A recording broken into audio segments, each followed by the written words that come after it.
Hello and welcome to our coverage of the final day of the German Clubs Championships of Poker here at King's Casino in Rosvedov.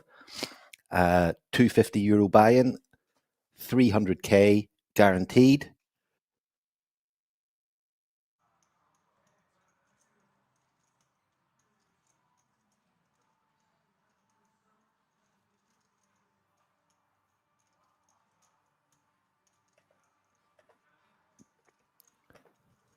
Here is our feature table. A couple of players playing under nicknames, Andel and Dominic. Andel, the current chip leader, but headlined by World Series of Poker Europe bracelet winner Christopher Campesano. He won the mini main last year at the World Series of Poker Europe here at King's. Total career earnings of 458,000. And yeah, a few other quality players here as well. Yuri Heidke, we've seen him before on the stream. 192k in career earnings. So we'll be interested to see Campesano in action. We're coming back to 21 minutes left in level 40,000, 80,000, 80,000 blinds. 38,500 up top for the win, and the top three get seats to the World Series of Poker Europe main event coming up in September, towards the end of September, worth €10,300, €6 million guaranteed prize pool. So huge incentive to try to get in those top three places. Will be an interesting dynamic once we get to sort of 5 or 6. But here we go, first hand of the day. Thanks for joining us on Twitch and YouTube. Please do get involved in the chat. Feel free to comment on any hands. Let us know if you're supporting anybody. And Dominic picking up the ducks in the cutoff first hand, 41 bigs. Perfectly reasonable open.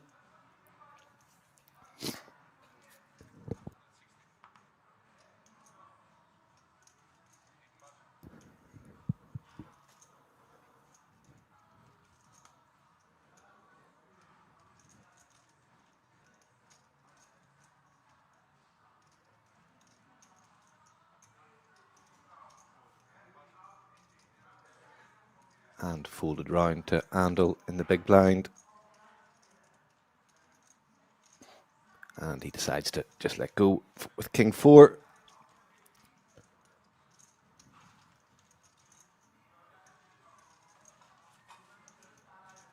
My name's Richard Hayes. I'm a poker reporter, poker player, poker journalist. Work for Poker News, World Poker Tour, Irish Open, amongst others. And yeah, delighted to be here. Looking forward to an interesting day of poker. 38k up top. Pretty chunky sum for a 250 buy-in.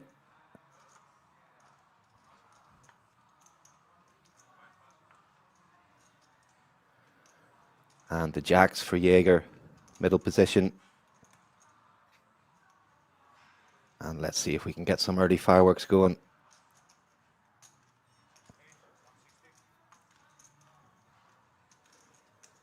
Min opens.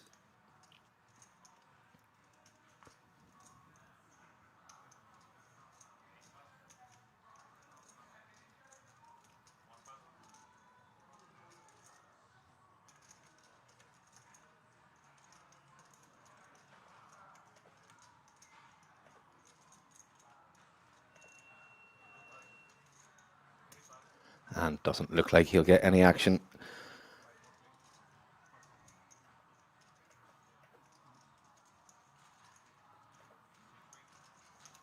Thank you for everyone tuning in at the start. Hope you've all had a good weekend.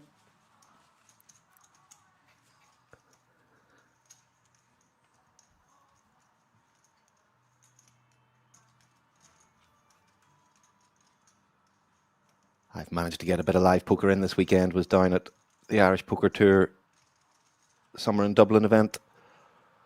Ironically titled, of course, in Ireland. Not a single second of sunshine was to be had, but it was a fun few days. Not particularly profitable, unfortunately, but still enjoyable. Just missed the money in the 10k one dayer to kick off. Just missed day 2 in the mystery bounty. Got through to day 2 of the main, which was a €300 150k guarantee. Got up to about 275.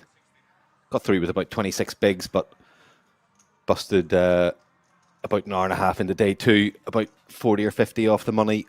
Lost to flip 10s against King Queen, King on the turn. And yeah, got to win those. But not to be this time, but it was nice to be at the tables. I haven't had too much of a chance to play live recently, so that was good. And yeah, didn't flame out of anything early, so at least I feel like I got some value for my money anyway.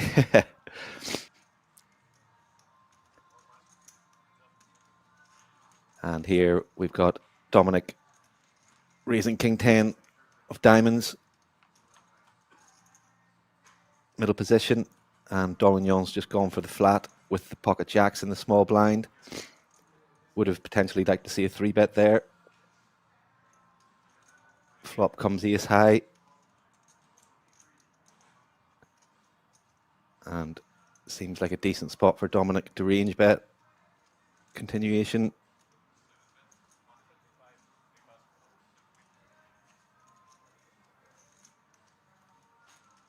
And he comes in with 135. And Dolignon quickly gets rid of jacks. Would have potentially liked to see the check call there. Second pair. Decent price. There are just going to be a lot of automatic range C-bets there with stuff like King Queen that you're still ahead of it. Yeah, jacks give some people the heebie-jeebies. I'm taking quite a cautious approach there. Hi, M. Pierce in the chat supporting Grogu on another table. Hopefully we'll see him onto the feature table soon.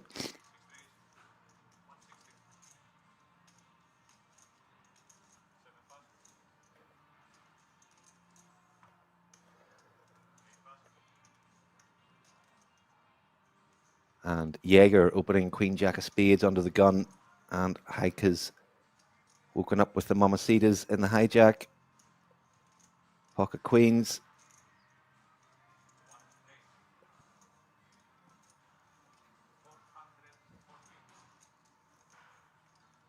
And he comes in with the 3-bet to 440, 5.5. Giving Jaeger pretty decent price to continue.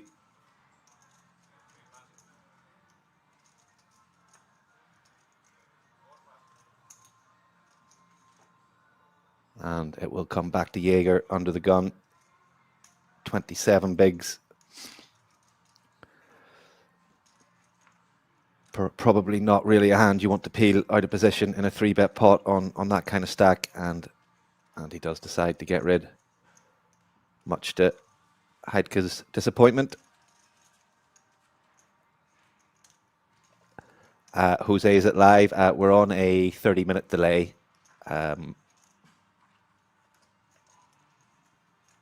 But otherwise, yes, this is taking place today.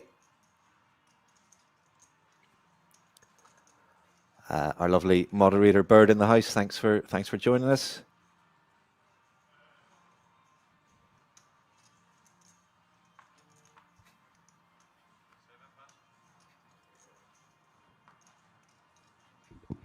Do let us know if there's any sound issues at any point. Hopefully it's all good to start with. And Heidke picking up another premium hand. Ace King of Clubs.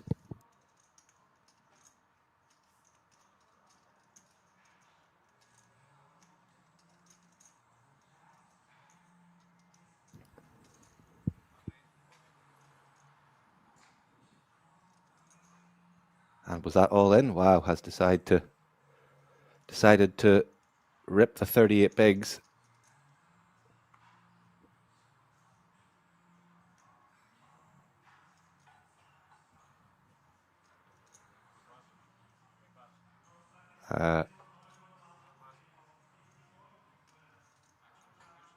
Certainly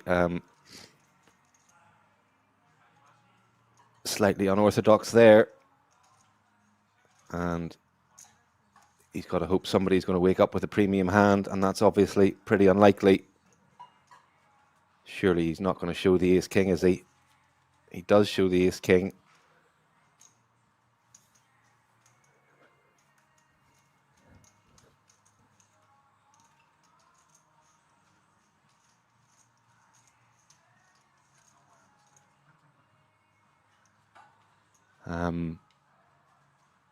Yeah, bit of a strange one there.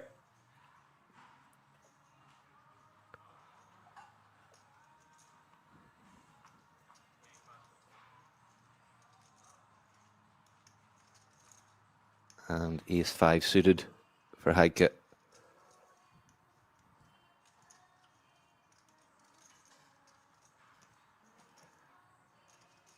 Hi, Jangai51 from Portugal. Thanks for joining us. Big hugs back.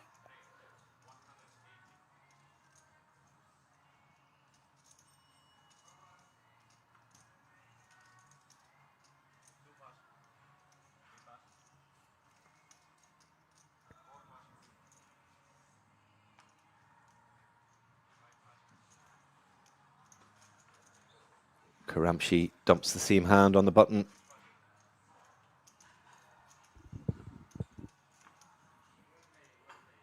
And Jack-9 for Dominic.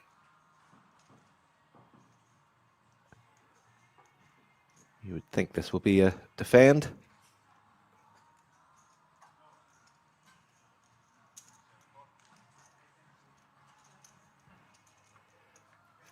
And off to a flop we go.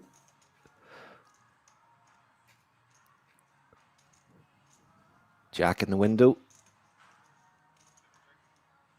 And third pair for Heidke.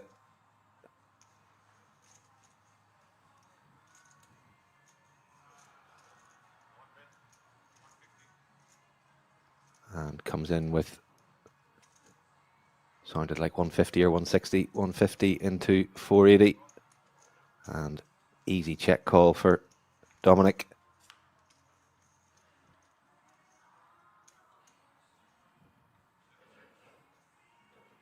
Great turn for him.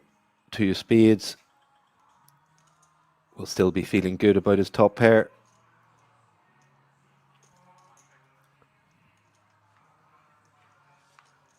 And Heidke will take the river.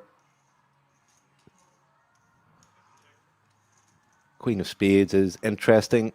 Potential opportunity for Heidke to try to take this back, but Dominic will also have a lot of queen jack, stuff like that in his range, so decides to take the river. Sorry, to check it back with fourth pair, and Dominic takes that one down. Sends him up to 52 bigs.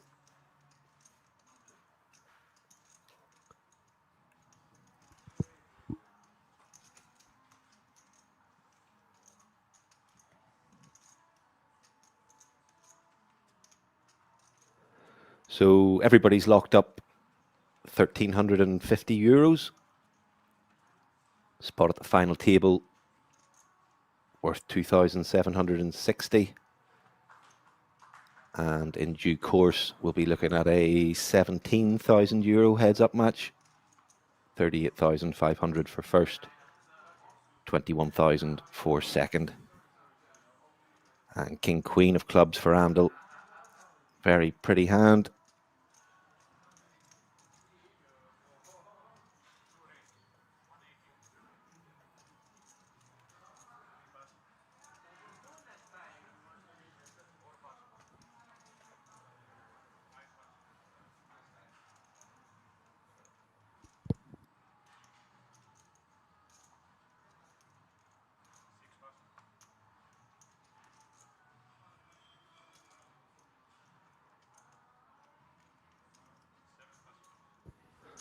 Couple of weak aces folded behind him.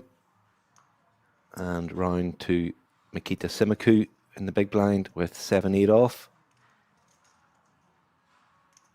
from Belarus. And he'll defend off his 30 big blind stack.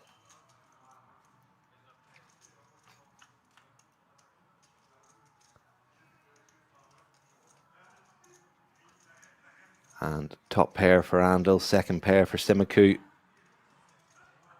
So potentially some chips going in here.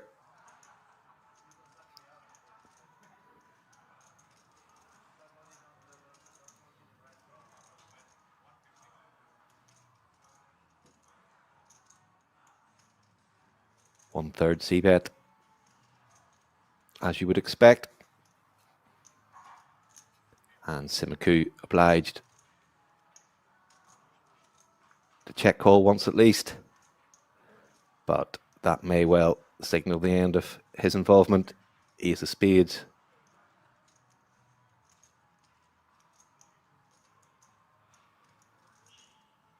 Smacks Andal's range.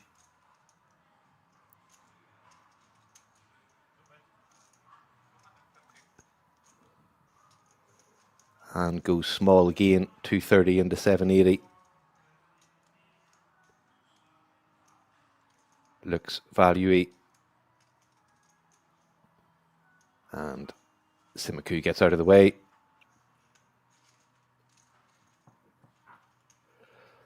So yeah, a few sort of smallish pots to kick off the day, but no fireworks yet. I'm sure they'll be coming. Still 24 players left.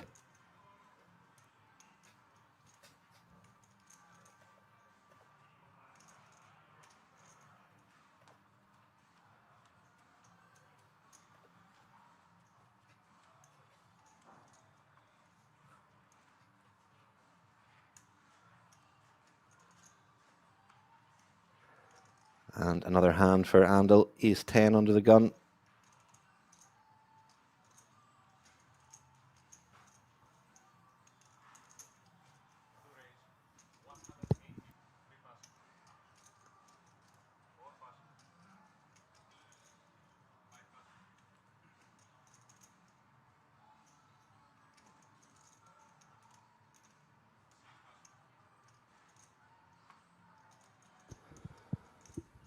And king 9 of diamonds for Dominic on the button.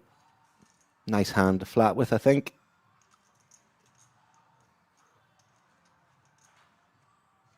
Concerned about the under the gun open, but you know, you're pretty deep there. Don't mind a flat.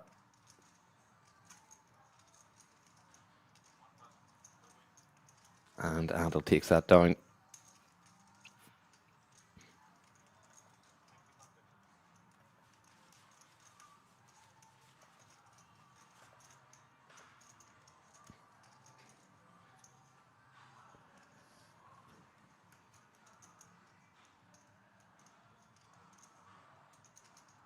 So yeah, beyond Campesano and Heidke, in terms of the other players at the table, and these figures are all courtesy of our friends at the Hendon Mob. Karamshi 52k in career recorded earnings. Jaeger 86. Dolignon 26. Simaku 7.5. And then obviously the two players playing under nicknames, unfortunately can't get any information on them. Here's Dominic with ace queen in the cutoff.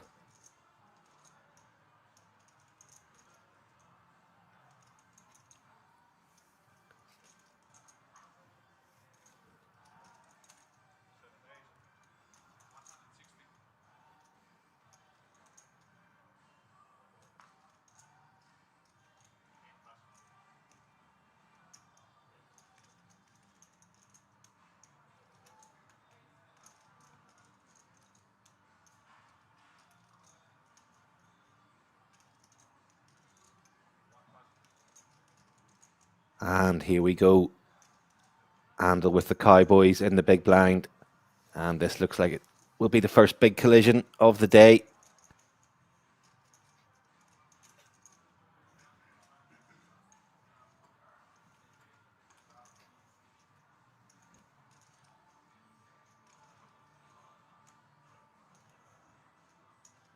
kind of size is he going to go for here?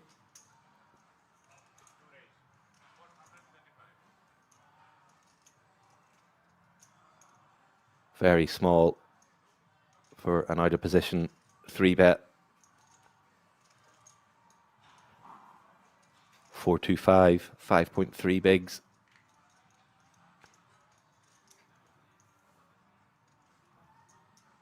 And a great price for Dominic to peel a flop. May even be thinking about a 4-bet. All depends how you read that size. Not sure whether these guys have been playing together during the course of the tournament so far. And that does look like he's reaching for 4-bet chips.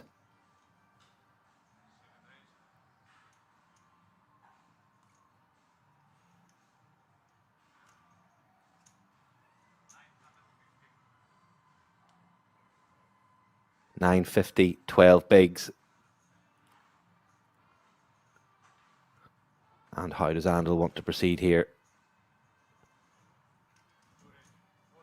Does just get it in now. And Dominic will not like that in the slightest. 5-bet jam. 52 bigs effective, covering Dominic.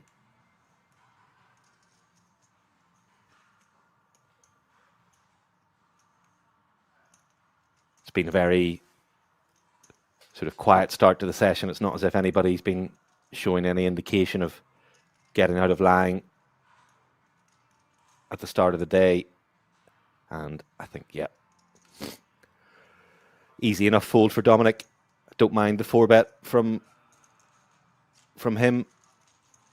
Andel shows him the kings, and that'll make Dominic feel a lot better about that spot.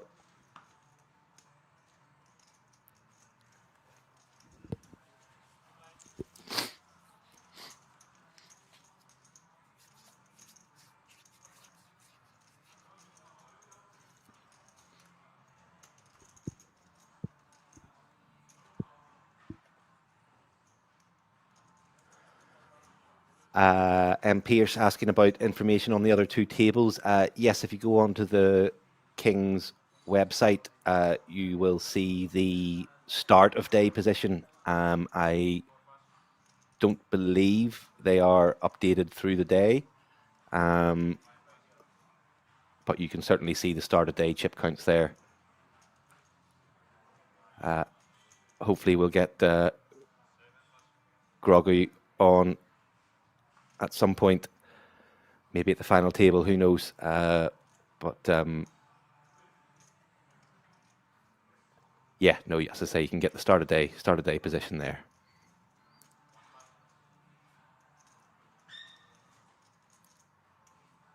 And Simiku opening ace-7 from the cutoff. And this is Dolignon in the big blind. First time we've seen him in action. Defends King-8 of diamonds. Dolignon slightly covers Simiku.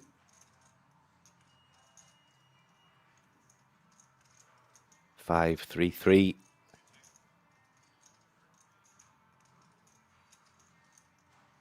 You do often want to attack these small paired boards with small c-bets. But check back is fine as well. And double paired board. Simiku well ahead with his ace high. I think you can go for some value here. You can get called by 4-6, ace-2, ace-4. Of course, you're chopping with those, but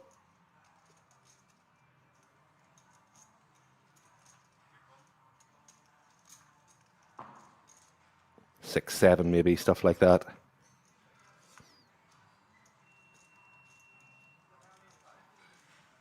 Queen of diamonds on the river. Simiku still good with the ace high with the double paired board. And I'd imagine this will go check, check, and he'll be happy to take that down. Probably thought he was likely chopping on the turn. So he moves up to 26 big blinds. Dolgnon 21.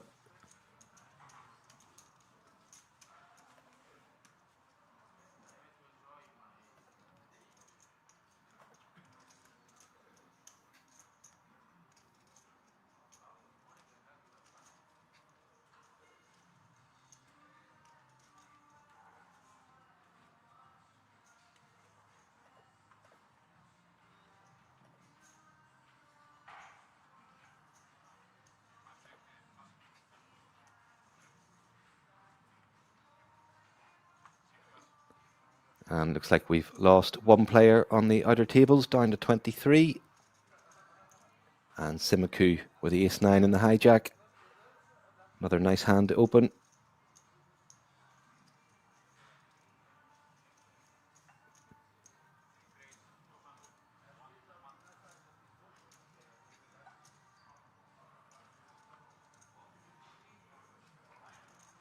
Andel with the ace-9.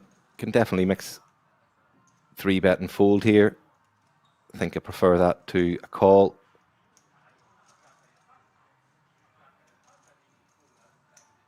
But he is going to peel. Try to peel a flop anyway from the button. And Campesano, ace-10 in the big blind, interesting. I think we could certainly see a 3-bet from him here. Haven't seen him in action yet. World Series of Poker Europe Mini Main 2024 champion.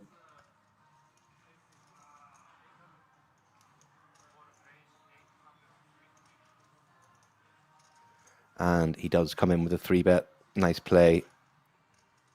And I would imagine that will be sufficient to take this one down. Simiku doesn't have the stack to peel. It's either all in or fold from him.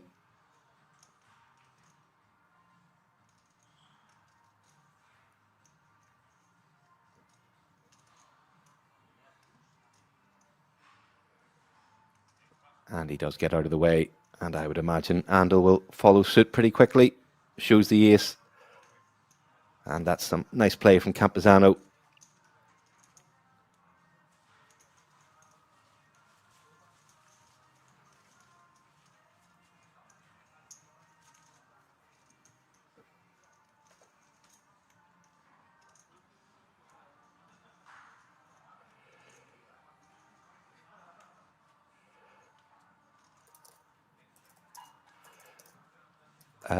Simiku asking about, ECW King asking about Simiku's flag.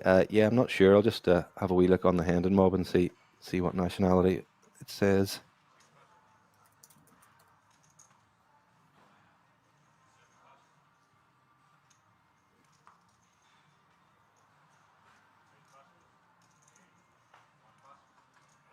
Belarusian.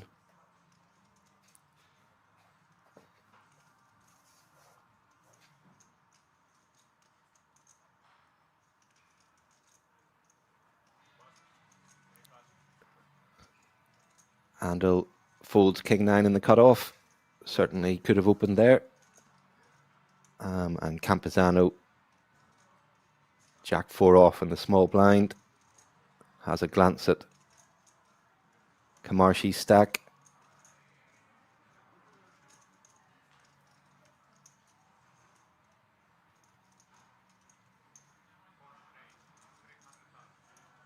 And he comes in with the raise, 300k. And Karamshi, King-3. 13 bigs. Yeah, I think if he's deeper, that's a defend, but 13 bigs. I think it's all in or fold there.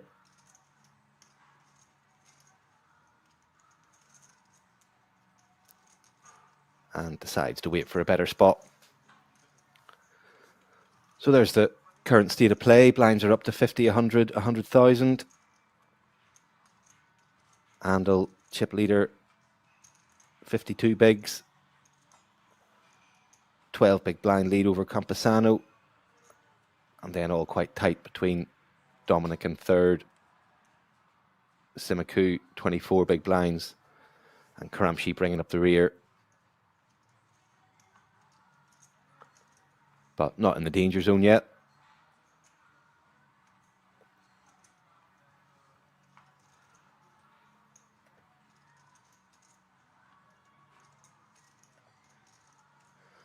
And Heidke, pocket jacks, second time he's picked those up today. Didn't get any action first time.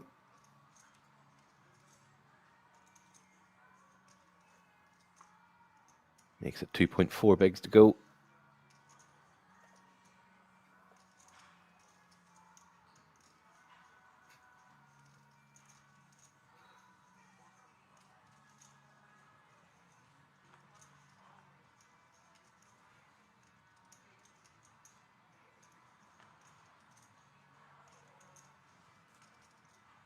And not going to get any action from Jaeger in the big blind with 7-3.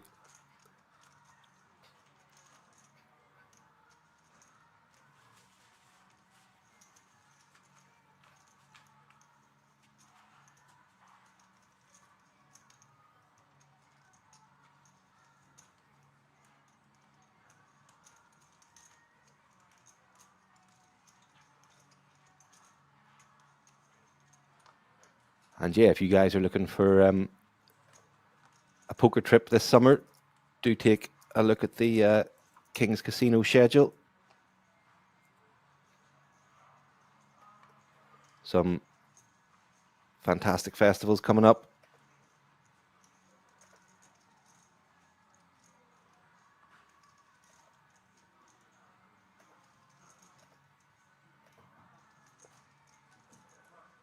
Polish Poker Masters next up. 500k festival guarantee.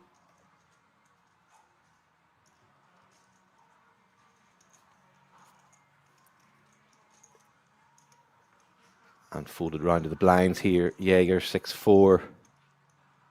17 bigs. Awkward one.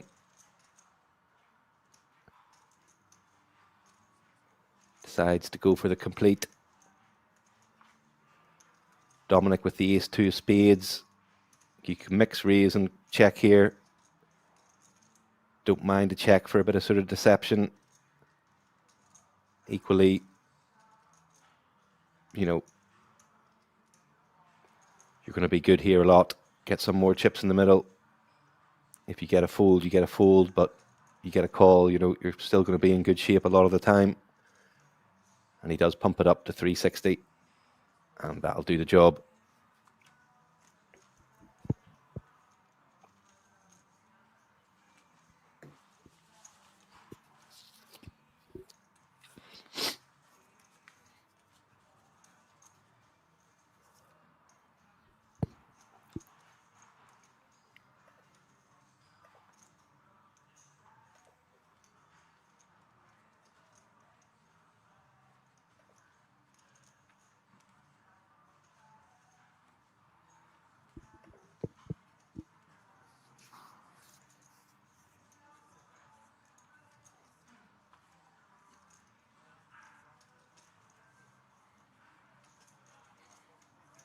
Yeah, average stack 2.7 million, so 27 bigs. So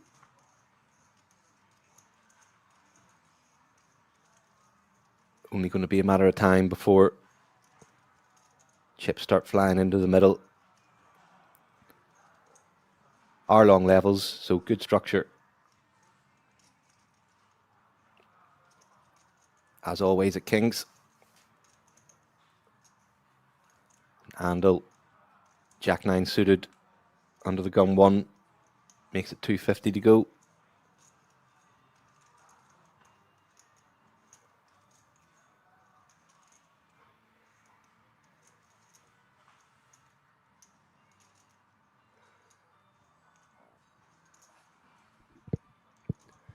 And 9-7 of hearts for Simiku in the big blind. Nice hand to defend. But as we can see, he's dominated.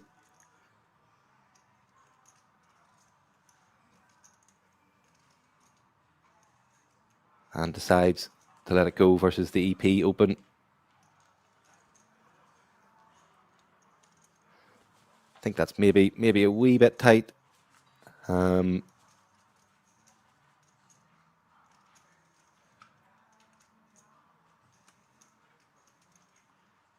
with quite a bit of playability. Obviously, we can see he was in trouble against Andel's Jack 9, but yeah, maybe a wee bit tight from Simiku there. We'll see how he adopts some other big blind defend positions.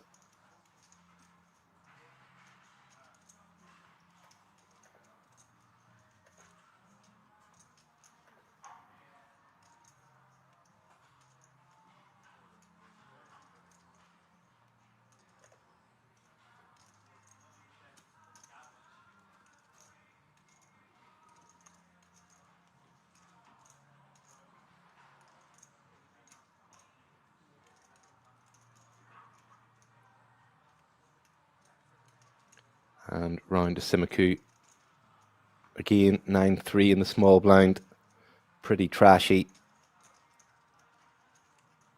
given what we saw in the last hand. Might give up a walk, yep. And Heidke will be pretty pleased with that with 10 high.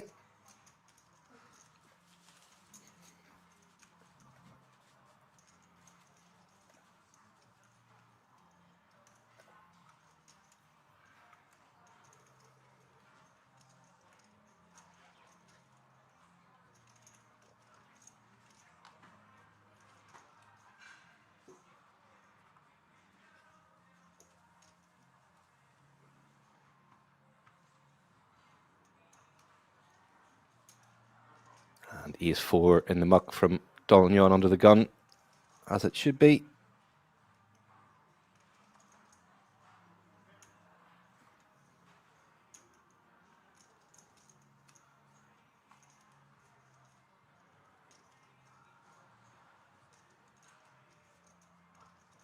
And 10-9 of diamonds for Simiku on the button. Beautiful hand.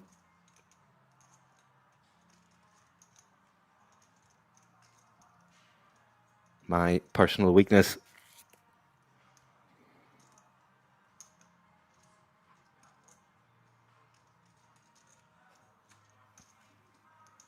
Makes it 2.3. Heidke with the flat with King 7 of clubs. I think I'd probably prefer the 3-bet there from the small blind. By just calling, you are making it very attractive for Andel in the big blind to squeeze if he picks up anything reasonable, but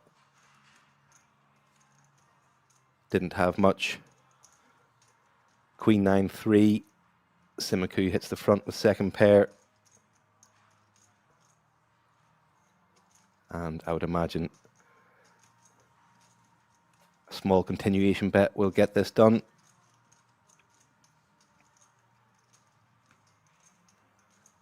Maybe 220, 230. And he's gone very small, 140. But that will be enough. No backdoors for Heidke. Just backdoor straight draws.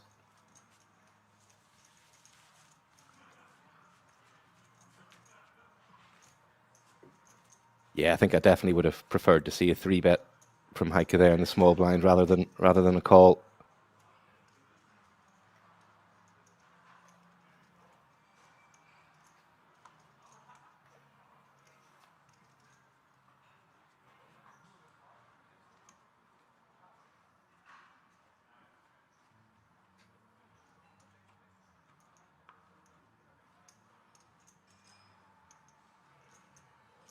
Karamshi hasn't really had anything to work with so far. Had King 10 suited a couple of hands ago, but there was some action ahead of him and had to fold.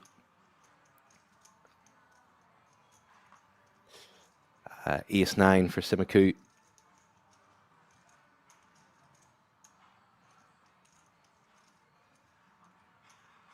Opens from the cutoff. And Heidke with the ace king. You would imagine this will be 3-bet fold.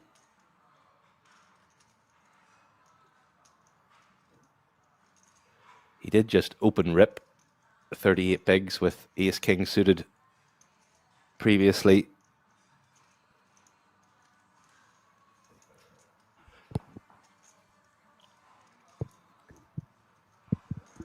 And decides to play for all the biscuits. Gets it in, 28 big blinds, but I don't think Simiku will be interested.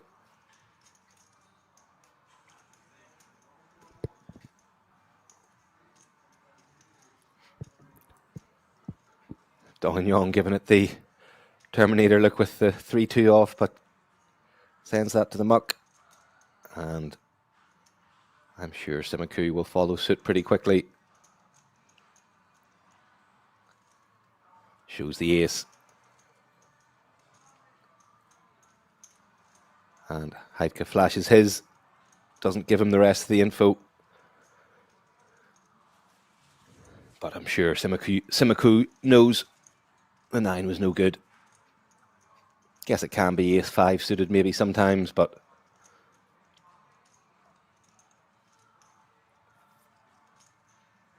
hard to imagine it's going to be a worse ace than that much of the time.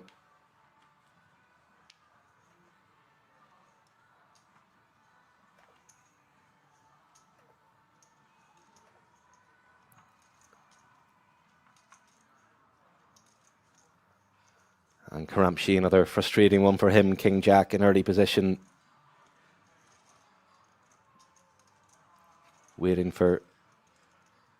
Hoping to wait for a better spot.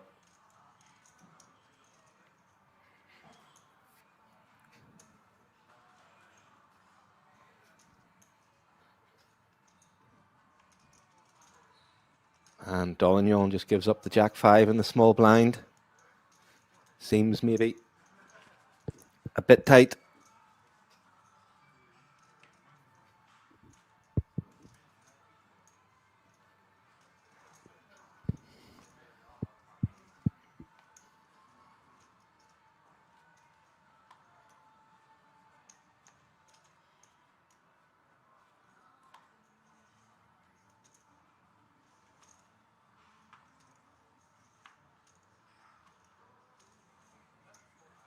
So still only one bust out today after 20 hands. 23 left.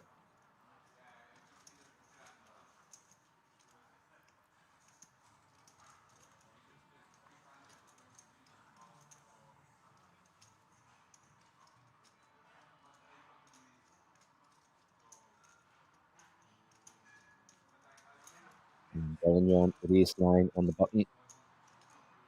And he'll open it up to 2.3 bigs. Campesano with 6s. Dolignon with 16 bigs behind. Interesting. Dolignon hasn't played a hand thus far, I don't think. Maybe he's defended the big blind once. So even though it is a button open off his 18 big blind stack, I think you've got to give it a bit more credit than you perhaps would do other people at the table. Definitely too good not to play. And it's just a question of whether you go for a 3-bet or put Dolignon to the test for the rest of it, and he decides to see if he's willing to gamble with ace-9, and Dolignon lets it go.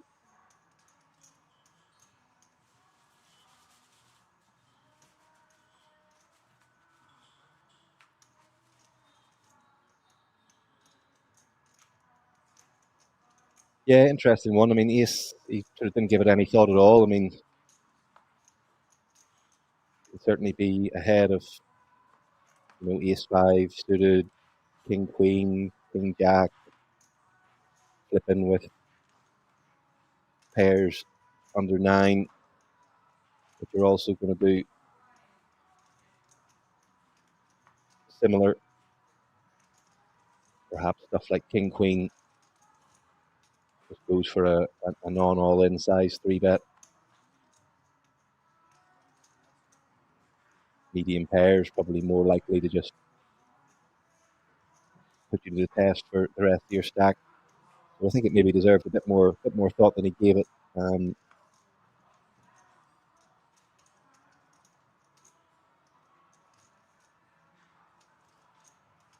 But you know, a close one in any event, certainly not a slam dunk call off.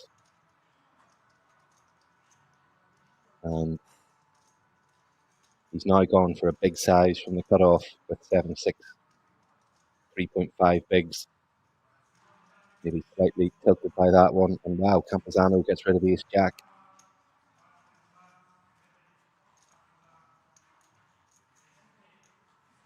And that's ended up working out very well for him. Got two better and quite pretty hands behind him to fold. But yeah, maybe a wee bit tilty that open possibly.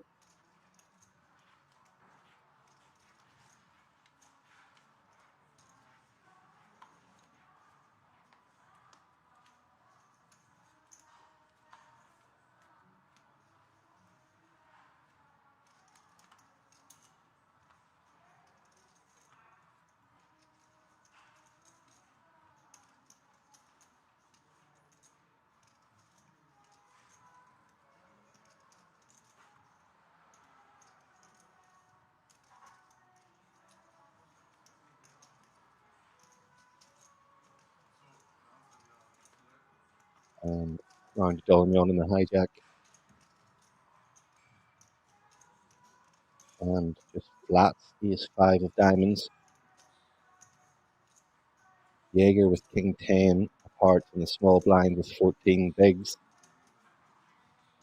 Versus a late position flat. Start to look like a pretty good all-in spot.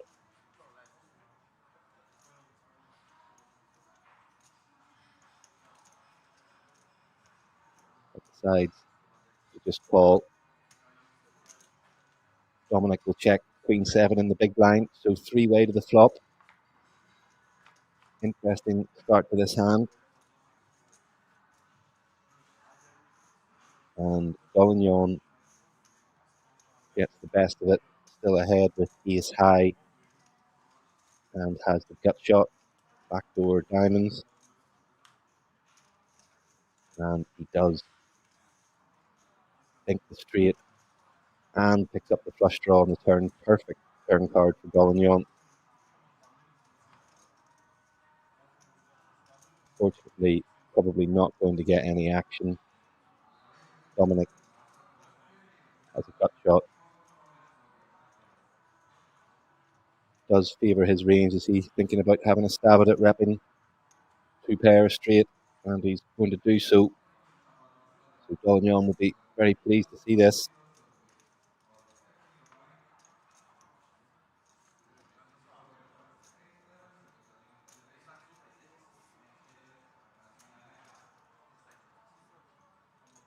Goes for the raise, 700k, and that's going to lose a customer, unfortunately. I think that turn is so good for Dollignon.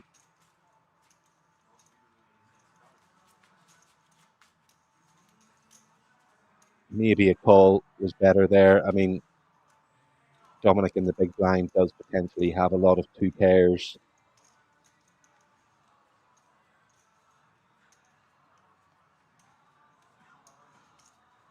Is he calling once you jam whenever there's a 1 card straight on the board?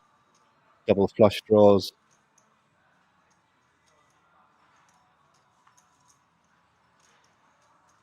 Don't know. Tough one there for Dollignon. I think I probably prefer the call there. And starting to pick up some hands, pocket 9s for the Frenchman. Makes it 2.5. Opened to 3.5 bigs earlier with 7-6 suited, so doesn't really appear to have a sort of uniform pre-flop opening strategy. A bit more willing to freewheel it. And Jaeger is going to jam with the pocket fives. His 13 bigs, perfectly reasonable, I think, versus the middle position open. And he's going to see the bad news. Surely can't see Dolignon folding this for just over half of his remaining stack.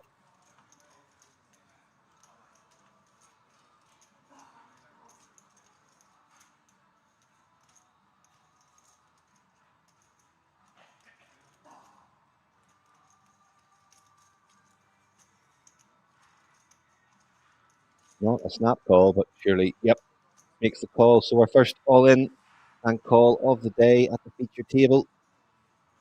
Jaeger in big trouble, needing a two-outer to survive at the moment.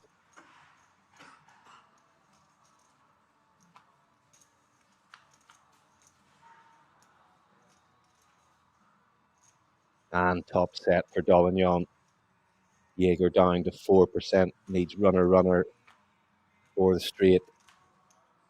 And ace of clubs is not going to do it. And that is the end for the German. Decent run from him, 23rd.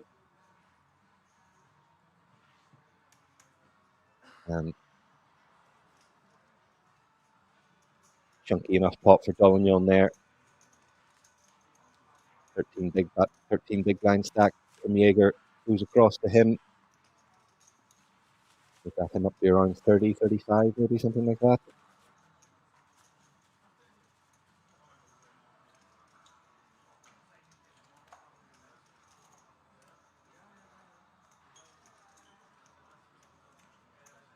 So first exit at the feature table.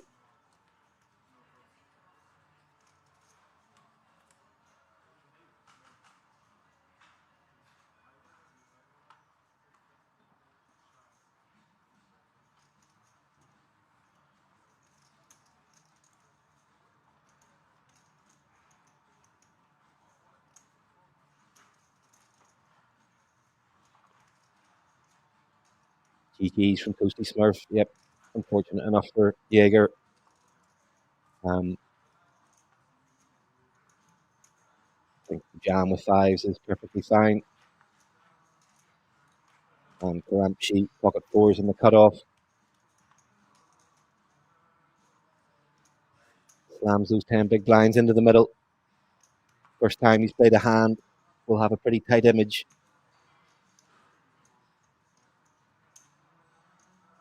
Ace 10, tough one. Right on the margins, I would say. Karamchi does have a tight image, and I think that folds perfectly fine. And he'll be pleased to get that through with the low pocket pair. And he'll feel like he's finally moving on this final day. Hasn't been able to play a hand so far.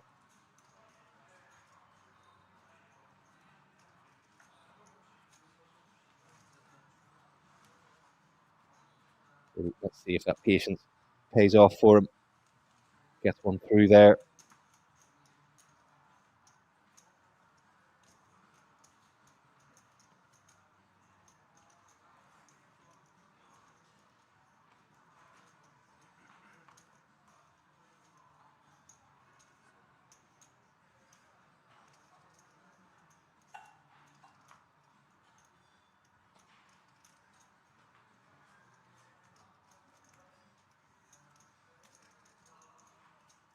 Folded round to the blinds. Heidke, ace 8.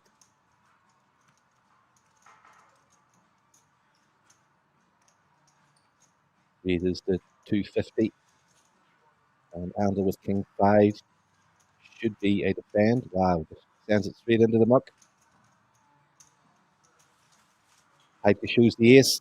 Giving up a lot of free information to his opponents, Heidke. I think pretty much every time he's been in a hand, he's shown at least one card. Would never really be an approach that I would take, to be honest. Maybe show the odd hand if you think it really thinks it's going to benefit you in some way against a particular opponent. But Ike is pretty much showing everything.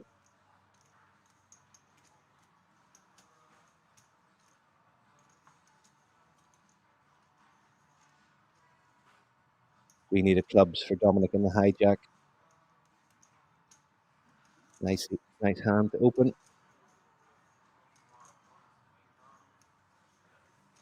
Patrick Cole, greedy boy, I think in reference to Dolignon a couple of hands ago, jamming that turn straight. Yep, no, I think he just got a bit excited. I mean, it was the perfect turn card for him. But yeah, I think the all-in was certainly excessive ball or a check raise. I think would have been better. But you know, if the big blind has two pair or a set, then you know he's definitely getting it in. So yeah, I mean you can see it from both sides. And monotone ace jack 5 board, all spades. Nobody has a spade. Dolignon in front with a pair of fives. Check through. I think Dolignon will probably have a stab on the turn. 250 to go. And I think with no spade, difficult to see how Dominic continues here.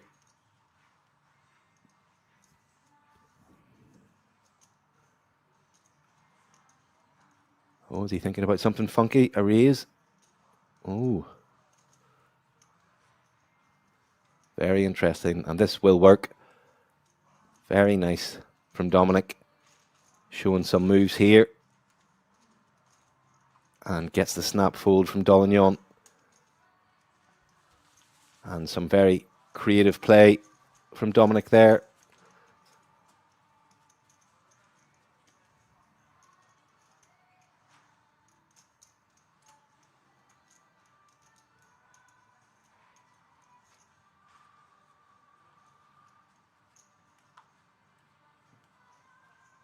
Very nice one to take down from him.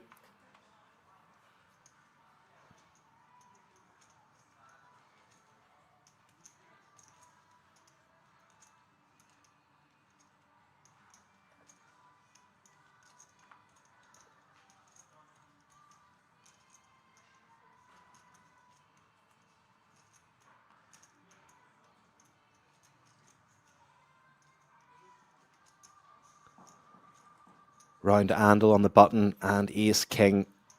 These are the hands you dream about picking up on the button. But not going to get any action, unfortunately. Unless Campesano decides to get out of line, but gets rid of the Doyle Brunson in the big blind. And yeah, that's unfortunate for Andel. So there's the current state of play. Andel and Campesano being at the top of the standings since we started. Bit of a gap now between Karamchi and Simaku at the bottom.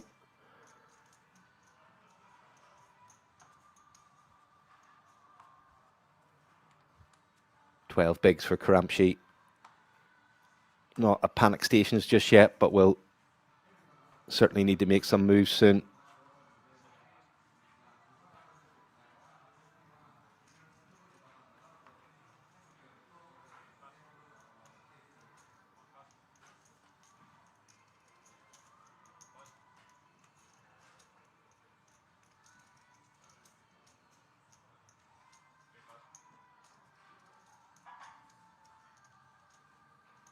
And Jack 7 for Campesano in the small blind. Did raise previously with Jack 5 or Jack 3, I think it was. Karamchi, the short stack.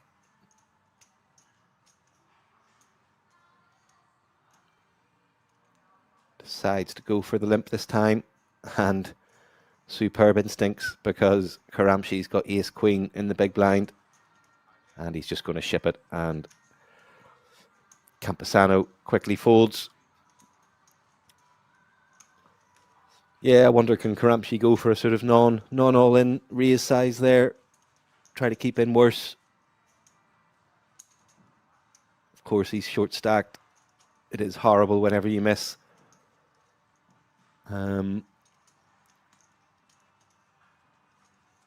you know, also you really want to be trying to get a double up with those hands. Campesano's limping the small blind. What are the chances he's got a hand that he can call off a 12-13 big blind jam? Pretty slim, I think. And Andel with the ladies in the hijack pocket queens.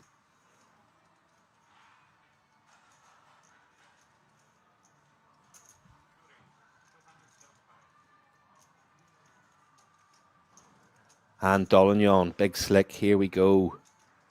Just goes for the call. Interesting. I mean, that's surely an automatic 3-bet there. I mean,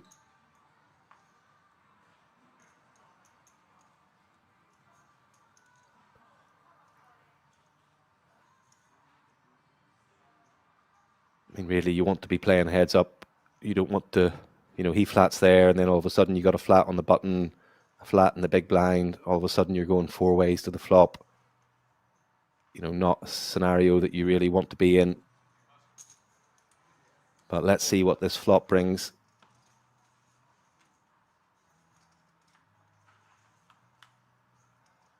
Dolignon very under-repped here. And hits top pair. King 10-6, all diamonds. No diamonds in the hand of either player. So this may well lead to quite a small pot. Diamond binks off on the turn, and maybe Andel can take this away from Dolignon.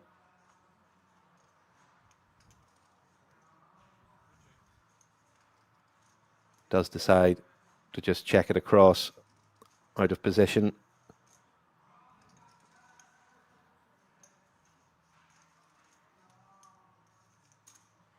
And Dolignon now decides to see where his top pair is. And Andel's open folds the queens. Again, Dolignon shows him the ace-king. Everybody being very, very generous. Surely you want to leave Andel to stew on whether that was the right decision or not. I think everybody will be pretty surprised to see ace-king in Dolignon's hand there. Campesano will certainly have noted that. Does, of course, massively increase the strength of his flatting range going forward. But yeah, interesting hand there.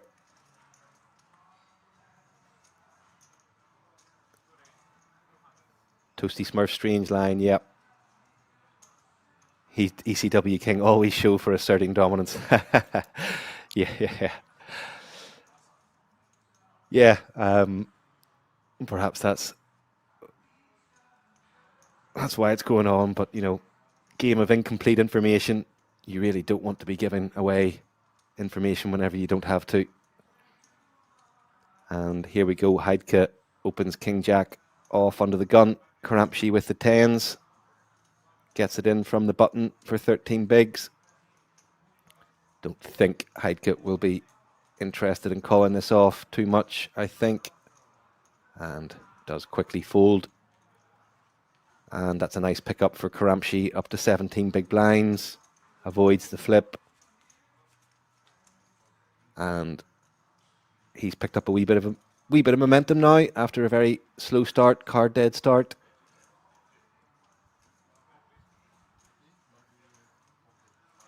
And yeah, I think again, just just openly telling each other what they've got. Very friendly game we've got here.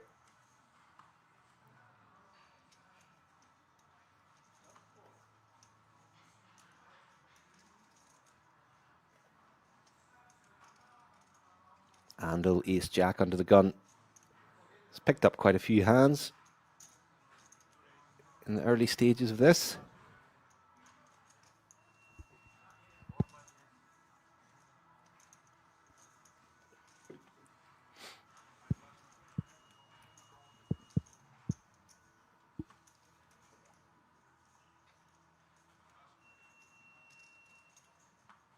And pocket fives for Simiku in the small blind. 19 bigs. I think I like a flat here.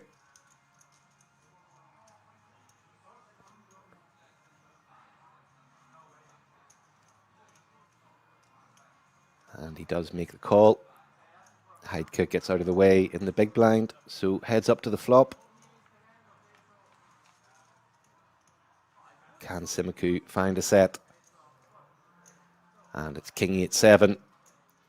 And if Andel finds a continuation bet here, that will get the best hand to fold. He does just check back. Picks up and down straight draw on the turn with the 10 of hearts. Fives ahead for Simiku, but don't look great on this board. But he finds the set on the river. Unfortunately for him,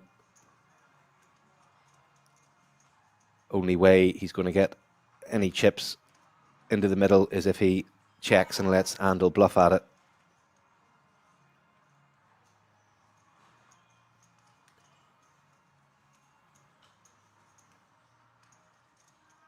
Have to think after Andel's check back twice, it's pretty unlikely he's got any of that board.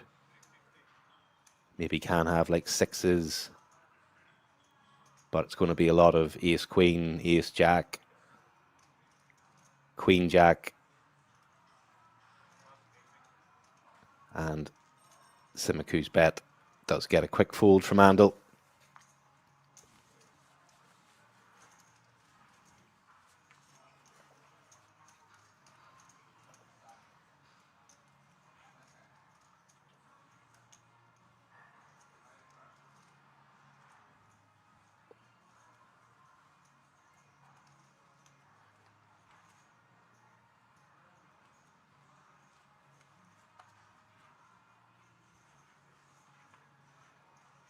Simiku's flag causing a debate in the chat. Fun with flags with Sheldon Bird. Yeah, no, indeed.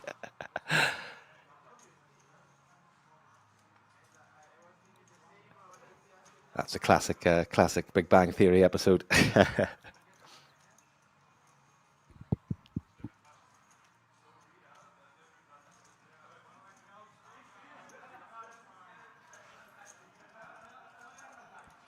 Simiku, king 8 on the button, 24 bigs. Think it's fine to open.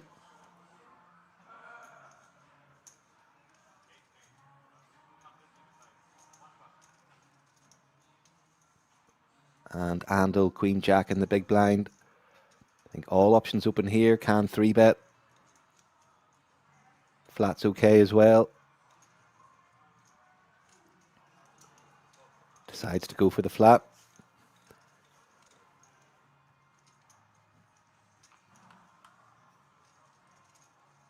And king in the window. Followed by another. And an up and down for Andel. So this could get interesting.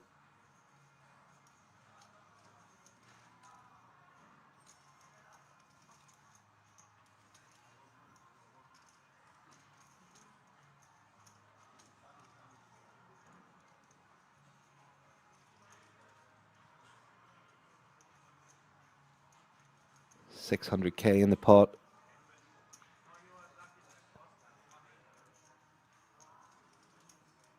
Simiku goes for a third.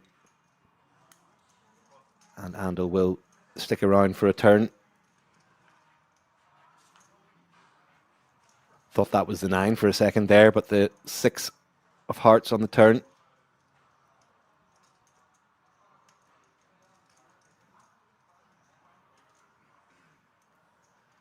Don't think Simiku should go too big here. You want to keep in 10x. Want to keep in hands like Queen Jack. Maybe like 400,000.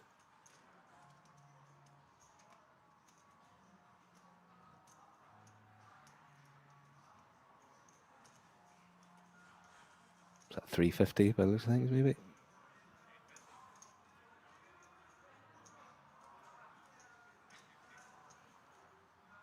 Yep, 350. Nice size.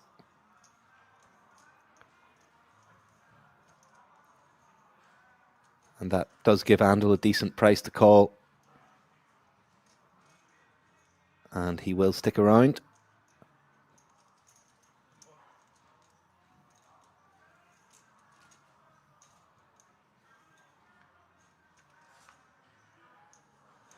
And the jack gives Andal some showdown value.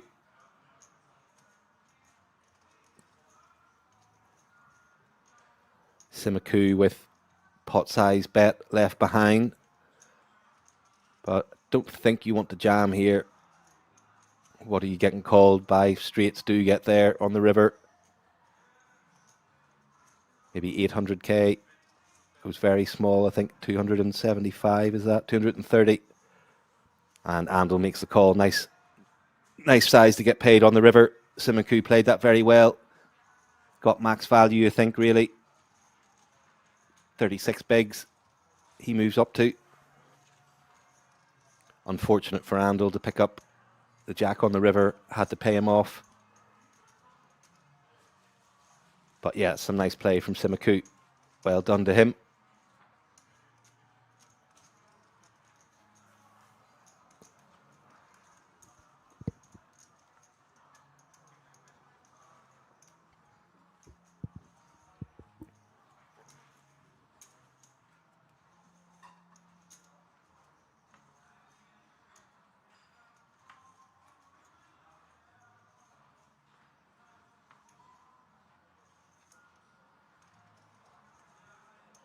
And Campesano is 5 under the gun. Comes in with a min open.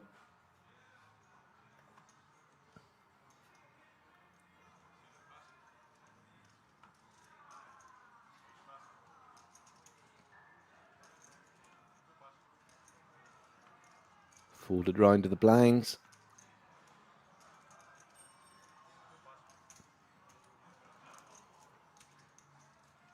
And Dolignon defends 7-6 off. 7 in the window. Second pair on 10-7-2.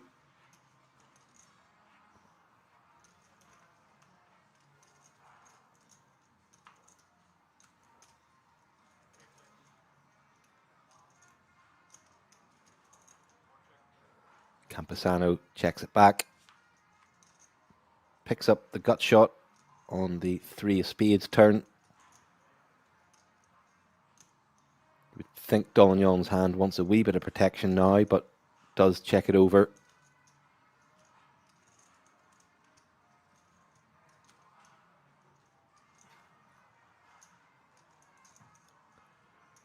And Campesano will barrel the draw.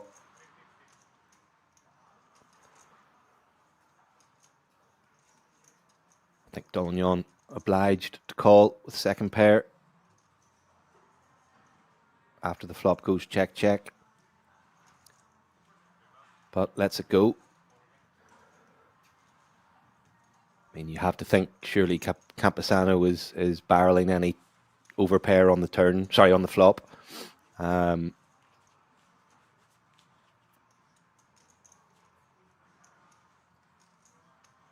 Maybe giving him credit for like 8s or 9s possibly, which probably do check back a 10 high flop, to be fair.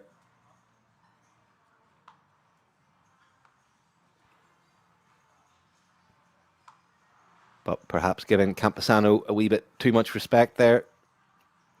I'm sure all these guys are aware of his record.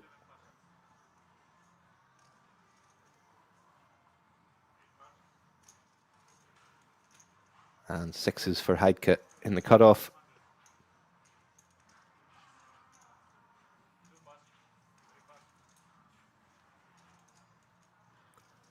But won't get any action.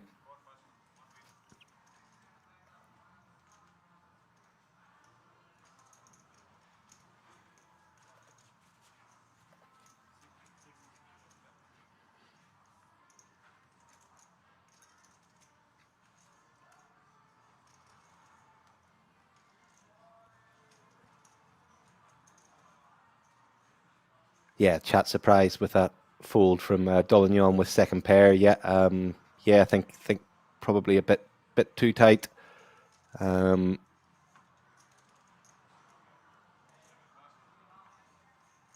actually would have probably led the turn, to be honest with you. It's a great turn for you. Second pair.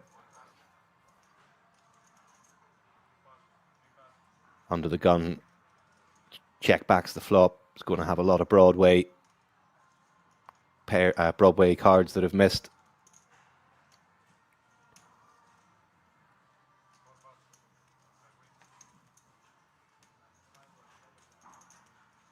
And Karamchi gets a walk with 7-3. He'll be delighted with that.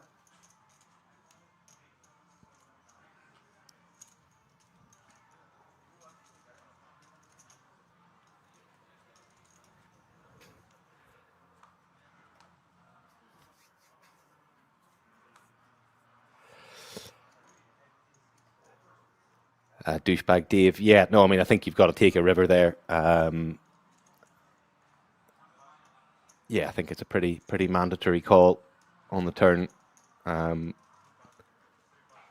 perhaps just giving Campesano's under the gun range too much credit. Maybe taking the check back as a sign of strength on the flop, possibly. But yeah, got rid of it very quickly. Didn't give it much thought. Sure, he didn't. Campesano opening king 7 from the button. Karamchi ace 7.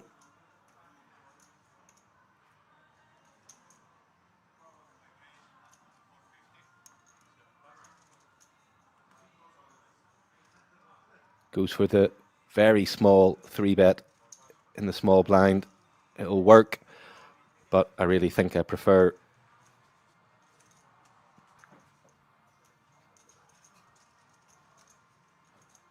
either a bigger size or all in,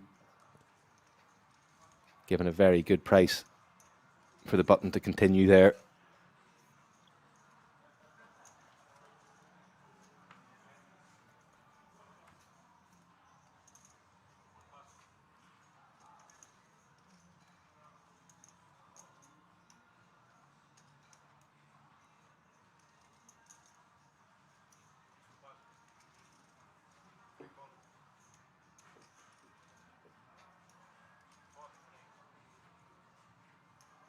And Dolignon limping the ace 5 of clubs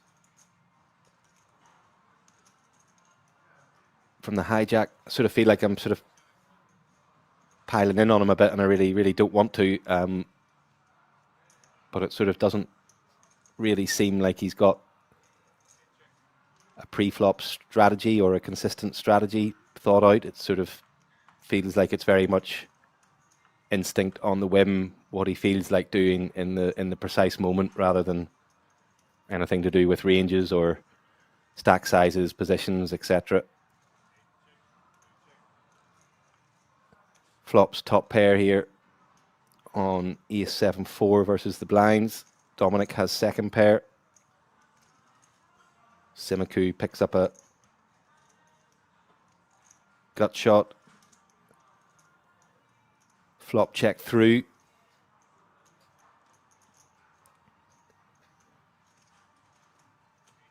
And thought Simaku was going to have a stab there, but checked to Dolignon.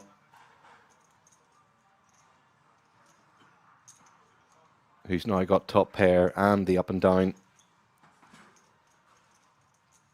Fires out 2-2-5. Gets a call from Dominic with second pair. Simaku gets out of the way.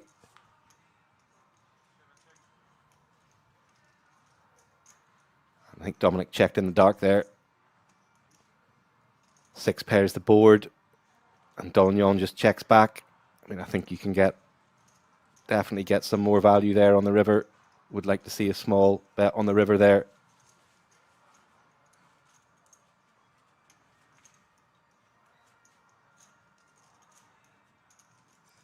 But he does take that one down.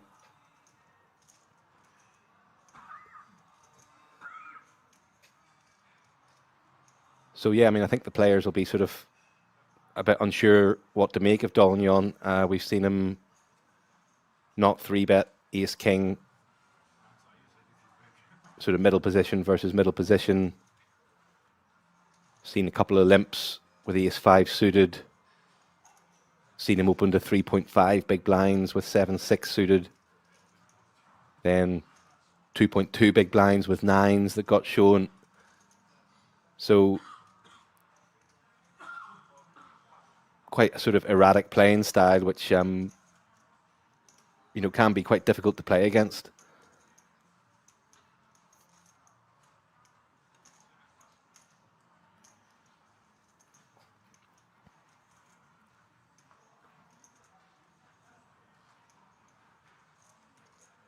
Folded to Simiku, king 4 in the small blind.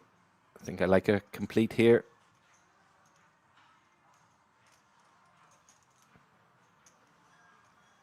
Can potentially raise, but I think a complete's probably better. Does go for the raise, and Heidke wakes up with a suited ace in the big blind.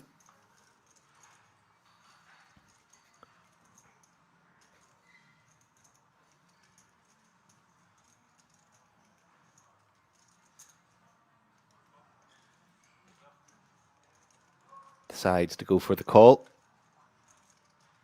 So heads up to the flop, battle of the blinds. Heidke still ahead with ace high on 9-6-5. Has the gut shot, check through.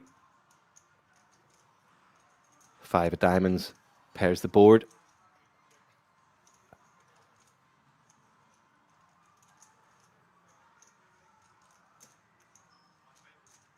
Simiku checks once more. Heidke fires out half pot size bet, 3-2-5. And that'll probably do the job.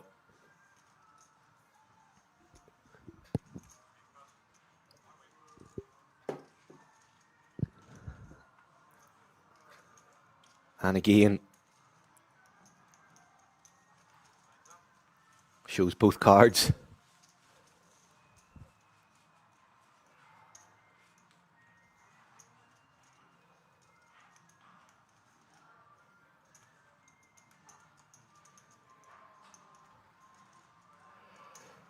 Sort of seems to think that was a big bluff, but like, I mean, it was it was a half pot size bet in a 6 big blind pot. But yeah, he's pleased to get it through at least.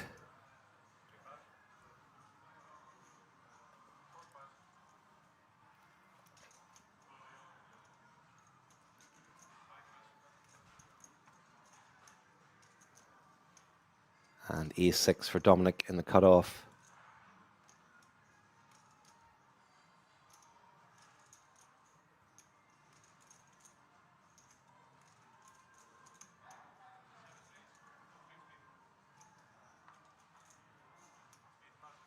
$250 to go.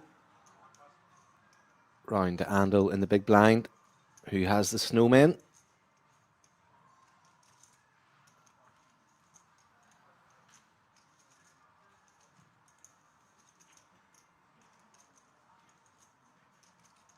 I think you mix 3-bet and call here. Dominic has been aggro enough from later positions, so I think I maybe prefer a 3-bet here.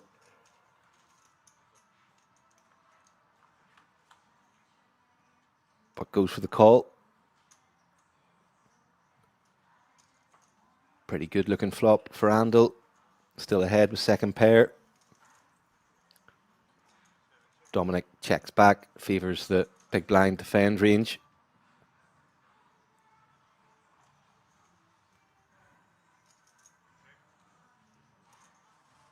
Third pair now for Andel, but still good.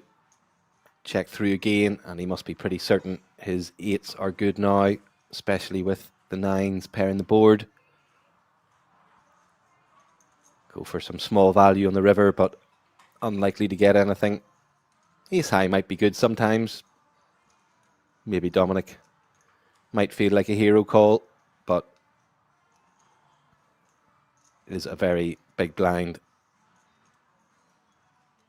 favoured board.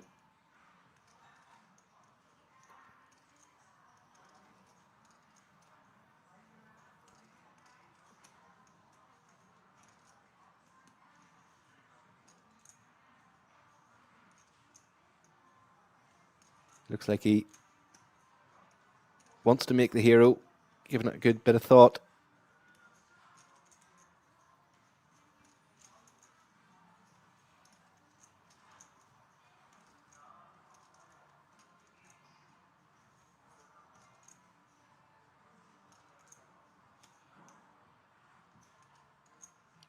We did see him pull out a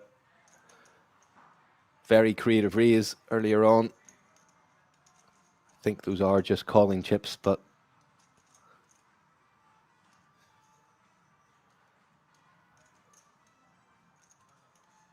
yeah, pulled off a raise on the turn with queen high on an all spade board with no spade,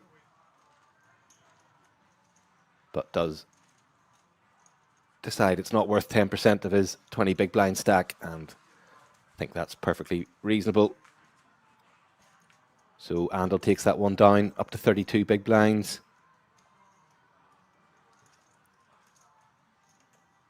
Still only 2 eliminations so far today.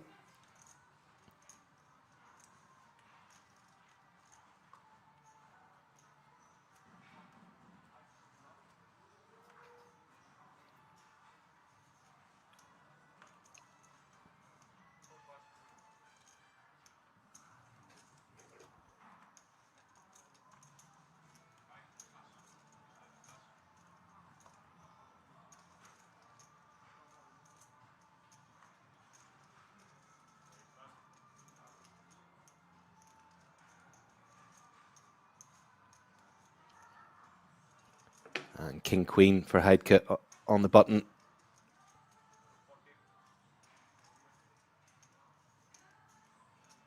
And Ace 10 from Andel in the small blind. Should be a 3-bet.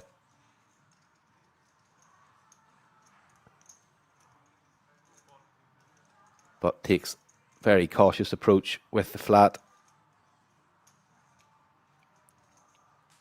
And that will bring Dolignon along in the big blind with 5-2 of diamonds.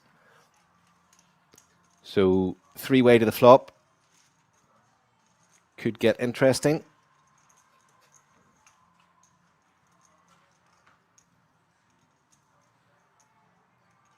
And Dolignon hits the front with a pair of deuces. 8-6-2.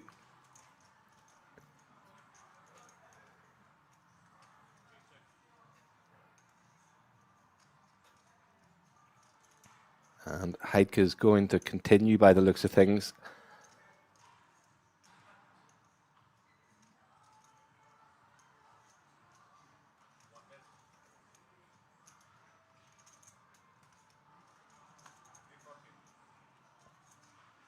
$340 into $830.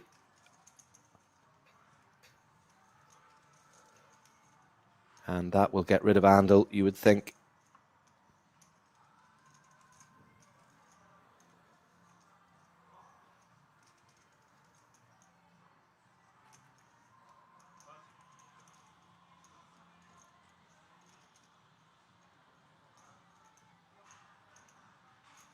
Interesting, Dolignon makes the quick call this time compared to the quick fold with second pair on the turn in the previous hand. 8 of clubs pairs the board. Pretty good card for Dolignon. And he decides to lead out. And Heidke again just open folds the king queen. Dolignon shows him the 5-2. Such a friendly game. Everybody's just giving everything up whenever it's not required. Yeah.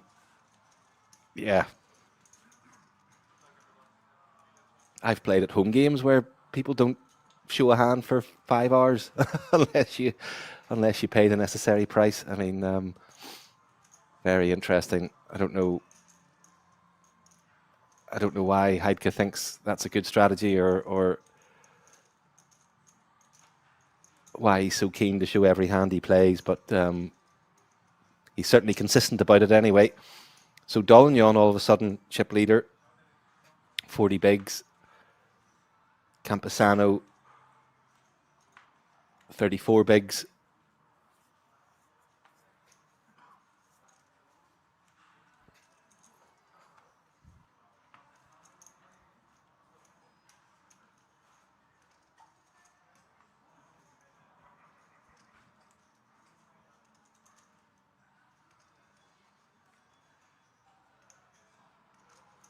Heidke folds ace-6 in the cutoff. Could have opened there.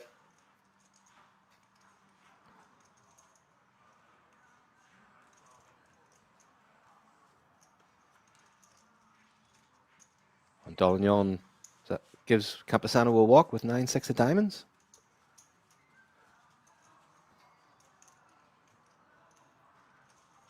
Okay.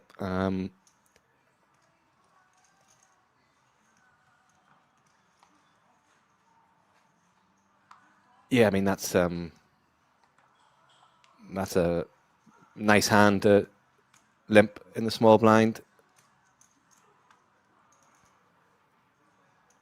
As I say, it doesn't really seem like Dolignan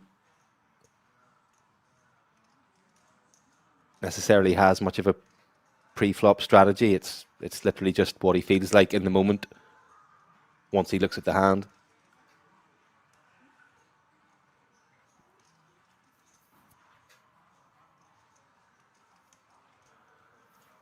Simaku min opens the ace-9 of clubs under the gun 1.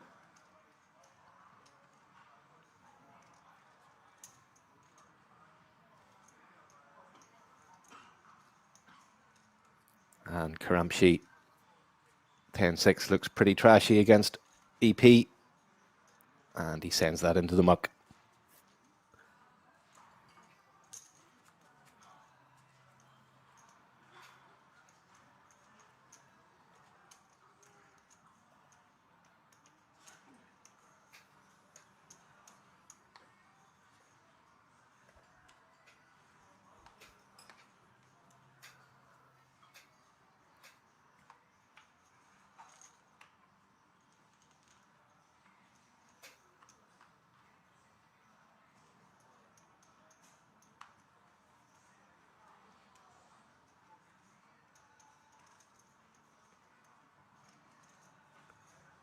Six-three off, not good enough for Campesano on the button. And Karamshi with the pocket eights in the small blind. 16 bigs. Awkward stack size. Decides to just get it in. Oh, wow, and Dominic's woken up with ace-king in the big blind. We'll just check how much it is, but yep, calls, yep. So, off to the races. Snowman against Big Slick. Can Karamshi hold to stay in this? Pure 50-50.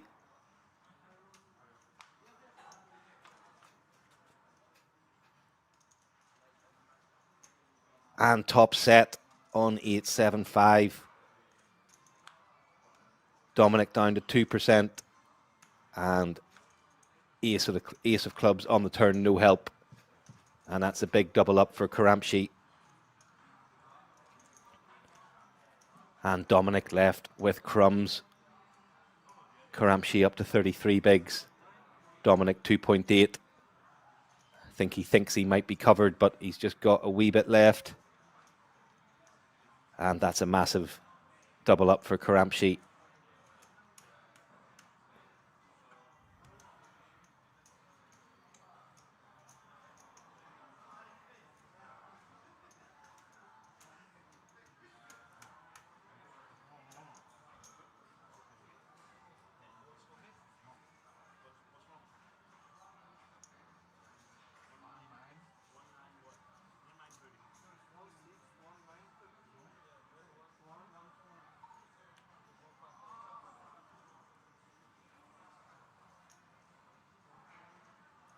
Slight confusion over the count here by the looks of things, but I'm sure they'll get it sorted.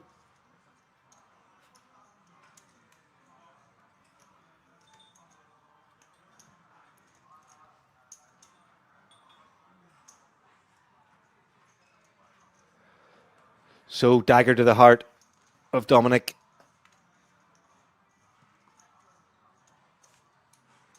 Left with a chip and a chair.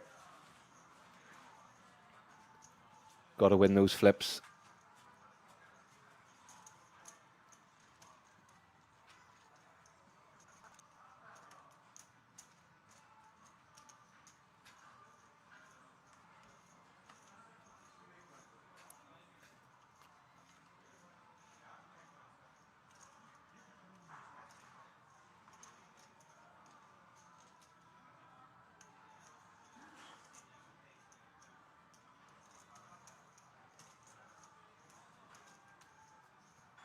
And ace queen for Dolignon.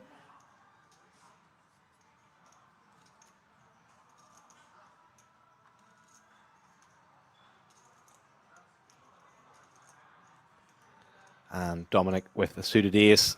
That'll be good enough. And Simiku with fours in the big blind. Interesting. If he just flats Dominic, Dolignon can't raise. So seems like a good opportunity to see a guaranteed three-way flop for a good price.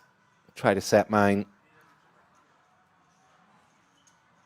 You're effectively closing the action here, Simiku, because Dolignon has no option but to call, given Dominic's all-in amount.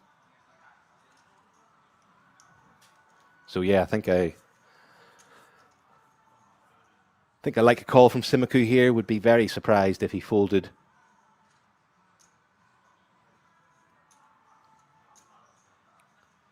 Three-bet jam seems a bit excessive. We've seen Dolignon limp stuff like ace-5. So you've definitely got to be concerned about him raising. And Simiku does make the call. So three-way to the flop. Dominic all in with ace-6 of diamonds. Simiku and Dolignon active on the side. And there is the 4 in the window for Simiku. Beautiful for him. Unfortunately, Dolignon has missed. But this is surely a check. Is he going to lead? No. Oh, no, surely that's a check.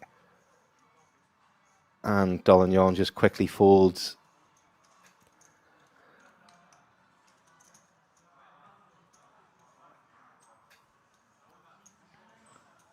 And Dominic looking for running cards for a straight 4% equity. That keeps him in it, up to 11%. Looking for the 5, 4 outs. But it's the 3 of clubs.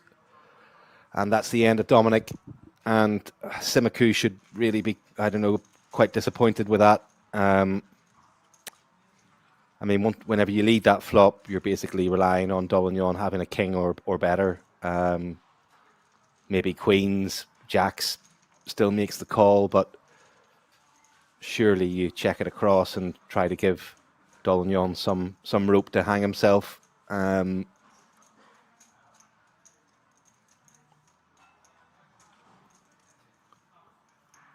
Lost a customer.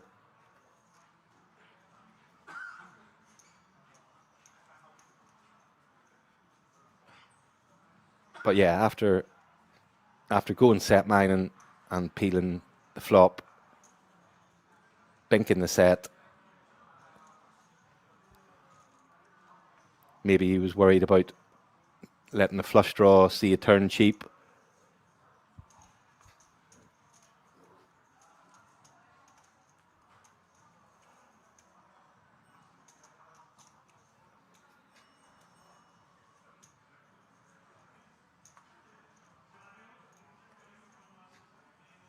And Simiku in the small blind with king 8.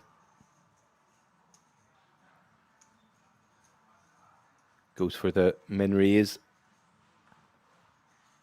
Heidke with 9-4 of hearts. I think this is a defend, but he just quickly dumps it.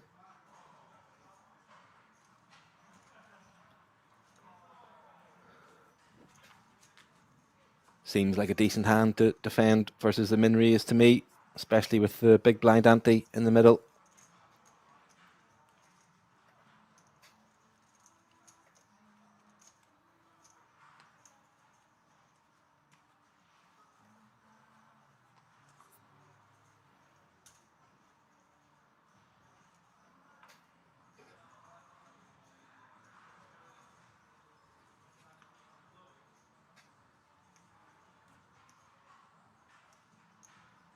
So down to 20 now. There'll be a redraw at 16, final 2 tables. And Simiku with the pocket queens on the button.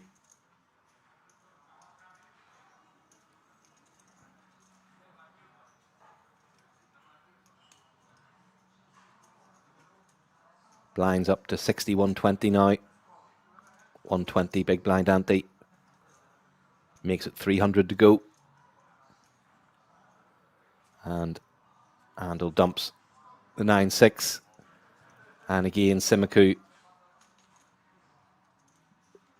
decides to show. Literally all you've got to do to get information as to what the opener has is open fold some trash, and it looks like they'll just tell you whatever they've got.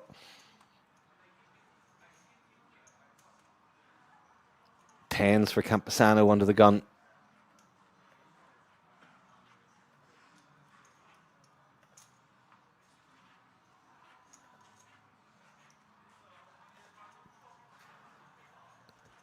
And Karamchi makes a good fold with 5s.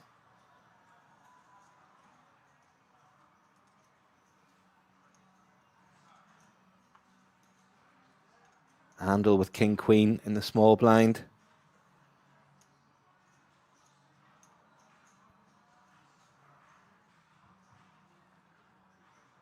I think is just a call against the under the gun open. And Dolignon with 3s in the big blind. So another 3-way pot could get interesting.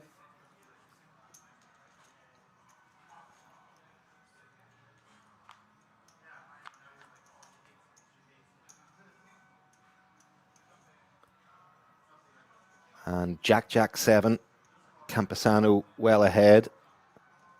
Dolignon may potentially feel pretty good about his 3s. Check to the pre-flop raiser, Campesano, who will equally be feeling pretty good about his 10s. I would imagine 15-20% c-bet, maybe 25. Yep, 20% goes for 200k.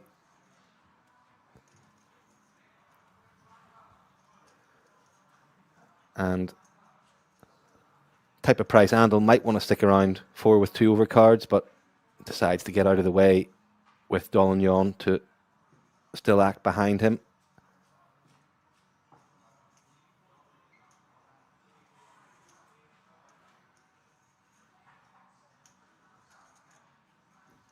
I think Dolignon might want to see a turn here, but decides to let it go. Good fold from him.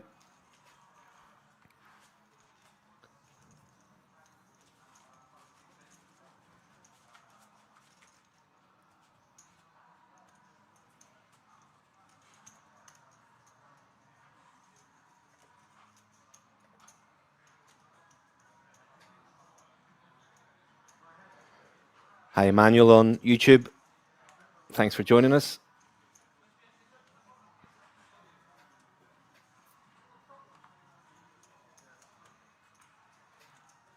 Still in the first stint of this final day. 20 players left. Oh, 19 now, sorry, apologies. 38,500 euro for the win. Top three also get seats to the World Series of Poker Europe main event, worth 10,300 euros. So almost 50 buy-ins. And Heidke's opened King-Queen from the cutoff here. Andel with sixes on the button makes the call. And Campazano with ace-jack in the big blind. And I'd be very surprised not to see a 3-bet from him. We saw him 3-bet ace-10 from pretty much the exact same scenario. Cutoff open, button flat, him in the big blind.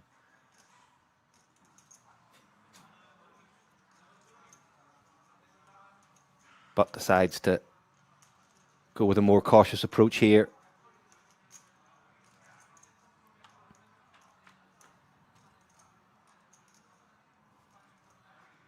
And Heidke hits the front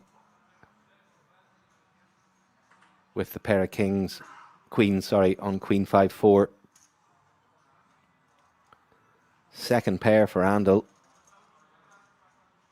but pretty chunky c-bet, 5.8. And I think that signals into two other players to Andel that sixes are unlikely to be good here.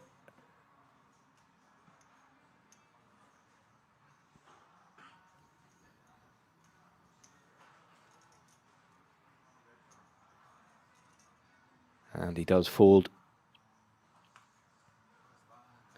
And a wry smile from Campazano. I think he knows he was ahead pre. And again, Heidke just turns over the top pair. I don't think I've ever seen anybody turn over as many hands as this whenever you're not required to.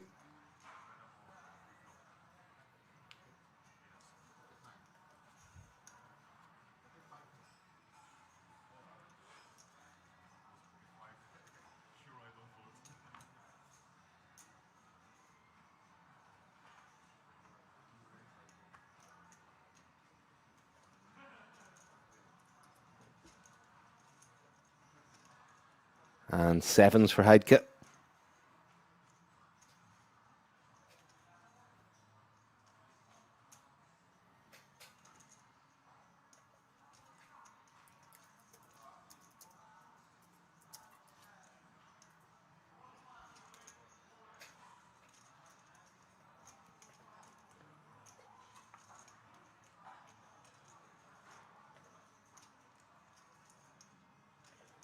Emmanuel asking how many tables are left. So there will be 3 at the moment. We'll be down to the 2-table redraw at 16. And Karamchi defends the Queen Jack of Hearts in the big blind. Great flop for Heidke, 6 high. And he just jams, just rips it, and makes a easy fold for Karamchi.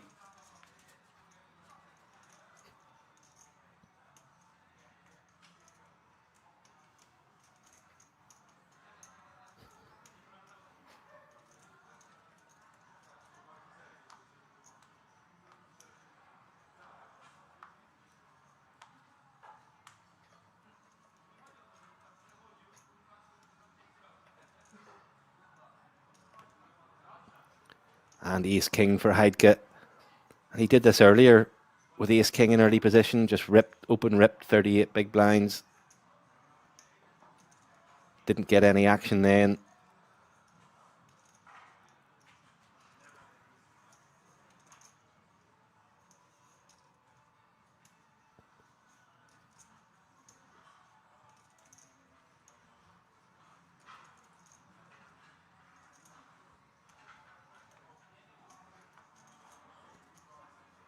And again, just, a waste of ace-king. Don't show it, please. Don't show it. No. I mean, I really don't know how he thinks that's going to benefit him.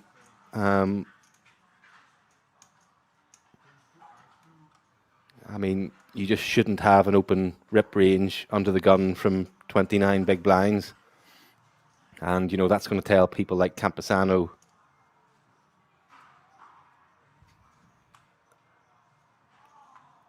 you know, it's going to give him a lot of information as to what kind of player Heidke is,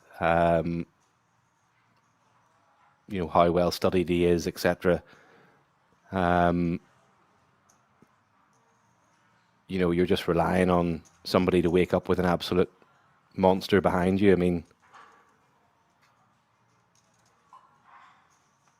you're probably only getting action from jacks plus, tens plus, maybe. But I mean, tens all of a sudden doesn't look great against an open rip of 29 bigs under the gun.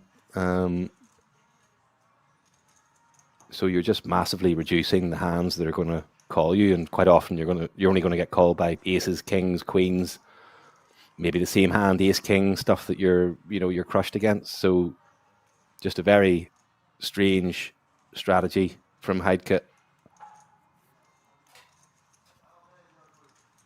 192k in winnings, so you know,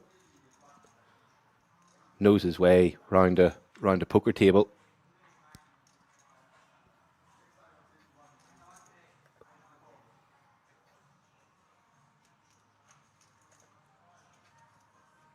Top pair for Simaku here. Third pair for Dolignon.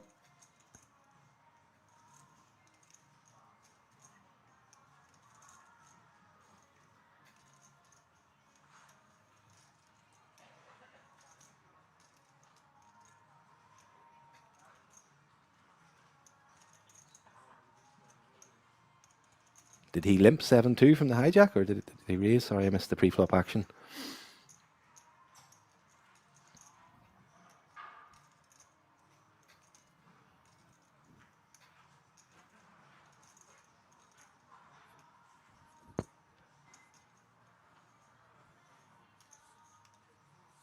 And Simaku checks calls with top pair. And another ace on the river. And is Dolignon going to turn this into a bluff now? Looks like it.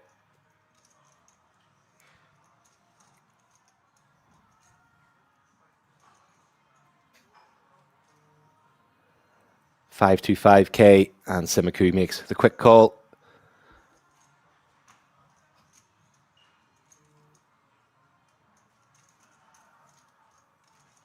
And that's him up to nearly 50 bigs.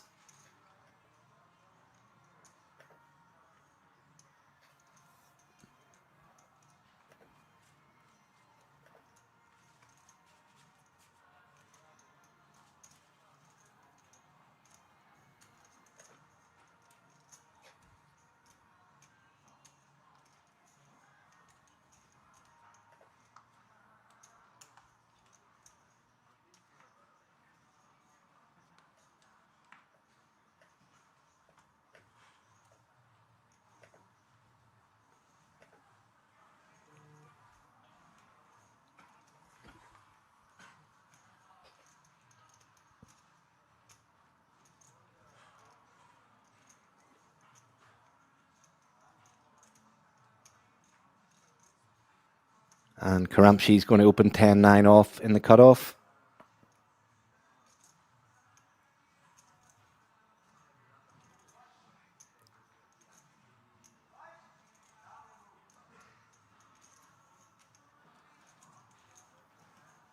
Handle 7-5 of clubs.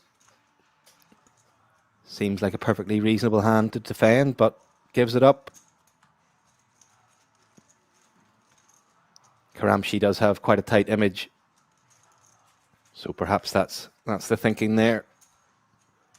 But irrespective, seems like a reasonable hand to peel a flop.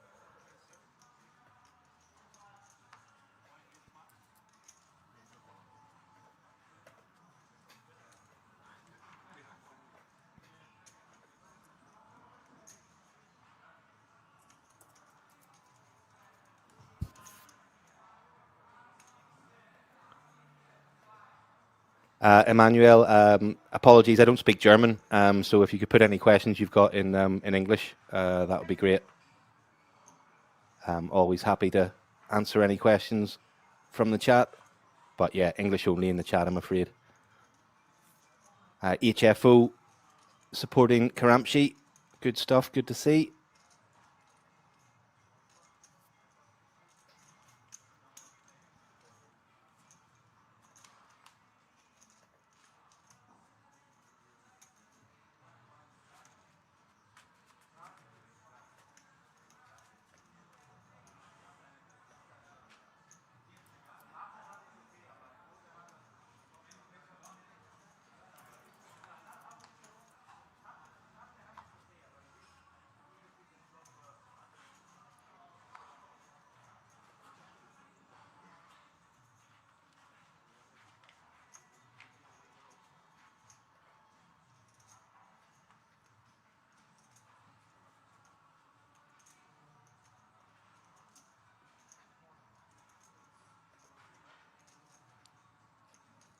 And Heidke opens the pocket eights in the cutoff.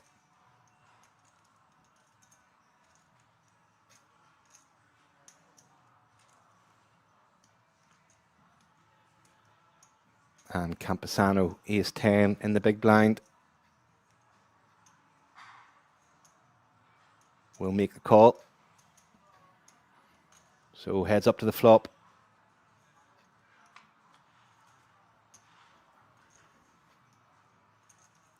And wow, what a flop for Campesano. 10-10-4. Heidke will be feeling great about the pocket eights.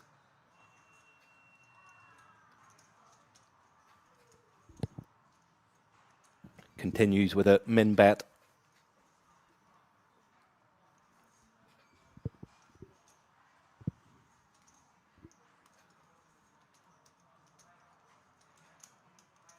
And Campesano comes in with small raise to 300. Heidke makes the call. 4 of diamonds turn.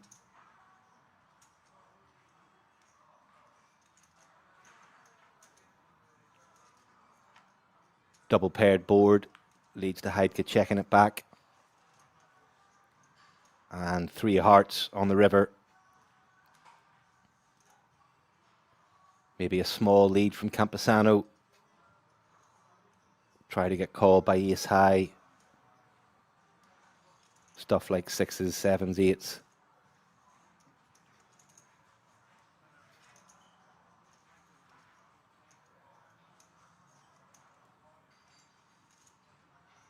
Gone quite big, 900 into a 1.6 million pot.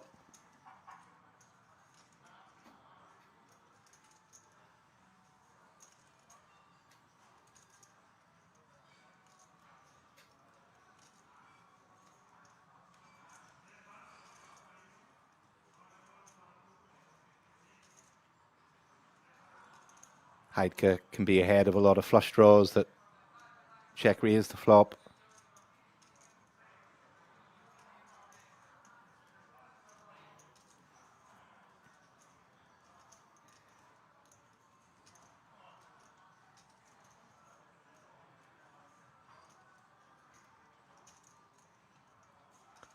Has a glance at the clock.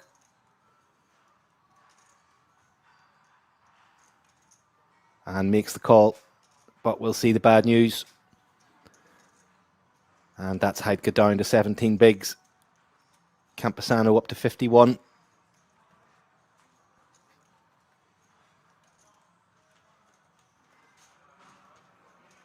And yeah, tough spot for Heidke there. 8s look pretty good on that board. And that's Campesano into the chip lead now. Slight lead over Simaku. And then a bit of a gap from them between Karamchi and Heidke. But yeah, Campesano and Simaku starting to pull ahead. I think we're going to go on a break now for 15 or 16 minutes. So yeah, please do stick with us. Oh, sorry, a couple more hands before the break.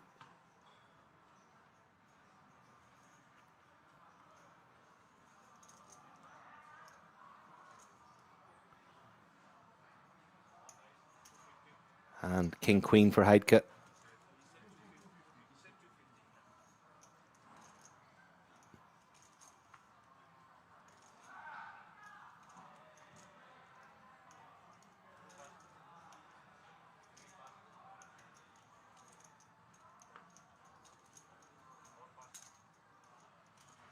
And same hand for Karamchi, but suited in the big blind.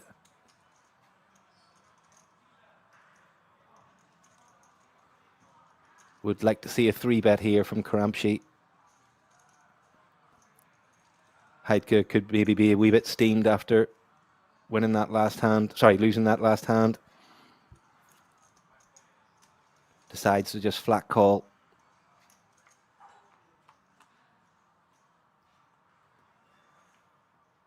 And king in the window.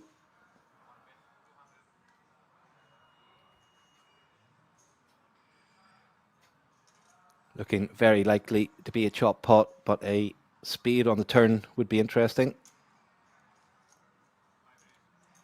Karamchi goes for the check raise. Heidke gets it all in. Karamchi calls. So Karamchi free rolling to spades. Let's see if Heidke has a sweat on the turn.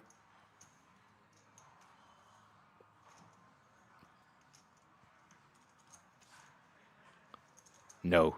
7 of diamonds turn, and they'll chop it up.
Queen Jack for Campesano on the button. Nice hand to open.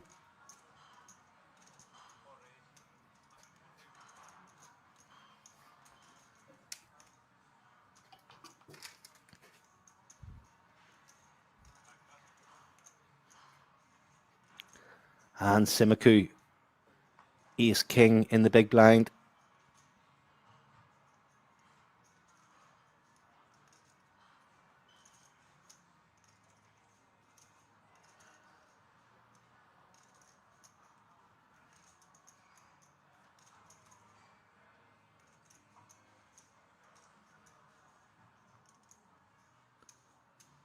And going to go for the flat call, bit of deception, quite like this from Simaku. Wants to keep Campesano in, knows his button opening range will be wide. 10 high flop.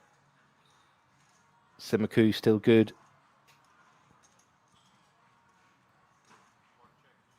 Campesano just checks back. And Simaku picks up the wheel draw. I think I like to see a lead here from Simaku. Does heavily favour his big blind defend range. Is going to be good a lot of time, but it is only ace high. Needs a bit of protection, but you are value betting here.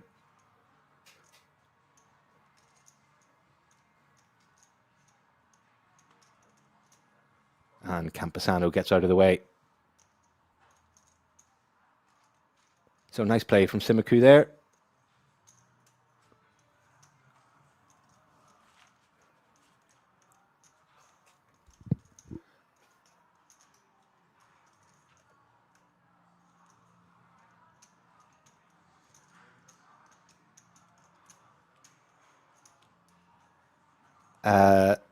Emmanuel Lanking. Yeah, sorry, mate, I don't speak German, so any questions you have, put them in the chat in English. We'll be happy to answer them, but Google Translate has been coming to my rescue thus far.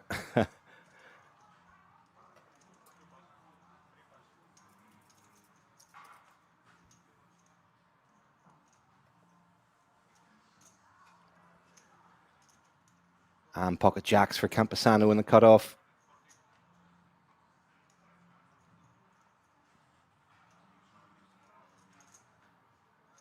Karamchi with suited ace on the button.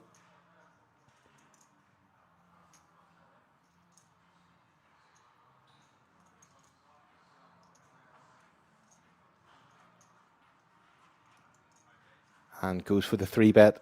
Definitely prefer that to the call.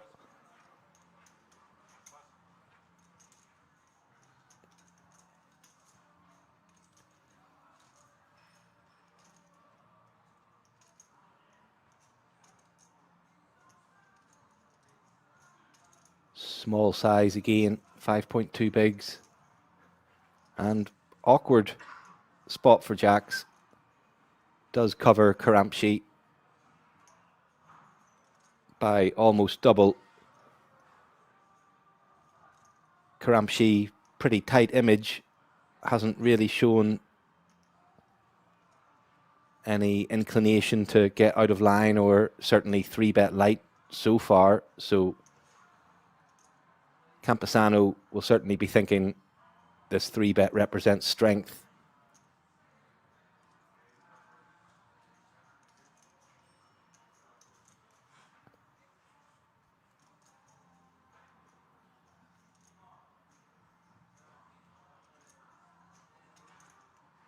But does decide to play for all of it. And Karamchi will know that ace-6 of hearts is in bad shape here.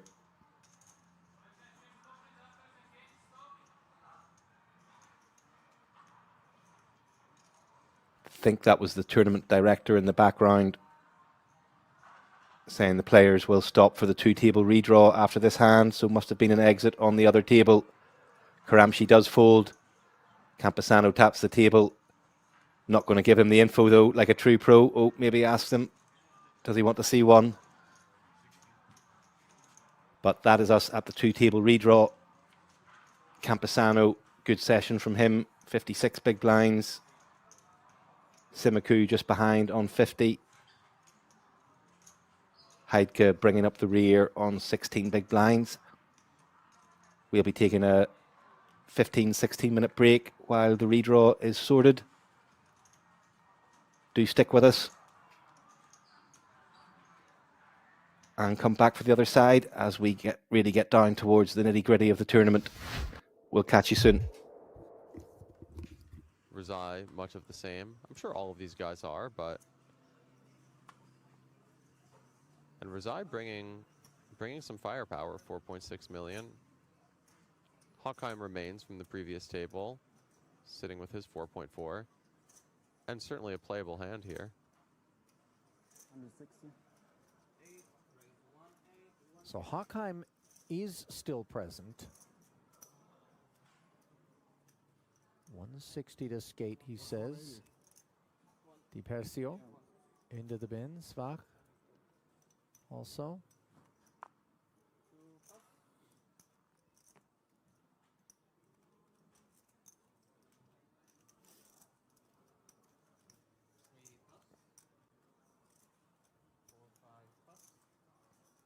And I have played against Ilani as well. Not quite as much. I found him to be very creative, crafty, certainly tough.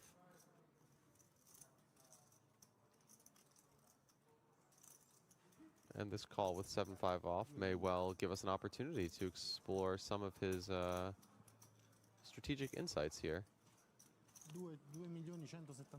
The only customer of the Open. Ace 9-6 monotone texture, gut shot, and a small club draw for Ilani, who checks over to King High and the better club draw. Yeah, these 3 to a suit flops are always quite interesting, especially when both players have connected a bit. 110.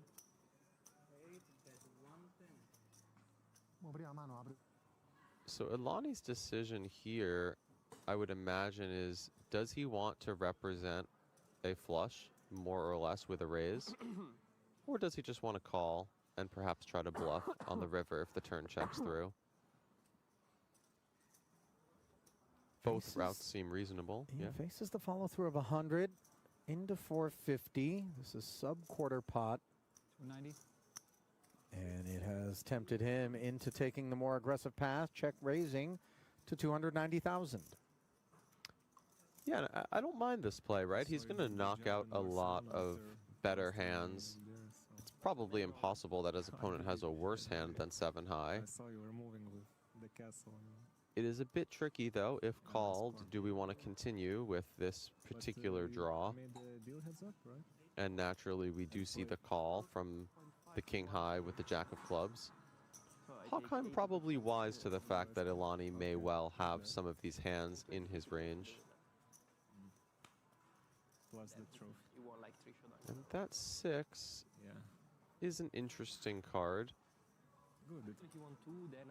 Could Ilani sometimes have It will keep you more a 6 hungry in his range in that the he was first just place, kind of so you're gonna keep looking going. to end the hand right there with? You don't Possibly. want to play that much, but maybe now you want a little bit more. No, but it's yeah. I'm playing all the EPT Ah, yeah. since a couple of years, Okay. and yeah. Checks it over. Hawkheim content to do the same. Cyprus. So a quick knuckle back Feel like want to take and a some very dry 3 of diamonds on the end. Yeah, now Ilani a with, little bit intense, yeah. you know, a bottom of range type of holding. His decision really, does he want to continue to represent something strong? Does he think it's believable? Nice. He looks somewhat poised. Carlo and Cyprus. So what, yeah. Perhaps a slight increase in his breath. Wow. That's a strong play. Simply rips it in for his tournament life. 1.7. A big overbet. And, you know, Hawkheim has the type of hand that really is never going to lose to a bluff. We can't imagine that Ilani's going to have a pocket pair or a 3. And he does appear to be breathing a bit heavy. This would be really a tremendous call. One that would send Ilani packing, by the way. Understandably. Yeah, Hawkheim does find the bin. nicely done. bro.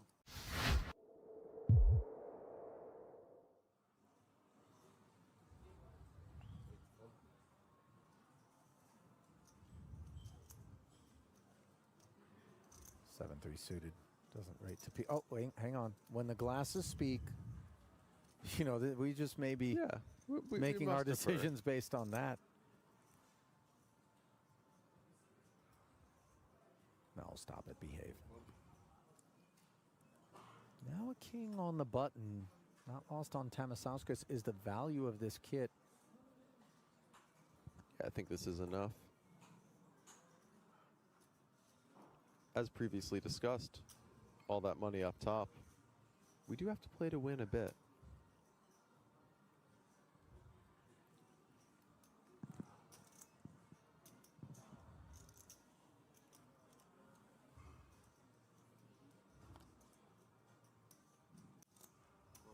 Not all, but most.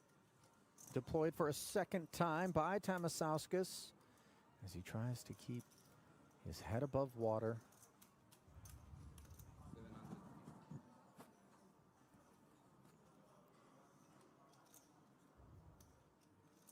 Jack 6 not a candidate. We're going to see some stalling right about now, Chewy. I mean, we Well, I are think- one removed from the immediate paid jump, but obviously I think that's what's happening. Although it's interesting. Oh my. all of a sudden, never mind the stalling. Ilani can speed his chips into the middle. Yeah. For Tamasauskas, this is demoralizing. Decisions were always foregone. conclusions, and the King-8 does have one overcard to the Jacks, but for Vladas, perhaps the bell tolls. Good luck. Yeah, it's an uphill battle here. Thank you. King 8 against Jacks. Just the king. Black king is good. ג'קים לקינג 8 שלו. קינג 8.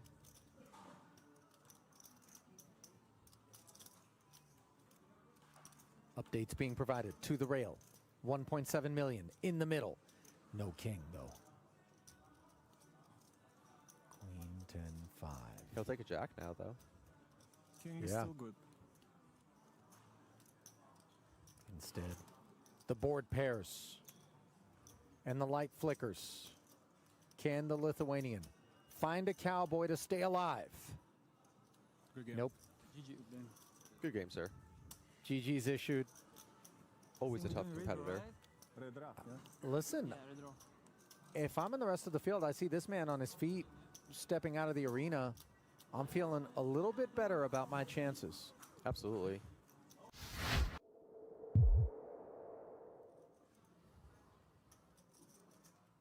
Break after this hand? Yeah. It's ridiculous. 15 hours of play and we get like 9 minutes of break.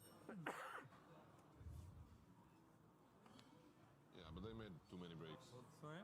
They made too many breaks also, like after Yeah. half an hour, after an hour. We had like more break than play in the last couple of hours.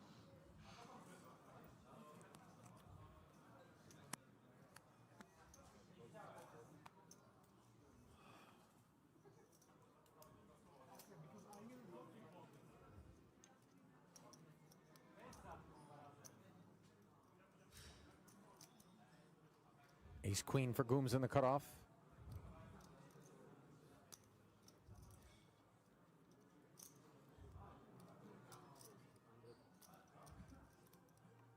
Predictable open. Just the minimum.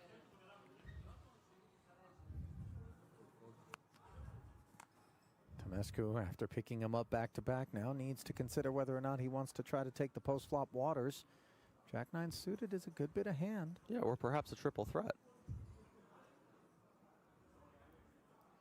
You think it's a candidate? It's possible. I mean, he's against a cutoff raise. Wow! He agrees. Somehow 1.5 now, right? Yeah.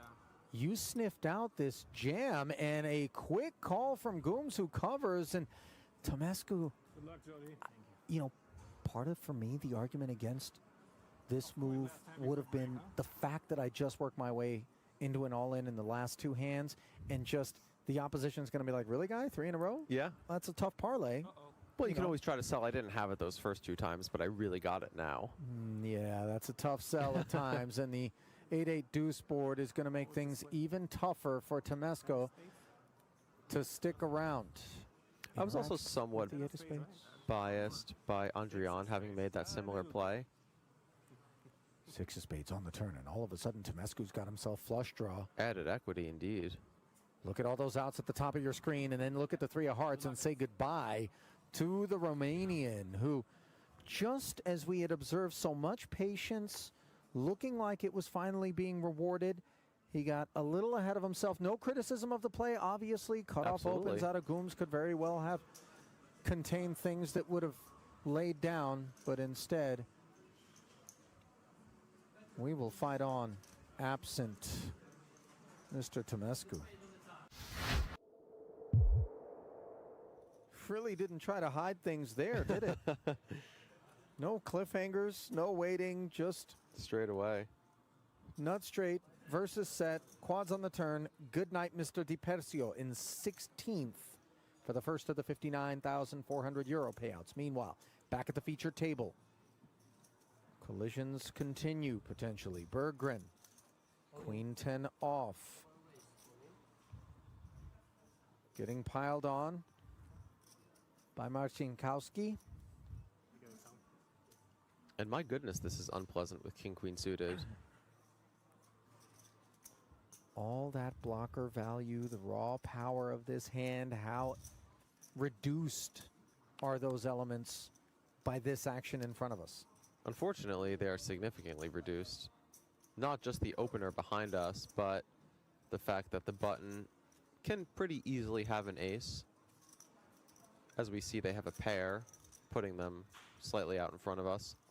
Of course, the real concern being dominated by a hand like ace-king or ace-queen. And I think that's a disciplined fold. And speaking of ace-king, here we are. King-queen suffers from things that ace-king does not. Indeed. The only manner in which Boyevic's kit can be dominated is by exactly pocket aces and pocket kings, and we block this stuff. So he's going to jam in over the top. The decision quite simple for Berggren to depart, and Marcinkowski's going to be off to the races. We saw something very similar with pocket tens against ace-king moments ago. The pair turning into quads. And it looks like with the dead cards accounted for, nines are only a very tiny favorite. 2%. And when we're here playing poker, we tend not to want to make it a game of roulette. And the wheel lands in favor of Boyevic. Ace high board. Neither player reacting. They've seen too many hands to be premature in their celebrations. Now all of a sudden, the pot lists oh so heavily toward Boyevic's ace-king. Just needs to fade 2 outs, and he's done so. Another one. Bites the dust. Here in the main on this occasion, Marcinkowski, 15th. What did you fold, Cubs? Which influences our decisions before we decide to take flops? Yes, and also the nature of 4-betting. They may just come right back over the top. I mean, such behavior is more available to certain characters at the moment than others. That is Truly. without question. And I'm not just talking stylistically, but just in terms of stack depth and the topic that we have now introduced for the first time, the ICM pressure, independent chip modeling, whereby the game is sort of expressed in terms of real cash value of our stack. Yeah.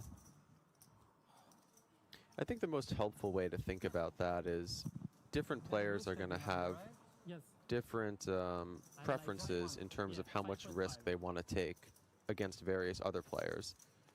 So, for example, the deeper stacks in Kamoshi and Ilani, as we see here, are going to be particularly cautious against Simone because they are covered and they have, you know, very playable chip stacks. Whereas, as we spoke, the shorter chip stacks are going to be more willing to take on risks.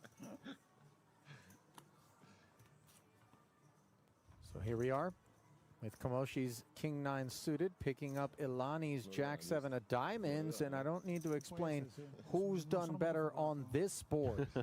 Jack high flush right away. Ilani knuckles over. Kamoshi has dust.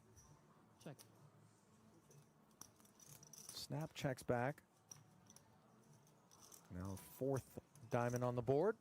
Really unpleasant sight for Ilani as he's got the 3rd nuts. Any naked king or queen of diamonds would have him beaten right now. Although I'm not sure, absent the follow-through bet from Kamoshi, how concerned Ilani will be about No, I didn't check. Kamoshi having either of those cards. For sure. And I mean, the ace is certainly a card that could pair Kamoshi, so it could be good. You see a tiny bet here.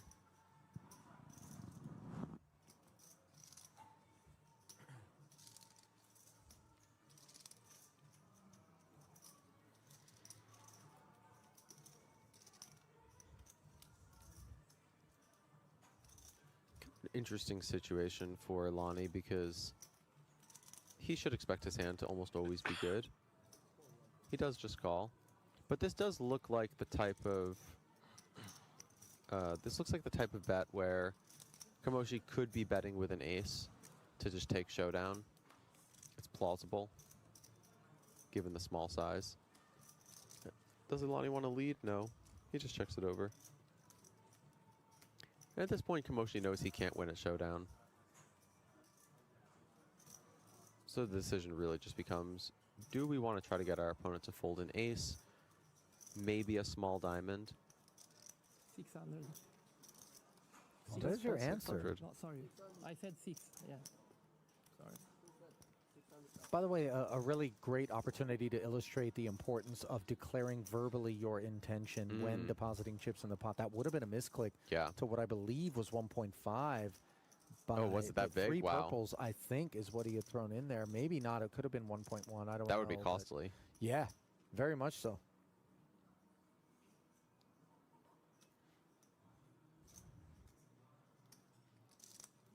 And it's interesting for Ilani. I mean, oh wow, he does fold it. Incredible. Kamoshi, nicely done.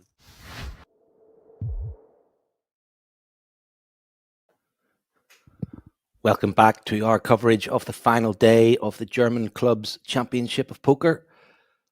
Down to the final two tables. 38,500 up top for the win. Everybody locked up 1,750 euros. And here's our new feature table. Quite a few players we haven't seen before. Peter Struika, chip leader. 7 million, just over 7 million, 59 bigs. Simiku was in the last stint, 5.9, 50 bigs, as was Dolignon and Heidke. And then some new players, Andre Arnold sitting in third, 47 big blinds, and then a few players playing under nicknames, Alan Zabuterol, who I believe was the start of day chip leader. He started the day with around about 7 million. So things been going backwards for him. And then Django bringing up the rear on 9 big blinds. Blinds 60,000, 120,000 with 120,000 big blind ante. My name's Richard Hayes. Thanks very much to everybody joining us on Twitch and YouTube. Shout out to Schmoosey. Asking, is Tom Dwan still an active player? Yes, yeah. I think he's, for quite a few years now, been playing mainly cash games. I don't think he's on the tournament circuit anywhere near as much as he used to be. Don't recall seeing his name in any of the coverage at the recent World Series. I'm not sure whether he was playing that. Favorite players: Dwan, Brunson, and Helm. Yep, that's a good top three. Super System was the first poker book I ever read. Big Doyle Brunson fan, R.I.P.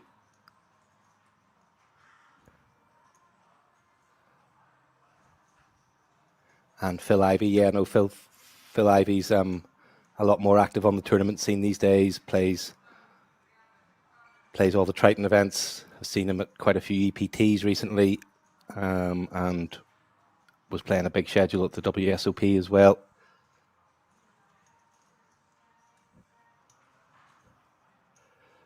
So first hand folded round to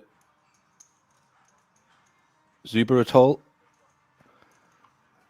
Could have picked an easier nickname for me. And he limps the small blind, and Dolignon checks back ace 2 and hits top pair on ace jack 9. Sputerall's going to stab. Board does favour his small blind limp range compared to the big blind check back range. He'll think it's unlikely Dolignon has an ace. 6 of diamonds, no help, and Sputerall will just check. We'll shut it down now. Dolignon checks back, which might possibly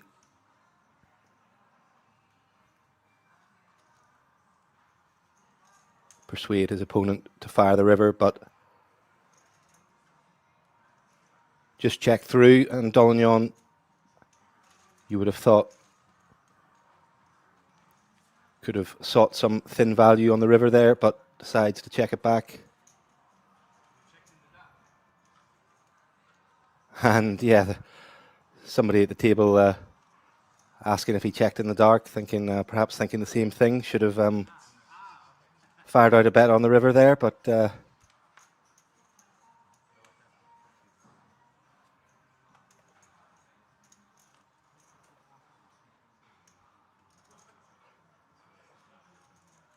decided to just take it to showdown. And here's Struka, table chip leader.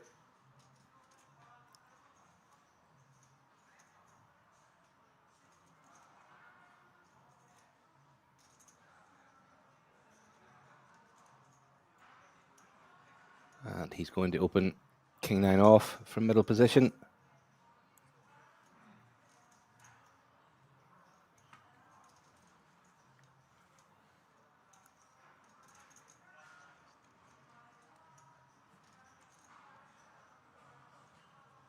And round to Simaku in the big blind. Decides to let go Jack 5. Showing due respect to the table chip leader.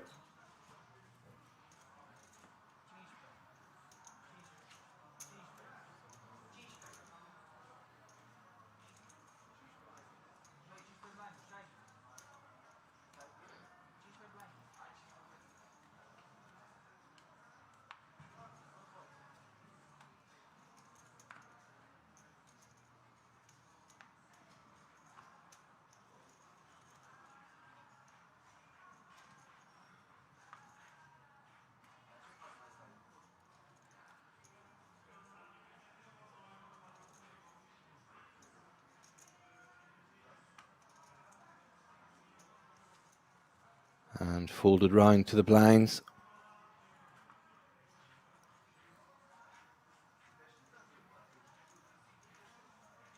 Nine 8 for Simaku.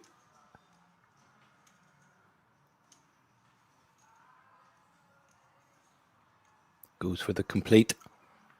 And Andre Arnold in the big blind. Jack 8.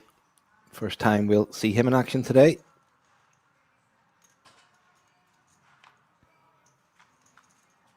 Dominating Simaku at the moment. But top pair for Simaku on 9-5-4. Backdoor diamonds and straight draws for Arnold.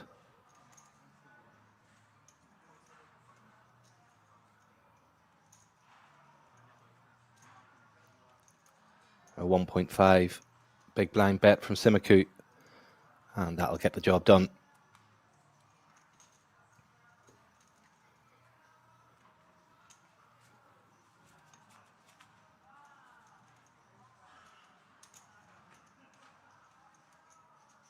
Top 3 get a seat to the World Series of Poker Europe Main Event later on this year. €10,300 value on that, so 50 buy-ins for this 250 tournament. Chance to mix it with some of the best players in the world. Won't be a factor yet, but people will start to have that in the back of their minds.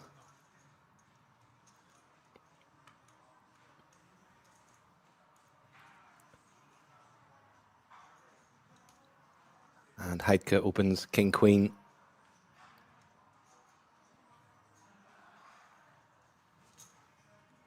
But doesn't look like he's going to get any action.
Simaku opens ace 4 from the cutoff.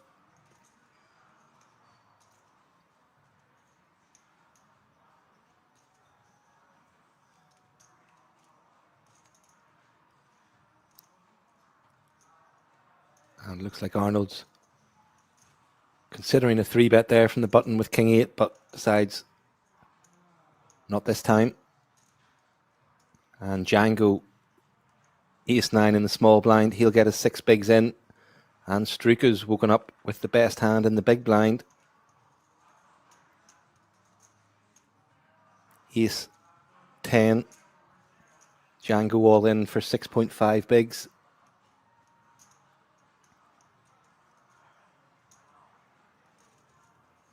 Up out of his chair already.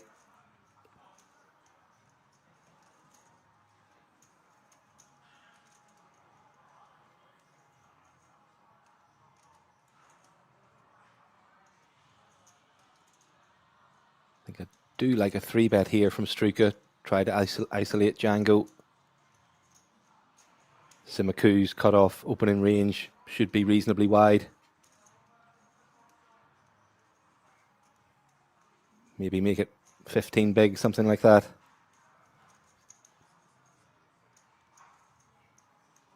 And Struka goes for the 17 big blind 3-bet.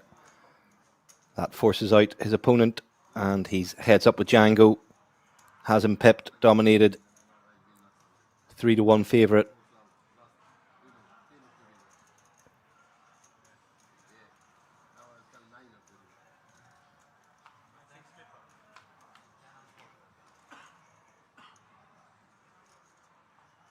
And 9 for Django, but Struka has the up and down on Jack 9-8, 10 outs. And there we go. Binks it on the turn. And the 10 on the river for the chop. Wow, what a lifeline for Django. Was basically almost out of the table area. What a miracle river card for him.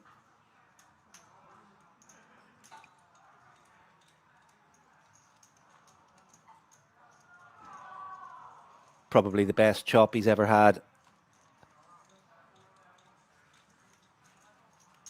And that's very unfortunate for Struka, but played it well. Doesn't seem too concerned. Fist bump between the two. Always nice to see the game being played in good spirits. Was exactly the same down in Dublin this weekend at the Irish Poker Tour event. Great crack, everyone in good form. Everybody taking it seriously, but not too seriously.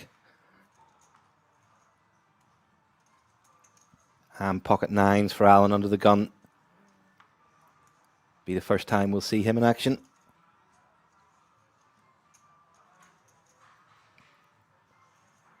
.1 to go.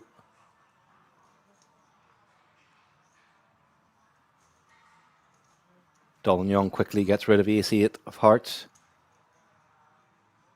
Simaku follows suit with ace-2 of diamonds, but Arnold will not be folding ace-king.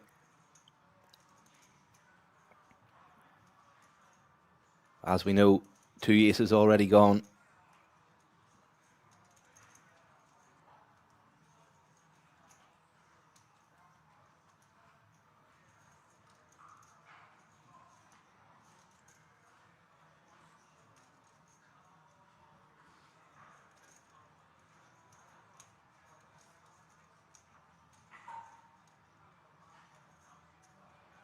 Makes it 7.1 to go.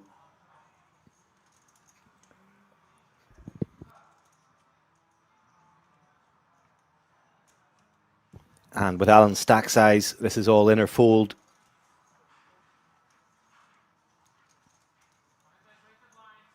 Not deep enough to flat.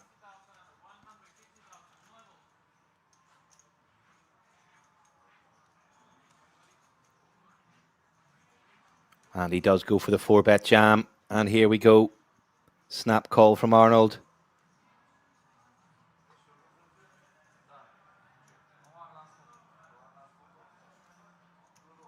And with the 2 aces gone, Alan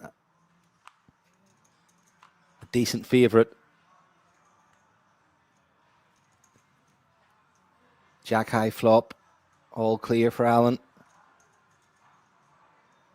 No back doors to worry about in terms of flush draws. And 9 on the turn seals it for him. Wee pump of the fist. Lovely to hit the river with absolutely no sweat at all. Shrug from Andre. And that's a big double up for Alan, up to 44 bigs.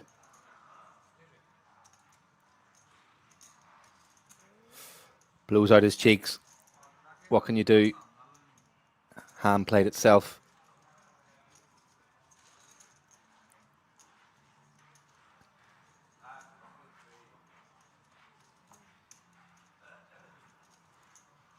And a big smile from Alan.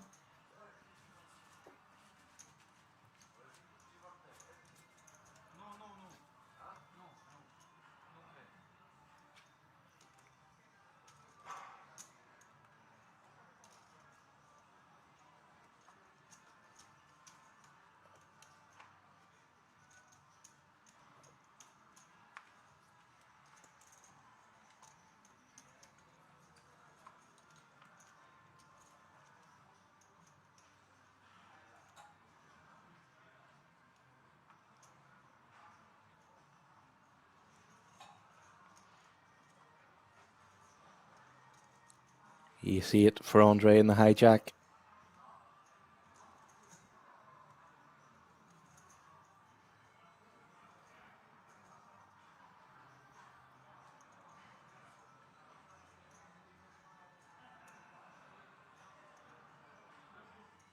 And blinds have gone up to 80, 160. With a 160 big blind ante.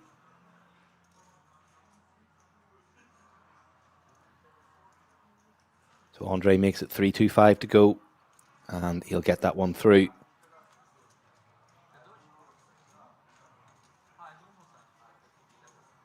And back up over to 21 bigs.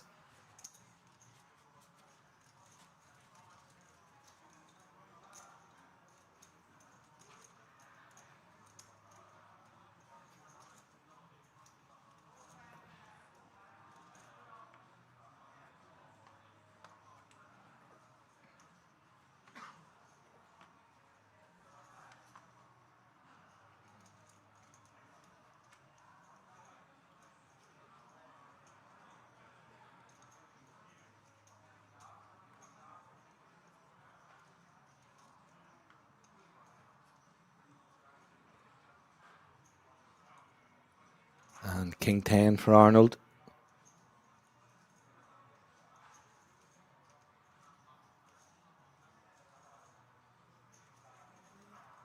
Decides, doesn't want to get involved for the third hand in a row.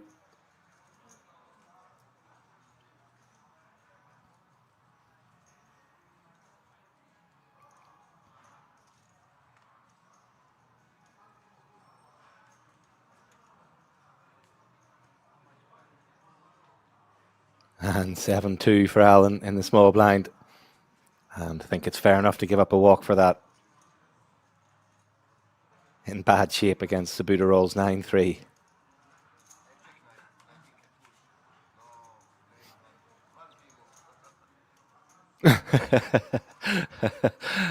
Django, I think, saying no walks from him in the same position.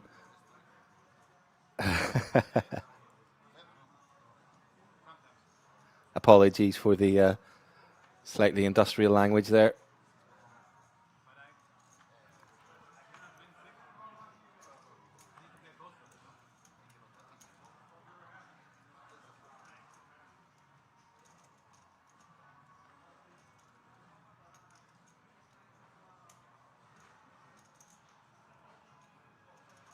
Nine eight suited for Django, 6 bigs. May be good enough. No.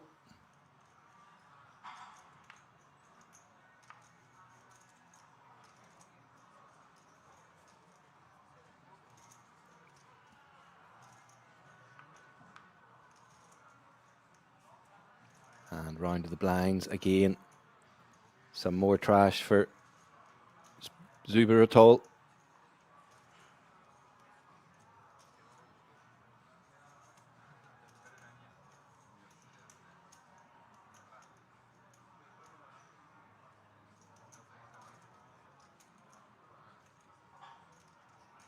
And goes for the limp. Don jams. And the Romanian has to fold.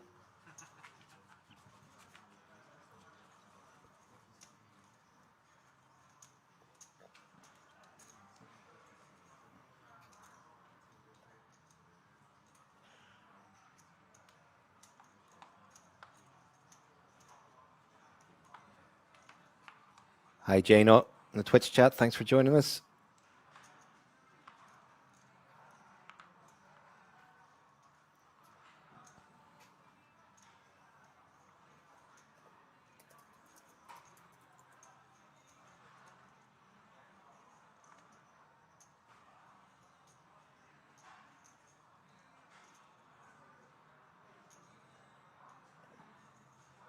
And Queen Jack suited for Strika. Pretty hand.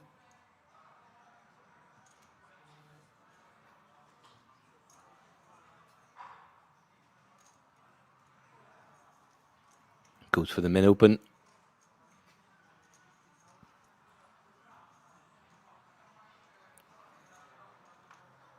And Simiku 9-5. One of those sort of awkward, trashy type of hands that you probably have to defend sometimes, but certainly not all the time.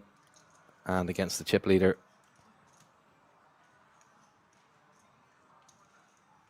Probably one of the times to send it to the muck.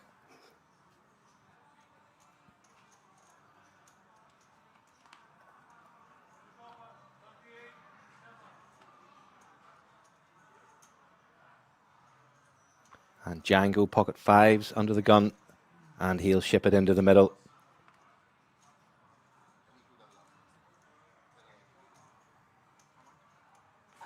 And he's going to get some action from Alan with the kings, and he's not going to like what he sees.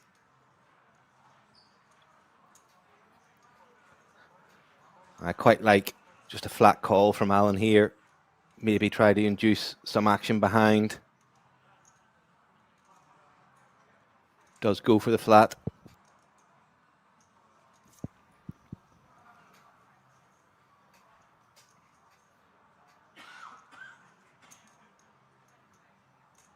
But unfortunately for him, nobody has anything they can get involved with. Django sees the bad news. 2-outer at the moment. Stands up for that bit of extra equity.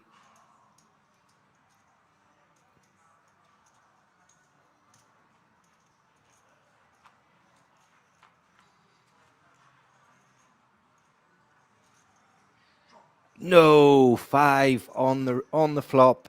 9-10. Alan does have spades, backdoor spades. Grimace from him. Oh, wow.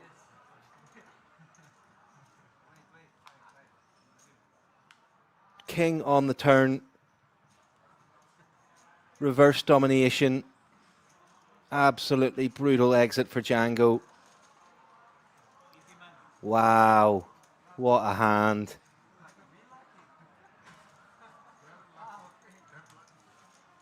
Two-outers hit. And Django comes off on the wrong end of it. Absolutely brutal for him.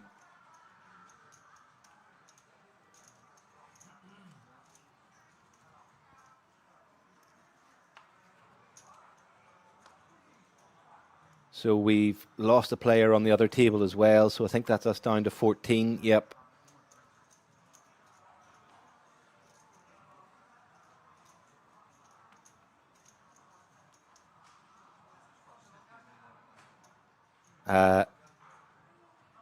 Everyone locked up €1,750. Pay jump the next bust out up to €2,200.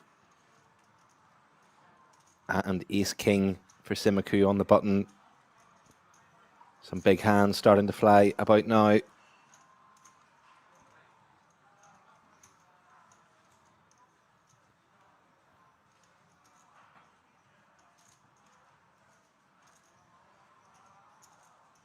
And Struker does have an ace in the big blind.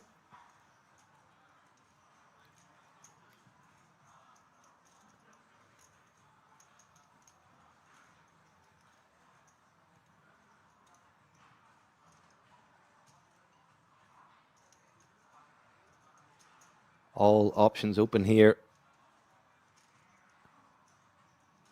Well, apart from fold, you would imagine. And Struker reaching for 3-bet chips, his music to Simacai's ears.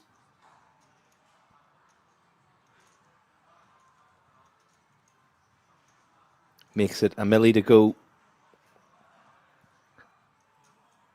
And I think with Simacou with 31 bigs behind, I think this probably is just a 4-bet jam.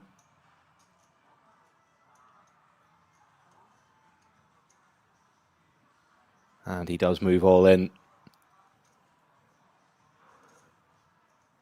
And I think in turn a pretty easy fold for Struker now. Ask for the count.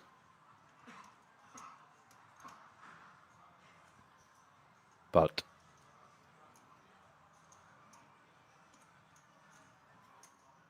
basically 3/4, 80% of his remaining stack. 33 bigs.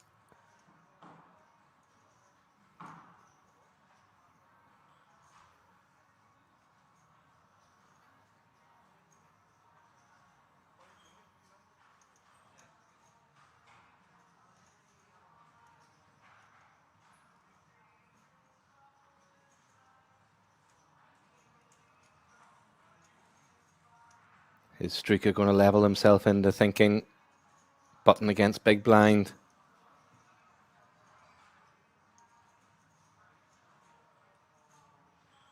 Simacou could be at it.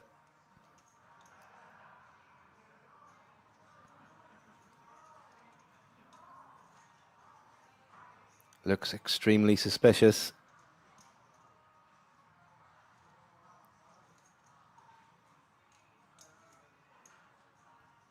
But surely with 14 left, very healthy, 41 big blinds behind, there's going to be better spots than this.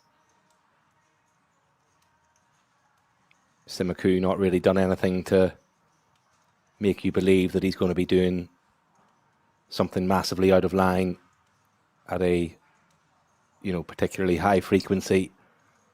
You would think it's going to be very low frequency play. And yeah, just making Simacou sweat a bit for it maybe.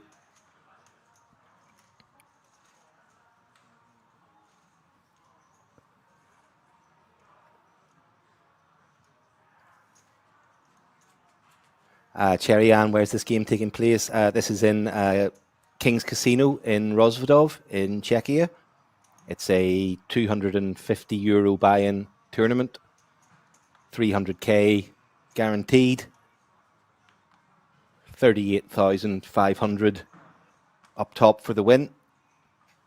Top 3 also get seats to the World Series of Poker Europe main event, worth €10,300. So yeah, pretty chunky money for a 250 buy-in.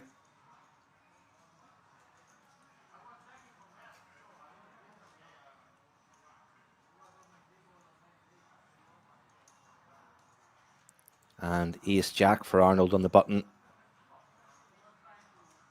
I think 18 bigs is probably too much to rip. Still open size. Want to try to induce some action from worse hands, but does decide to just go for the rip. And Struker with the same hand as last hand, Ace 4.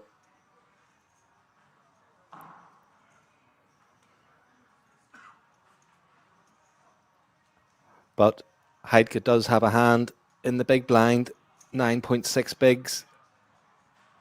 And sorry, yes, that probably does explain Arnold's jam.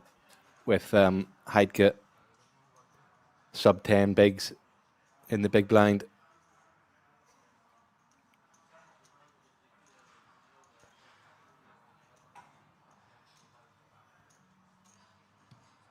And he's going to gamble. So here we go. Ace Jack against fives. Heidke 67% favourite. Some of Arnold's outs must have been folded.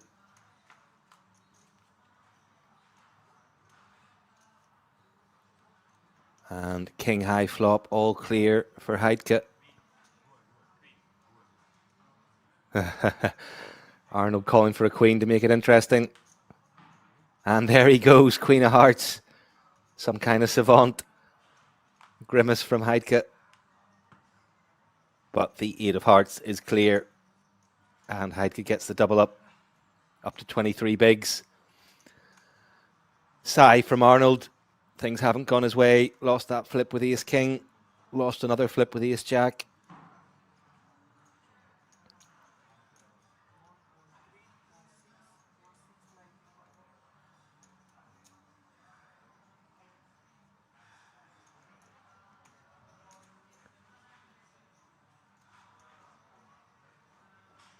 And Heidke relieved to dodge some outs on the river there.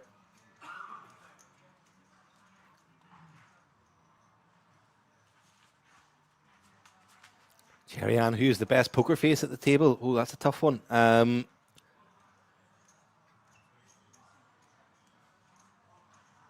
think probably from the previous stint, Guy Campesano. Maybe here this far, Simiku, I would say maybe. He's got the shades on though, you know, so always helps.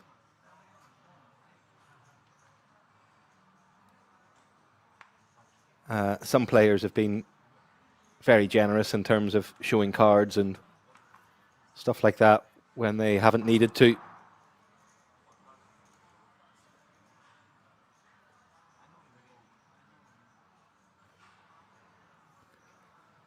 And here is Simiku, King Queen. What do you think?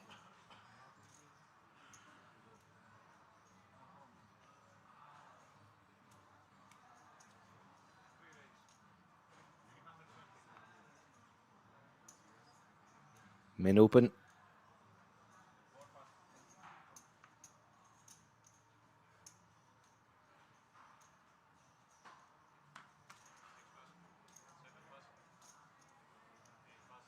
And not going to get any action.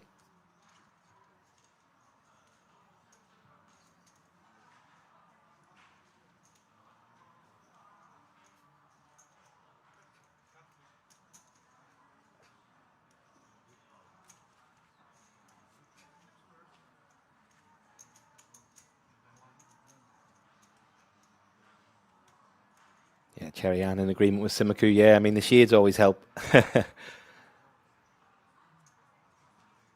But he has been very sort of consistent in his actions. And Dolignon with the Cowboys under the gun.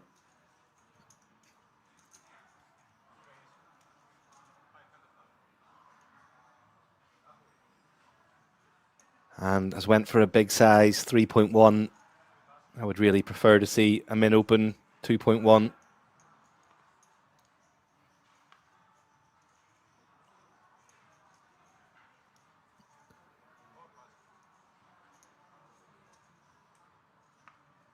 You know, under the gun, your opening range of 18 bigs is going to be pretty strong anyway.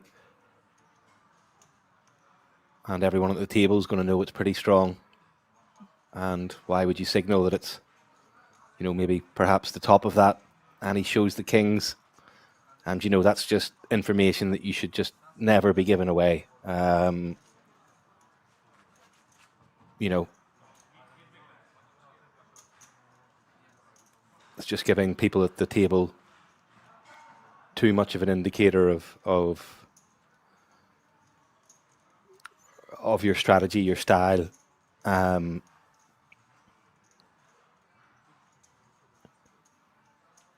And, you know, Dolignan has shown a tendency to be quite inconsistent in his opening sizes for raise first in. And really, you want those to be exactly the same at most spots in the table. You should really be opening your entire range. If you're going to open under the gun, it should always be for a certain size, 2.1.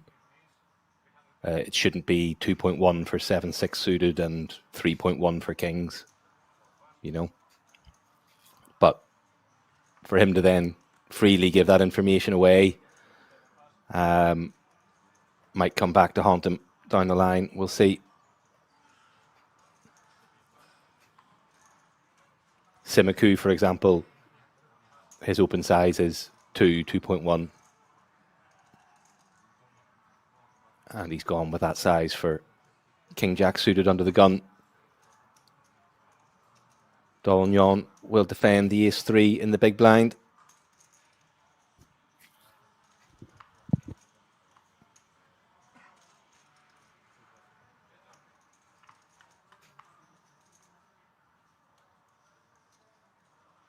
And Dolignan still ahead. Very much a board that favours the big blind defend range. So Simaku will check back. Hope to pick something up on the turn. 2 of spades is a brick. And again, just check through.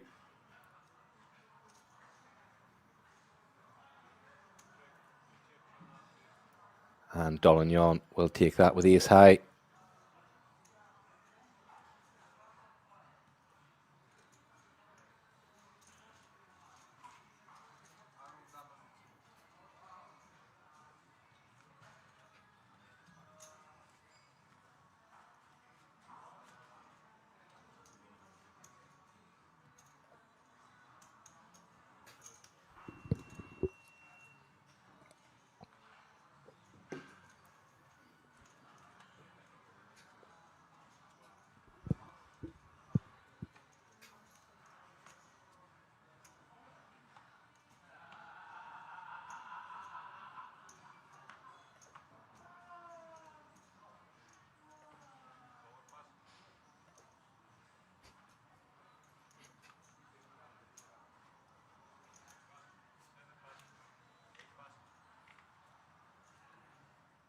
And Sabuda all 5s on the button. Sub 10 bigs. Seems like a good spot to jam. And he will get it in.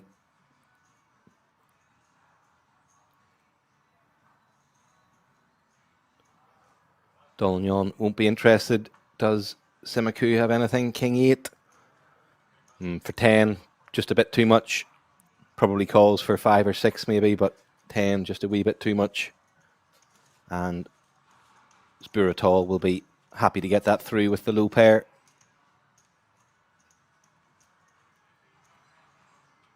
Rocking a nice leather jacket.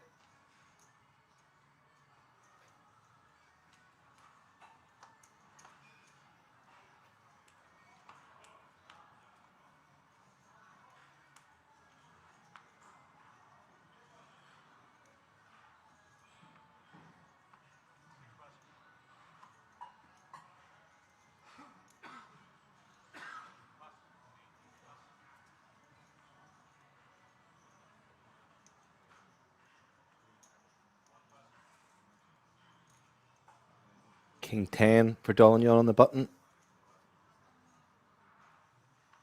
Nice hand to open. And Queen Jack suited for Simaku in the small blind. I would like to see a 3-bet here. Oh, wow. Dolignan's open to 1 million. Wow. So this was sort of what I was talking about earlier. Sort of no consistency to his open sizes. So, I mean, what do you read into this if you were Simaku? You saw him open kings under the gun, 3.1. Earlier on, he opened 7-6 suited, 3.5. And it works to a certain extent in that he's got Simaku to fold a very good hand there in the small blind. But the problem with opening to that size is, especially with a hand like King 10, you're narrowing the range of what can call and play back at you essentially to hands that almost exclusively have you in trouble. You know, you'll maybe be flipping with stuff like 10s and 9s that have to call, 10s, 9s, 8s. But, you know, a lot of the time, hands like King 10 are going to be crushed. Then it also means that it tightens your own open range, because, you know, if you're opening the hands that sort of size and you get 9-8 suited in the cutoff and you're playing 24 bigs, well, you don't want to open that hand to 6 big blinds or to 4 big blinds, but it is a hand you should be playing. And if you're opening everything to 2 big blinds, 2.1, it means you can play a hand like that, you know. And here Arnold's got 5 bigs in from the small blind with 10-9. Struker's woken up with an ace in the big blind. Pretty much a 50-50. Struker slightly ahead. Arnold already up out of his chair. Hand on his chin. Awaits his fate. And Struker takes the lead on Queen, Queen 7. Arnold calling for a 10.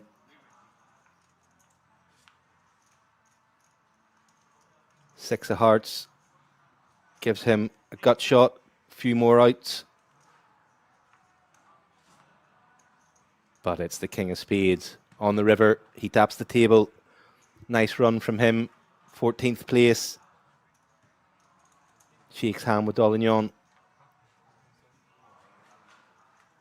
And we are down to 13.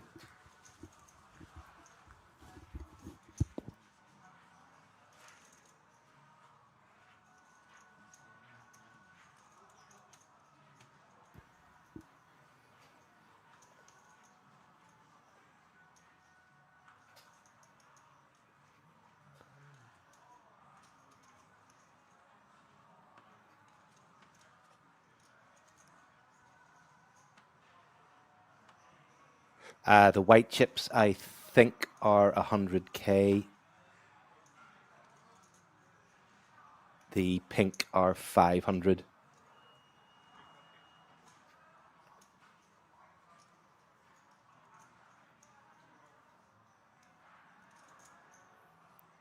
And Allen's opened under the gun with the ace-7 of clubs. King 10 of diamonds. Nice hand, but under the gun 1. You don't want to be facing action from under the gun with it, really. 12 bigs. Awkward stack size. One of those hands where you look down at it and you're thinking, you know, just one fold and then I can play, but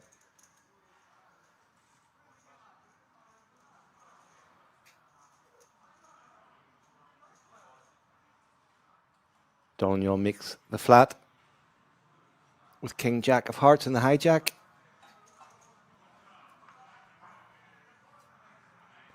Ali G, how many players left? 13 at the moment, 2 tables, yep. Be 1 of 7, 1 of 6. Yeah, we've got 6 here, so 7 on the other table. And yeah, closing in on the final table.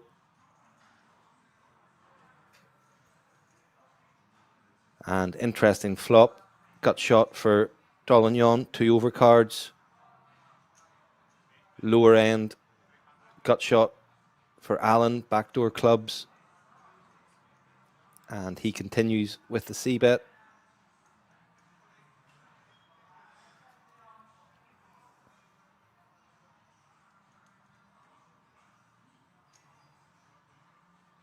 I think Dolignon certainly can peel a turn here in position.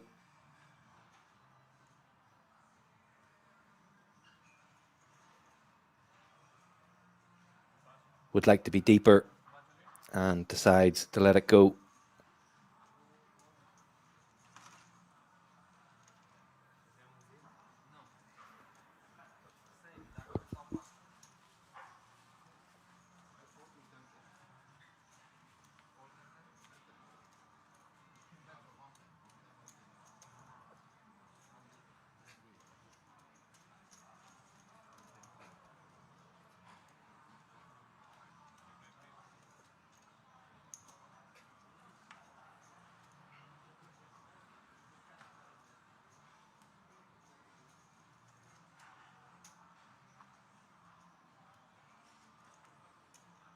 And ace queen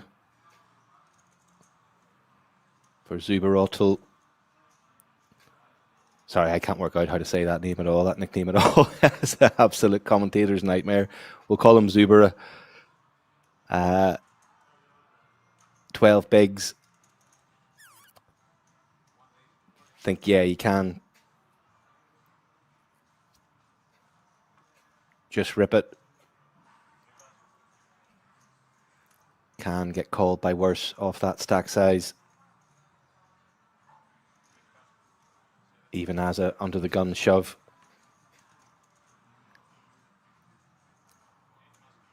But no action.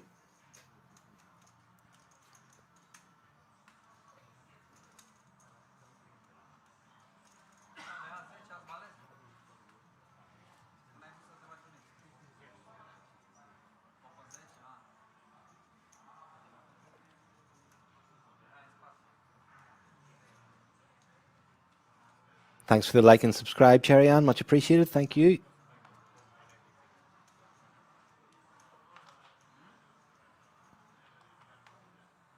ECW King, how can you not pronounce that name? Yeah. It's a tongue twister for sure. And Simaku with the jacks and the hijack.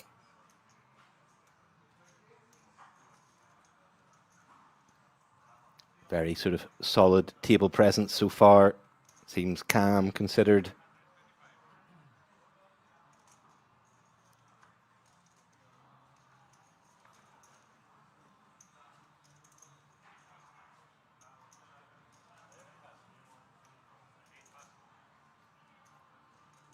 And 9-7 off 13 bigs.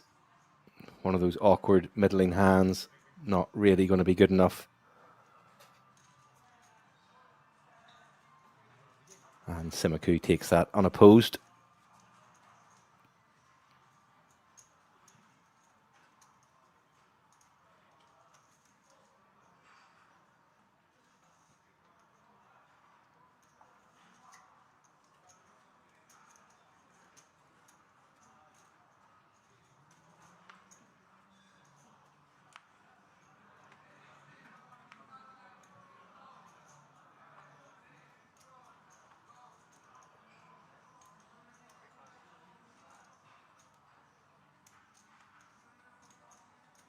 Cliptic Gaming giving me some credits for trying. Yep, no. Gotta dive in there, eh?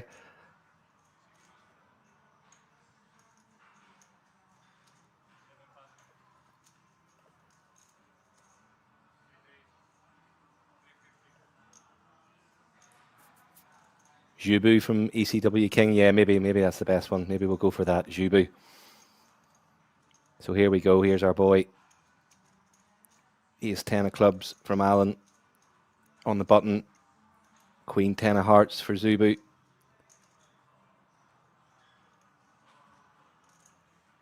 Definite potential 3-bet jam semi-bluff spot, and he goes for it. Good man.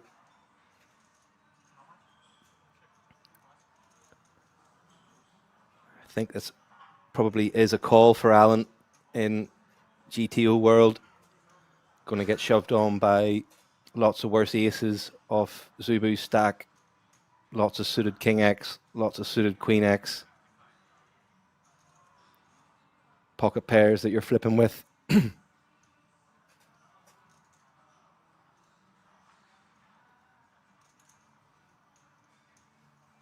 think if it's like 10 big blinds, he's called already, but 13 maybe giving it a wee bit more consideration. But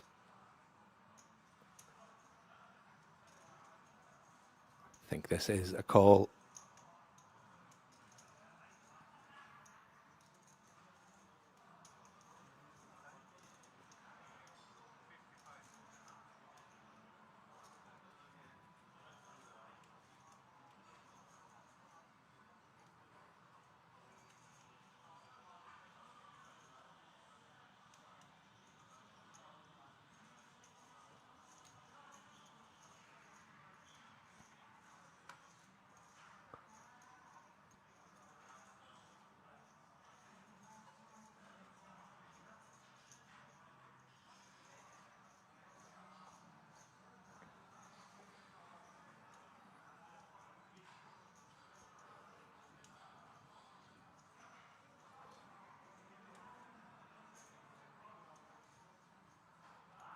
And he does let it go. So Zuba will be absolutely delighted with that.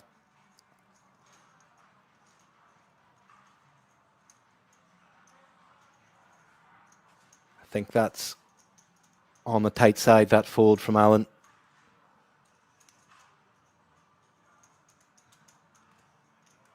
Zuba's small blind jam range of 13 bigs is going to be pretty wide versus the button open.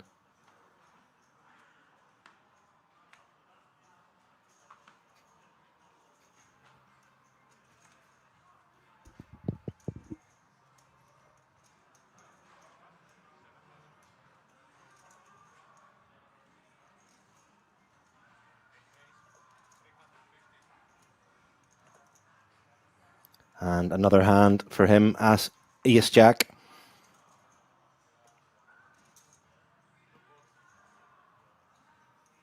Dolignan makes the call on the small blind with Jack 10 of clubs.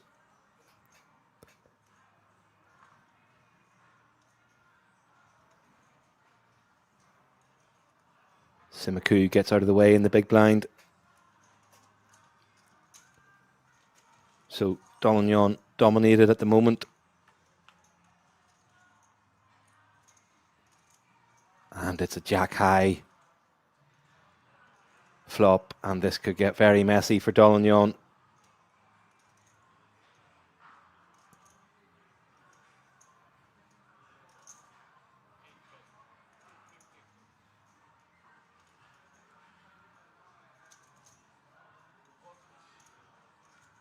Check call versus 1.6 big blinds from Alan. And might that king save Dolignan? Might shut down Alan, although would be surprising if Dolignan's peeling that flop with King X. Does check it back. And 9 of clubs. Alan, I think, probably going for the pot control line on the turn, so he can call small bets like this on the river.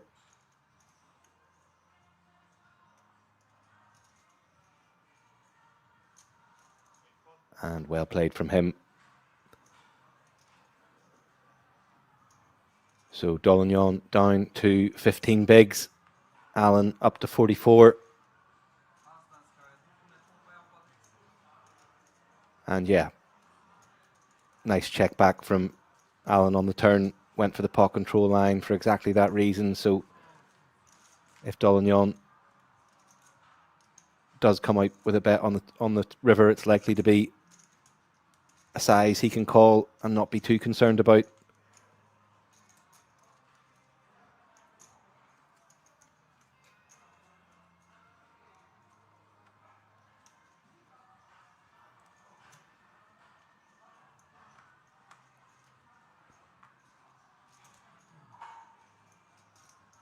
Thanks, Sherry, for joining us. Have a good evening. We'll see you again soon, I'm sure.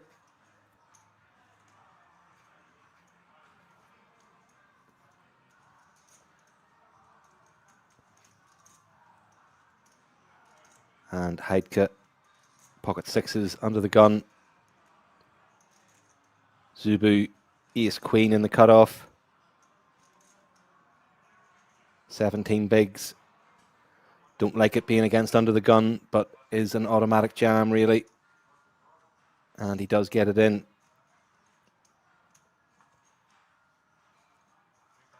And I don't think Heidke will be calling this off, but we'll see.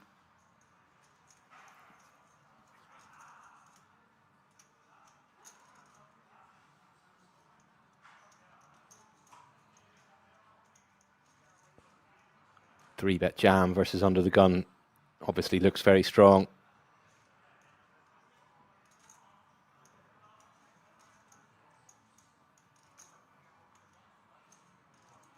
Certainly won't be doing it with fives to twos.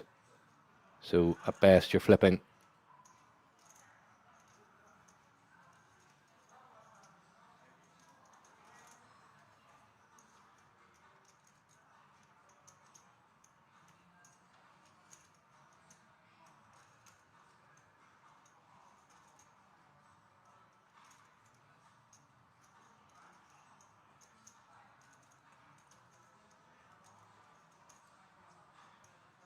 Giving it some thought.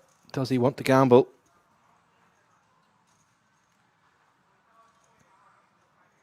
I think that sigh indicates a fold and does get out of the way. Again, shows his hand. I think he's showing his hand, honestly, almost every hand he's played.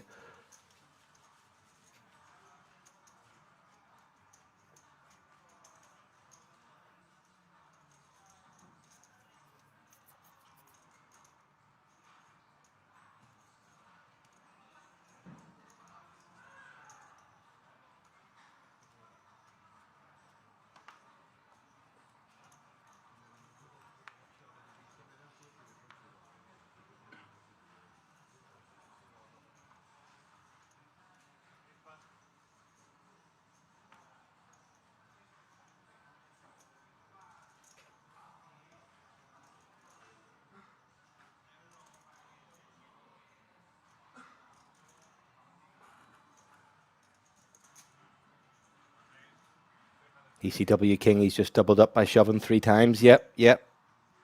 Got each of them through. Probably will have wanted some action with the Ace Queen, really. But yeah, pick up the blinds a couple of times, big blind ante. And, you know, those 12 big blind stacks all of a sudden become playable again. And, you know, that's also why, you know, you don't want to let yourself get too short before you do start jamming, because, you know, you don't have any fold equity if, you know, you're jamming 4, 5, 6 big blinds. You know, you don't really have any fold equity, whereas you're 3-bet jamming 12, 13 big blinds versus under the gun opens. You know, you're going to put a lot of pretty decent hands in pretty nasty spots. And of course, a double up at 13 big blinds is worth a lot more than a double up at 5 big blinds. So yeah, you need to be wary about letting yourself get too short. Sometimes you have to take risks with, you know, maybe hands in the middle of your range or bottom of your range folded to you in position, late position. You know, sometimes you got to get it in and hope you get it through.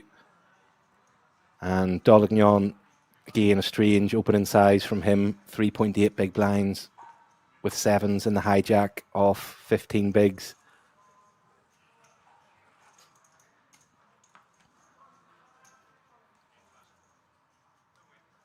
Does get Alan to fold King Jack.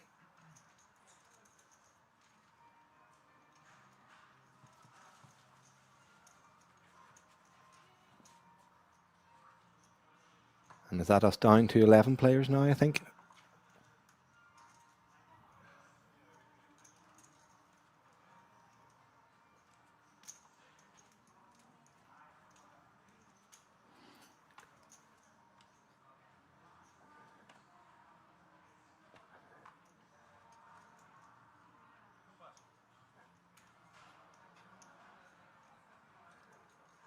ECW King doesn't want any action with Ace Queen with 12 left. Yeah, can be a tourney killer.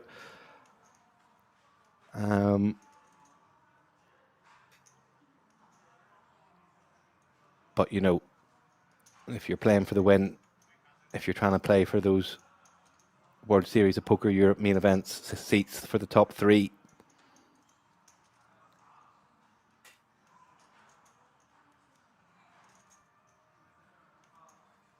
Ace Queen with 12 big blinds, you've got to give me a pretty strong argument as to why it's not shipping into the middle.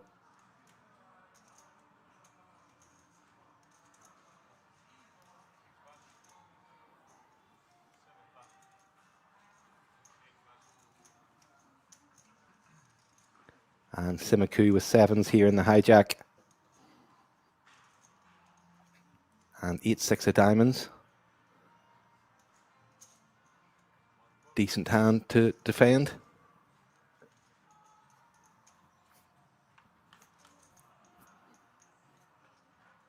And 8 in the window. Second pair on Queen 8-4.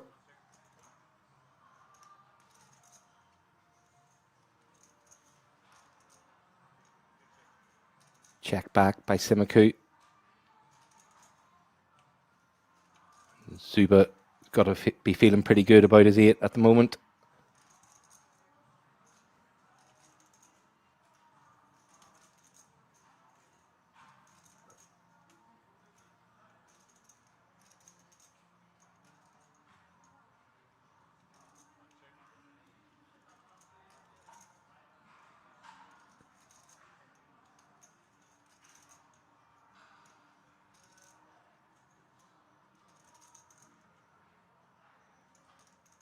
And Simiku's going to come in with the delayed c-bet on the paired board.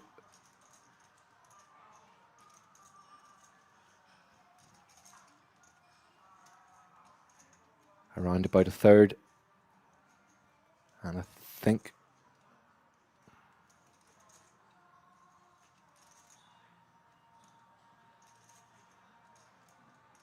the Romanians obliged to check call here. And he does take the river. And that's a great card for the big blind.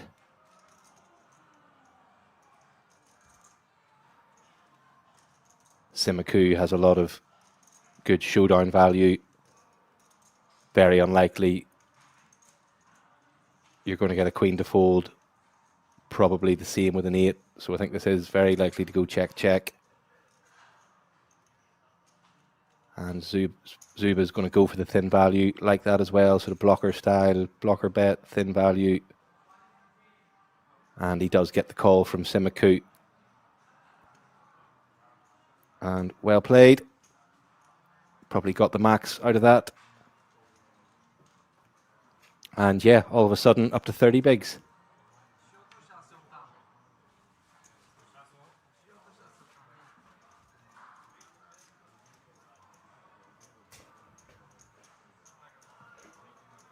So here's the state of play. Quite tight between the top 4. Heidke, the short stack with 15 bigs. But certainly no need to panic just yet for him.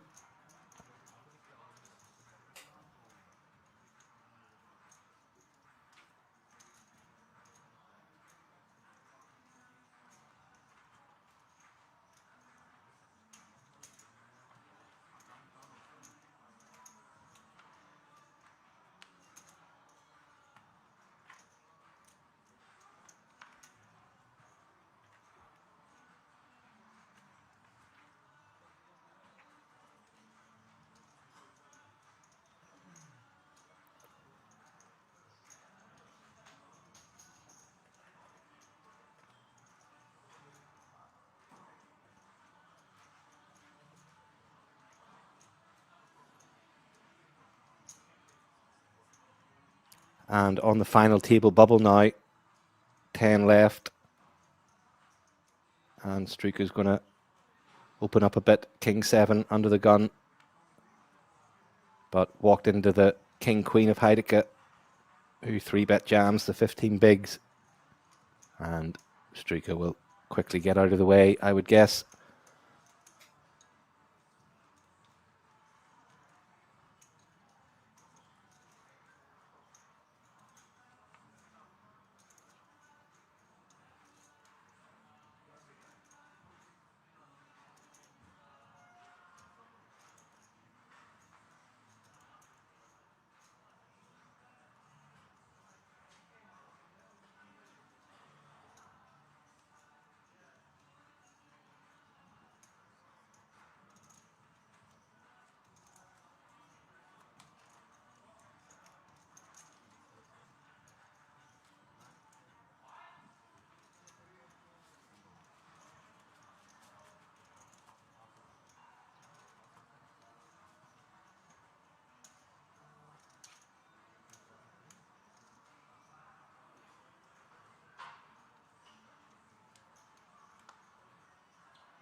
So final table bubble, 560 pay jump in play.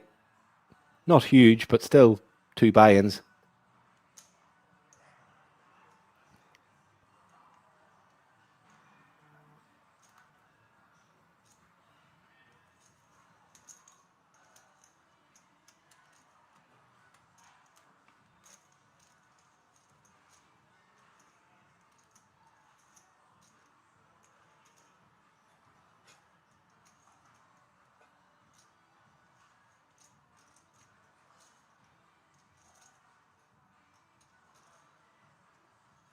And Struika will defend 6-5 in the big blind versus the button open. In trouble at the moment versus King 5. Wow. Flops the straight. His opponent with the gut shot. No club, which would have made it a lot more likely to see a c-bet.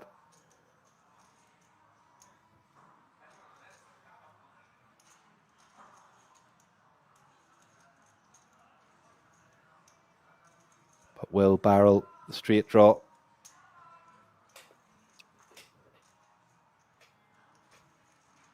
And gone a reasonably chunky size.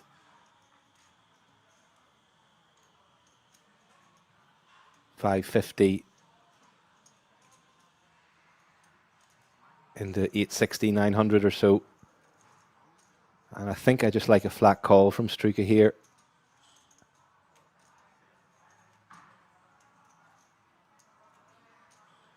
He does have a club as well.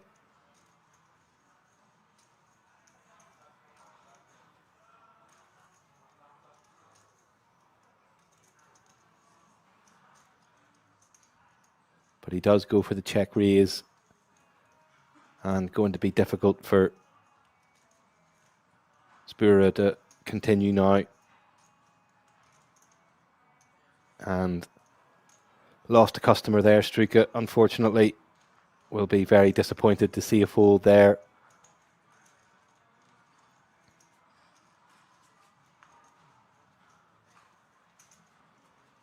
And that's a shame for him.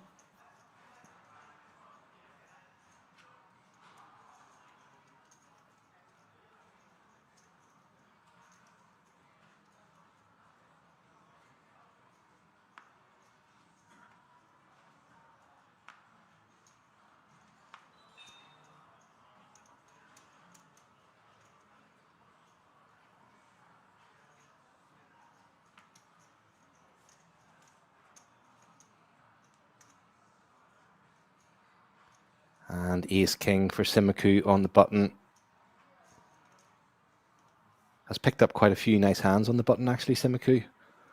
Hasn't been able to get much action out of them, unfortunately for him, but let's see if it's any different this time. Jack 10 for Heideke, automatic defend. So heads up to the flop.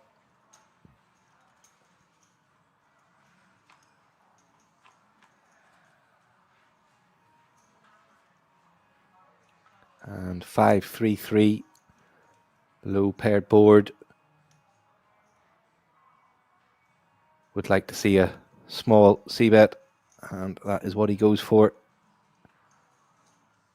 And that'll do the job.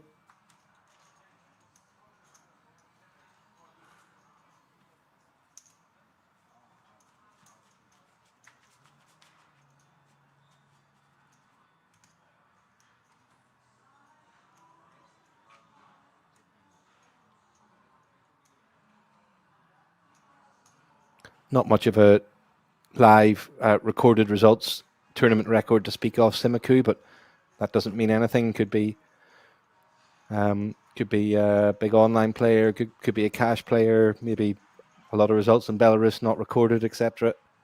I've been quite impressed with him so far.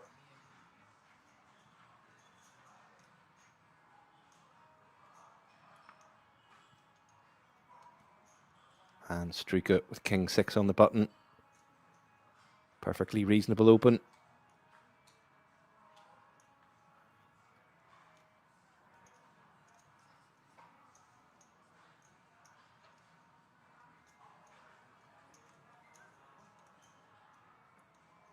And 9-8 from Alan in the big blind.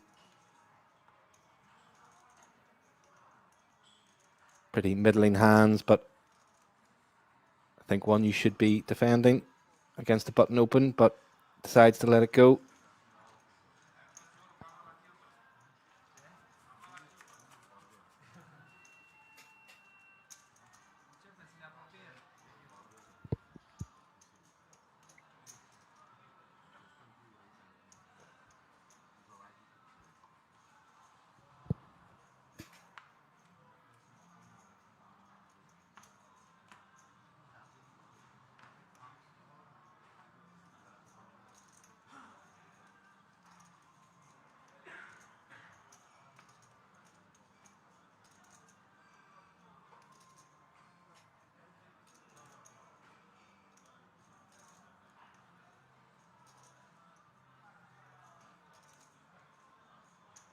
And Struika looking to put some pressure on these shorter stacks behind him on the final table bubble.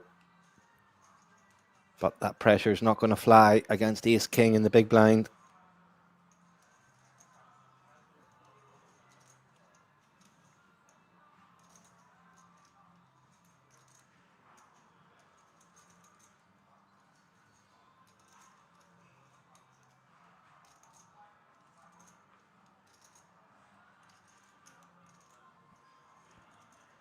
Struika won't be putting any more in the middle in the face of a 3-bet or an all-in from Zuba.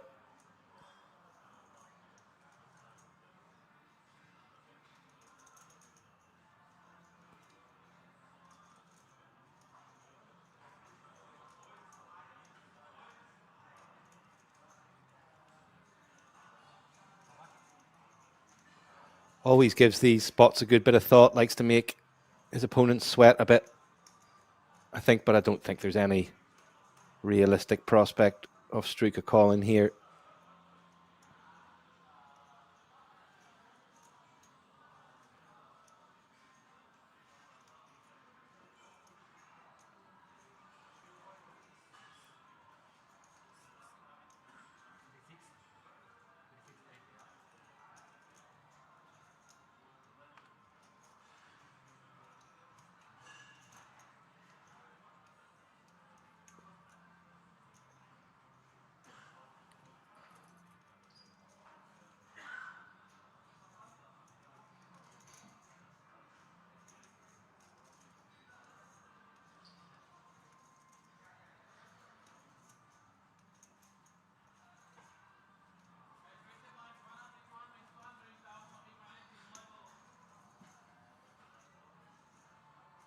Really giving this a decent bit of thought, but as I say, yeah, never really a realistic prospect of making the call there. Does seem to maybe want to make people sweat a wee bit whenever they jam on him.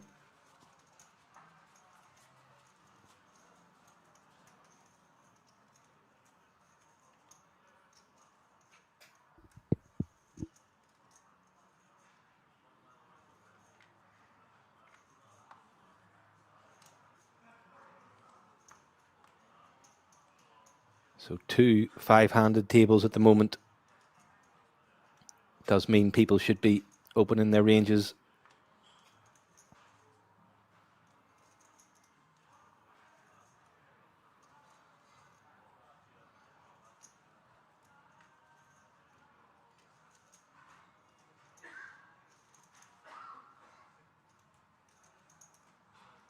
Folded round to the blinds.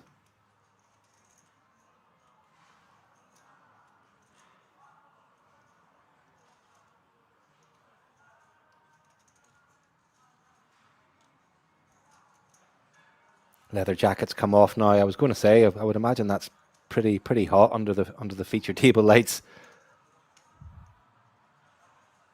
Goes for the limp. Simaku with 10-5.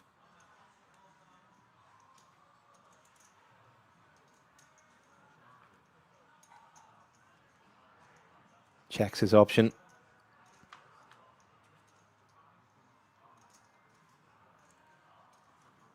And picks up a pair on King Jack 5. Massively favours the small blinds limp range. So wouldn't be surprised to see a c-bet.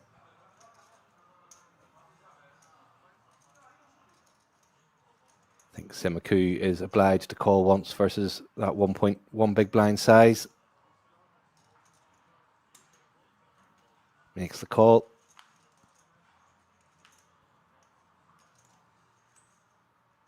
Interesting turn. King of diamonds pairs the board, makes it less likely that Spura's got it.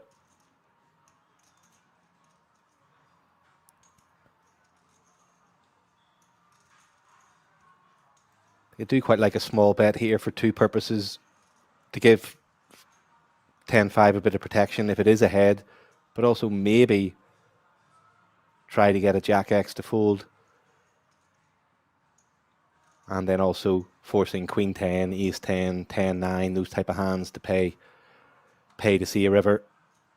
So yeah, nice play from Simaku there.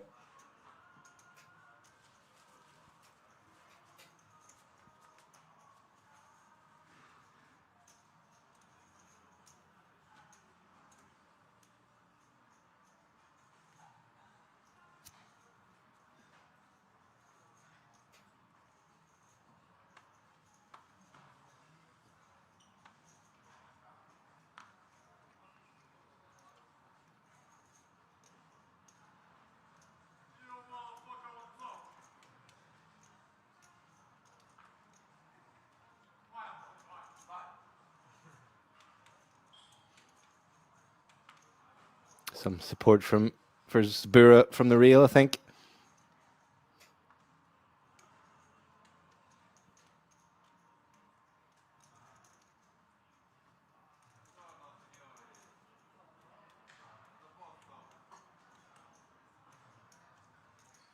And Simaku completes 10-9 in the small blind.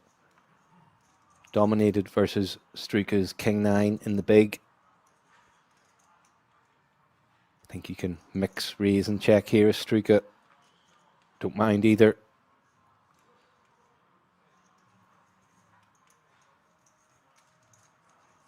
Decides to pump it up. 600k.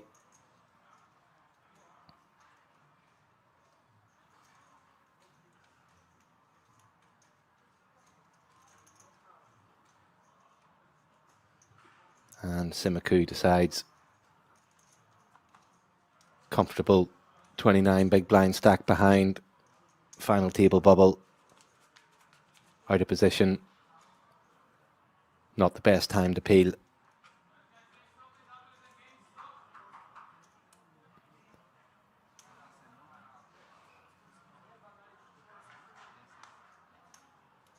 And I think there's been an announcement at the other table. Play to stop after this hand. Cards were already being cut and the deal was in process. So I think we're at the final table.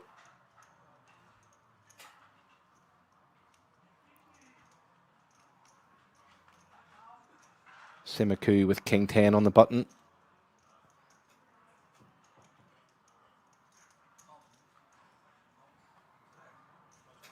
And I think because of that, the fact we're at the final table now, he decides fold that on the button. Doesn't want the bust now.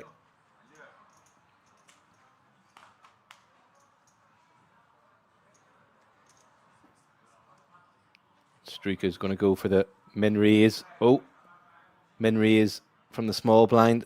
Heidke quickly jams 12 bigs with ace 4. And Struka gets out of the way.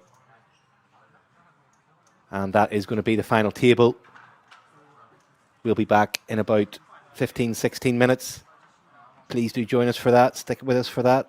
38,500 up top, plus 3 seats to the World Series of Poker Europe.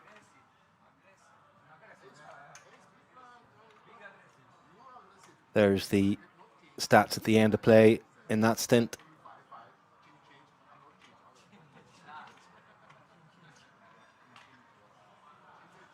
And we'll see who's made it from the other table in due course.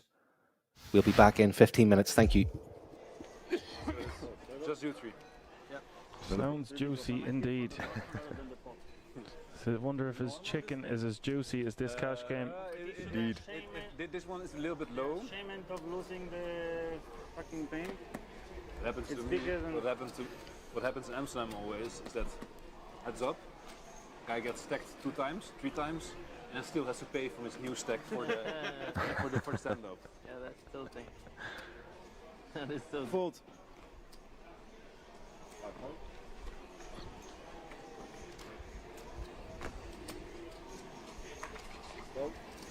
Concrete. Raise 1000.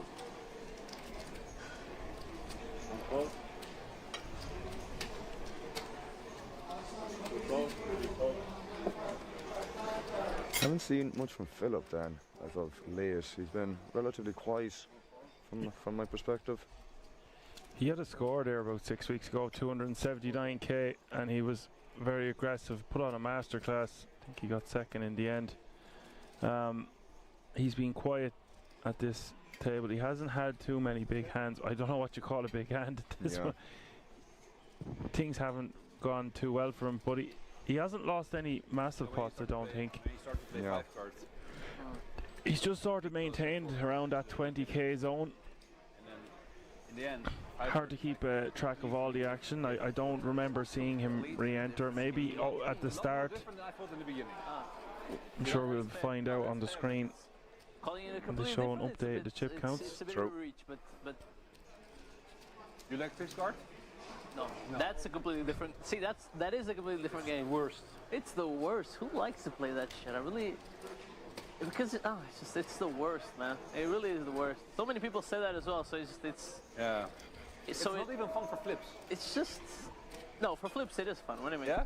Just because you're dead less often, so you can sweat to the river more often. But If you keep it close, yeah. but it's just terrible. Oof. Yeah. Just another. Impossible to look at your cards. That's another one. That is just, it just plays terrible. I don't know why. It plays terrible. I guess because The way you feel about this card, a lot of people feel about 5 cards wrong. oh come on, I don't think so. You think? You think people call 5 cards a stupid game? Not anymore. You have in the when past. when I'm losing. Yeah, I told you, like it any took me game, a no? long time. It took me a long time to get Very with a big raise here. because when I started playing Holland PLO, I was playing low. Okay. I started playing 5 cards. I was playing minimum 25-50, you know. Yeah. So it's. I'm not gonna pay 1-2 just to get ahead. Try to know the game, you know. So.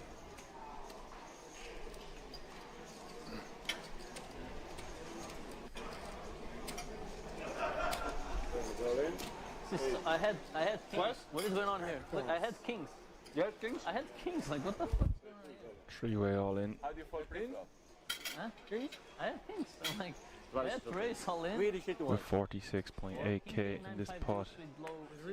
I like my hand a lot. Max with 58% equity. Very flopping a set and is still Oh, now it makes sense. Kings, king, jack, and jack. just Wow. 33% to win this hand. Who has the ace queen? So twice, right? Yeah, twice. Yeah, it's done.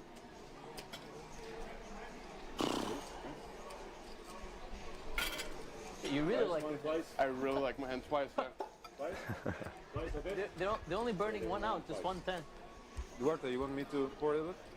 Sure, it's this one, yeah. Yeah. Turn is the 10 of diamonds, and Yeah, there it is. See the tech mark for that's good for Max Maxi! on the first one. Hey, now you do it fast, huh? Now the button goes very fast.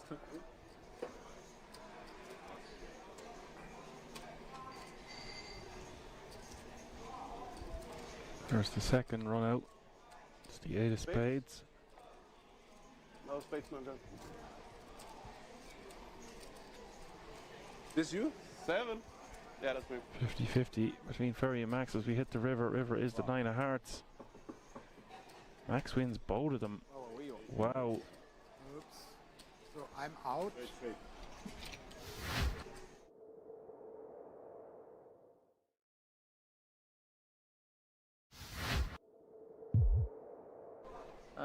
Uh, 50. Please. Thank you.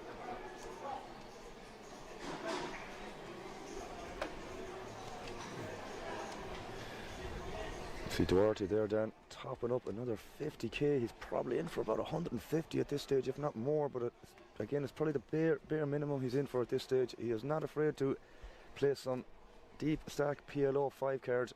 In for a penny, in for a pounding. Wow, I mean, pounding is definitely the accurate term to be used there. This game is going to get bigger, Dan, and unfortunately it's going to happen off stream, but don't forget, guys, we will have some more cash game action tomorrow. Something very similar.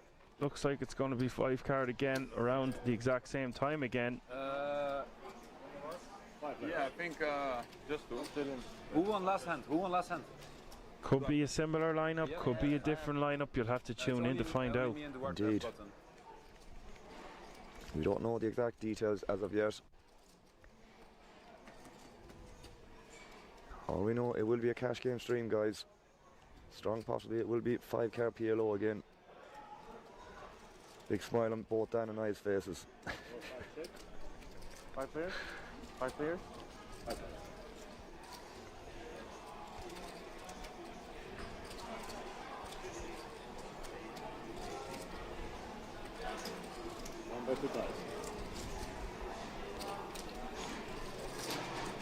Thank you. Philip betting 2k. Bottom set.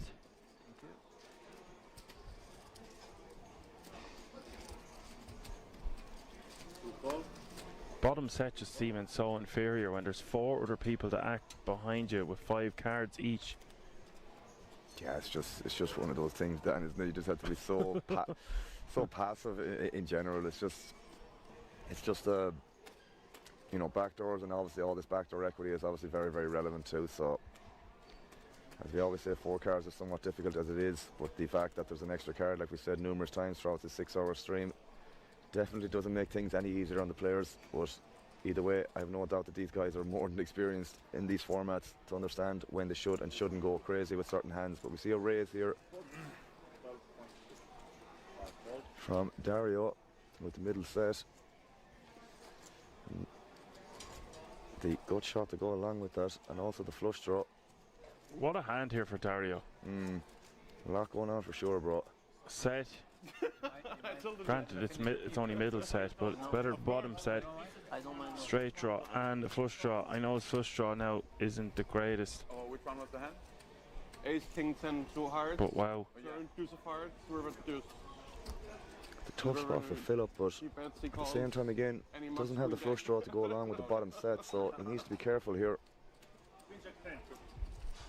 Might be a spot he can get away from this. He still has to worry about, well, maybe not so much about Ferry, but still reasonable hand too.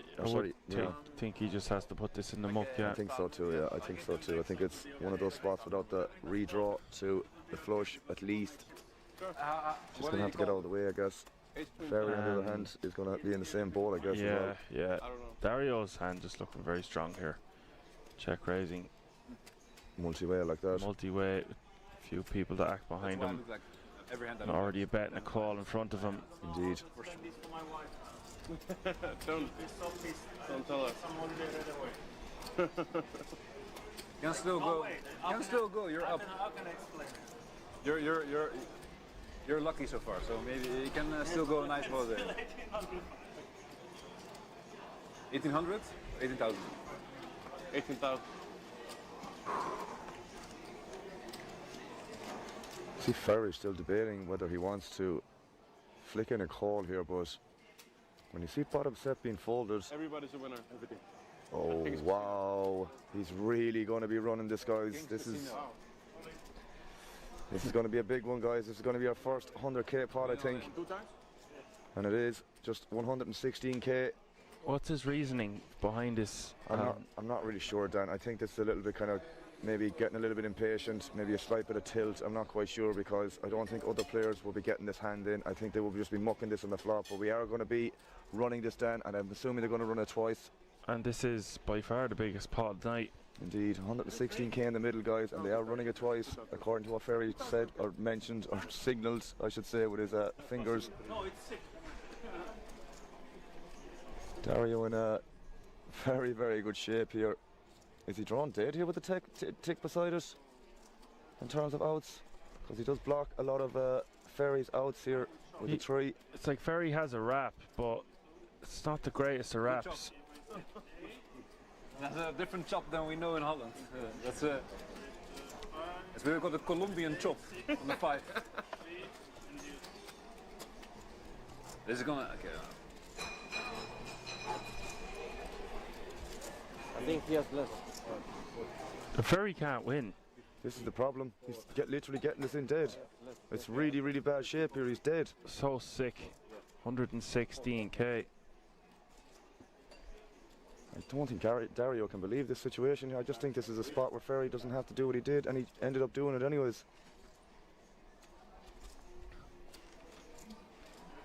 Turn is the jack of clubs. And that's it, Dan. GG Ferry for the first run out. I mean, wow. GG Ferry full stop, I guess. Unless someone mentioned in the chat that unless the graphics counter is accounting for the mucked cards, which could make sense as well.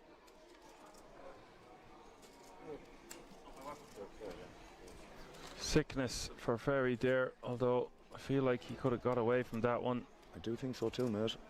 Dario going to be playing 122k, which is more than he would have had he won the title last night. I mean, he got 50 anyway, but I'm saying this is more than first. This pot is more than first prize for winning a 2k Pot Limit Omaha bracelet event that we commentated on last night. And this is why I play cash games, Dan.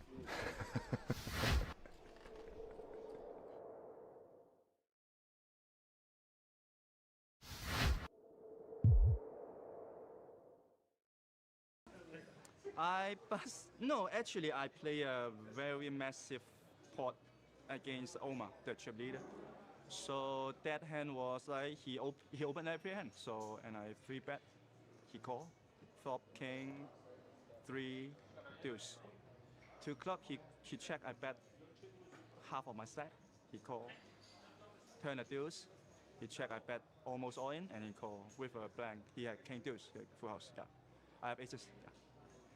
So I got 3 chips left, and then wait for the last hand, and then just all in and bust.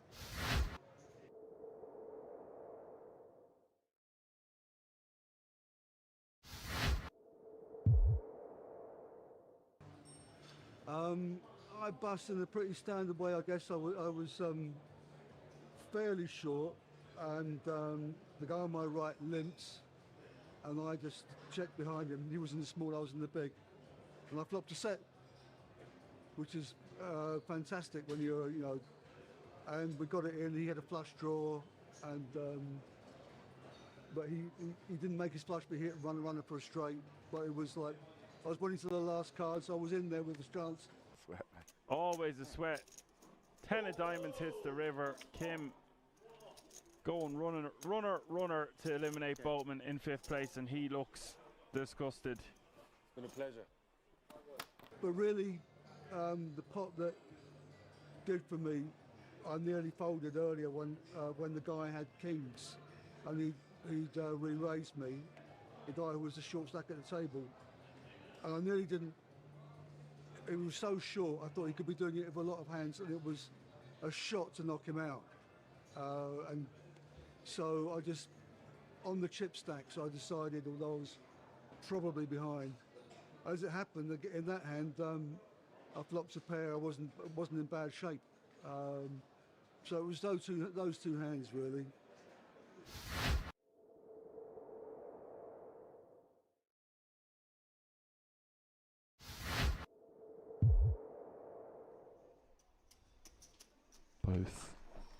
Morone and Saka guaranteed career best. Di Nicola with kings for the third time since we jumped in the booth, Randy, which has been only about 20 minutes or so. Call it half hour. Oh, this Jack 10 suited could get Saka in trouble. Some players like to 3-bet jam this type of hand. It does well pre. Lots of fold equity, but he really does not want to if he can help it. 7. I think he said 7.5, you know. 7? Oh. Moroni's got a legit hand here as well. Every hand is a car crash. Ace Jack now for Morone out of the big. The spot that Di Nicola found himself in earlier, but extend. Oh no, he's pushed it all in, and Di Nicola is going to get an opportunity to be a huge favorite with these two kings. So grim for Morone. So often he's just going to pick up the 10 million in dead money. 29% equity though, Randy. Oh, he's running around. Where's he going? To his rail? Over to, oh, they're both heading over to their rail. I wonder if there's going to be a fight that breaks out between the rail.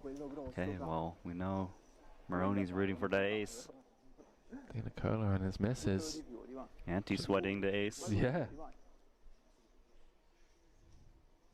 Got to be some awkwardness on that side. Saka just gets to watch on. I love this shot. This is amazing. 9-5-4, so far so good for the Cowboys of Di Nicola. 2 cards to come, an 85% favorite. Now up to 93. Morone looking for a Barry. Di Nicola looking for a hold, which he does, Randy. Scoops a monster 63 million chip pot. We're just going to get official confirmation from the dealer, but I believe because Morone was in the big, it's big blind ante first, and he was just barely covered, Randy. Eliminated in 3rd place, taking home 87,000 euros plus that World Series of Poker Europe main event ticket. But how bittersweet does this run feel here?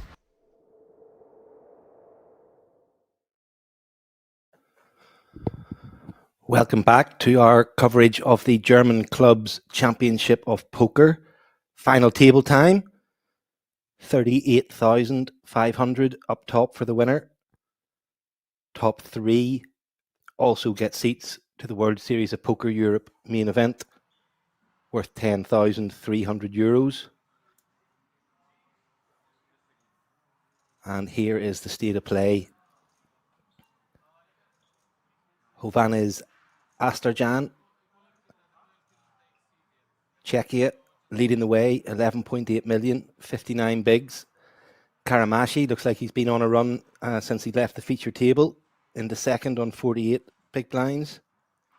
Campesano, World Series of Poker Europe mini main bracelet winner from 2004, third, 47 big blinds, be a very dangerous opponent.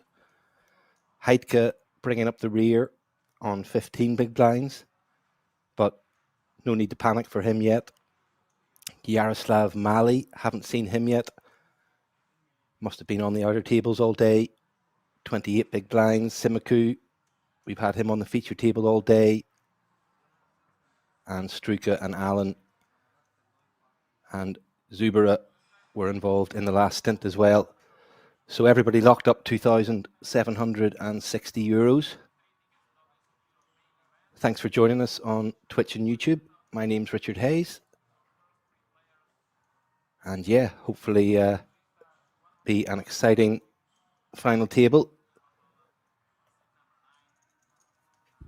Oh, is there a sound issue? I will get on to our tech people.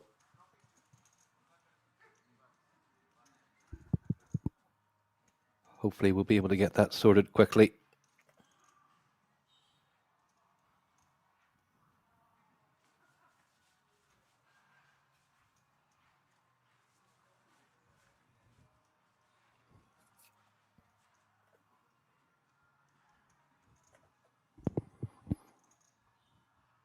Let me just check I haven't turned my volume down or anything by accident. No, up at 100%.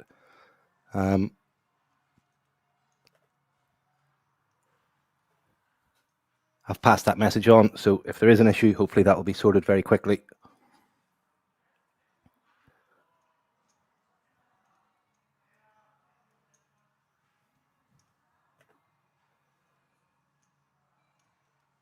So coming back to blinds of 100,000, 200,000, the 200,000 big blind ante. And here we go, first hand of the feature table.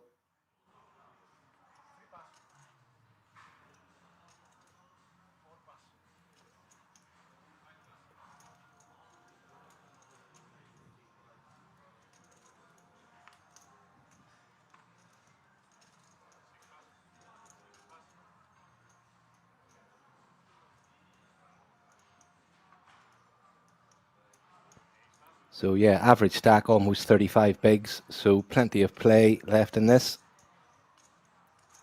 And folded round to Heidke in the small blind. Min raises with King 7, and Karamchi gets out of the way with Queen 3 in the big.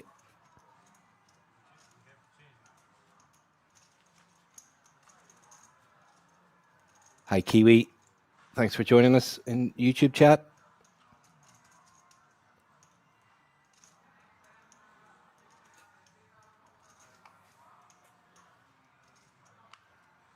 Yeah, let us know if you're supporting anybody in particular. Chunky first place prize up for grabs. Everybody will be very keen to try to finish in the top 3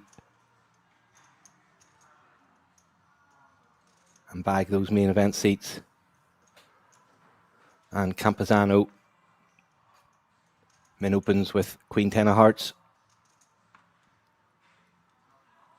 And Asadran, King Queen of diamonds. Very pretty hand.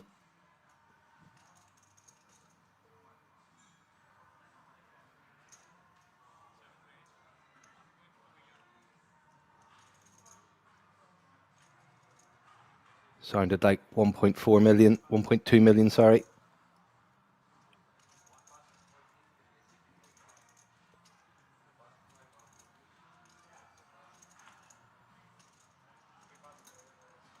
And back round to Campazano.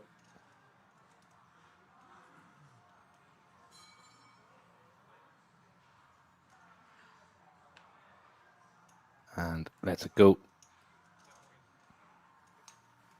Pretty hand, but not good enough for a 3-bet pot out of position against someone who has you slightly covered.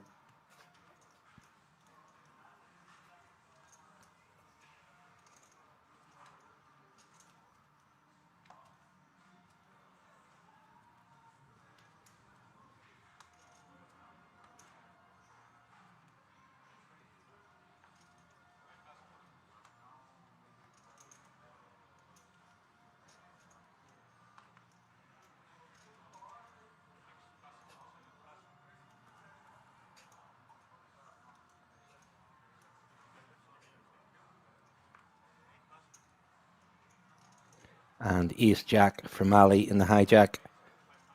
Suited. And Heidke with the Mamacitas in the cutoff. 17 bigs, feels like an automatic jam, but goes for the non-all-in size.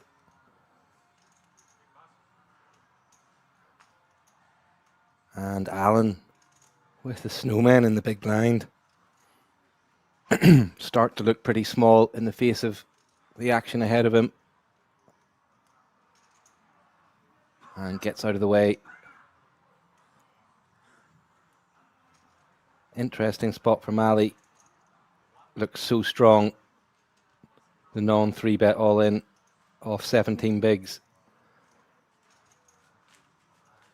Struggled to see much that you're doing that light with. And Mali comes to the same conclusion, gets out of the way. And Heidke doesn't show for once. He's shown pretty much every hand thus far, but maybe he's adopted a different strategy for the final table.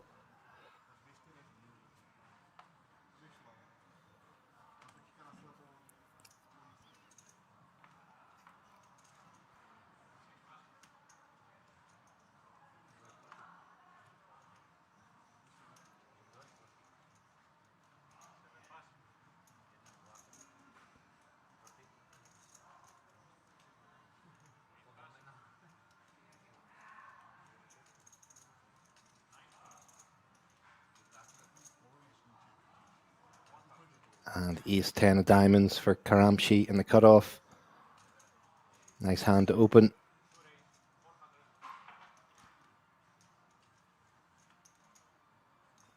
$400k to go.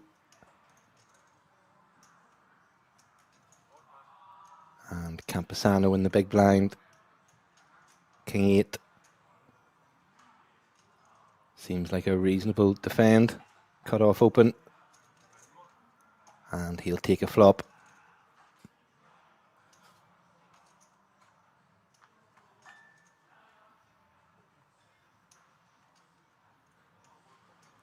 Queen, Queen, Jack.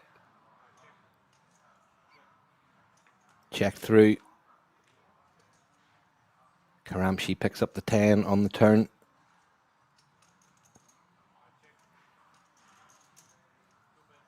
Campesano with gut shot. But not going to be interested in trying to bank the river.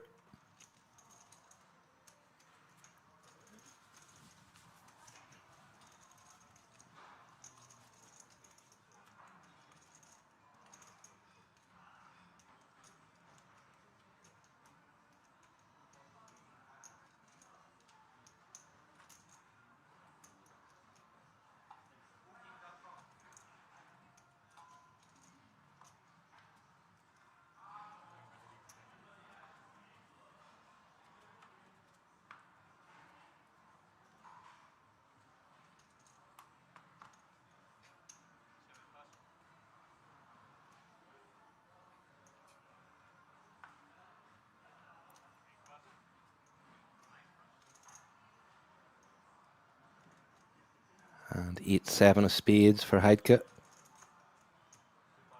Decides not deep enough to open that, and he's done well not to.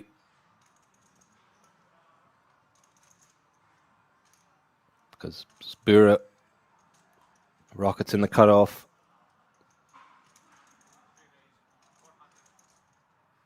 And is he going to get any action here?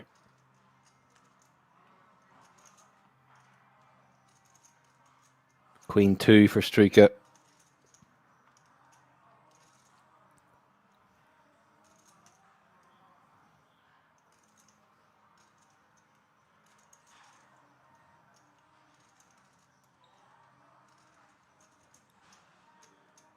Does decide to peel a flop.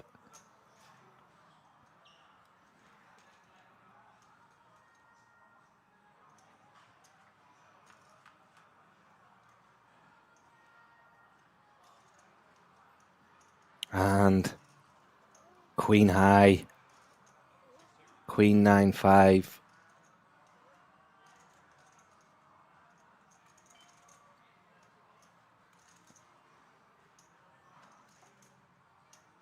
And Spura could be heading for a double up here.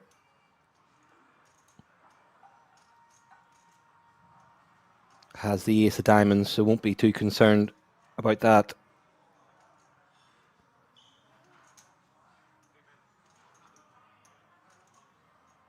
Goes for 400k into 1.1. And Struika surely obliged to check call here.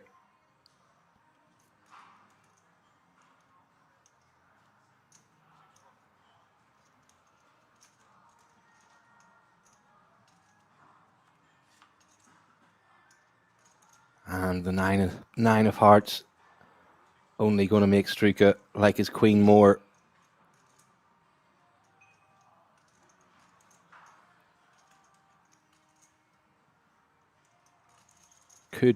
Could concern.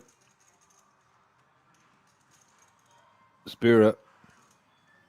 Struka has all the 9x.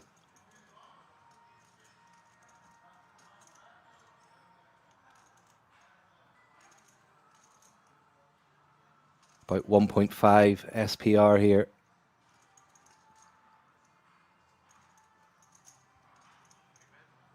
Goes for 800.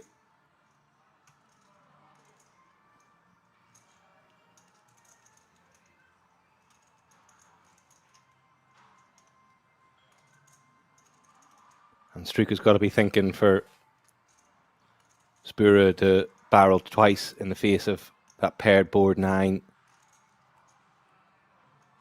At worst, it's going to be a flush draw.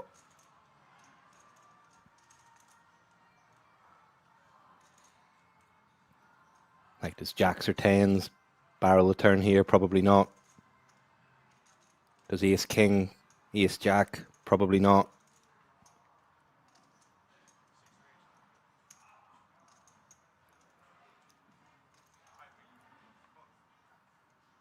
And is that a check? He's checked raised, and Subaru's got it all in. And Struka's going to need a queen, 2 outs. Otherwise, a big double up for the Romanian.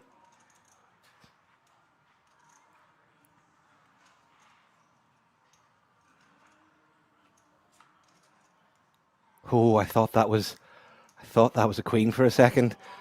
Jack of clubs. Big double up for Spura. 35 bigs. Struka down to 19.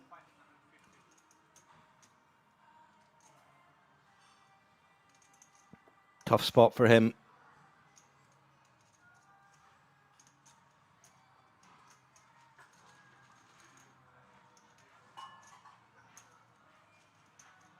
And the first big collision of the final table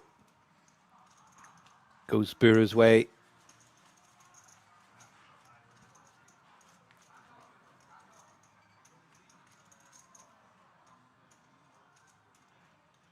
Rockets stay good.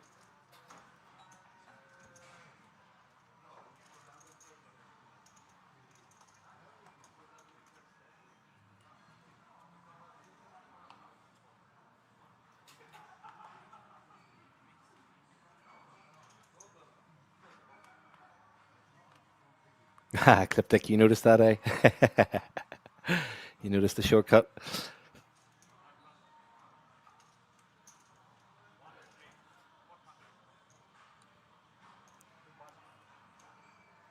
And Heidke, king, queen, middle position, goes for the min open.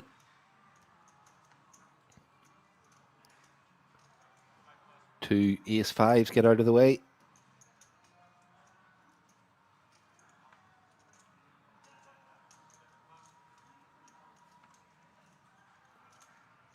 And Asadjan, queen 8 in the big blind.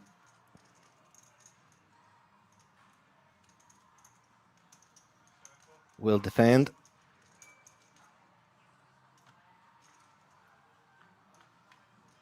So check on check battle here.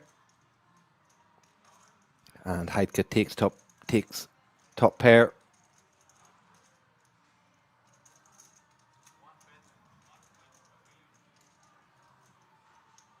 And goes for a big, big bet.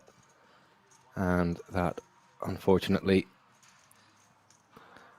not that there was any prospect of Aserjan putting any more in the pot, but certainly wasn't going to be calling that size of bet.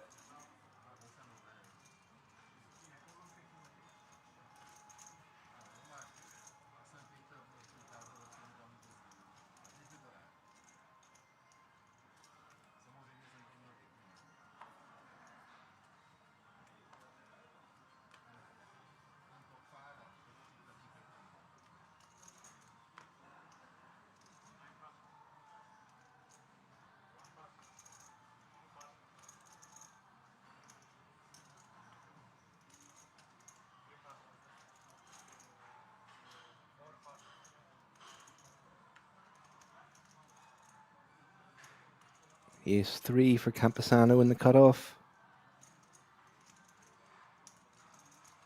And goes for the min open.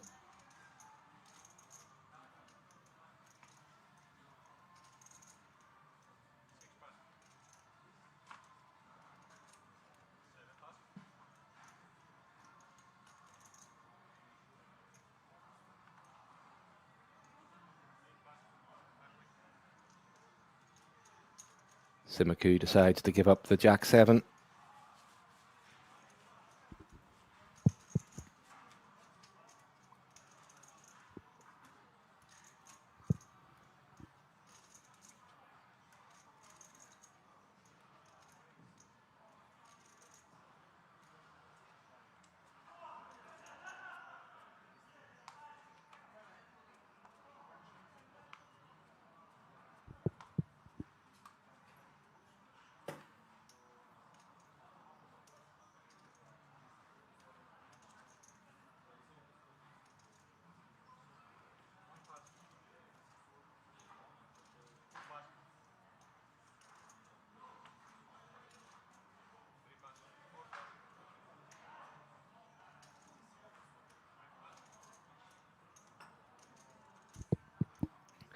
Folded round to Struka in the cutoff, and he's woken up with Jacks.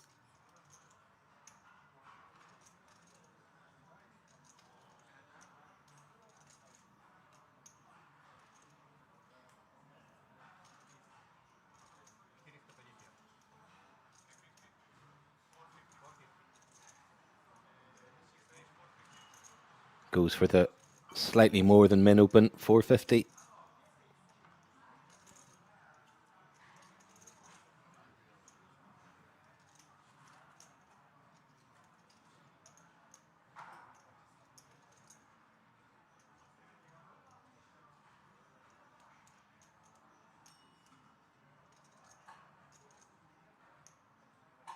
And Simiku gets rid of ace 5 after a wee bit of thought. And Mali also with an ace in the big blind, ace 4. And he'll defend. Covers Struka.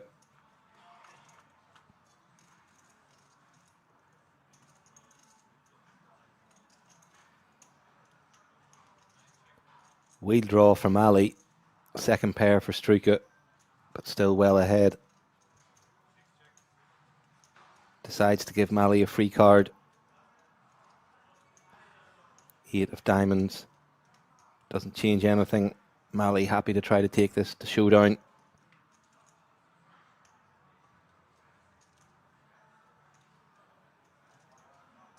And Struka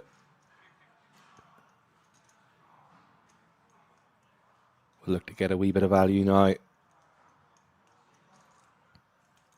Have to think a king probably leads out on the turn, given the double flush draw board.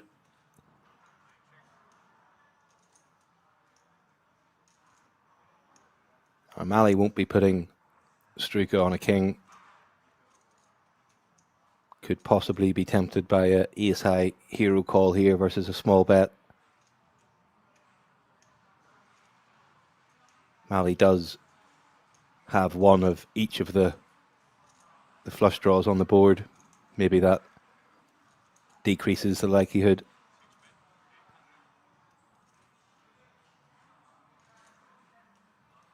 But that's quite big from Struka, 800 into 1.9.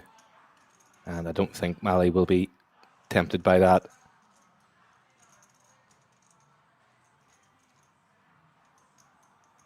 Might have called like 400, 500 maybe.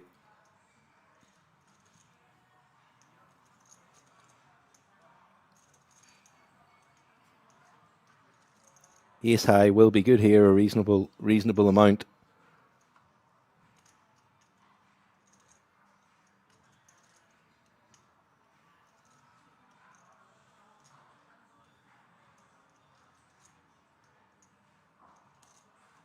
And he does go for the hero call. Well done, Struka. Gets max value there.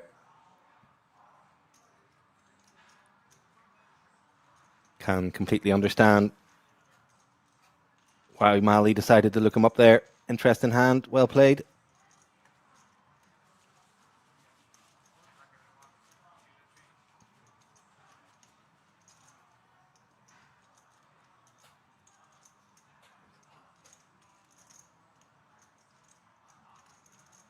So Asadran still with a decent chip lead over Karamashi.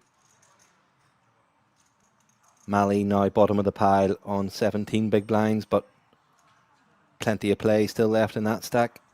So yeah, all to play for everybody. Anybody's title at the moment.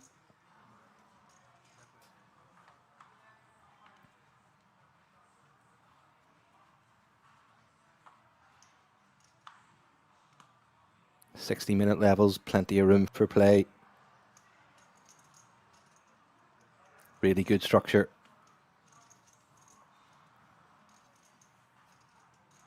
And that's what you can expect from tournaments at King's. You should definitely get yourself over, have a look at the schedule. Some really good stuff coming up.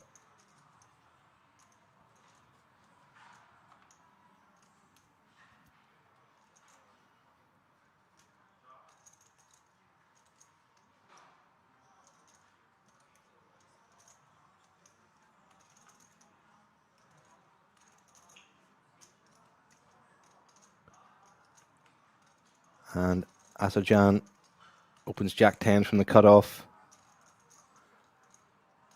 Mali decides to just flat from the small blind with Ace 10. Not sure about that. Think that plays better as a 3-bet jam against the cutoff open from the chip leader. Going to be open and wide.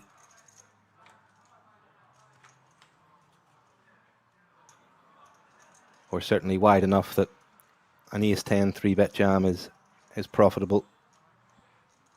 Mali's missed, and this opens him up to being taken off the best hand.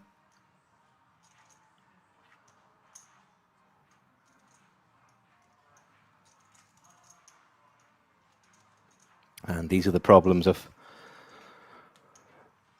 trying to play short stacks out of position.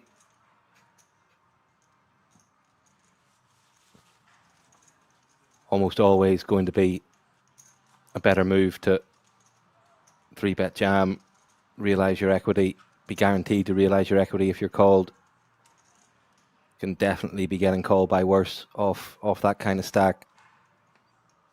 And you know, a lot of the time you're going to be getting folds from stuff like Jack 10, as the opener had. You know, 9-8 suited, that type of stuff.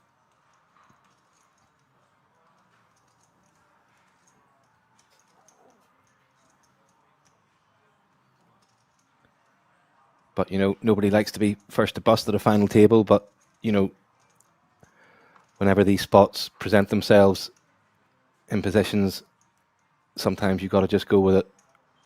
Of course, sometimes you're gonna run into a monster.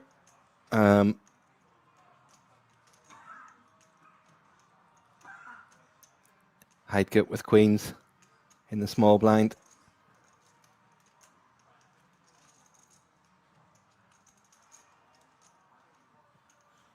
Goes for the raise and no action, unfortunately. Maybe would have been nice to see a limp there from him, but can also understand him wanting to try to build up a bit of a pot.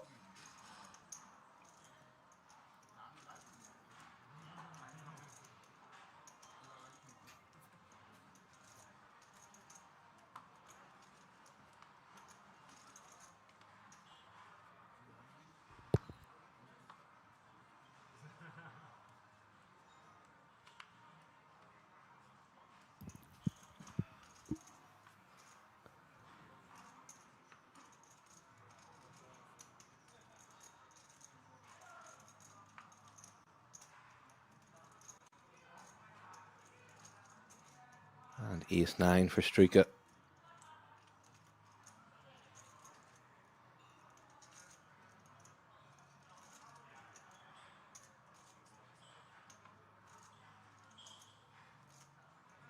And the Mamacitas now for chip leader Aserjan.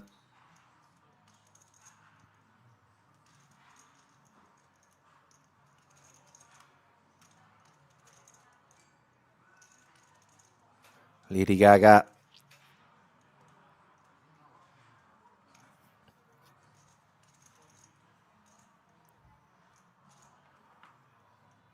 Makes it 1.25.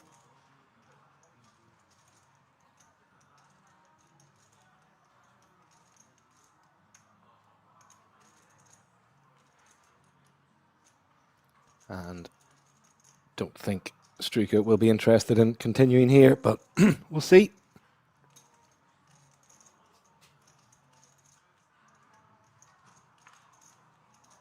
And no, easy fold for him.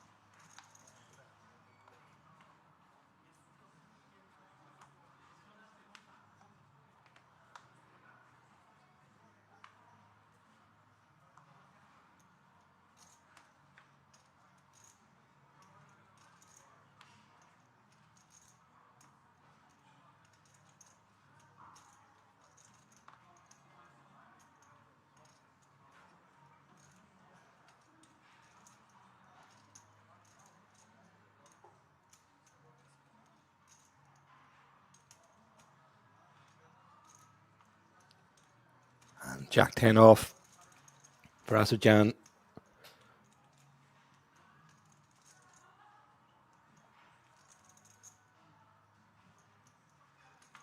Looking to put pressure on these players as the chip leader. Alan will defend the king 3 of spades in the small blind.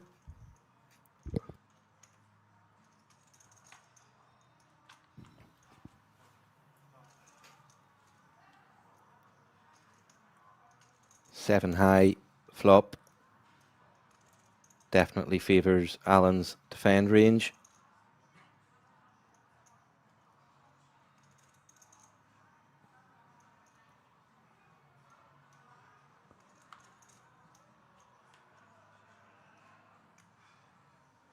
Check through, 6 of clubs pairs the board, and Alan will take a stab at it, recognising he has nearly all the 6x. And a quick fold from Azerbaijan. Nice play from Alan.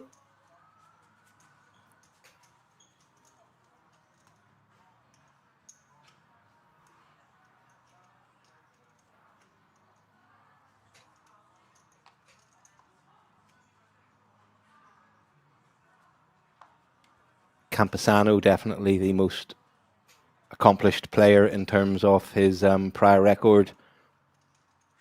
As I say, World Series of Poker Europe mini main bracelet winner 2024 for 213,000. So you would have to think he's would probably be the bookmaker's favourite if there was a market on it.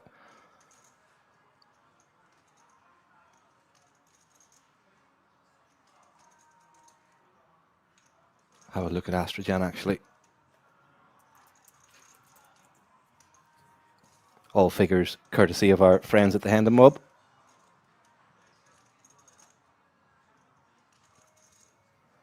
Azerbaijan 143k.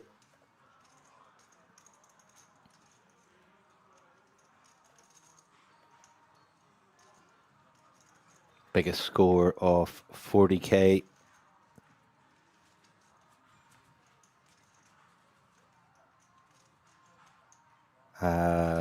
Second place finish in a Zetos Spring Edition here at King's.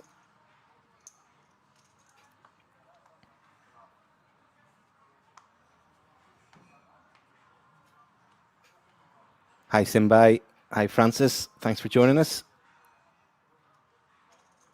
How to play on this platform? Yeah, as Kiwi says, yep, come to Europe, play at King's. King's Casino, Rosvadov. If you fly into Prague, Frankfurt, Munich, Nuremberg, get in touch with King's. They can arrange transfers with you to the casino. Amazing, really wide range of accommodation. You know, caters for all budgets. And yeah, if you have a look at the schedule, it's just big series after big series. You know, reasonable buy-ins, big guarantees, really good structures. You know, this is 60-minute levels on the final day. They recently had a Euro Poker Millions 590 buy-in, €2 million guarantee, 80-minute blinds. It's hard to get better value than that.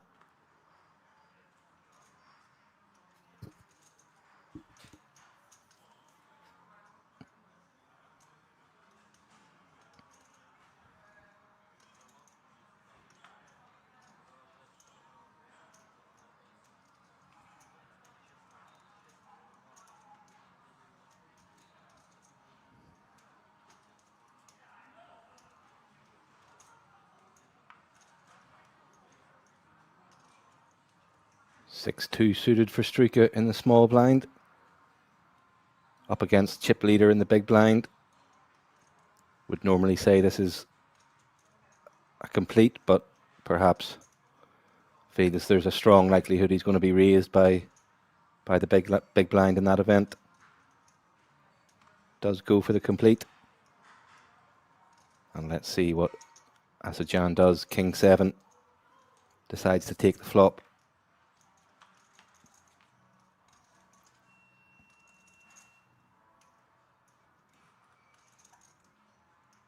And hits second pair on Ace King 10.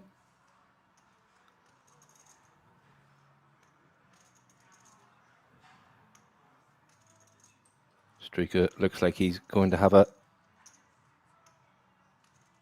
punt at it here. Is unlikely to work on the flop.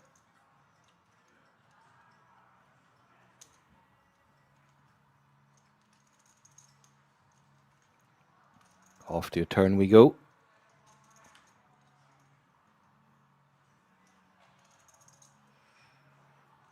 Seven gives Aserjan 2 pair. And if Struika decides to unleash the double barrel, he's going to have a customer.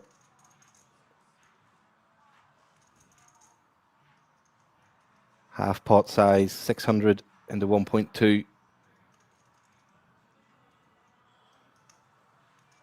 Now, Aserjan must be thinking there's a very good chance he's got Ace X here.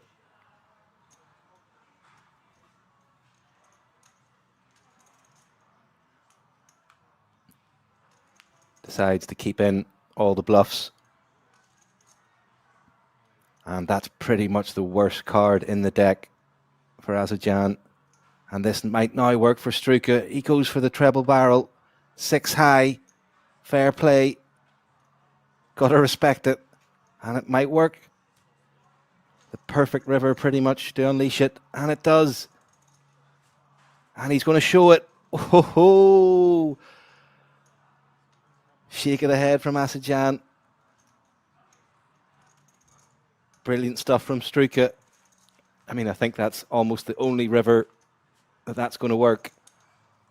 Would love to see if he would have done it on anything else. But well played, that man. I'm not sure I would have shown it. I guess. Perhaps only have a certain amount of time before before the players maybe catch up with it on the break.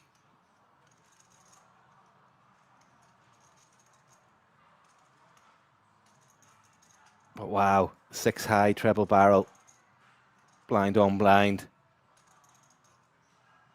Let us know what you thought about that one.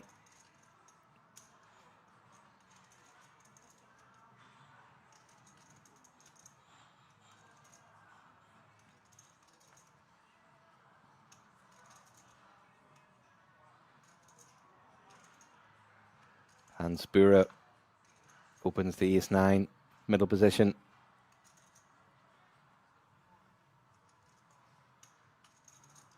And would be surprised if Simiku is interested in defending 4-3. Into the muck it goes. Wow, what a hand. Definitely the hand of the day so far.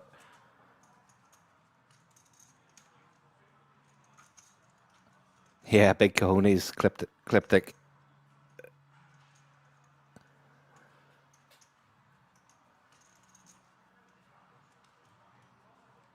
I would love to have seen if he would have done it on, say, the 2 of spades. Felt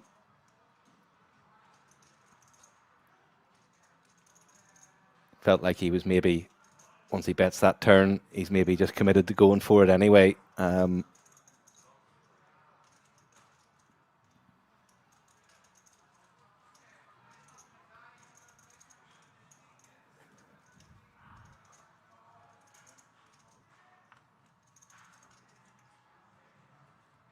Min open from Karamchi with ace jack early position.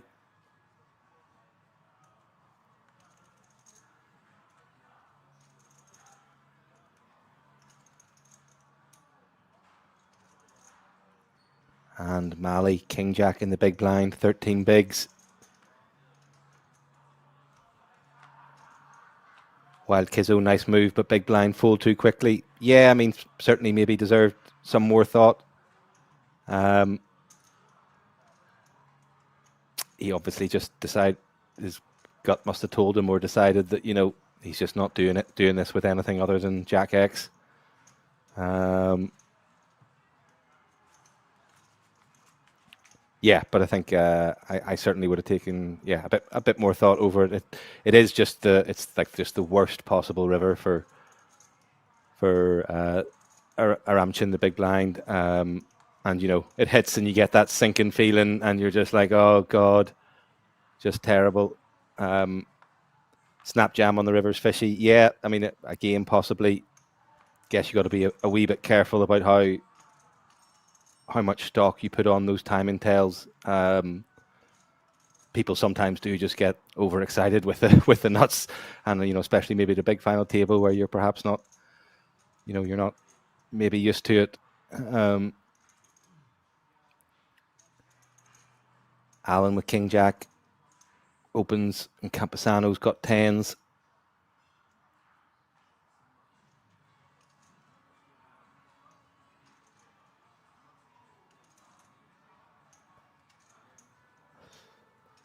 And yeah, Kizzo, I mean, of course, you're right, blind on blind, you know, the ranges are going to be wider.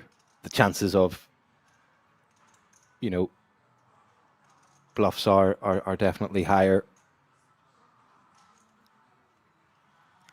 And Campesano's going to come in with the 3-bet here. And Struka with ace jack in the hijack.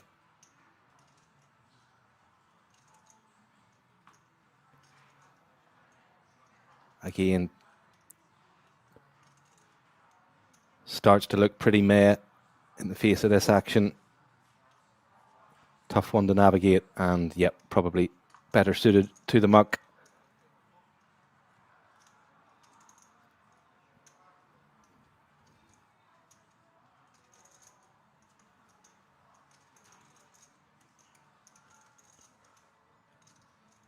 So back to Alan.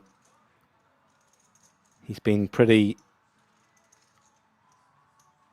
cautious so far. I'd be surprised if he wanted to peel this, and yeah, gets out of the way.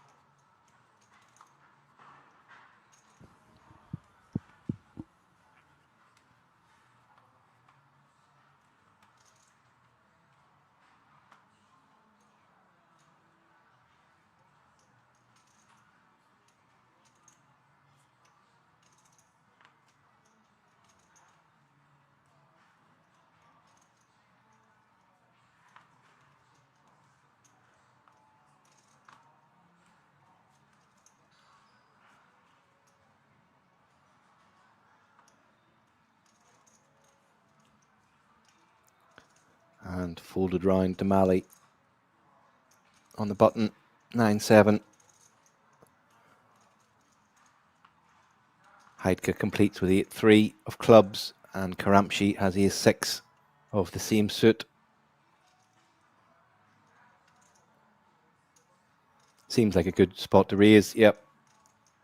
and that'll just get the job done.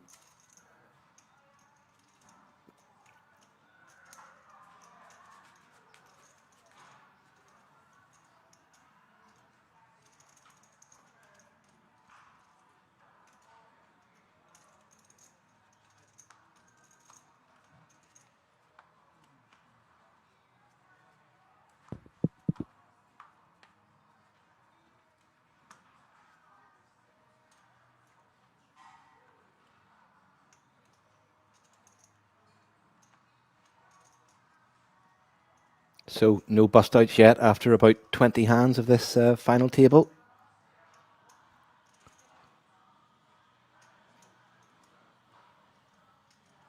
Struker with ace jack, middle position.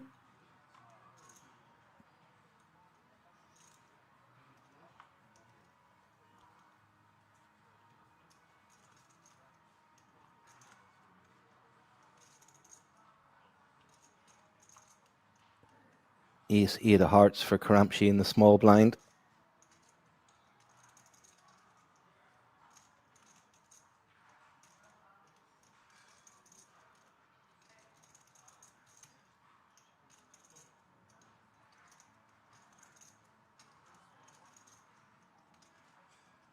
And goes for the 3-bet. I was just about to say, I think you can sort of mix call and 3-bet here.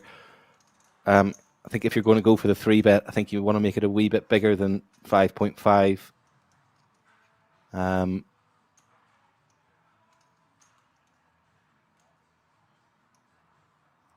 More like sort of 8, maybe something like that, 8, 9.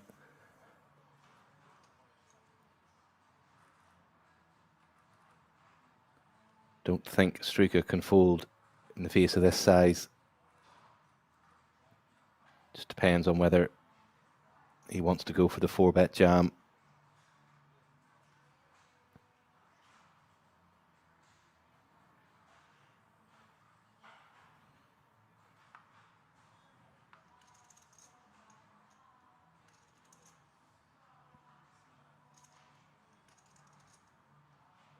It is certainly a suspicious looking size from the small blind. You know, it's sort of suspiciously small. But I think that's maybe just maybe a wee bit too tight. Is covered by Karamchi. Nice play from him, gets the best hand to fold. And yeah, I guess it all depends on how you interpret those small sizes. I mean, out of position, it does look very strong.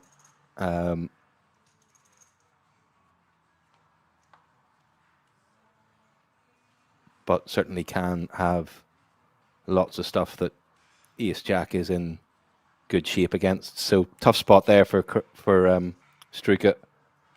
I think I probably would have peeled the flop versus that size in position and see what the flop holds.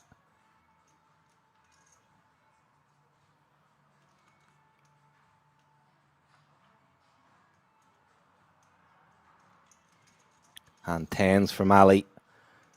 11 bigs in the hijack. Compulsory jam. And is he going to get any action?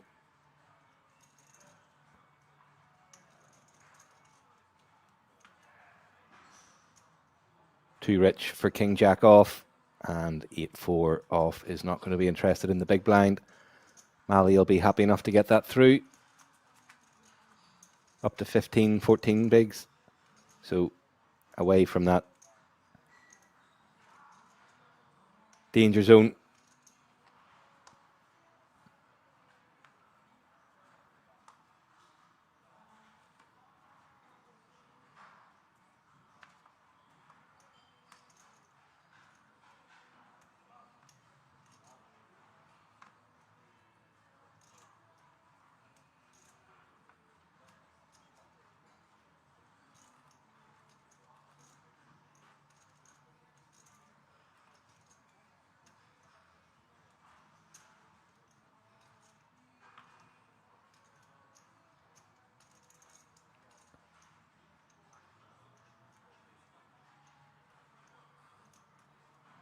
And Jack 9 of hearts for Alan in the small blind.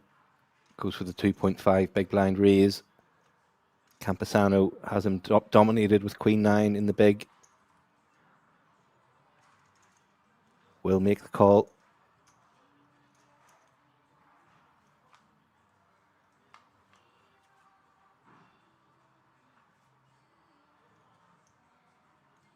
Campesano still good with queen high.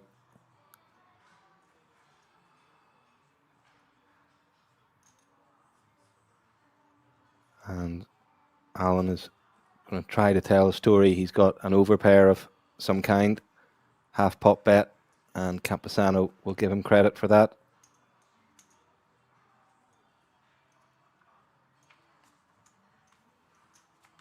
Gets the best hand to fold.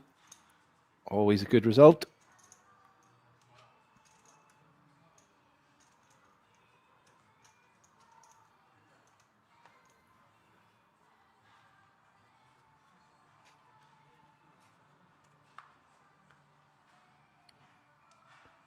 Suppose card there is at the 5 of hearts, maybe.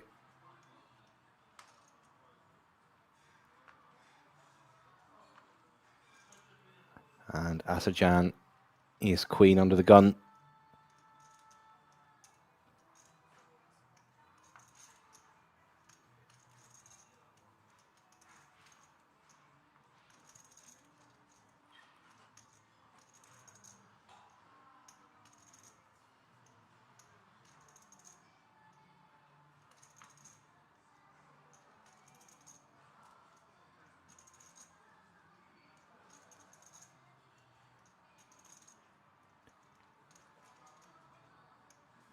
Campesano dumps the ace 5 suited in the small blind, and Struika will follow suit with 5-3 in the big. So no action for the chip leader.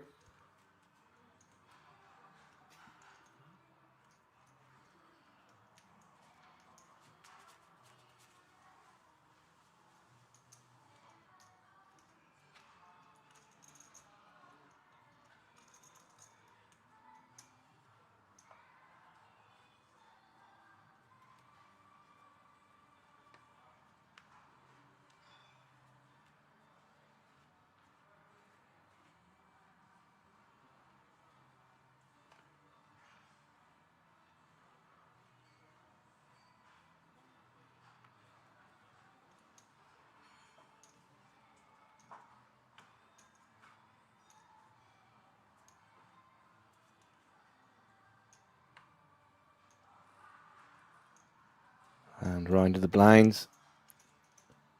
Struika wakes up with ace jack.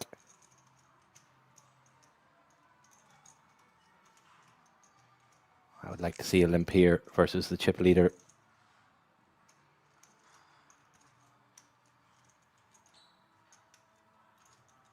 But he's reaching for reason chips.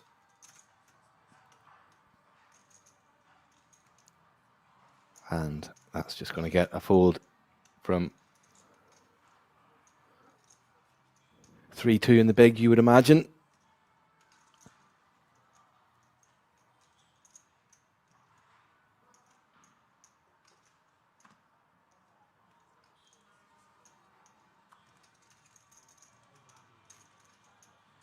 Struika disappointed. Chip leader's woken up with nothing there.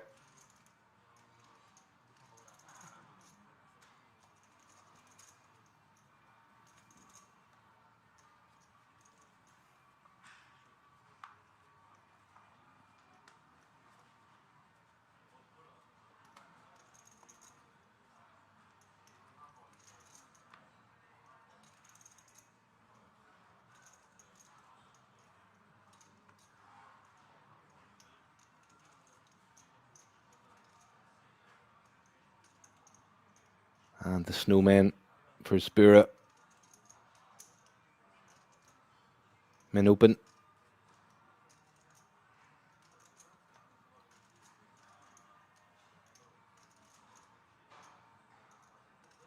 Campesano folds queen jack.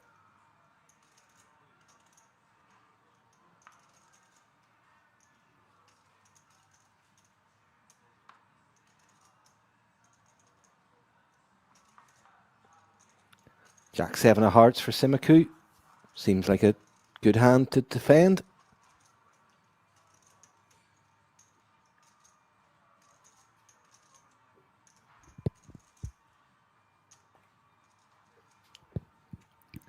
And that seems very tight, that fold.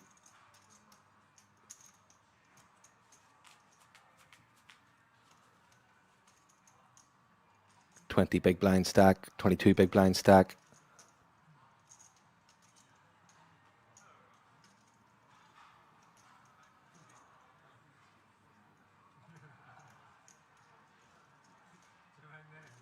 As your stack gets lower, you normally want to defend your big blind a bit wider.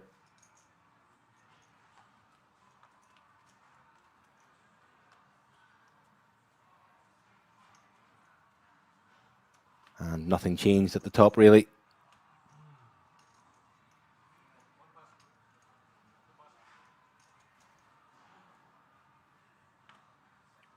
Ecliptic, yeah, we're playing to a winner today. Yep. Until the bitter end today, somebody will be holding a trophy.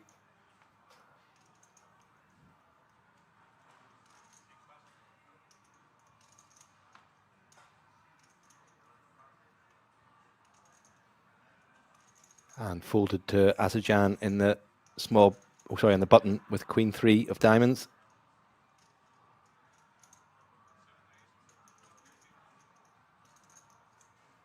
Makes it 450 to go.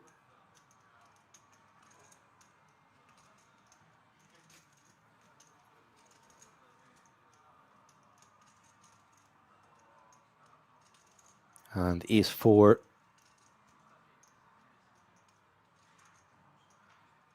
Gotta think it's going to be in good shape against the chip leaders. Button opening range a good amount, but out of position. Doesn't want to put 23 bigs at risk with ace 4 off. Big blind still to act behind him. Does cover him.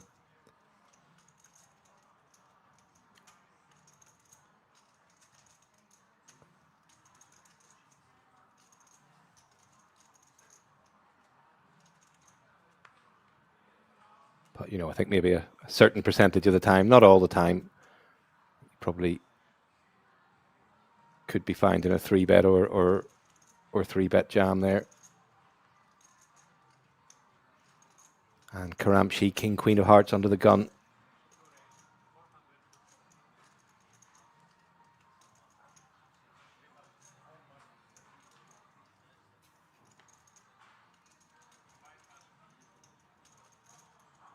Oh, thanks for the kind words, Curly Call Me. Much appreciated.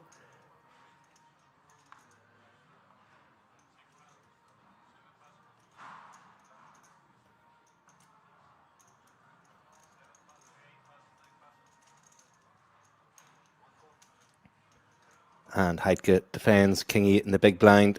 And this will spell trouble if there's a King high flop.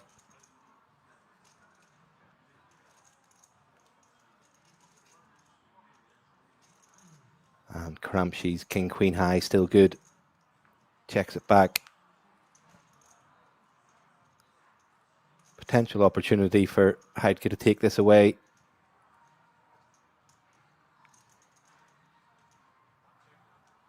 Doesn't take it. And he'll be giving Karamchi credit for the ace. Just check through, and King Queen is good.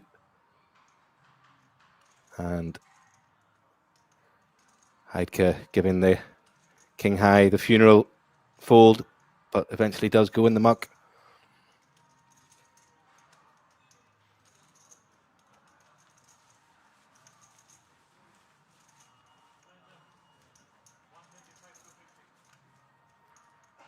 Ecliptic having a Madden 13 sesh. Oh, I used to love that game. Well, sorry, Madden 95 on the Sega Mega Drive. Haven't played too many of the more recent ones. Haven't had a console for a good while. I've only had a PC, and don't think it works quite as well on the PC.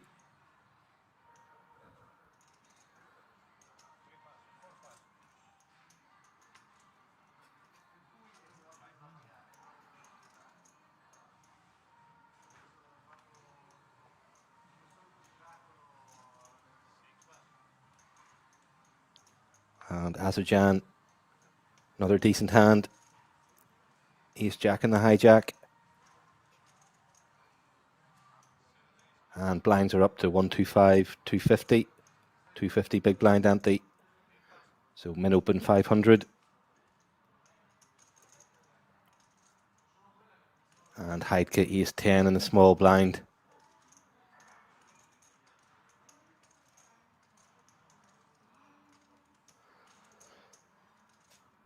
So this is probably one of the occasions that I was talking about earlier where you certainly should be considering 3-bet jamming, and sometimes you're going to just walk into it. Again has gone for this non-all-in size. Small size from the small blind.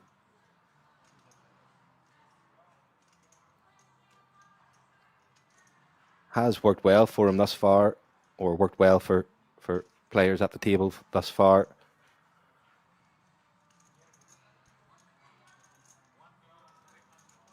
But, you know, how do you read this? Is this pure strength, or is this fear of not wanting to bust?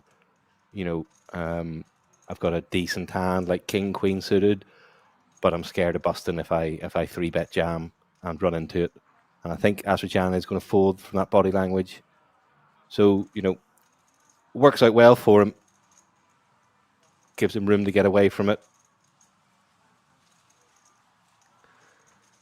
I just think you're so often getting folds, just snap folds, picking up the dead money with a sort of mediocre. It's a mediocre hand, but it's, you know, it's pretty strong. It's, you know, in those late positions. But yeah, it's working well for the guys who've employed that strategy thus far. I would say whenever there's a break and these guys are catching up on the stream, or if they've got anybody watching it for them, might see a different response to those. And it's those sub 20 big blind stack sizes out of position. That's where it's sort of most confusing whenever there's a non-all-in 3-bet jam. Sorry, a non-all-in 3-bet.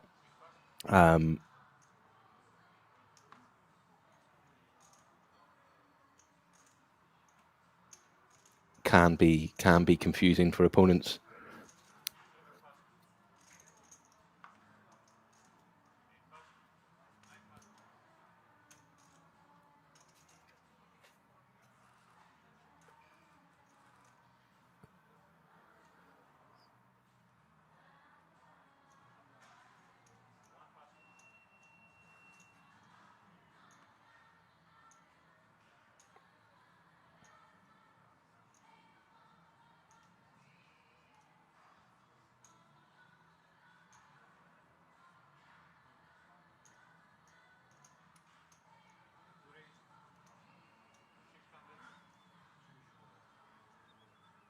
And Karamchi put max pressure on from the small blind with 5 high, and works nicely for him. Spura just 9 high in the big blind, can't withstand a raise.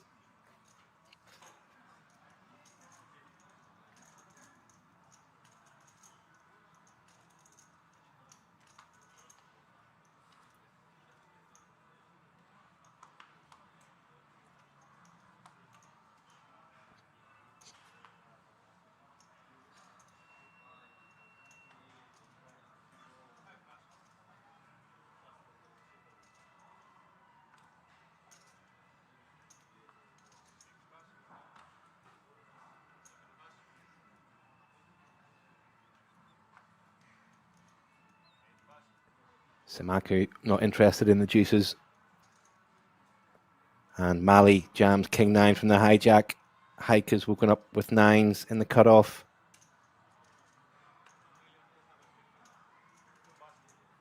Makes the call.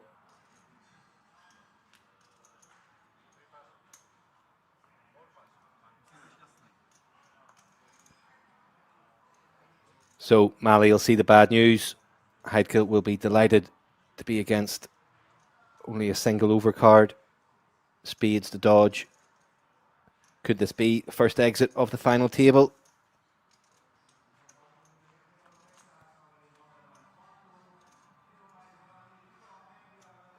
Great start for Heidke. Backdoor straight and flush draws for Mali.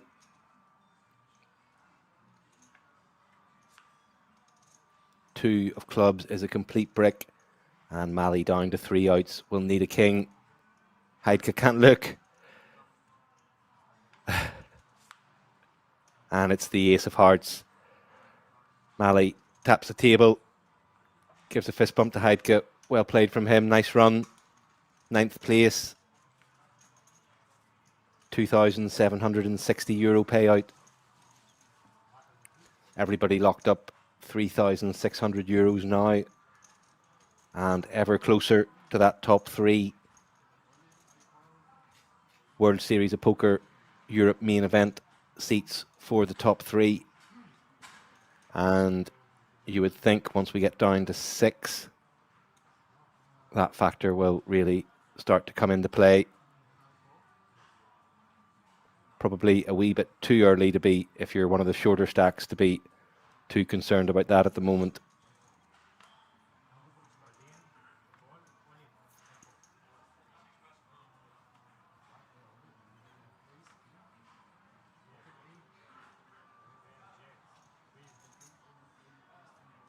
Kiwi special, great run, Mali. Yep, no, we didn't really have much to work with at the final table.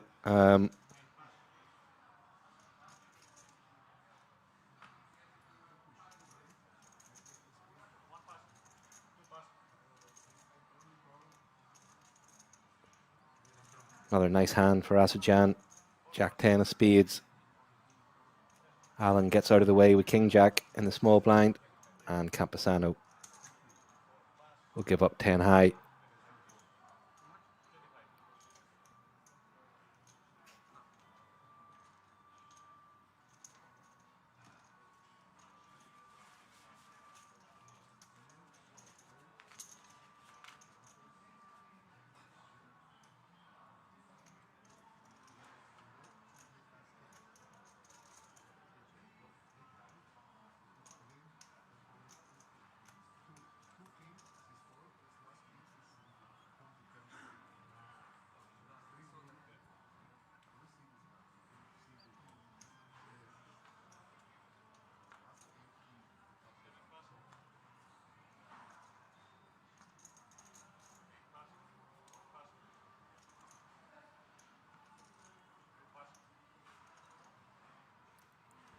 Sixes for Spura in the cutoff.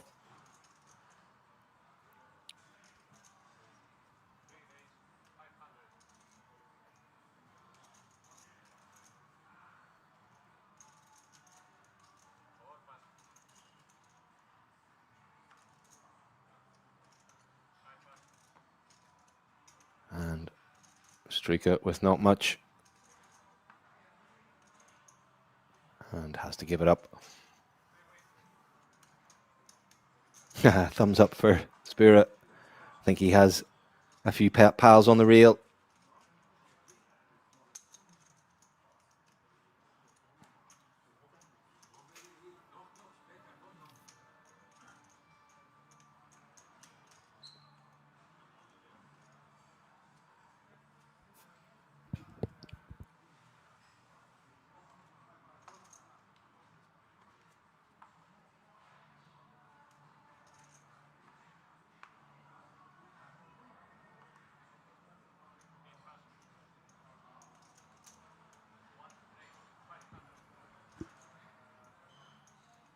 Heidke with ace 4 spades under the gun 1.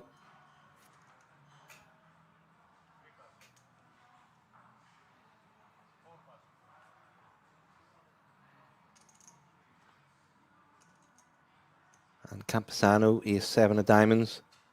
It's been quite quiet at the final table so far. Hasn't really had too many hands that he could get involved in.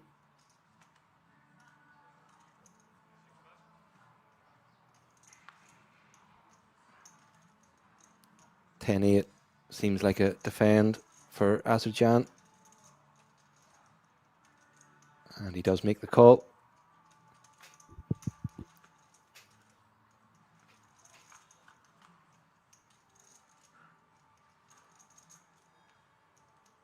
Queen 6-6. 25% C bet from Heidke would do the job, but he just checks it back, picks up the flush draw.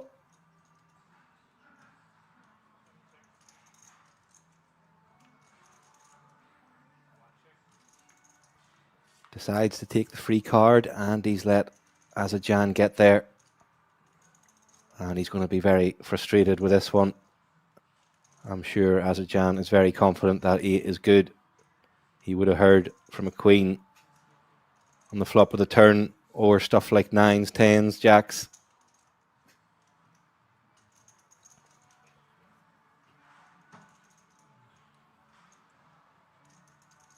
And Heidke's now going to hero call, is he?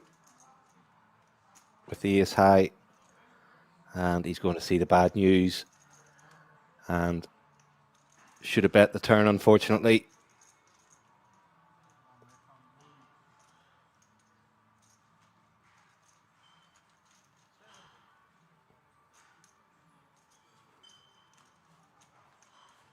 Corey, why check it on the flush draw? Yeah, no, definitely should have bet the turn there. And unfortunately for him, he got punished on the river. Kiwi, enjoy your almond latte. See you back soon.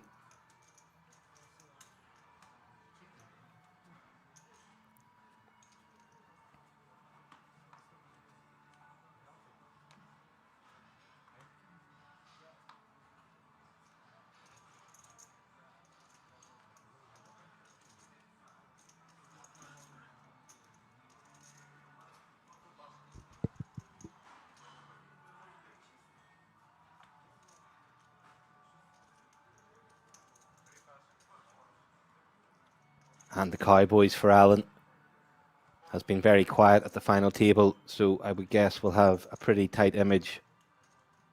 Again, has just been pretty card dead.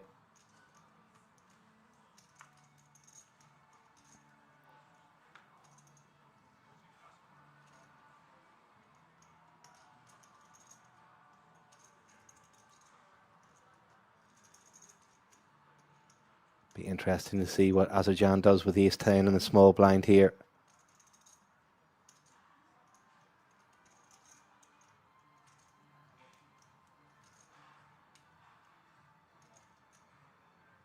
Looks like those are 3-bet chips, and he makes it 1.7. And this is music to the ears of Alan. Easy 4-bet jam off his stack. Don't think he'll get looked up.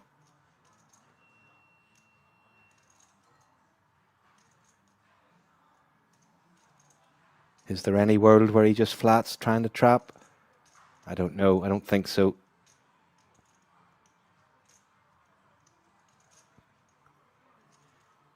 Small blind 3-bet range, even from the chip leader, is going to be pretty strong. And he does just rip it in. 24 bigs, 17 for Azerbaijan to call. I think a pretty easy fold for him now. And yeah, no, does quickly send it into the muck. So yeah, no, I think good play all round there. Don't mind the 3-bet from Azerbaijan at all. Alan obliged the 4-bet jam. And then I think an easy fold. And he got rid of it with no nonsense. So yeah, nice hand of poker there.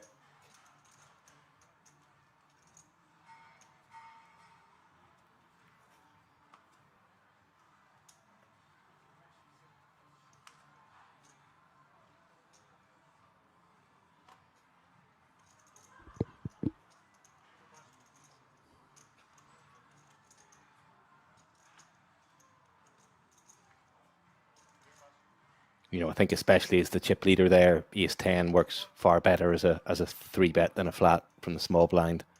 So I think completely reasonable for Azerbaijan to stick in the 3-bet there.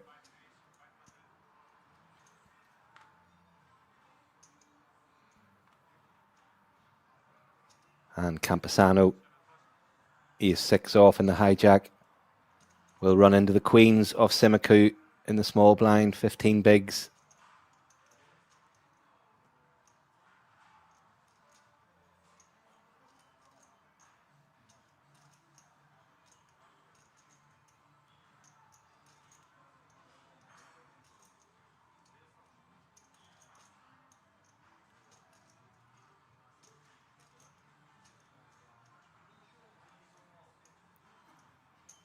Again, I think off this stack size, you just want to make sure you realise your equity. Can't get bluffed by, say, 10s on a king ace board then, and he does just shove it in.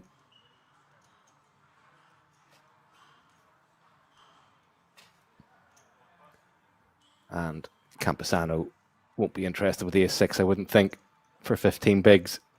Slightly too much.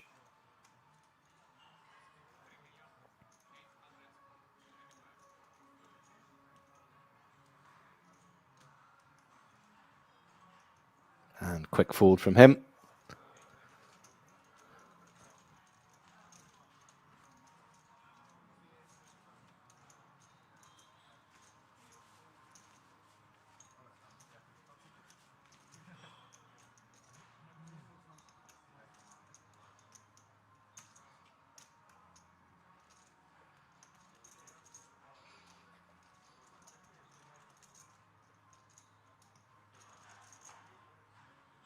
So next pay jump, 1200.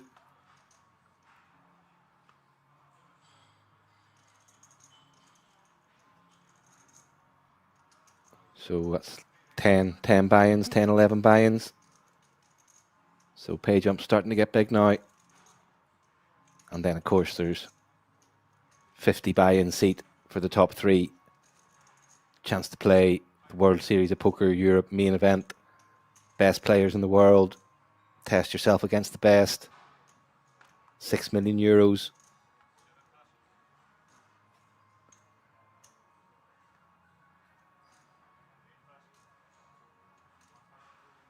And yeah, would be an absolute dream for these players to bag that up from a €250 buy-in.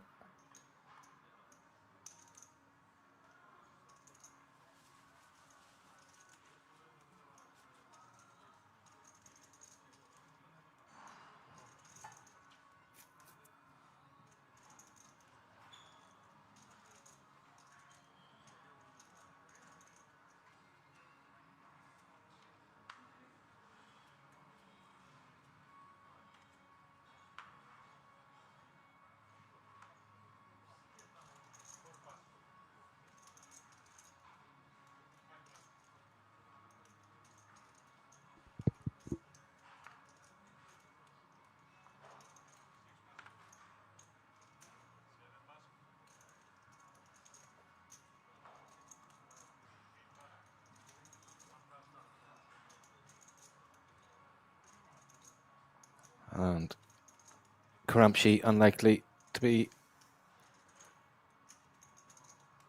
going crazy with 5-2 in the small blind, goes for the limp.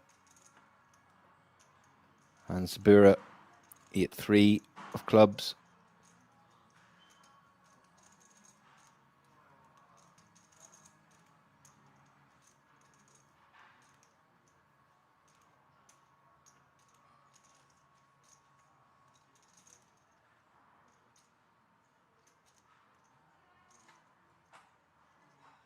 And is going to go for the raise. And that'll get the job done.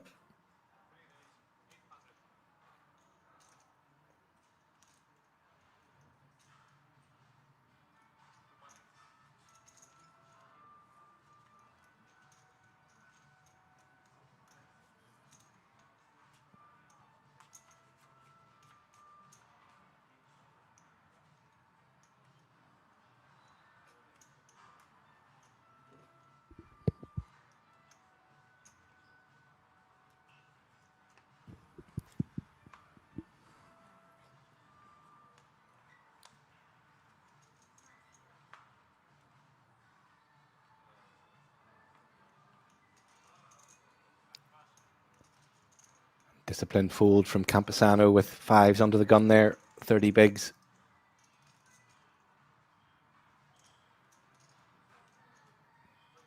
If it is in the under the gun open range, it's at the very, very, very bottom.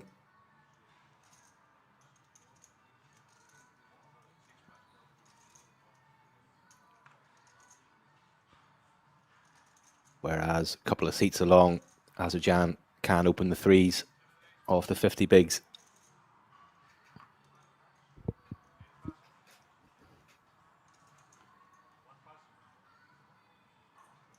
Heidke folds suited ace-7.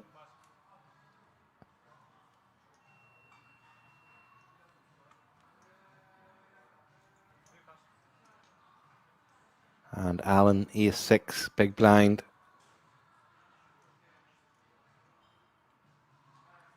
And wow, gets out of the way. I think that is maybe a bit too tight.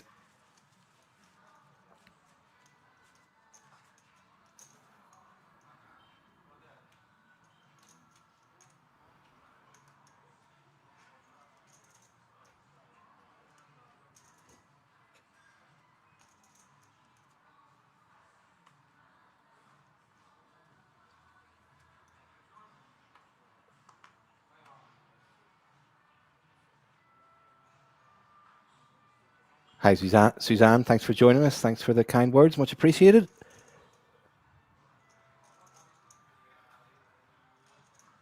And Struka, ace, queen of hearts.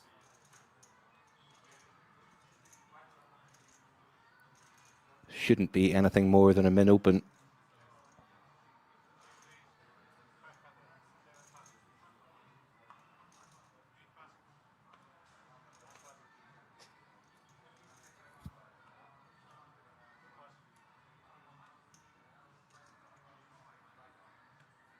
See if he can get any action.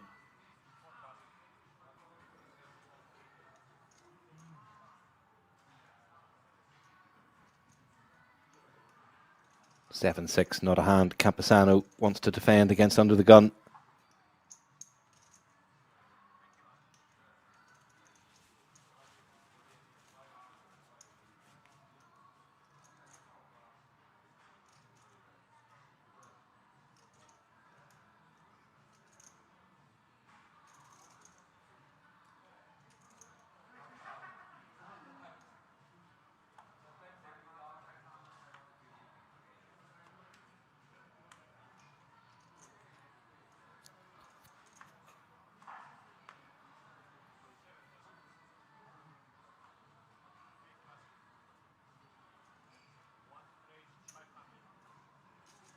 And juices for Heidke. Ming clicks it.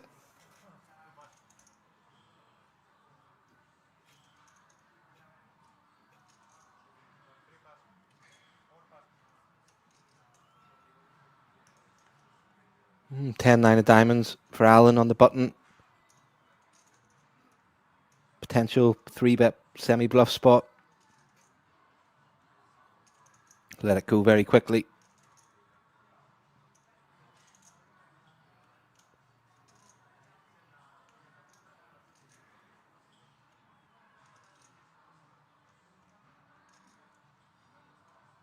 In my analysis of any hand involving 10-9 suited, do also have to take into account it is by far my favourite hand in poker. I probably am a wee bit biased towards playing it.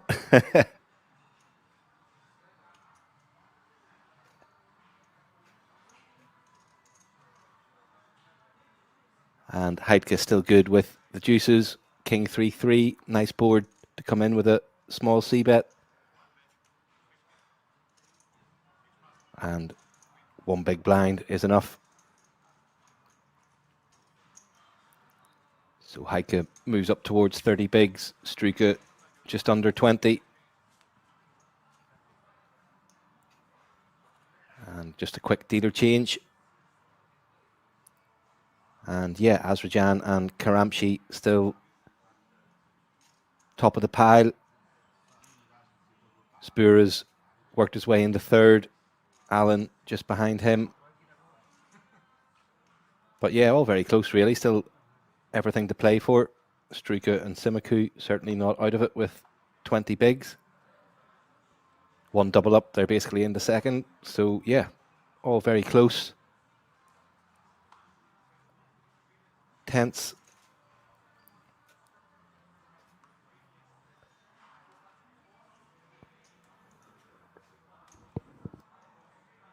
And those 3 seats to the main event certainly add an extra layer of complexity to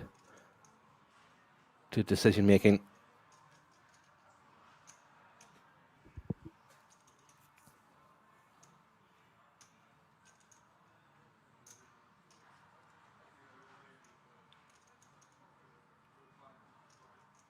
Karamchi 10-9 off in middle position.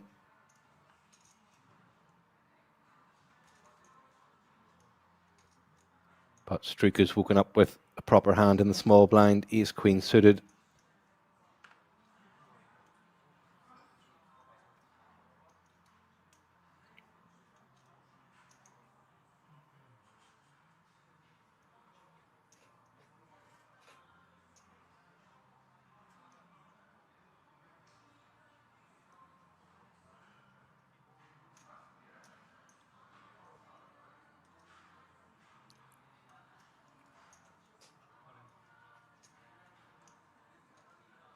And he does just move all in. And be an easy fold for Karamchi.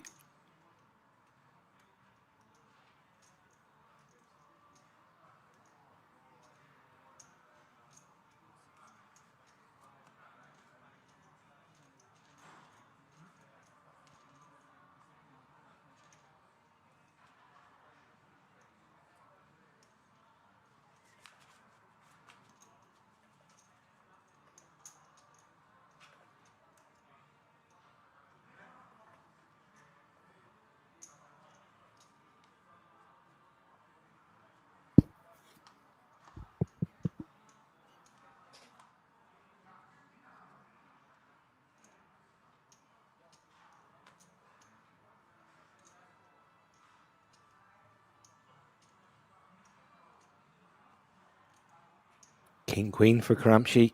Another open for him incoming, I would guess. No, lets it go. Wow. Opens 10-9 off, and then let's go with King Queen.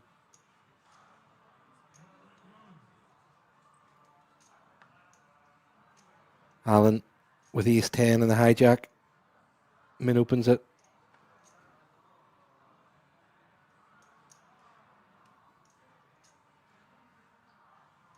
Maybe a possible error with the card reading for Karamchi there. Seems like a strange hand not to open. And Alan will just get that through.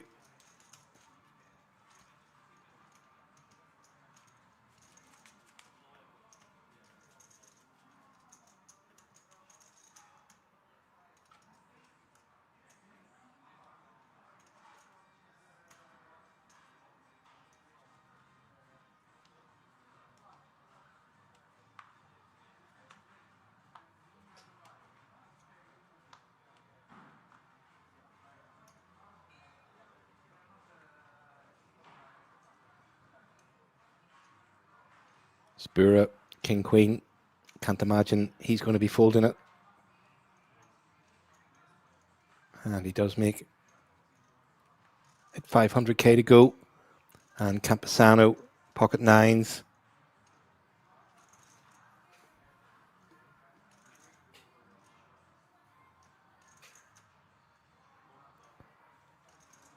I think versus EP Open probably plays best as a flat, but certainly wouldn't be out of the question to see a 3-bet. I think probably too deep to jam. Certainly feels too good to fold. But he does let it go.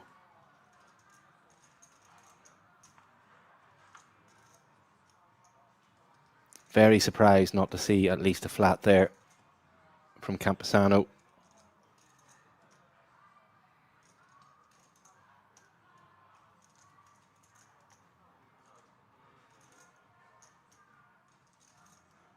Astrajan makes the call on the button with threes.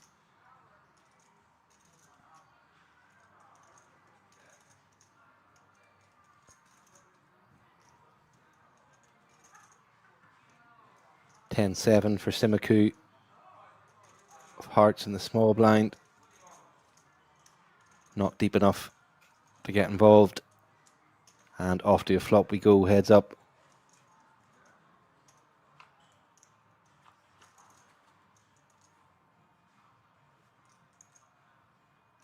And 9-8-5, all clubs.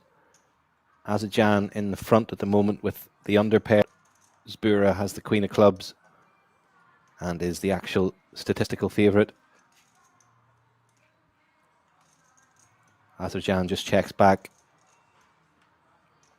And very interesting card. Binks the set, but it's a club.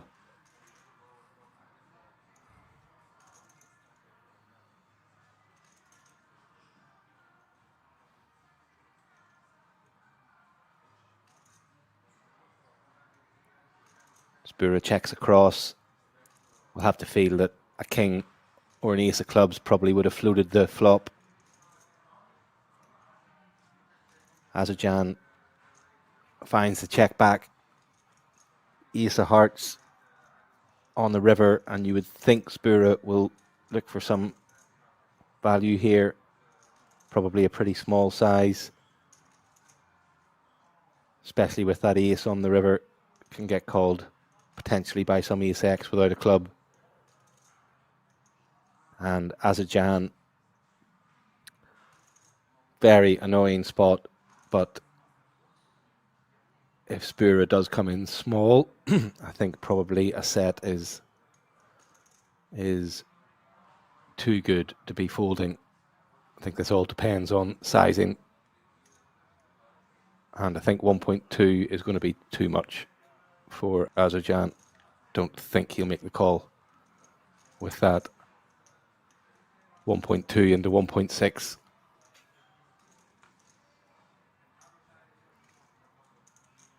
Saw him very quickly fold middle two pair on the river when the river brought in a one card straight and was faced with a triple barrel jam.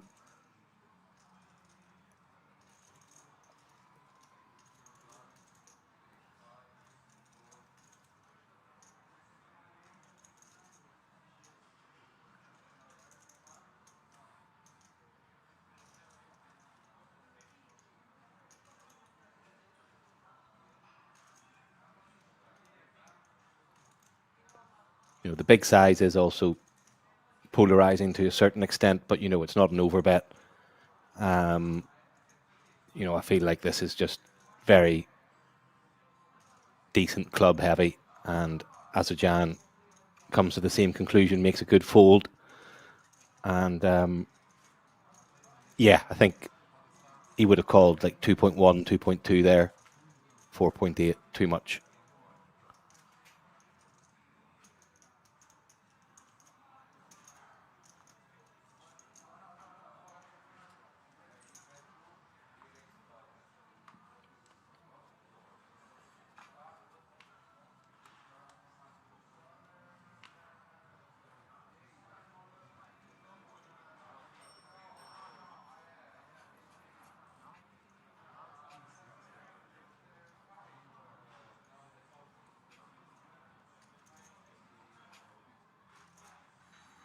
And deuces under the gun for Zbura.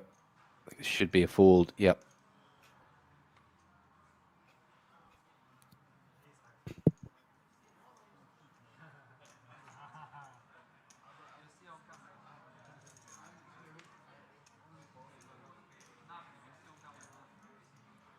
King Jack for Simiku on the button. 17 bigs.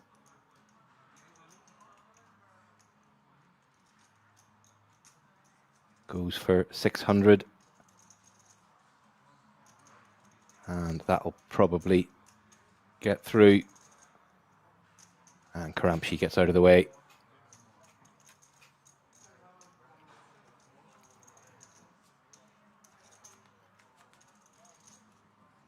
Few Yogi fans in the chat, so best of luck to him. Ticking along nicely at the moment.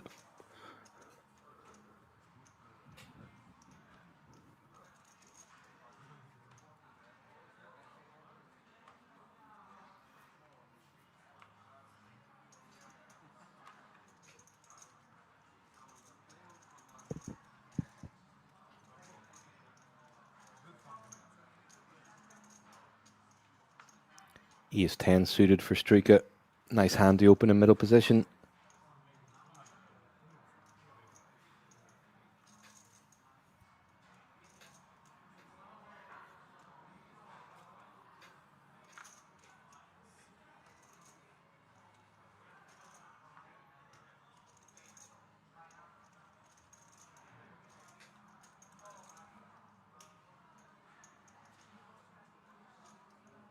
And King Queen for Karamchi in the small blind. King Queen suited. Have seen him 3-bet ace-8 of hearts from the small blind versus similar position open. Decides to just call this time. And that will probably bring along Zbura with Jack 10 in the big blind. Getting a very nice price to peel a flop.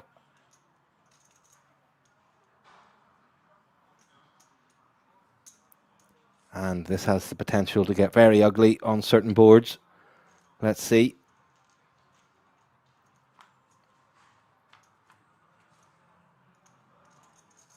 Jack in the window. Oh, wow. Wow, wow, wow. Top 2 pair for Karamchi. Straight for Struka. Bottom pair plus wraparound for Zbura. And surely a mountain of chips are going to go in the middle here. Wow. Could not have asked for a more action flop. The only better thing would be clubs to be there as well. Or spades, I guess.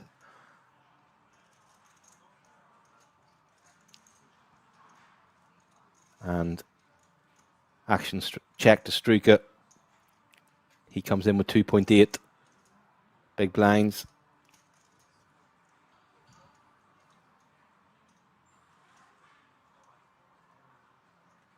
Karamchi comes in with a check raise, 2.2. And Struka is in dreamland here. Absolute dreamland. I think I like the call here. Just call. Keep in.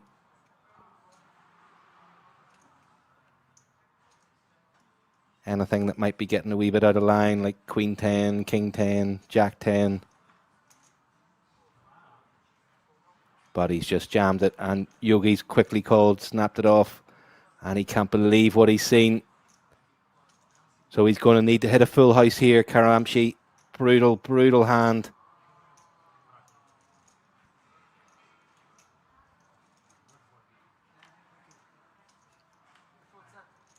Six of hearts is a brick. Going to need a king or queen on the river.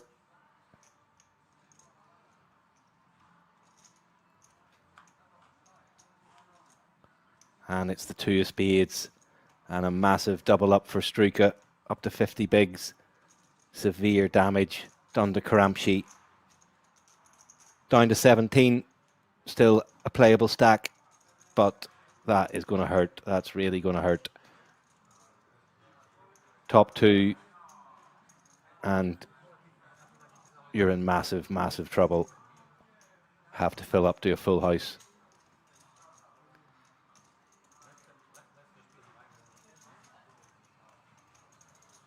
Hand of the day there, I think.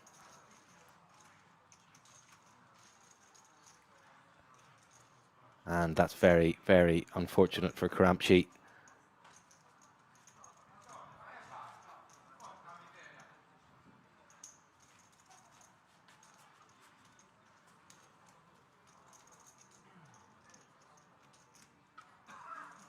Sorry, Yogi fans. That was a rough one.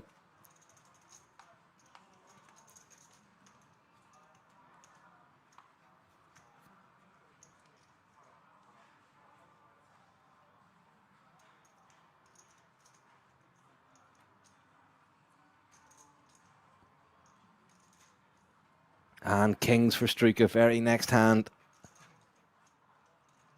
On fire.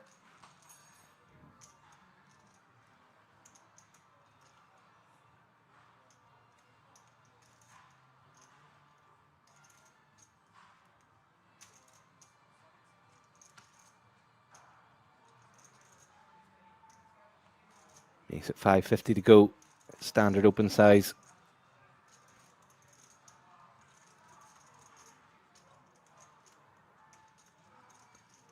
Going to need to have Alan to have something in the big blind to get any action though.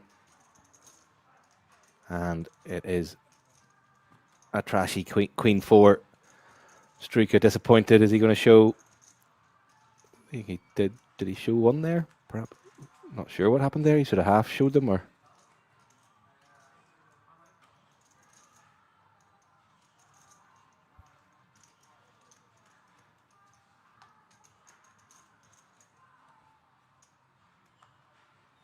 So yeah, Struka into that, certainly into the top 3, might even be second now.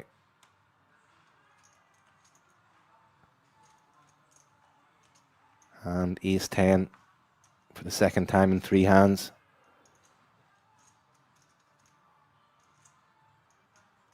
We'll have good memories of it for sure. Does he want to go for the 3rd open in a row?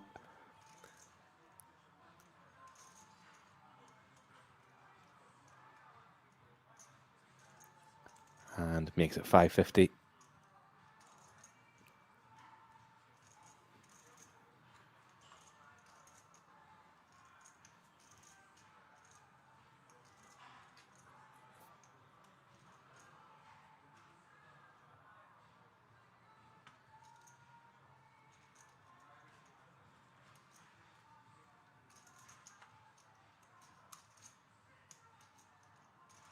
And Queen 10, awkward one versus under the gun, is going to defend. Sort of feels like Campesano has just gradually got whittled away at this final table. Hasn't really been able to get involved in anything yet. And this could be trouble. Up and down draw for Campesano. Gut shot for Struka. You would think he'll be coming in with a c-bet. Can't see Campesano folding. May even come in with a check raise. 500k. 1/3 from Struka.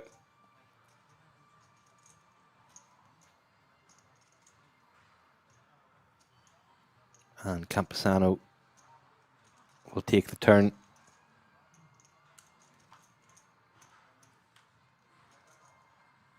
And wow, what a turn. Gives Struka the straight, ace 10. How good has that been to him in the last 10-15 minutes?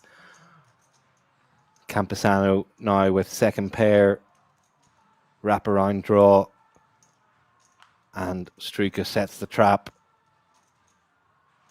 Is Campesano going to fall into it? I think he will probably check this and hope he can get the showdown for free, but as we can see, it's not going to happen.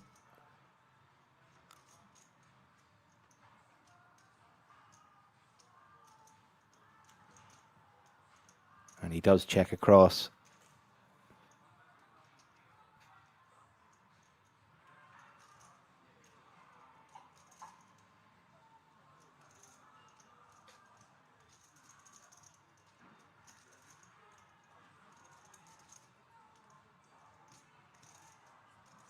And 2 million into 2.4, I think, is probably going to be too much.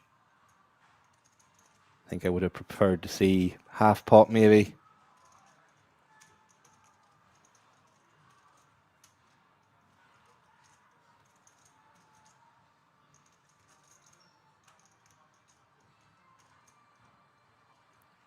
Struka bet the flop, check the turn, bet the river.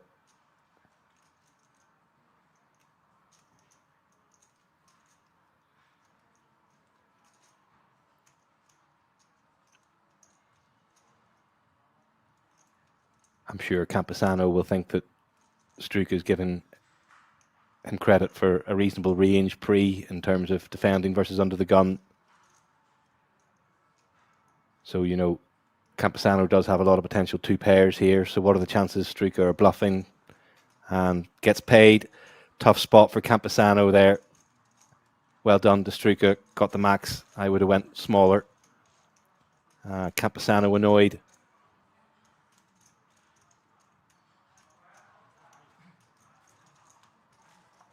I mean, is Struka taking that kind of line with something like ace 9 maybe? You know, he's certainly betting the flop with those kind of hands, but whenever the turn, you know, makes a lot of 2 pairs for, you know, King Jack, King Queen, those type of hands that are going to defend the big blind against under the gun off, you know, a sort of, you know, not a huge stack. I think those type of hands probably just give up on the turn in the river, you know.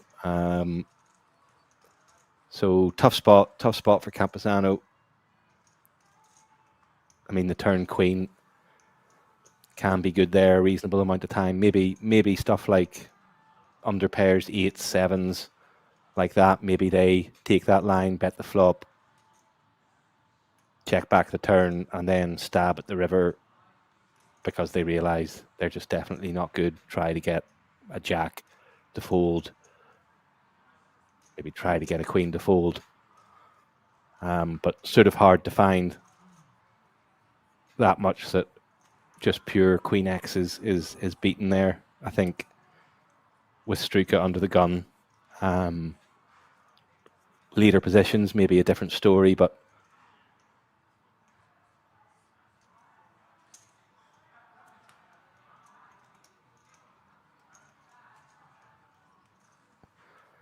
hi Kev Knox, thanks for joining us. Welcome to the final table. Been playing quite a while now, I think maybe 40 or 50 hands maybe at the final table. Just the one knockout.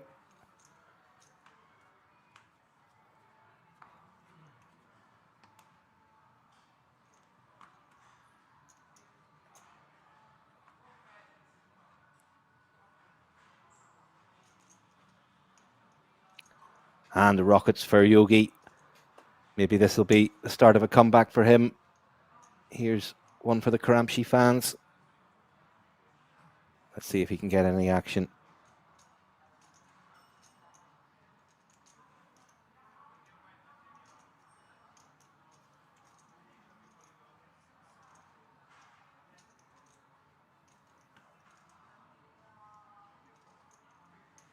And goes for a bit more than a min open, 600k.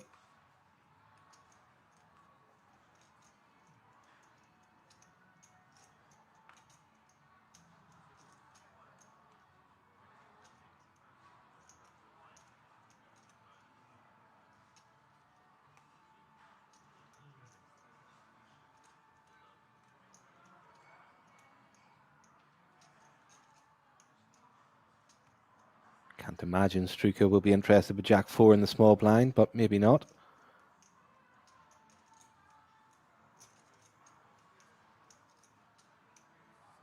Decides to flat, and wow, Azerbaijan, ace king in the big blind. Oh my goodness. Double likely to be incoming for Karamchi.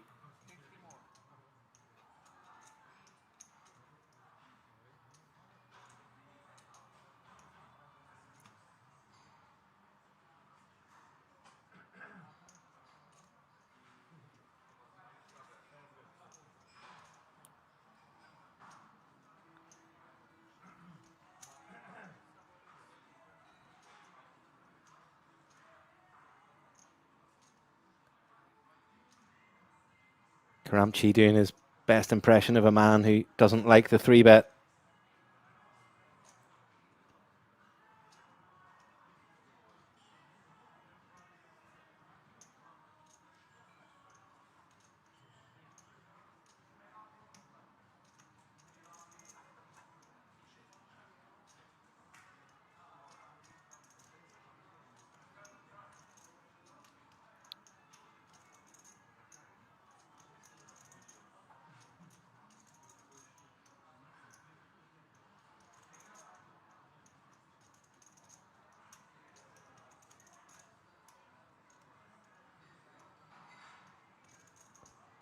And he does move all in. And Struka will get out of the way. And what a spot for Karamchi for the double up. Things, yeah, haven't been going right for Azerbaijan for a wee while. Hasn't done anything wrong, but just coming off on the wrong end of a few rough situations.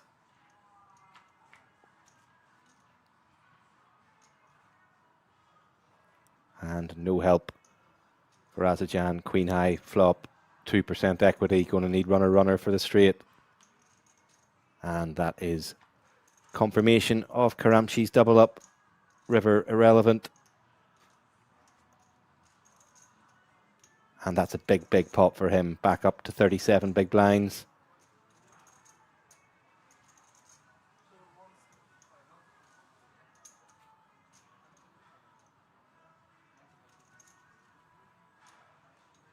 And now, long-time chip leader Azerbaijan back into the middle of the pack. 28, 29 bigs, I think, after that hand.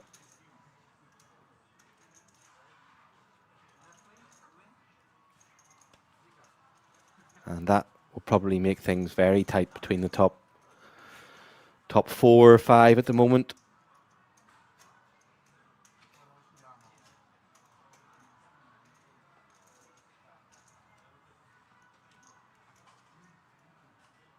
Yeah, brutal hand, Bird.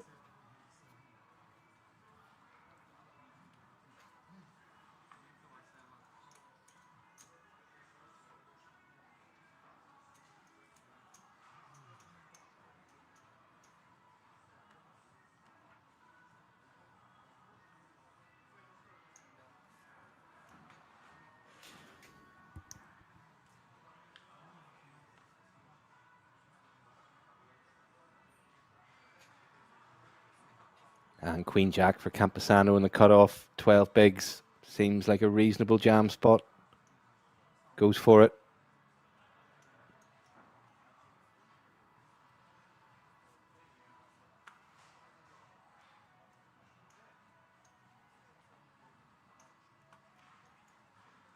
And we'll get that through against Simaku's King 5.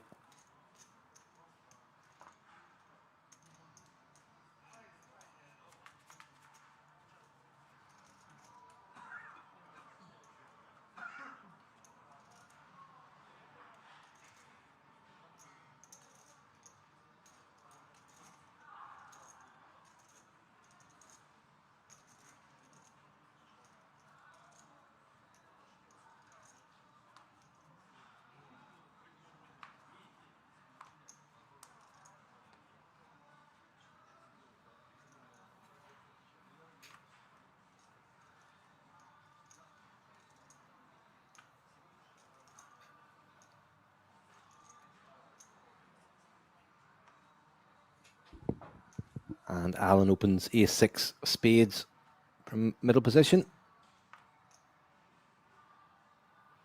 And Struka, the new chip leader,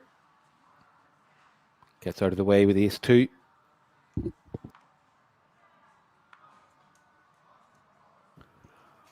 Simaku follows suit with another worse ace. And Heidke gets out of the way with jack-6.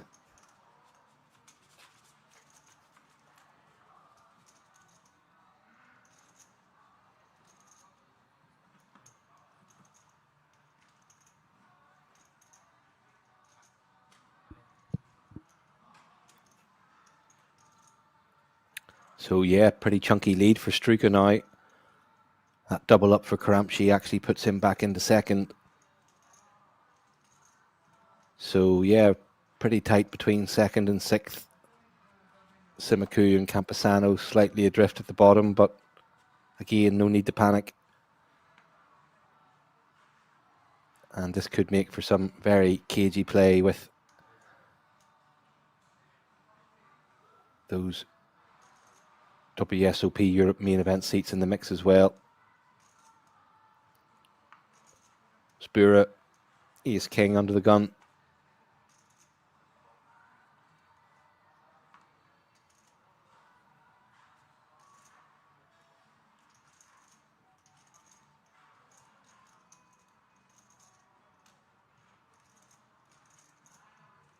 Doesn't get any action.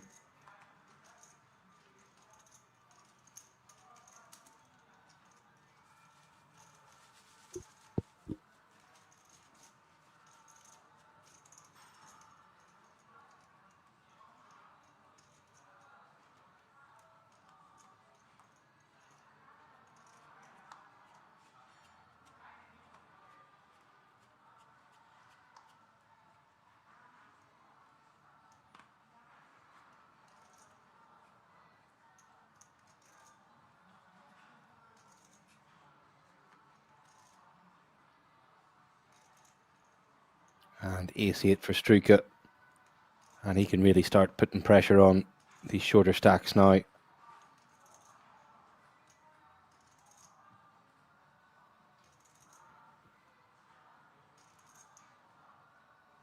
And really, I would like to see an open there from him. You know, those are the type of hands that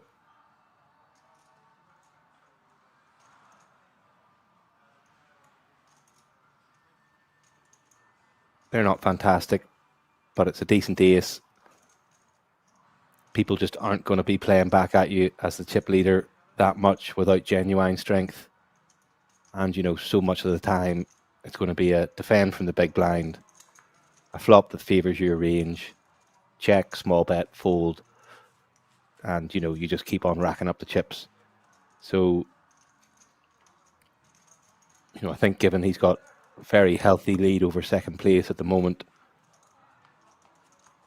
he should really be putting the foot down.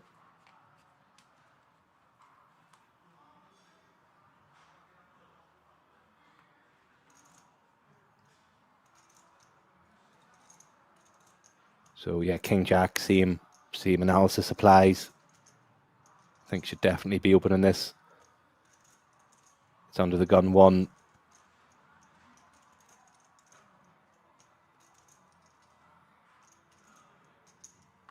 So yeah, sort of strange to fold the ace-8 previous hand under the gun 2, but open King Jack under the gun 1. But glad that he's at least opened one of them.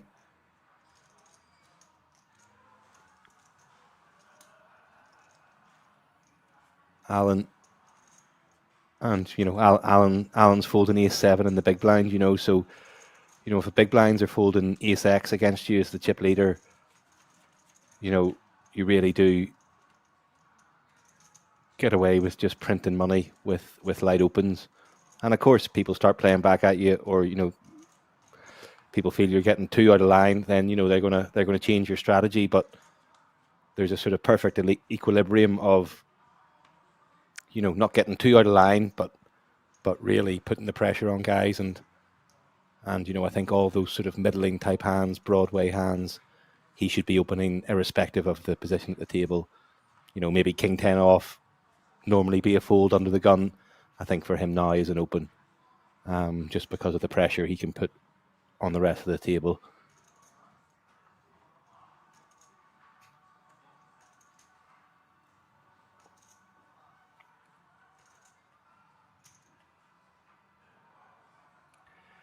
Lazar, King Jack's better than ace-8. I mean, yeah, potentially plays better, more playability post flop. But you know, I think they both fall into the open range now, and it's just, you know, you're going to pick up so much dead money in this specific scenario where you have a 30 big blind lead with 8 players left. So that's going to be a break, 13-minute break. There's the current state of play. Struka with the lead, Camposano bringing up the rear, and we'll be back shortly. Please do stick around. See you on the other side. Thank you.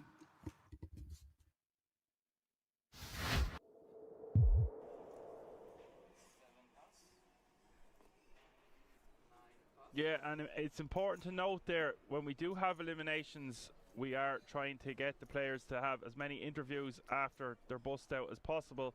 So bear that in mind. If you see one of your favorite players getting eliminated or whatever the case may be, chances are it's going to cut to an interview from time to time.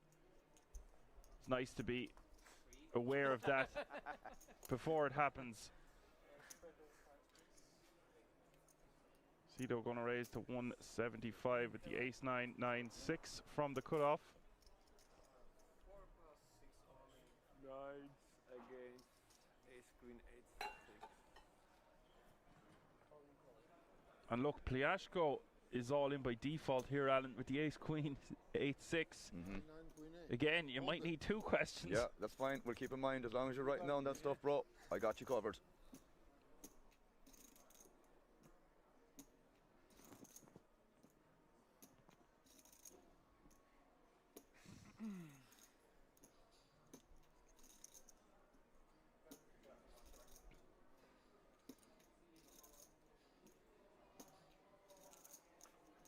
And this one is 50-50 as well, as we see the flop of Jack 10-3. Pliashko, the favourite to remain in this tournament, as we see the turn. Of course, Wow, nice. Whoa! It's for you, royal flush, bro. You just made the royal flush. Not something we see every day. The royal flush. Indeed. Sit back down, Pliashko. He's probably raging that he only has 200k there after getting such a massive hand. Indeed. But better than being knocked out. Oh.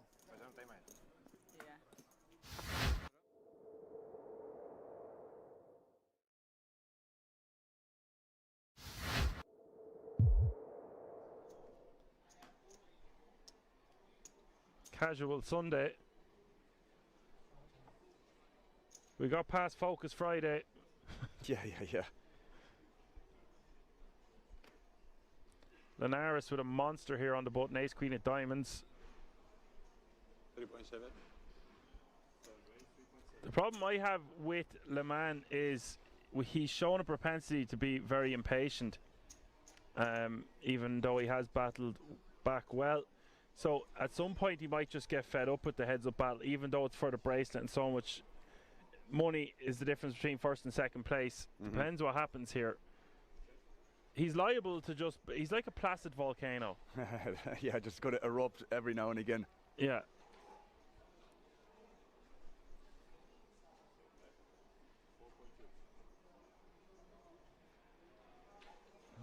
Donkey says Le Mans looks like a DGen Blues Brothers. Actually, I see what you're saying. It's pretty funny. Okay, bet a 4.2 million in a call. Turn is gin for Linares. Now, if Le Mans checks, I'm checking this back, hoping that Le Mans is going to become that volcano on the river. This is just crazy what he's doing here, Dan. Yes.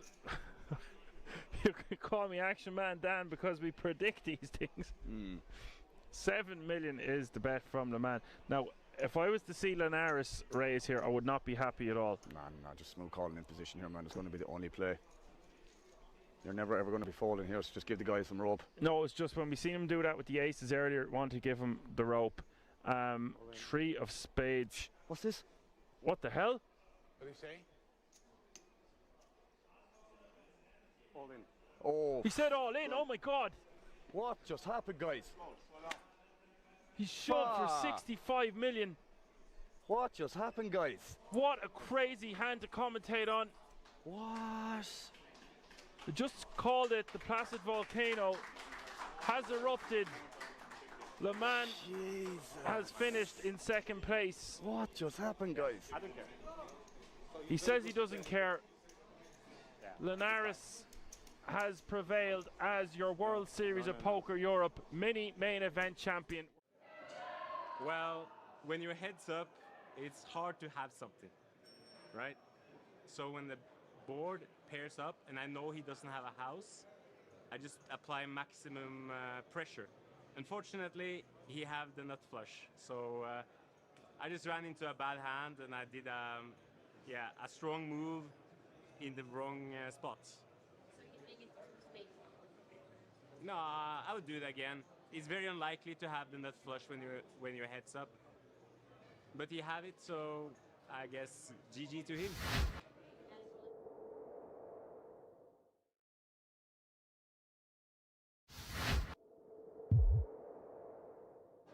Important hand was as deuce of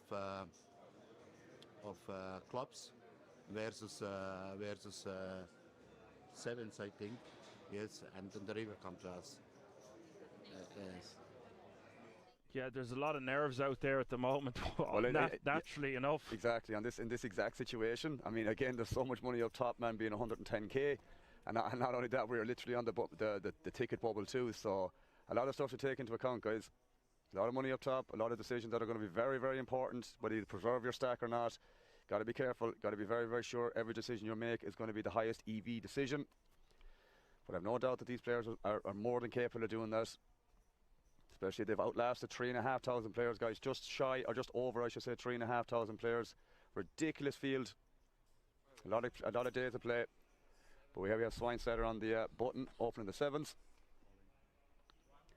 Wow, we got an all in here. The ace-2 versus the sevens. This could be it, Dan. We could be on the bubble of the ticket here. It could be bursting. This could be bing, bang, boom, and just like that, the bubble bursts unless Bees can get lucky. He's got 33% equity. Can't find a much better spot here with 6 bigs. I think he was forced all in here. Actually, the blinds had just gone up, so it's less than 5 bigs total. Also having your big blind invested and your big blind ante. Exactly. There are some arguments you could make for folding here on the exact bubble, but that is not the cloth that Emil Bees is cut from. 10-6-5 is the flop, and nothing in it for Bees, and he's going to need help on the Turner River, or the fan favourite at King's Resort will be eliminated. Turn is the Jack of Spades, now down to 1 card and 3 outs. Not the first time we've seen an ace in the river, Dan, when we've done comms together. Well, wouldn't be the last time. We'll see what happens. Oh my God, he hits it!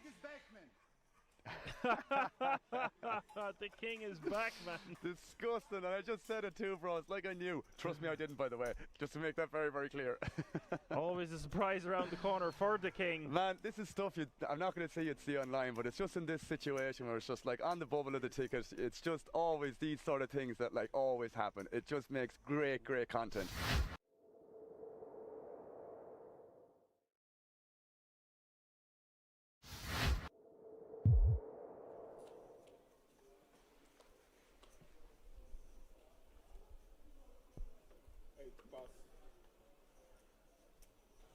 Bogdanov's watching this going, how come Martinson can't have all the fun? I'm the chip leader here. Yeah, but he still has 6 million. It's okay. Martinson, once again, 2 10s. He's got the firepower to fight.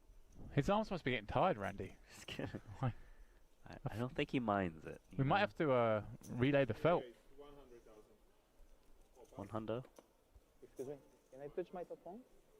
Yeah? Looks like he'll be raising, taking this one. Yeah, Chateau with King 3 offsuit.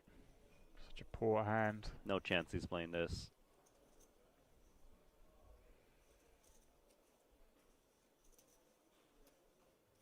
Is he? Okay, I'm sorry. There we go, Randy. It's surprising because he hasn't been wanting to play hands, but He's seen Martinson play every hand, though. I guess Randy's decided, look, I'm going to make a stand here for 1 blind.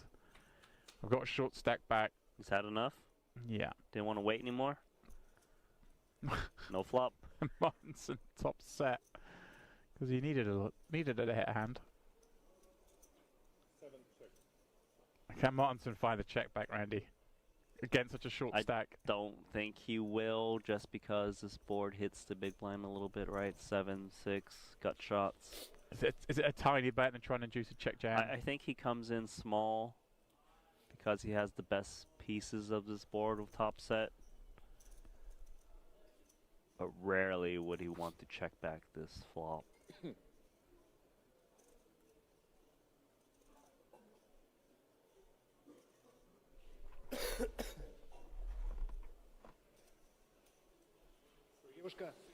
$65,000. The bet very small.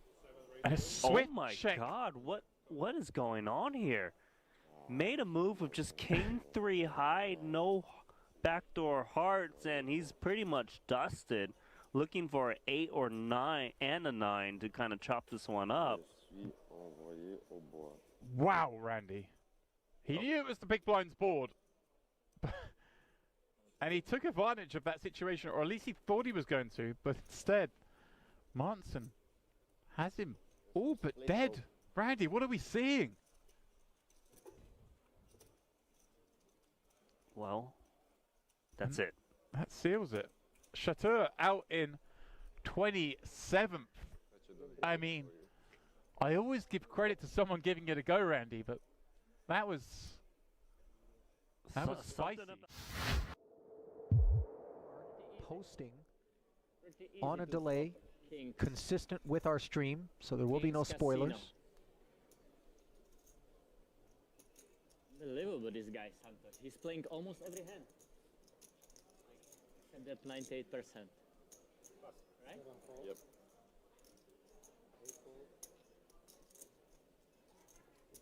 Orpan, can you tell me how many white chips you have? I can't see that. Orpan, can you tell me how many white chips you have?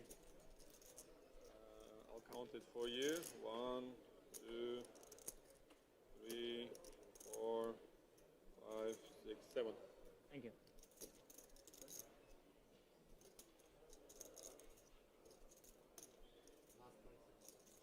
$420. Whoa. This is out of line. 6-5 offsuit, 420. 420. Now, do you think this is more designed to not let Orpin into the pot or to attack Brewers Open? Could be a double. It's a double. Upside for him. Double Sizing, by the way, isn't going to clear a good chunk of what Brewer's opening with. Yeah, and Brewer's got a reasonable hand. I think he's actually thinking about multiple. All in? Yeah, Wow, this is just one angle to piles. Kings again? Chris, be honest with me. We are Team Brewer. You don't talk with me now? Why not? All in. Yes, so that then you can don't make any more mistakes. You have kings, yes or no? Be a man. Yes or no? Please. No more Team Brewer, yeah? Okay, official end of Team Brewer today. Are you set? How much? Now, Martin, see, he's doing all this. He knows he's never making the call, Randy, and this is where I think a lot of guys get annoyed because he's milking clock, he's posturing. Set, yeah? Again, kings, yeah? In Kings Casino. Hold. No show? No show. You had kings? Just be honest. Kings Casino. You had kings? Kings Casino. I win mine. That's pretty good. Choose the hand to go all in with. Black 8s or 6-7 of hearts on this flop. Good luck. 4 of hearts on the turn completes the flush. Pocket pair has 6% chance to improve. River is 3 of diamonds. Congratulations to everyone choosing 6-7 of hearts. Follow for more poker intuition tests and come try your luck at Kings.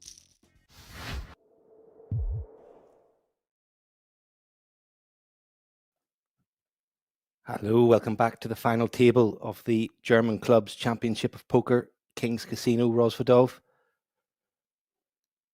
8 players still standing, all on the hunt for a first place prize of €38,500. Here's the current state of play. Everybody locked up €3,600, €250 buy-in. And Peter Struika of Slovakia leading the way at the moment. Healthy lead over Yogi Karamshi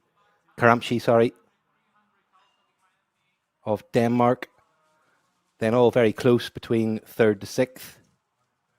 And Campesano bringing up the rear at the moment. 11 big blinds. Only Yaroslav Mali eliminated from the final table in that first stint. My name's Richard Hayes. Thanks for joining us on YouTube and Twitch, sticking with us. Been some good poker, interesting hands. Ace 10 has been very good to Struika. Flopped the nut straight against Karamchi's top 2 pair.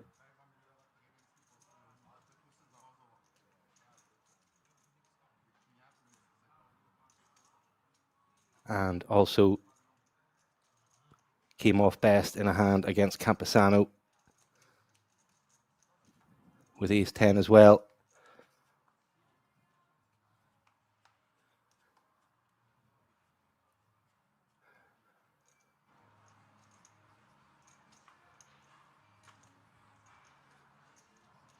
So first hand of the second stint of the final table.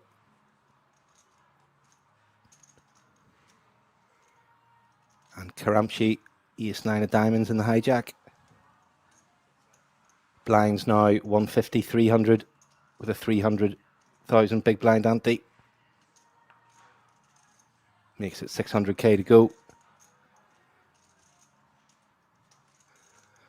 And Struika with Queen 6 of spades in the big blind.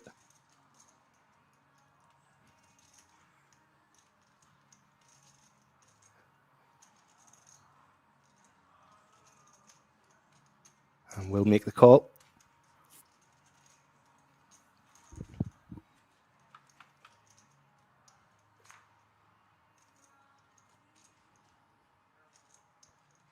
And second pair for Karamchi, not much for Struika. And the 2 big blind C-bet will get the job done.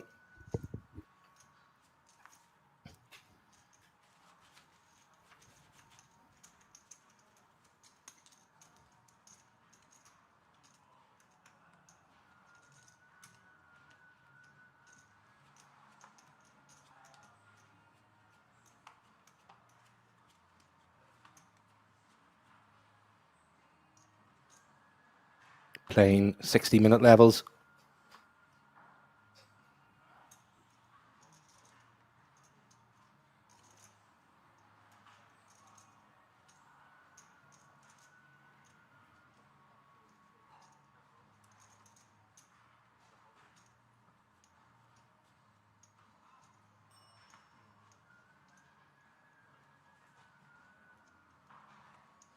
Folded round to Campesano on the button. King Jack, 10 bigs. Would think this will be going in.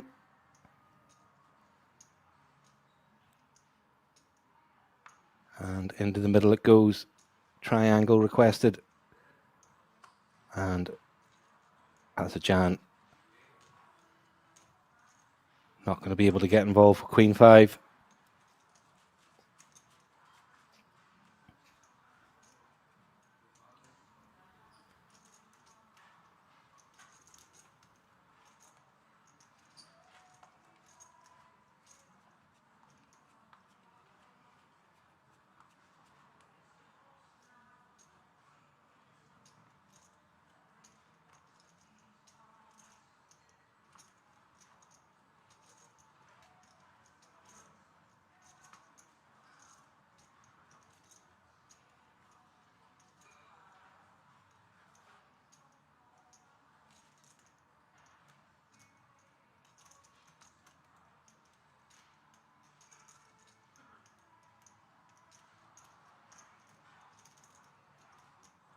Queen 6 for chip leader Struika on the button.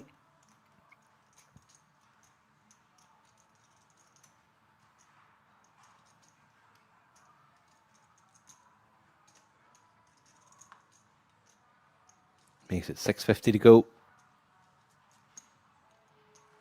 And Simiku, ace 10 in the big blind. 14 bigs.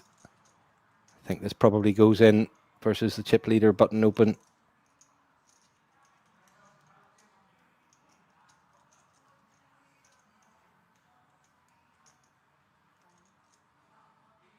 And he does move all in. And an easy fold for Struika.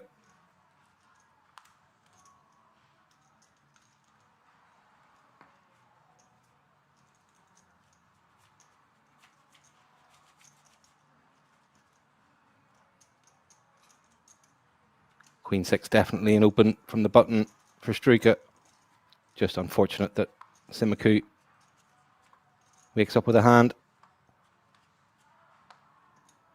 But can just happily fold. Doesn't make much of a difference to his position. Karamchi with cowboys under the gun.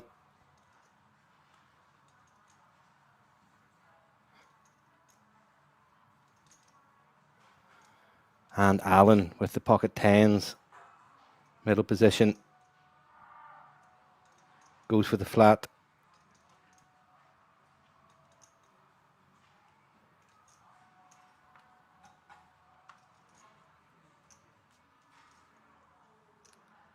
Azerbaijan folds a king.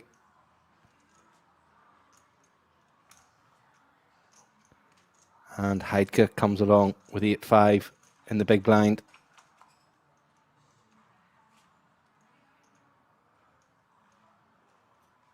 And ace high flop. Not fantastic for Karamchi. And is Allen going to be able to take this away from him? 700k. Karamchi check calls. 7 of spades. An effective brick. Karamchi checks across. Allen checks it back. And Karamchi feeling good about his kings now. Leads out with blocker bet. 1.1 into 3.65. And Allen will pay him off. And that's some max value for Karamchi with second pair kings there. He'll be very pleased with that. 46 big blinds. Allen down to 17.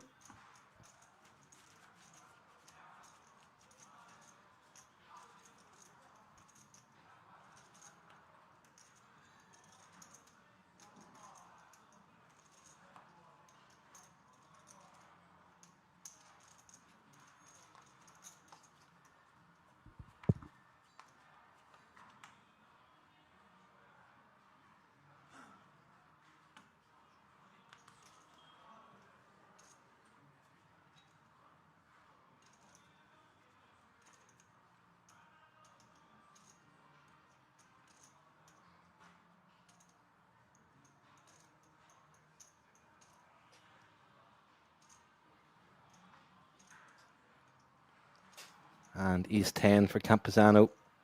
And Struka's got the Barry Greenstein behind, Ace Queen.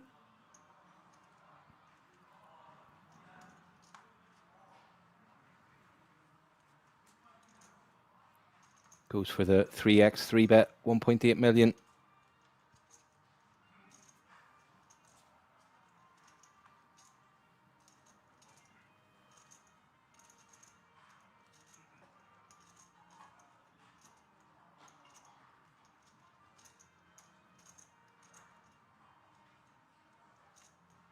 And Campuzano makes a good fold, opening off that 13 big blind stack so he can get away in the face of action behind him. And that's exactly what he does.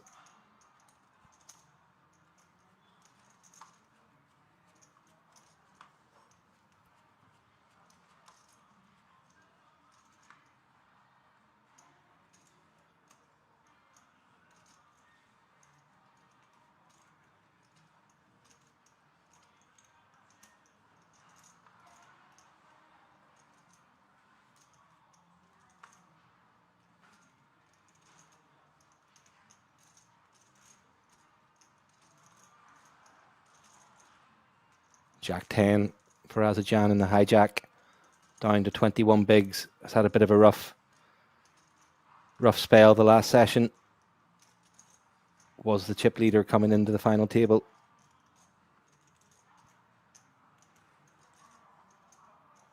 And Spura with the king queen.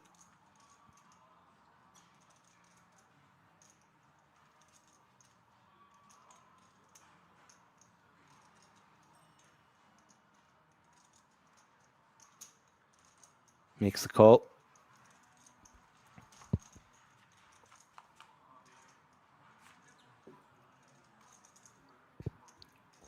And 8-6-5. Better flop for Zbura's big blind defend range, but not for his actual hand. Does have the king of hearts, which is certainly useful. Difficult flop for Azerbaijan to c-bet if it is checked to him, but Zbura goes for the lead.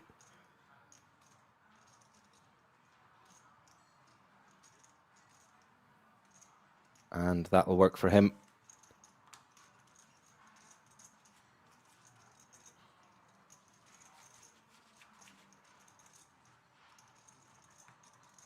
Rai smile.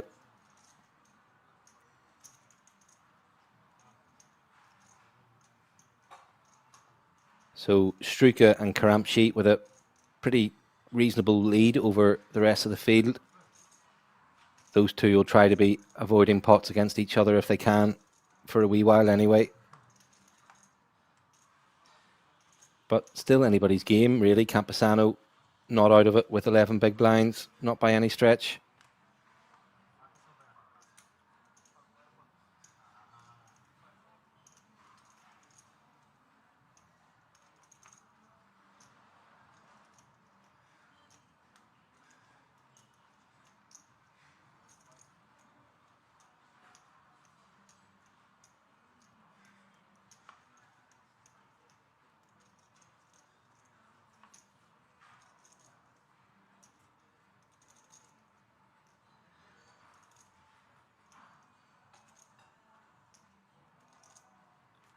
and folded round to the blinds.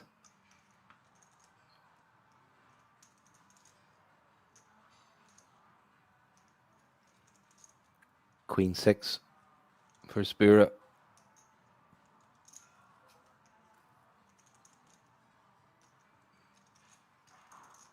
Completes.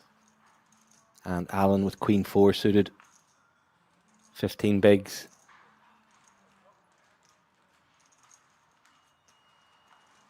He'll take a flop.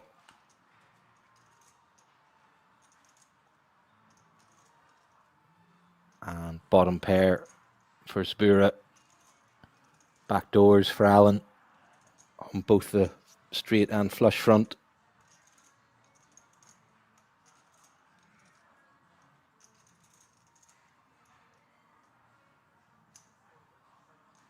We'll go for the 550 barrel when checked to him.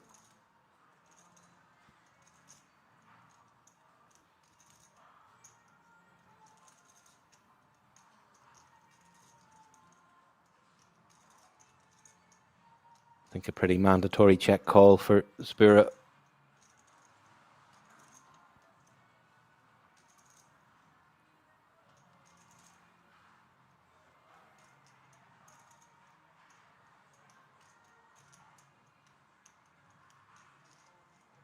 Wow, decides to just give it up.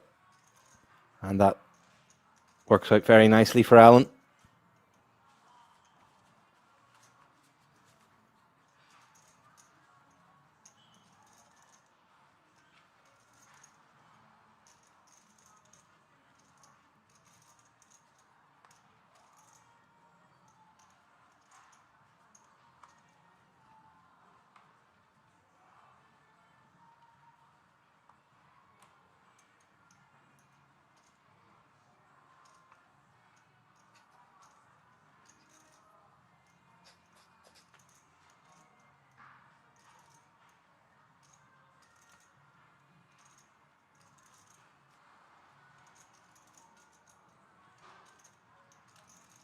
Ace 7 for Heidke in the hijack.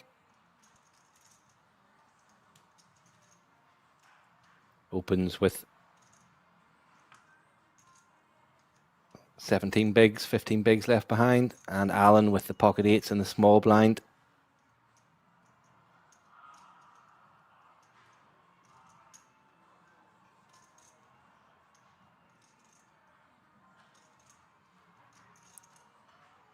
Decides to just call. Campesano gets out of the way.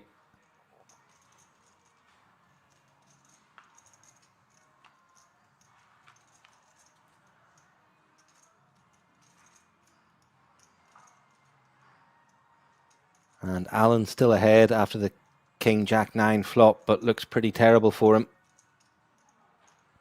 Fourth pair now.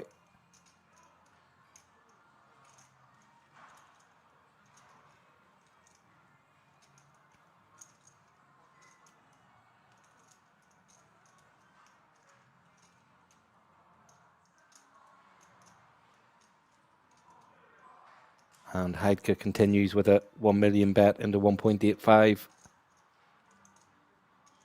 And Alan can't continue on that board.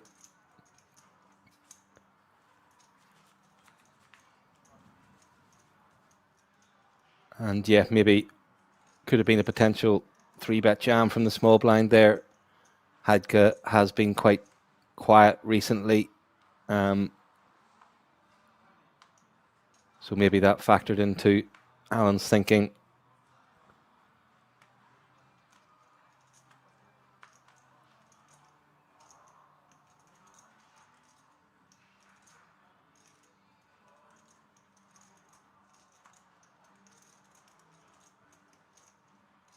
And pocket 8s now for Heidke.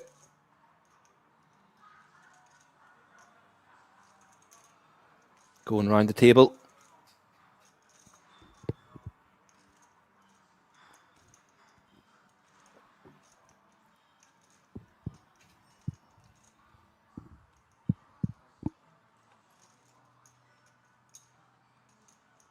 And folded round to Struka in the big blind, Queen 9.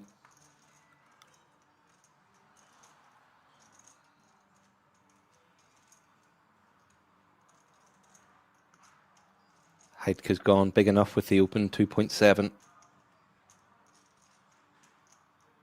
Might tip that.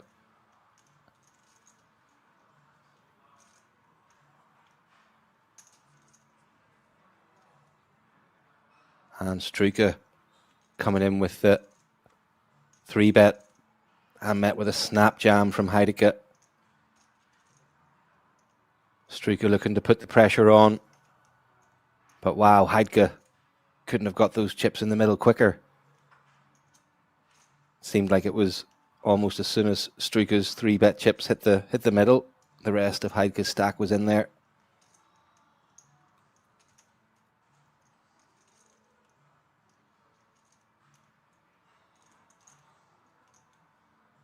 $3.75 million for Struka to call, 13 bigs. Does he feel priced in? I think it's probably maybe just enough to.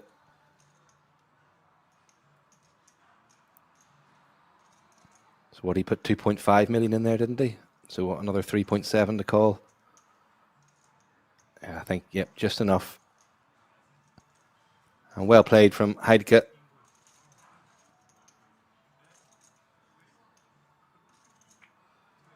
And shows them he was very inclined to show his cards before the final table. Hasn't done so thus far, but wanted to show that. And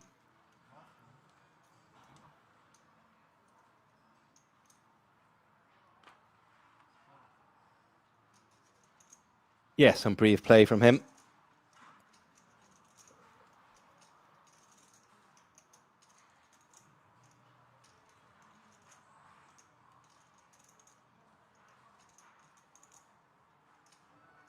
Yeah, Kiwi, the old racetracks going around the table.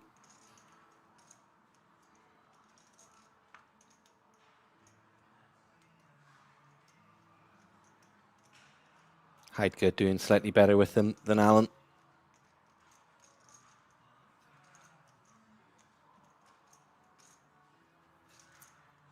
And Struka will complete 6-5 in the small blind. And Azerbaijan has him dominated with Queen 5 suited.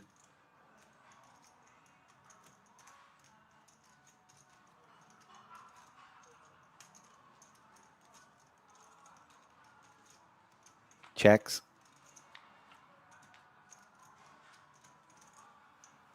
And there is a 5 there, and Struka gets the 2 pair.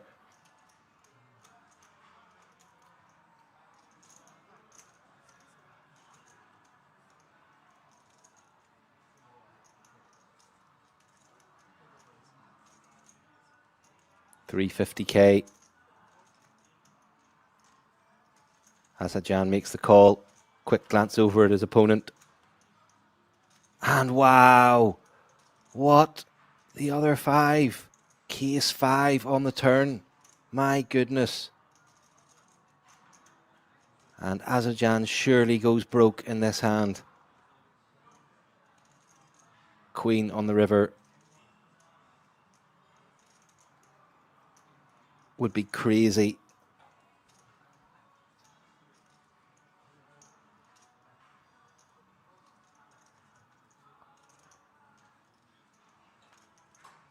$10 for a chop. And it's the ace of clubs, and surely Azerbaijan goes broke here.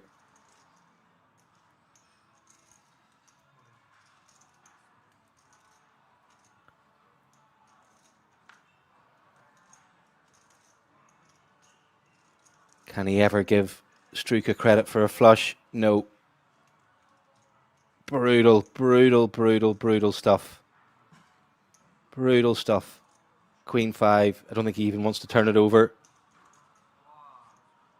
Wow. Crazy stuff. Crazy hand. Extremely unfortunate. for Azerbaijan. Came into the final table as the chip leader.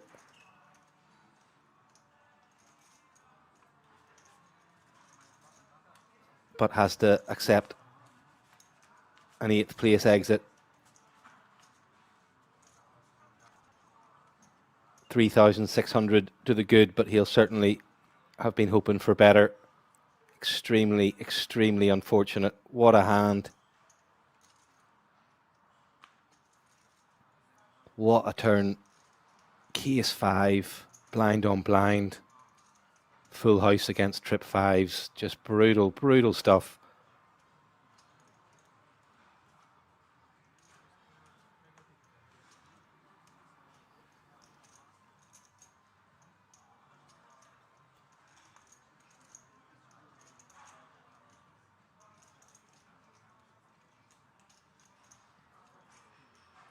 Chat loving that one. Yep, no, crazy hand. And maybe the stars are aligning for Struker to take this one down. Queen 10 of hearts on the button. Dead, small blind. Annoying for Simaku to have to give up the pot whenever the entirety of the money in there is his, but Queen 4, not much he can do.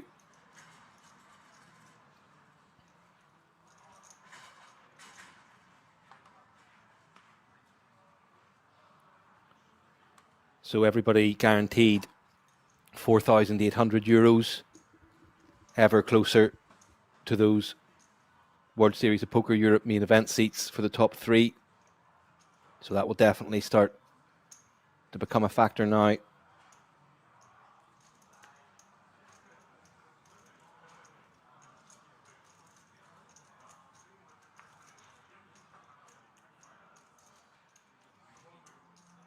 And Spura opens up the ace queen under the gun 1.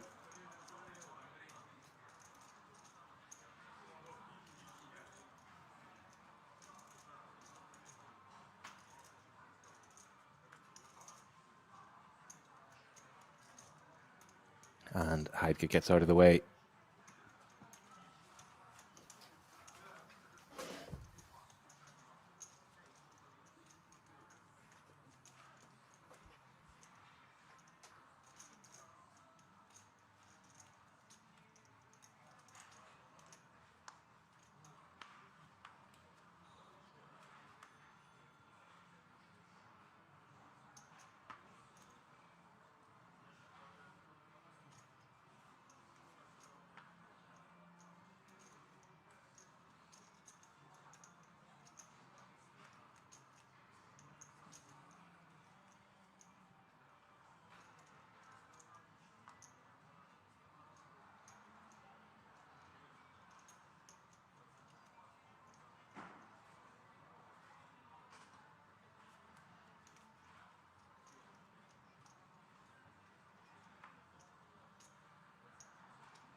And folded to Heidke in the small blind, king 5. Completes. Karamchi with jack 10. Checks back his option.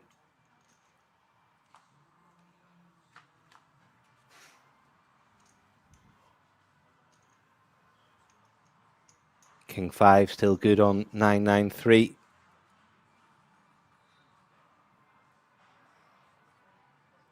And quick c-bet gets the job done. Heidke looks like he wants to get back into show mode, but resists the urge there. But yeah, at the start of the day, he was literally showing almost every hand he played.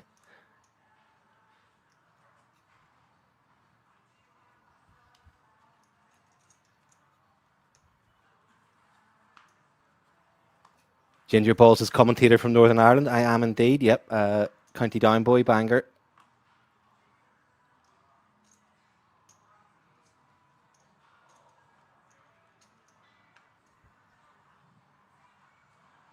Yourself?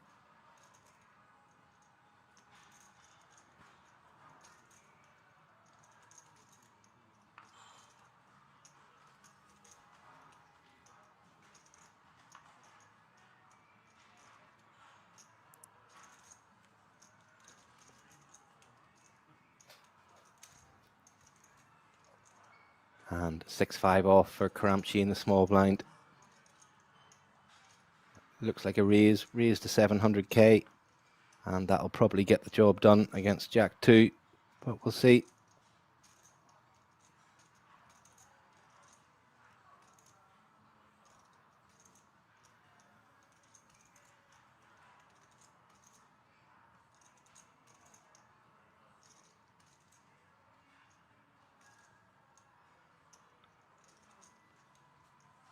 And does decide to let it go. Do have to defend, obviously, very wide in those small blind, big blind spots, but I think Jack 2 off is probably in the portion that you can pretty happily fold.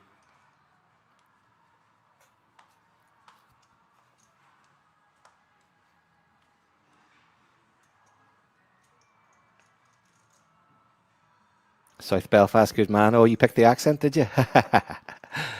I guess it's reasonably distinctive, isn't it? Classic Ireland. Probably about 4,000 different accents.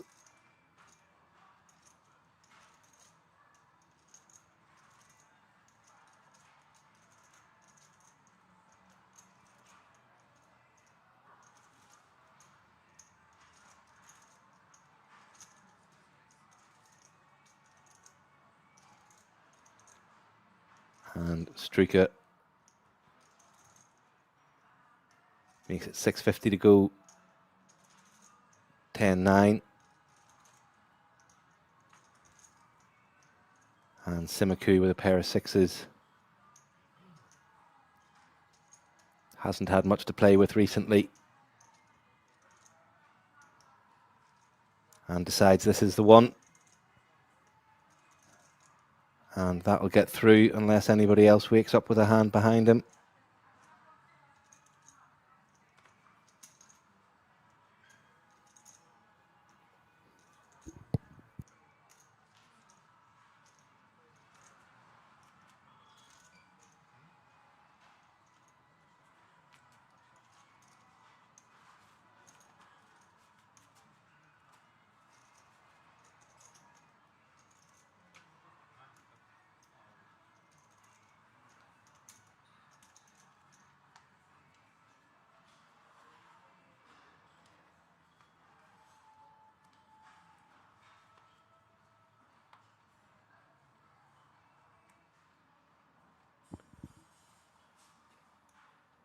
Our Kiwi Special has a Galway grandmother.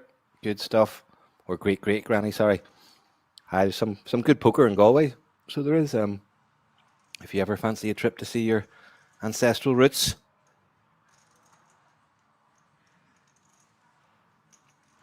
Queen Jack of Diamonds for Karamchi in the cutoff. Beautiful hand.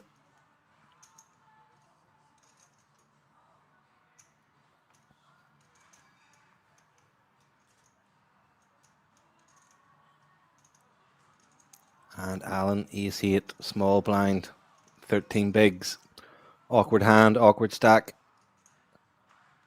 Decides that's not the one. And Campesano, pocket eights, less than 7 bigs. Has to go in. Karamchi makes a quick call. And off to the races we go. Could be another departure here.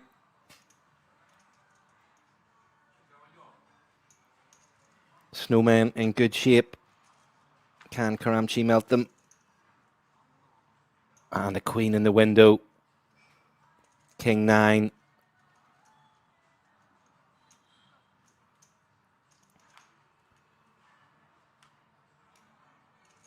Ace of hearts. And Campesano needs an 8 on the river. It doesn't come with a 5 of clubs. Gives the table a tap. And all of a sudden, we're down to 6.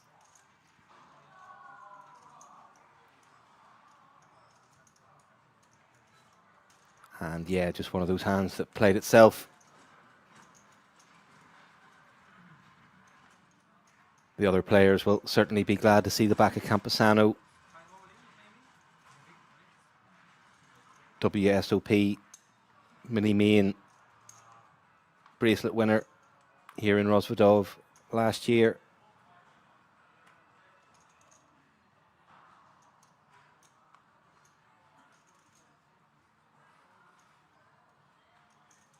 Oh, Kiwi, sorry to hear that. Wish you all the best with your recovery. And hope everything is okay at the moment.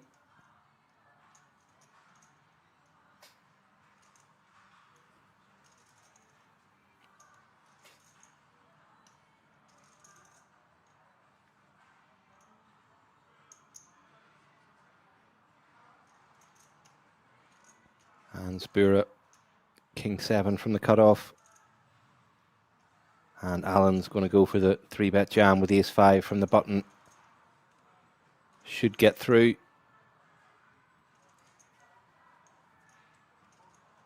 And does quickly pick up the dead money. And that's a pretty decent outcome for him. 17 big blinds. Can open fold now. Bit more room to breathe.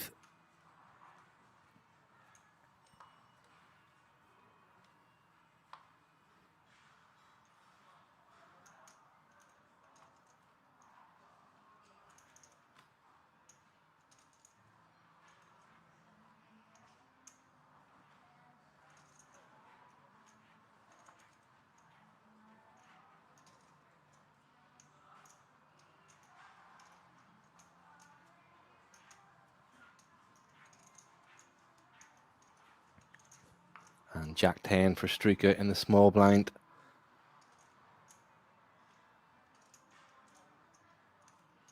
I think it is short stack Simaku in the big blind.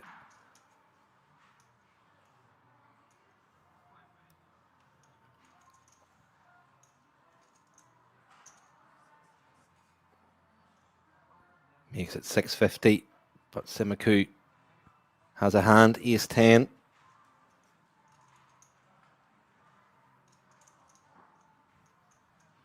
Jammed on Struka from the big blind versus his button open in the last orbit.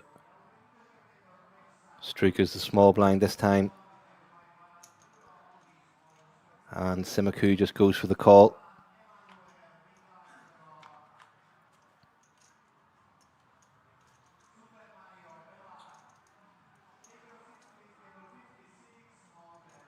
Ace high still good on 855.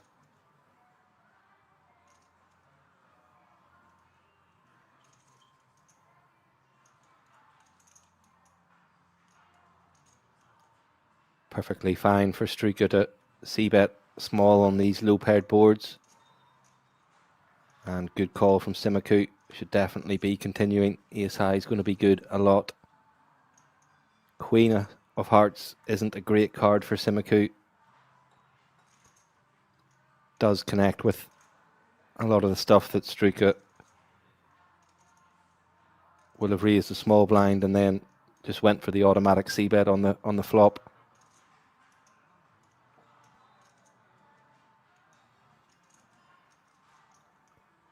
And Struka leveraging his stack now, has picked up the gut shot. And I really like this from Simaku. Hanging in there with only ace high, but it's the best hand. He thinks he feels it's the best hand.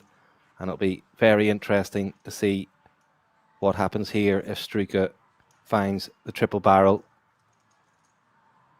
We saw him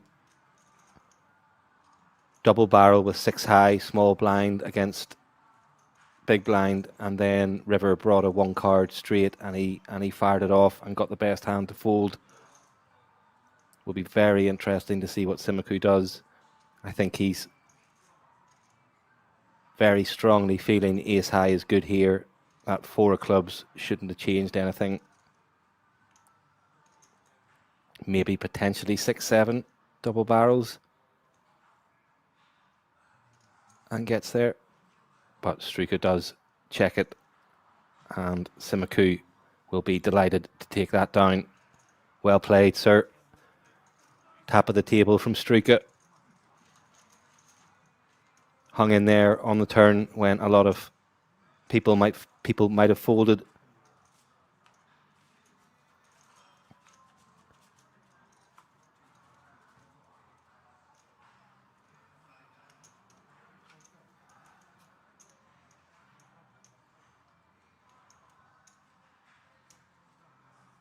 Kiwi, glad you're enjoying watching the poker, and yeah, hope you've enjoyed our coverage today.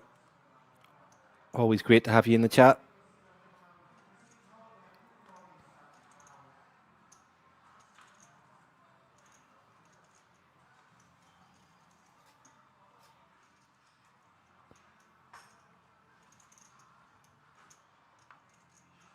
But yeah, really nice play from Simiku there, and sort of bodes well for his prospects as we get down to, you know, say maybe last 3, last 4, you know, 3-4-handed. It's hard to make pairs. You're gonna have to check call sometimes with king high, ace high on boards.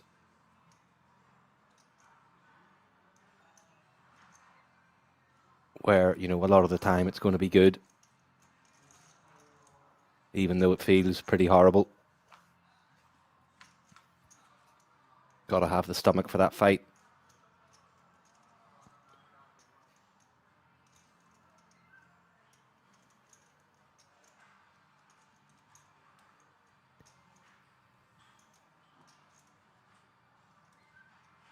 And limp from Simiku here. Check back from Heidke with Queen Jack. Picked up second pair on Ace Jack 5. Makes the call. Ace of clubs pairs the board.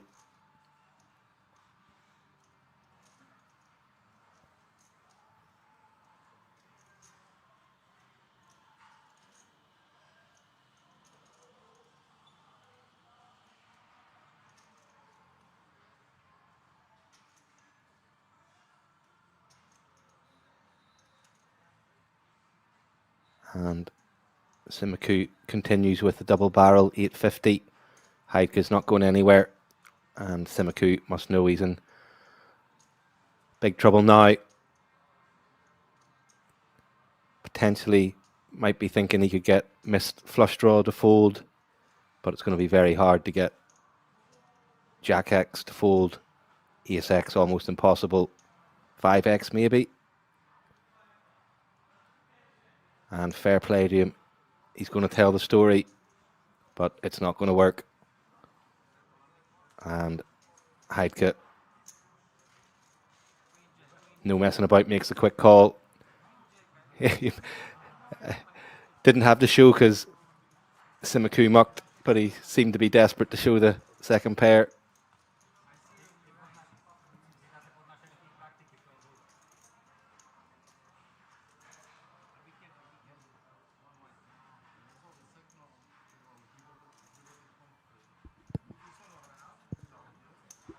And there's the current state of play, very close between Struika and Karamchi at the top.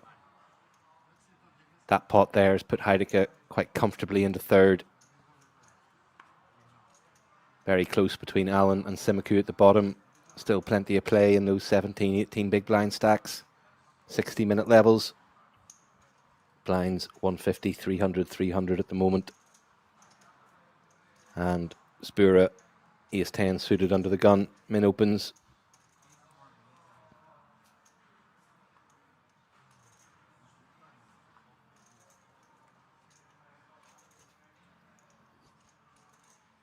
And 10-9 for Karamchi. Seems like a reasonable hand to defend, even against under the gun.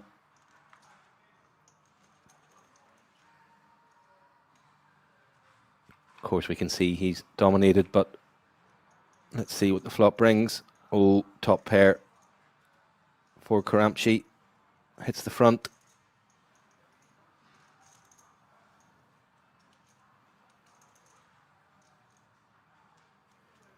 Spura finds a good check back.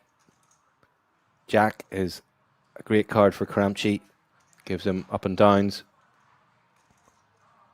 Also gives Spura reason to continue. Also has the up and down.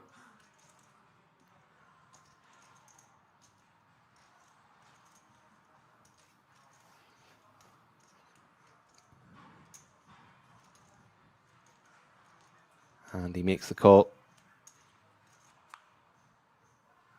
And 5 of spades keeps Karamchi in front. Checks across. Probably taking a sort of pot control line, planning to check call. Maybe size dependent. Let some missed diamonds bluff. And Spura does just check it back with the ace high. Reasonable amount of showdown value. And Karamchi takes that one down, 57 bigs. And that puts him into the lead.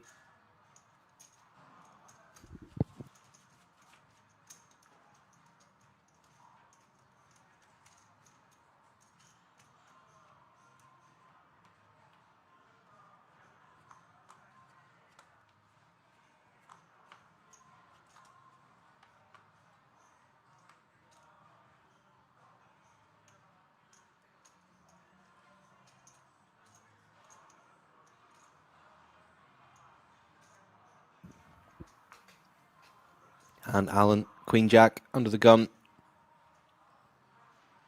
Min opens. Threes for Struika. Going to try to go set mine in here. Off with his pickaxe. Hard helmet. Flashlight. Let's see what he can conjure up.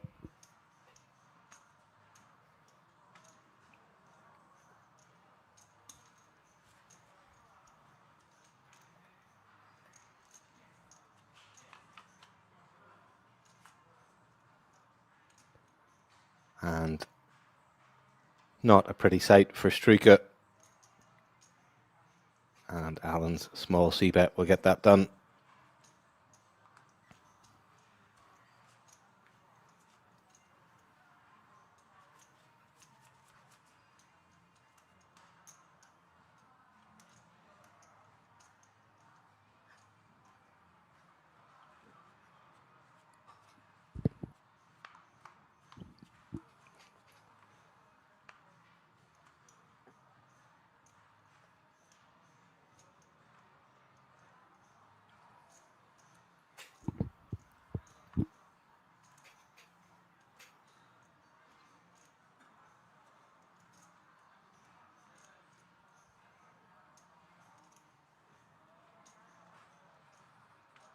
King 4 for Spura in the small blind.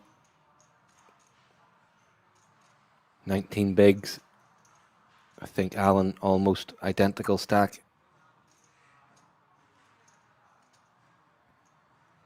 Maybe 14 or 15, maybe. Slightly less.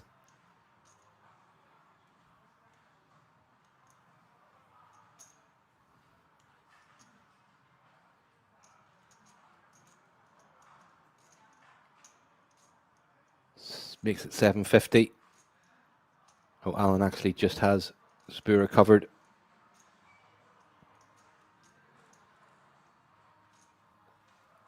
And gets out of the way with the dominated 4-2.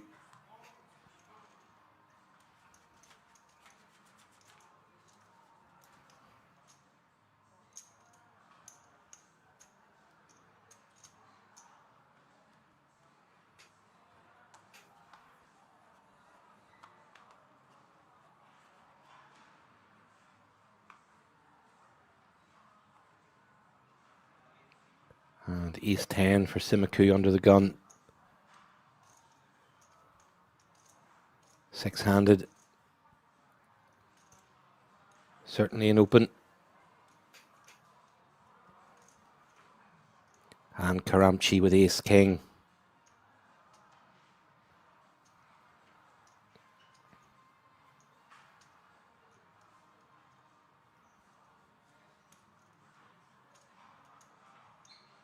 Looks like 1.65, 1.75. Yeah, 1.75.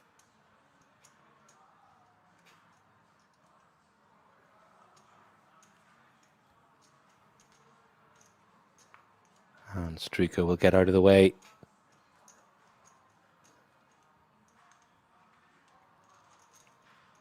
And starts to look pretty small. And very wisely gets out of the way. Karamchi shows him it's a good fold. Again, sort of giving away some unnecessary information.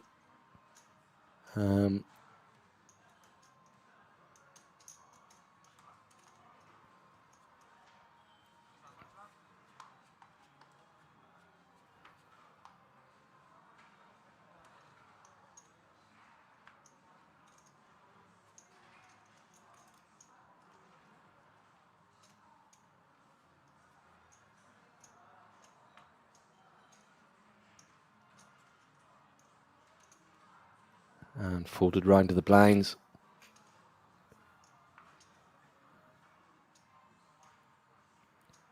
Striker Jack 3 has had a couple of altercations with Simaku in the big blind, and perhaps that's the reason he gets the walk here. And yep, I think that Rai nod. I think that last hand where Simaku check called 2 streets with ace high has earned him the respect of Struika.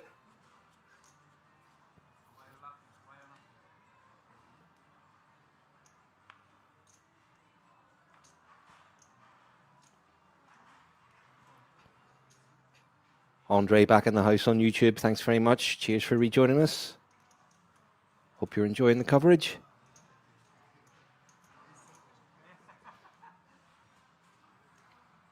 And wow. Kings against ace king. Cut off against button. Struika chip leader. Going to be very hard for Alan to give this 3-bet too much credit. And is this the end of the Romanian? Can't see anything other than it all going in the middle, obviously. Can Alan get lucky? And Struika running hot.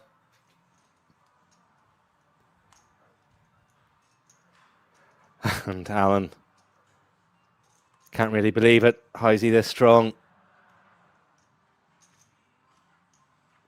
And massive pot here for Struika if he can hold. Clear flop 993. Alan does have the ace of clubs.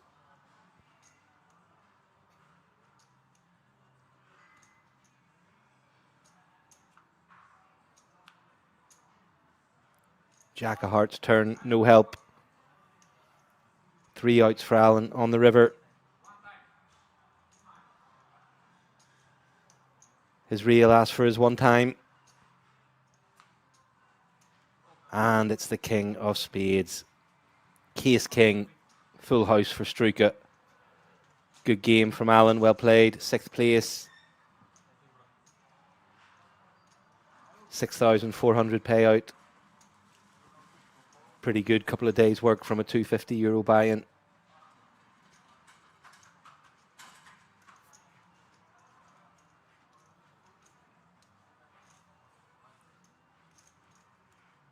And hi Philip S in the YouTube chat as well. Hope you're well.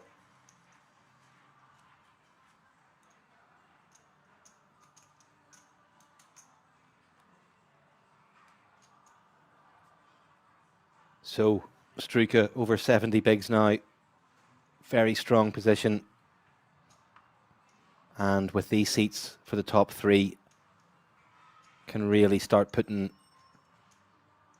his opponents in a world of pain.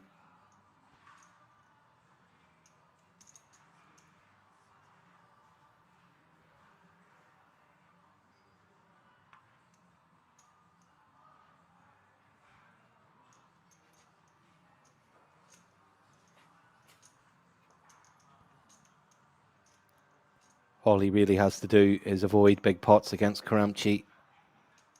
Otherwise, he can attack the rest of this table pretty relentlessly.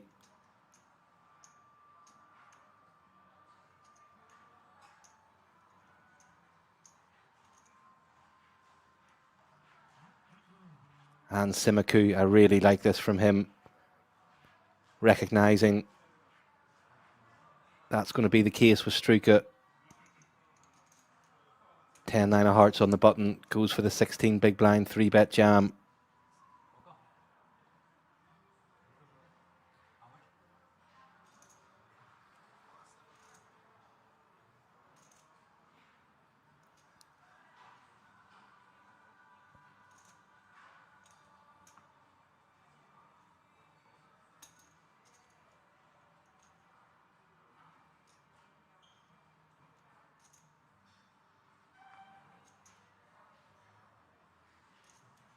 And yeah, I think this is a fold. Jack 10 suited might be a call, maybe. I think Jack 8 maybe a wee bit too light.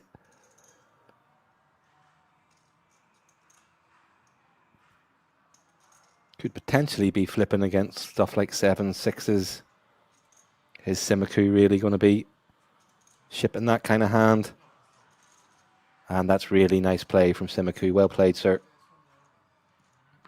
Like that a lot.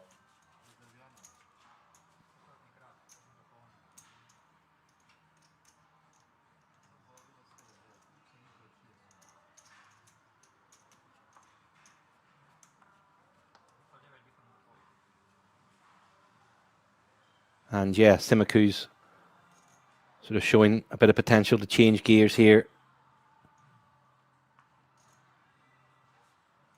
Prepared to take a few risks, play for the win. Like to see it.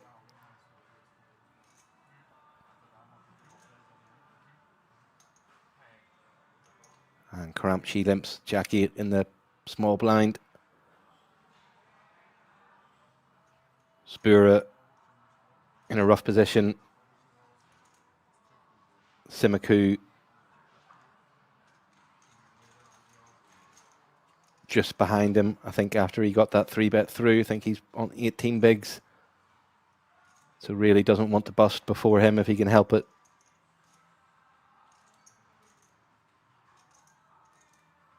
But, you know, equally, there's not much point getting to fourth with barely any chips against, you know, against three big stacks. If your hope is to try to get one of these seats. So can't allow yourself to become too tight. And some good play for him there. Takes that down.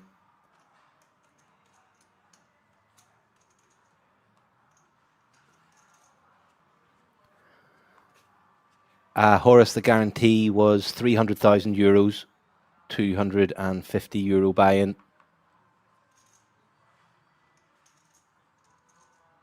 That guarantee does include the 10,300 seats to the World Series of Poker Europe main event.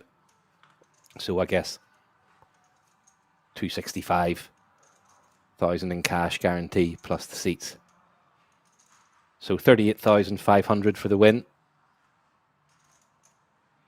Chunky payout for a 250 buy-in.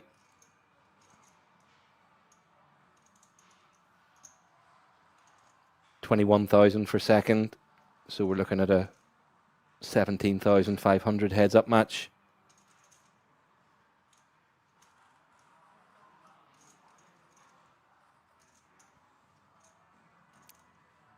And Spura has limped the small blind here with Queen 2. Struka in the big with 6-4. Decides to knuckle it.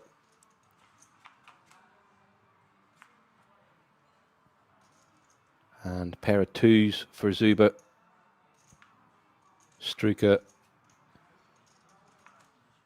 with the 4 clubs on an ace-9-2 all club board.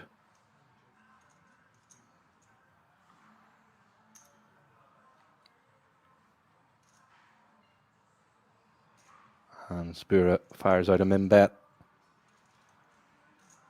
That kind of price, I think you can certainly take a turn. Struka does stick around.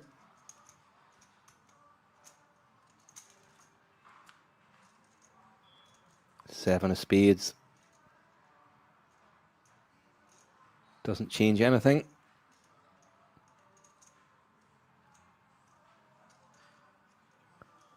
Spura wants to try to get this to showdown as cheaply as possible now. Struika going to leverage that stack.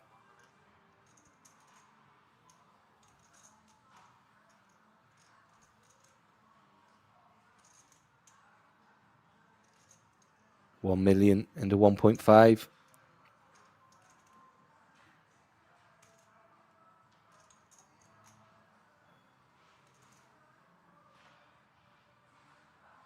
And it works.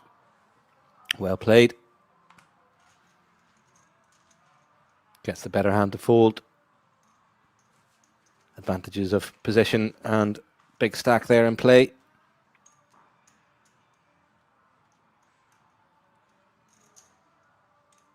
Cash, always chunky payouts at kings. Yep, no. That's what they're known for. And really good structures as well. You know, it's not as if they turn into crapshoots in the latter stages, you know.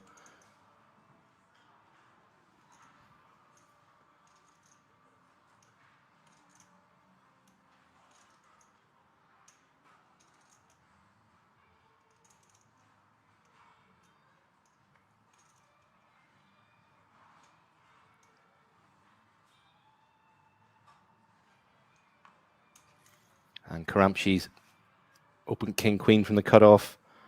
Simaku with threes in the big blind.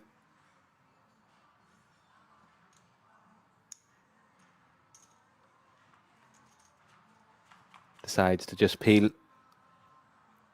And still ahead on 10-7-2.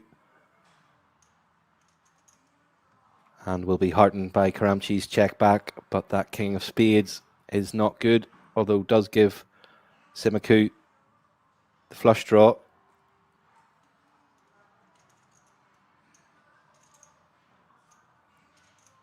Is that going to be enough for him to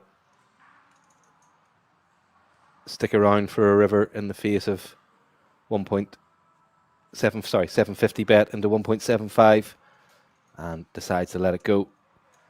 And decent fold. And Karamchi continues to stack up chips, 62 bigs.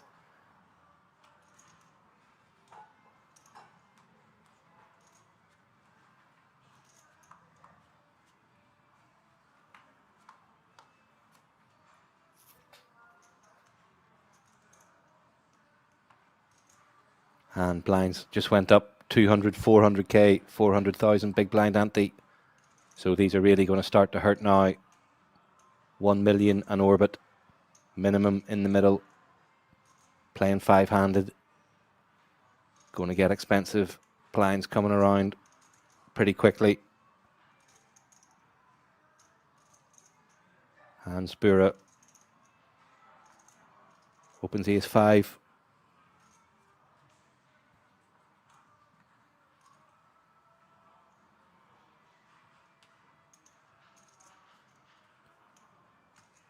And Heike jams the 10-8 from the big blind and gets the snap fold from Spura. Heike capable of mixing it up.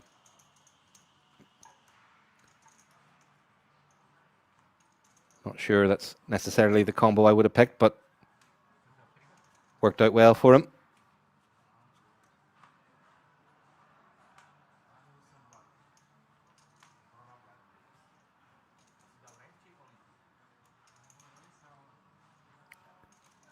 And the ladies for Spura under the gun, 14 bigs, awkward size, still enough, I think, to open, and does go for the min open.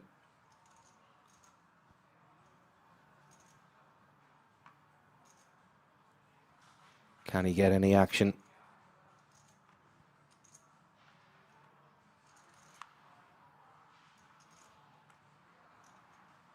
And unfortunately for him, Karamchi doesn't have much in the big blind.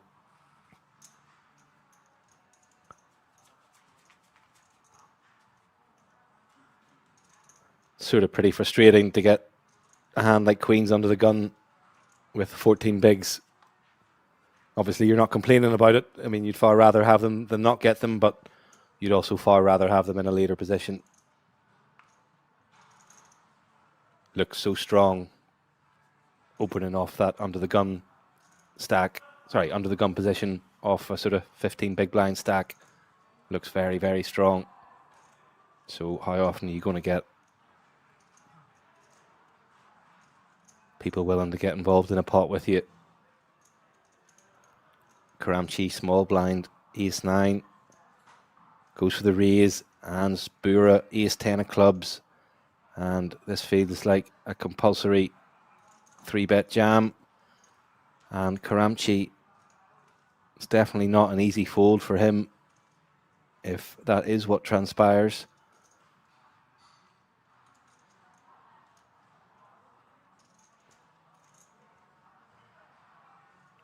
And he does move all in, and he gets the snap. Karamchi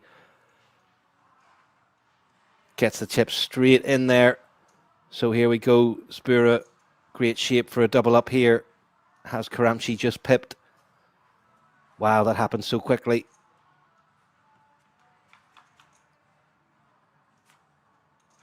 And ace high, 10 kicker plays at the moment. Neither player any hearts. Wow, 9 on the turn for Karamchi. Brutal for Spura. Oh, horrible, horrible turn. Oh, 6 of hearts on the river. That is so unlucky for Spura. Absolutely sickening. It's a cruel game. It really is.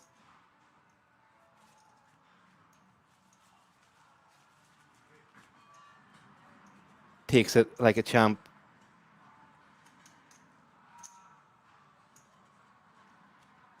€8,300 payout for him. But wow, that is another crazy hand. We've seen some crazy runouts.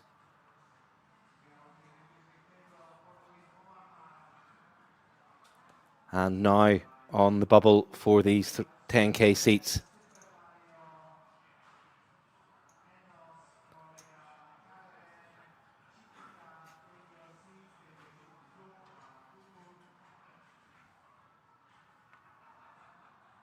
So we've got Karamchi on 58 bigs, Struka on 51. I think Simaku will be the short stack, will he?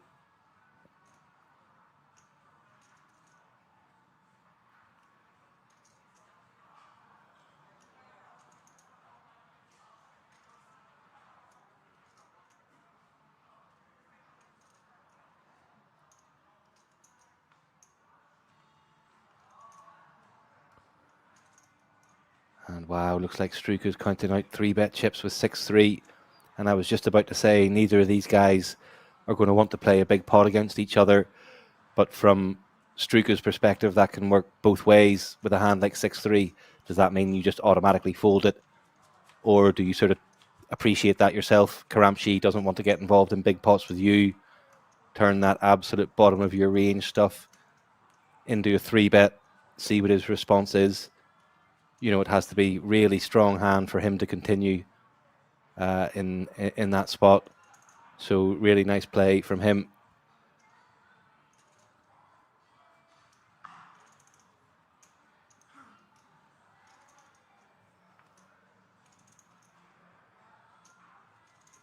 And Jack 10 from the small blind.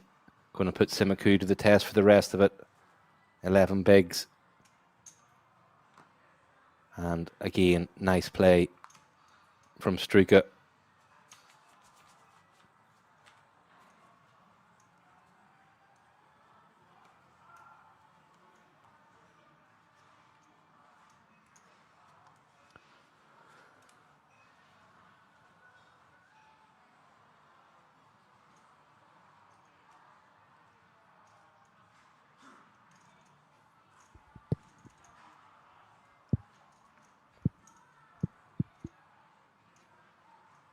Queen Jack. Again, easy open for Struka from the button. Against the 2. shorter stacks. And Heike is essentially now just waiting for Simiku to bust.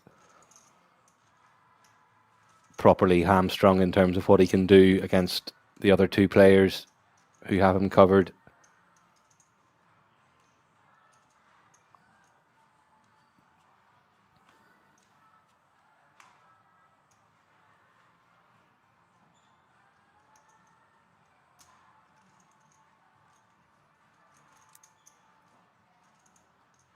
Bird, yes, no, been some big hands in the last 10, 15, 20 minutes. A few quick knockouts. And Simiku, Lady Gaga on the button, 10 bigs.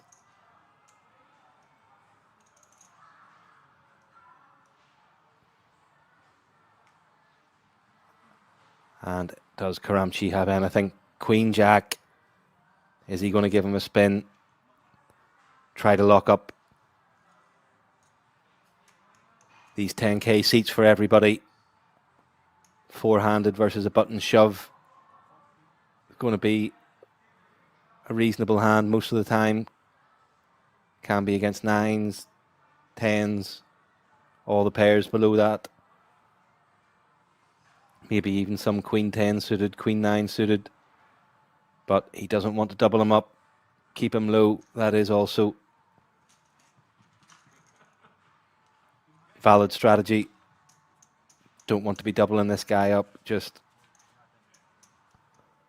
play quickly, get the blinds round to him as quickly as possible. And, you know, hope he just whittles away. So, yeah, I think everything was possible there. Wouldn't have been surprised to see a call. No problems with the fold.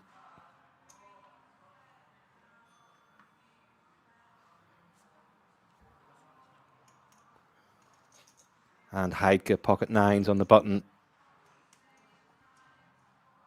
And this is the type of hand where he can just be put in a world of pain by Struka and Karamchi. I mean, if Struka 3-bets this,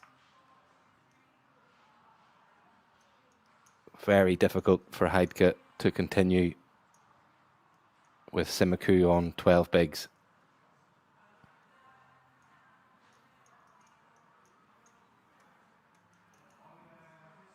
And he is reaching for the 3-bet chips.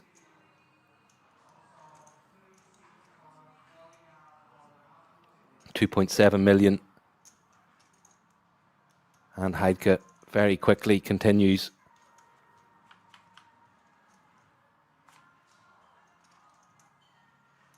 And pretty good flop for him.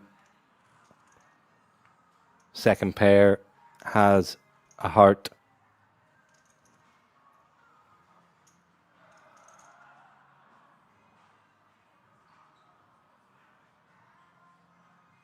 And Struka is going to put max pressure on him by the looks of things. Quick shake of the head from Heidke. Calls. Keying very quick. And all of a sudden this is a huge pot. An 11 million pot. And Struka, I think a jam there puts Heidke in an absolute nightmare position. But he's going to correctly take that check as weakness. And Heidke will take that pot. I can't see how Struka does anything other than fold. And that is a big, big old pot for him. Or should be a big old pot for him.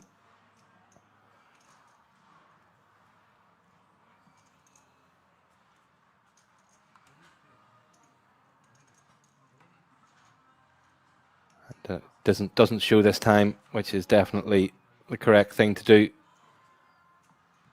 And yeah, Heidke perhaps not that concerned about busting him fourth, and that's put him in a really, really strong position.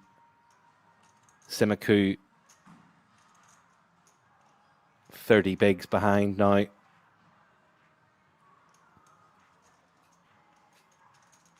Everybody locked up 10,500 euros.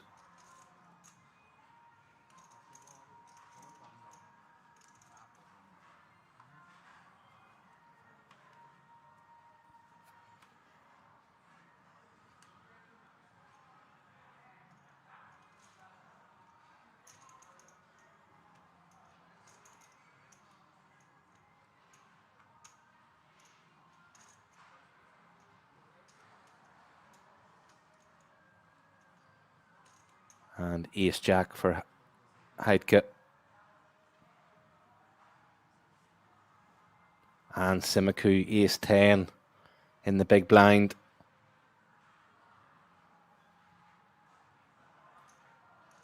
So far behind everybody else. Yeah, I think you have to take a stand with this, and it's going to be called quickly by Heidke. And Simiku's going to see the bad news, and everybody else at the table rooting for Heidke. Get these seats locked up. Can Simiku find an unlikely escape?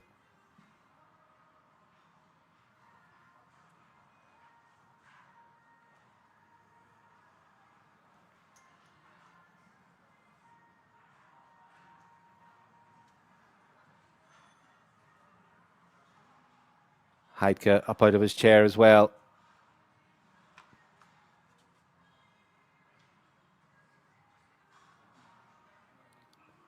Ooh, King, Queen, 2. Bit of something for everybody. Heidke doesn't want to hit his jack now.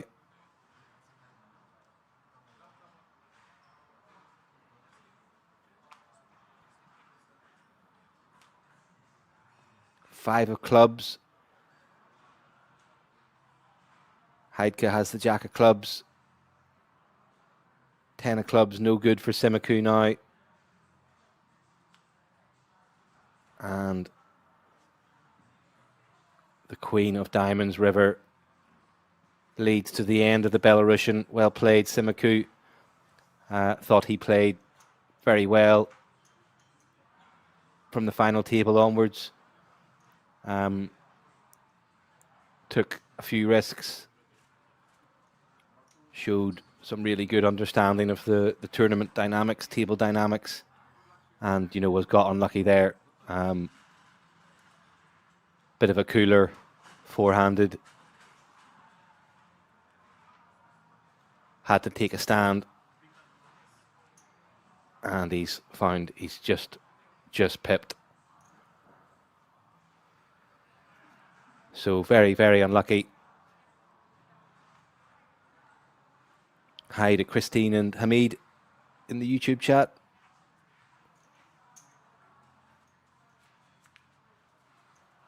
So down to the final three.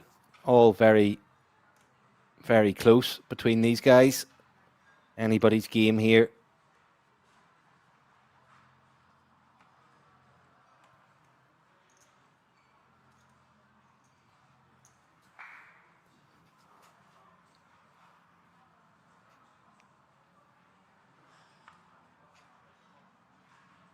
I think I probably would just fancy Struika on what we've seen so far, but as I say, anybody's game.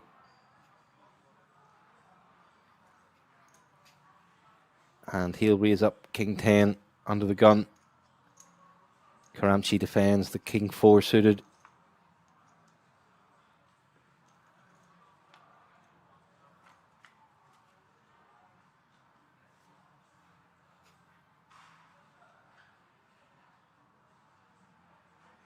Struika ahead on Queen 8-8.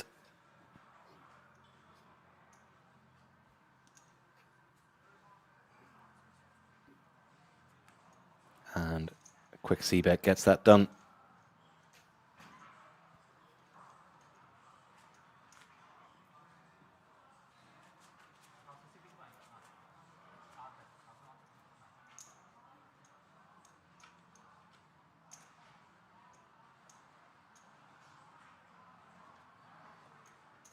Yogi got a few supporters in the chat. Karamchi, best of luck to your boy.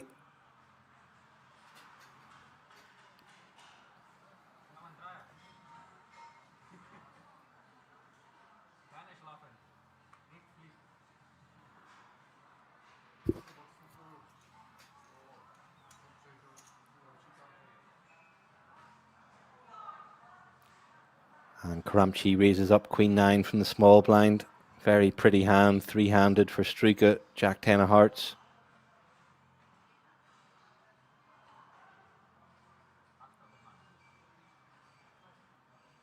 Looks like he's Oh, he was asking for a count. I thought he was declaring a 3-bet amount there for a second. Makes the call.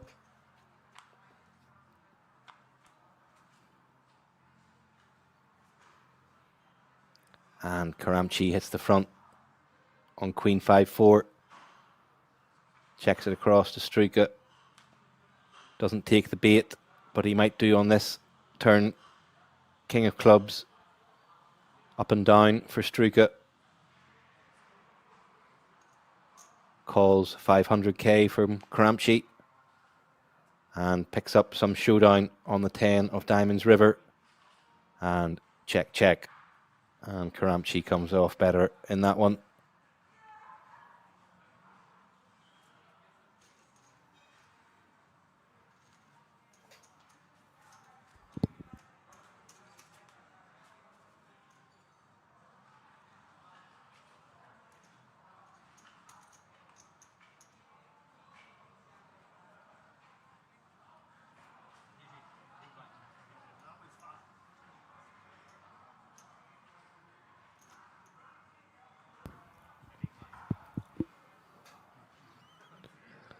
And E6 for Struika. Having a good giggle at something Karamchi said there. Always nice to see people enjoying themselves at the poker table, despite the fact there's some big money on the line.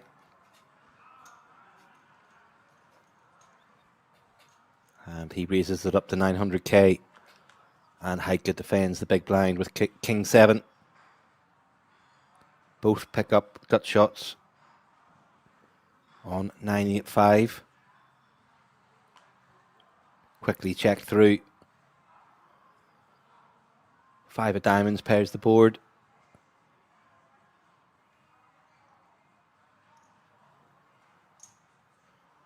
Struika comes out with a 1.1 million delayed c-bet. Heidke makes the call. And Struika good on the double paired board.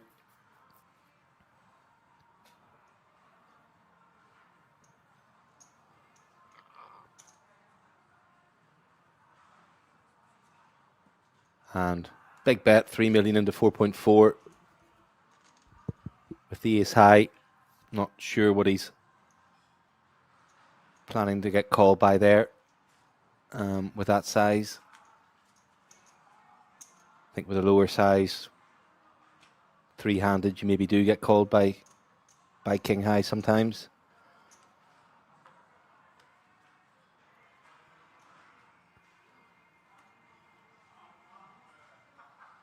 Dan Tomescu in the YouTube chat. Hiya, thanks for joining.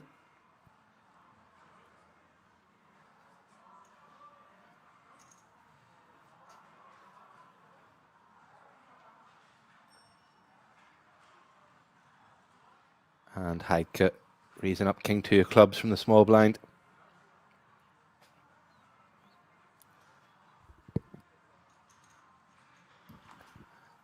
And Karamchi defends 8-7. And second pair for him on ace 8-6. Heidke goes for the min bet c-bet. And great card for Karamchi. And an even better river, but he's not going to get any action. Turn was actually a great card for Heidke as well. Picked up the flush draw. Perhaps surprising the turn went check, check there. Heidke happy enough in the end that it did, given the outcome.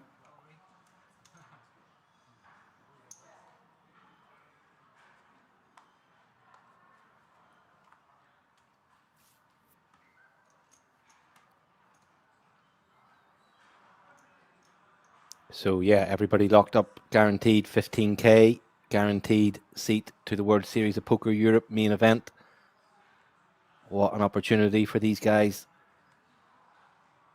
to play in one of the biggest events of the world. And Heidke has the goods on the button here. Ace King. Struika defends 10-7 in the big.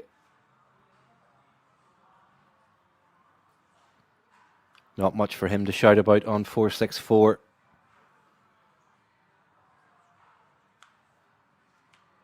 And just quickly check through. King River for Heidke.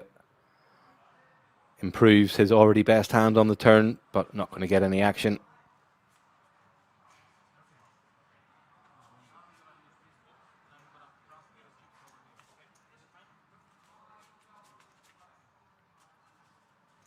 Yeah, €6 million guaranteed in that World Series of Poker Europe main event.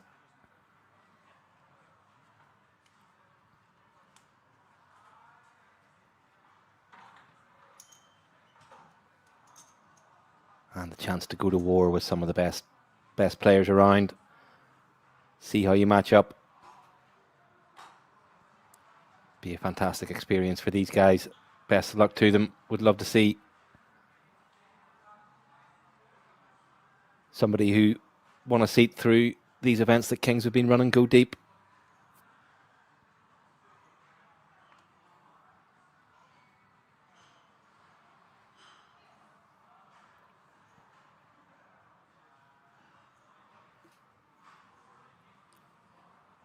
And yeah, that's definitely the quickest.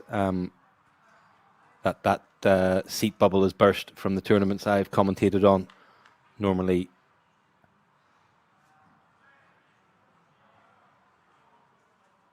been quite a bit of play around that seat bubble, but with the stack distributions, Simaku had no real incentive to tighten up.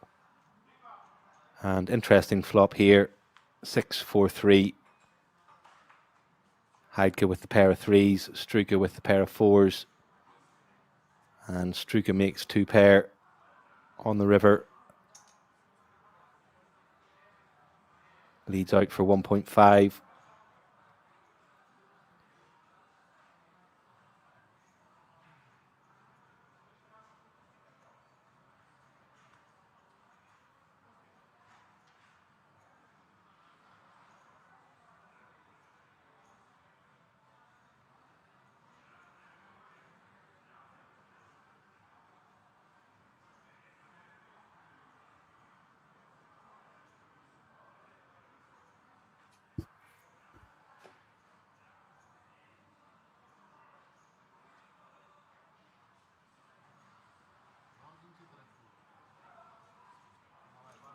And Heidke does find the fold.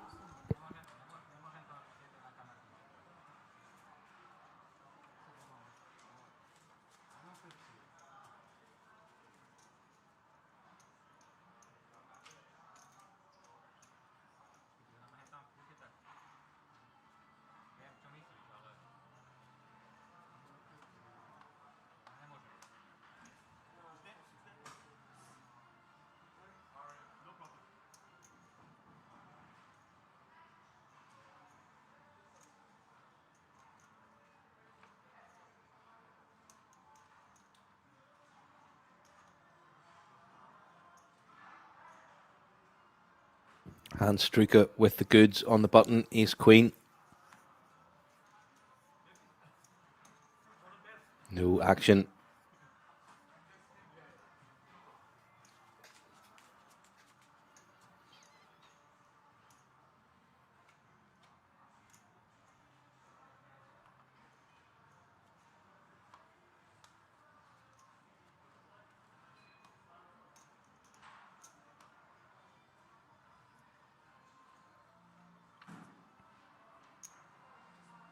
And ace queen for Heidke now. And queen nine of spades for Struke. Good hand, three-way.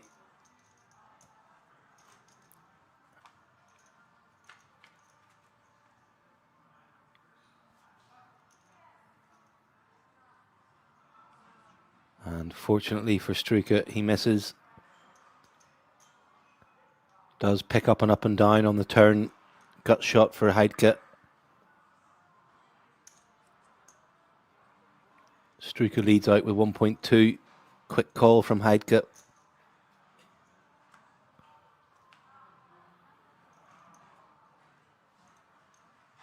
And Heidke good with ace high. Can Struka find a double barrel on the paired board river?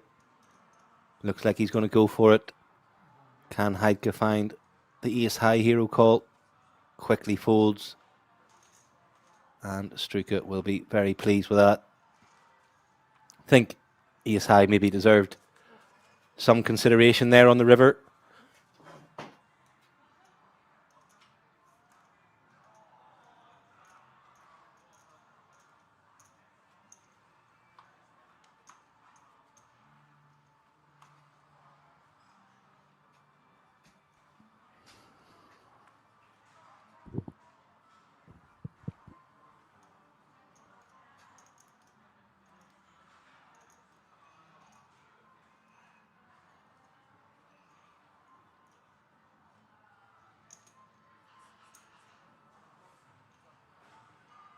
And Struka raising from the small blind, king 4.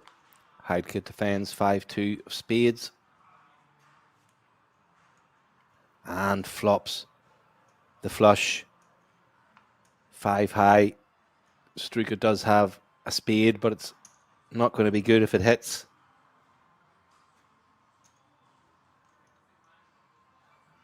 And Heidke just check calls versus a 1.2 million bet from Struka.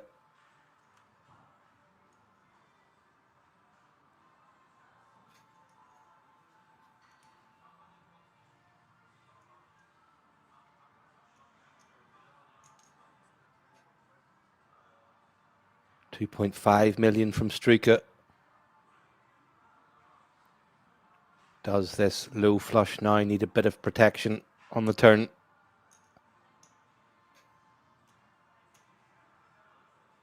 And Heidke is going to go for the raise. Oh, he's actually just jammed. Not sure about just jamming it.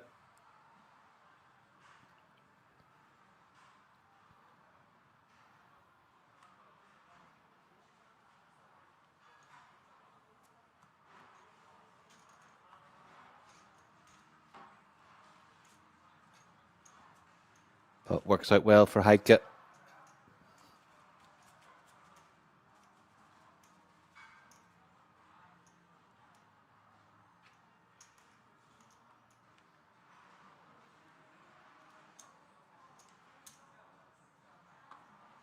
Interesting one there.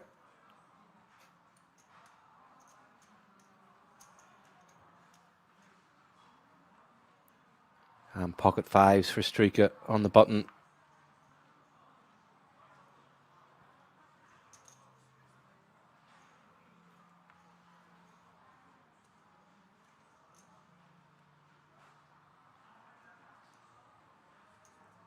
And Karamchi gets out of the way with 8-6. So yeah, all very close between these guys, all sort of 45, 50, 55 big blinds. Probably going to take a bit of a cooler to break the log jam.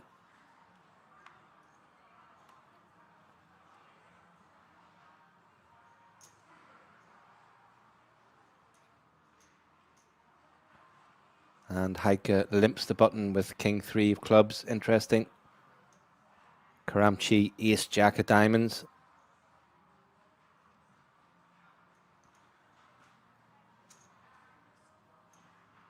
Makes it 1.8.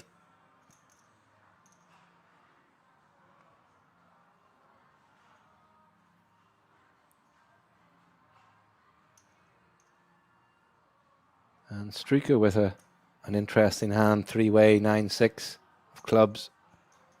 Does get out of the way.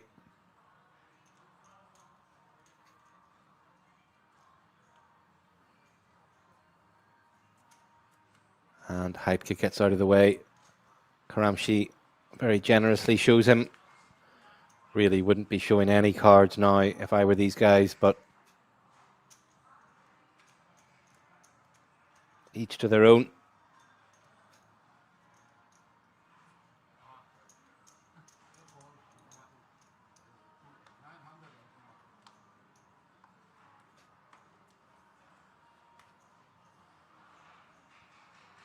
€6,000 pay jump in play, 15k for third, 21st for second.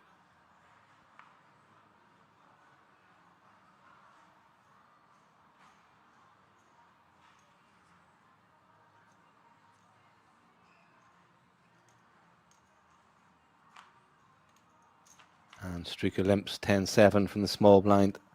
Heike checks back 7-3. Flush draw for Struker. Gut shot for Heidke.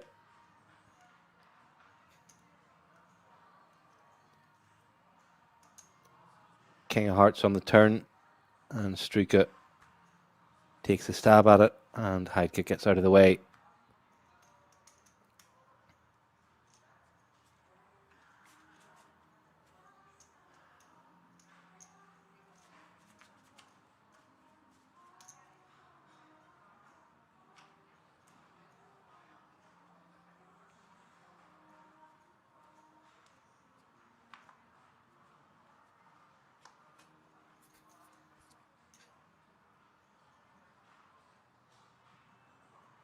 King 9 for Struker. Nice hand to open the button with. Three-handed.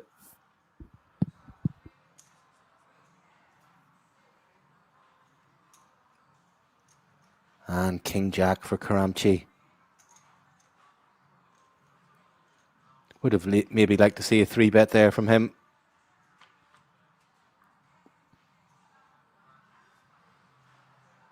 And Struker hits the front on 9-7-3. Difficult to see Karamchi continuing in the face of a bet, but does have 2 overcards.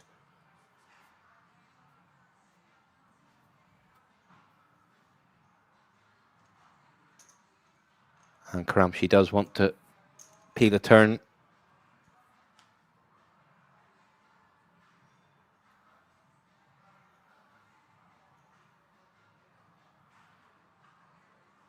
Six of diamonds, no help from him. Struker may be concerned about some 8-10, 7-6.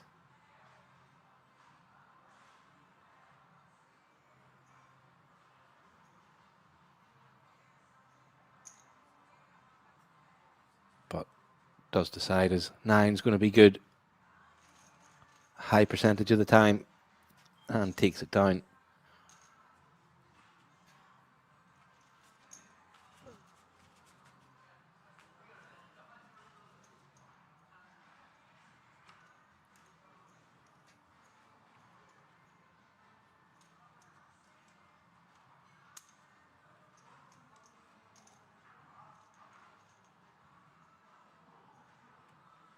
And pocket 7s for Heidke.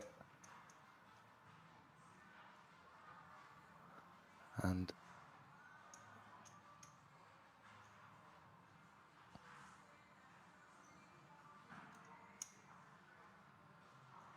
I think he's limped there.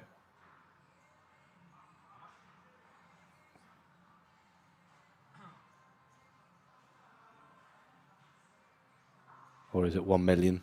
Did he put in 2 500s? Oh no, he just limped, yep.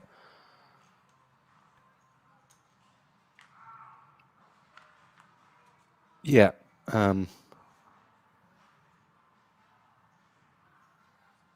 Interesting strategy on the button from him. Bad flop. Struker 4th pair and lots of draws, but 10 of hearts keeps Heidke in front. And this has just been checked down the whole way.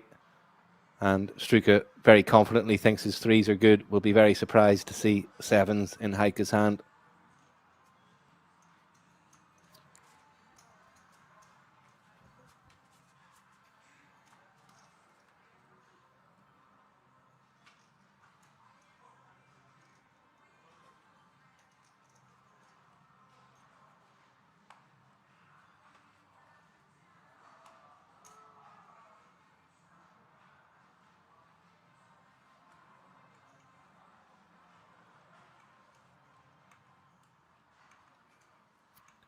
And Struker picking up quite a lot of nice hands, 3-handed here.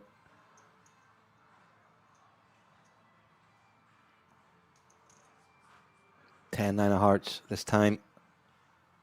And Heidke, Queen Jack of diamonds. Just calls. Again, would have maybe liked to see a 3-bet there. 8-8-5.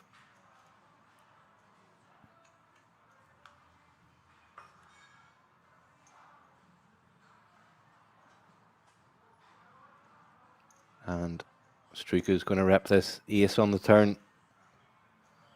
And it's going to work. And yeah, no, I mean, 3-handed King Jack of diamonds feels very strong. I think I would like to see a 3-bet there. And from Karamchi in the previous hand in the big blind against the button open. I mean, you're deep enough that if you do get action back, you can just happily fold. It's not so strong that you feel obliged to play it.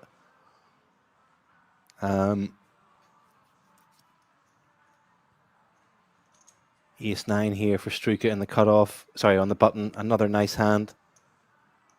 And Heidke.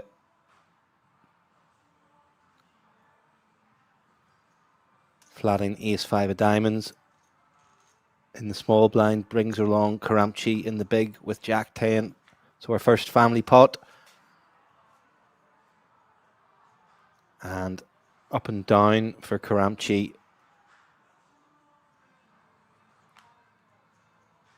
Both other players missed. Struker still ahead.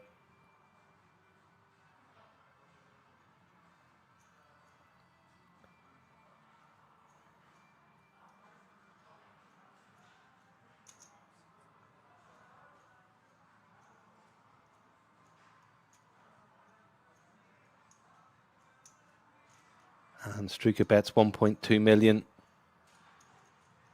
Gets 2 callers.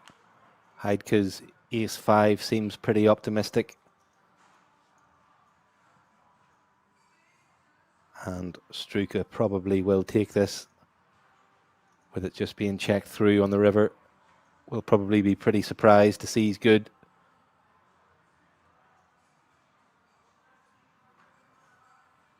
And yeah, last to show. Pretty amazed, I would think, that he's good there.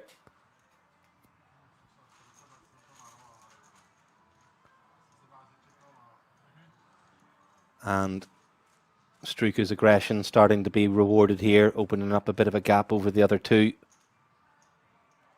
68 bigs, plays 46 and 42.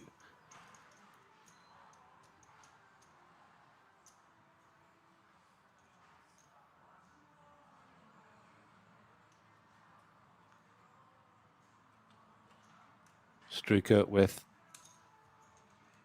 approaching half the chips in play.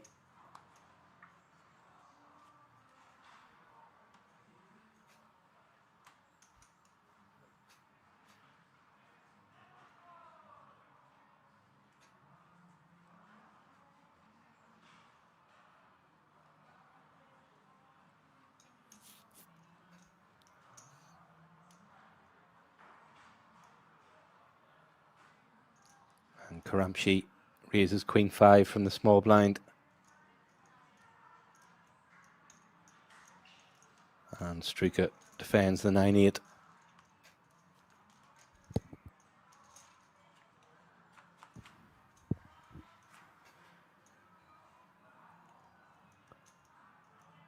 Pair of 5s for Karamchi. Gut shot for Struker.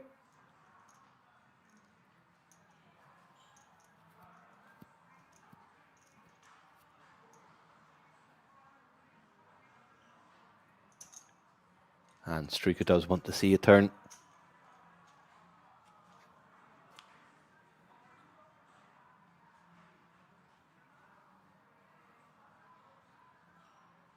King pairs the board. Don't think Karamchi will be too concerned about Struker having a king.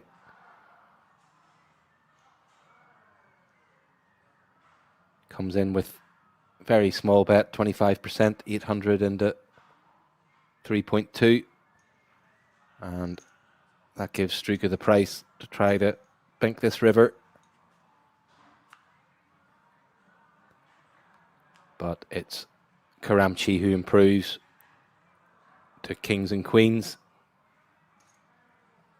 and 1.8 million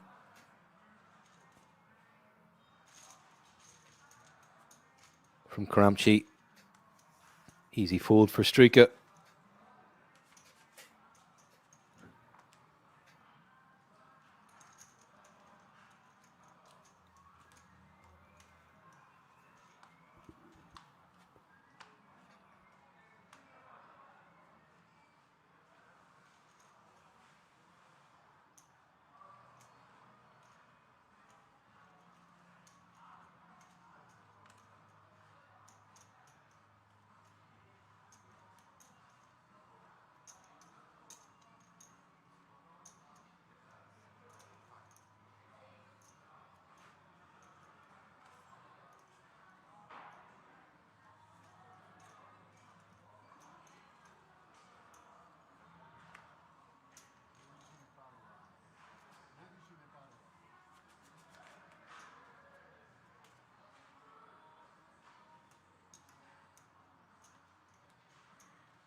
And ace-2 for Karamchi on the button.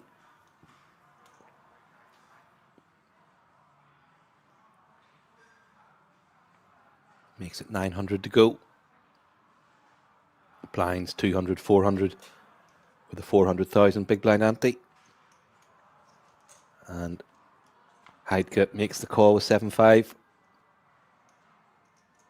Ace high still good.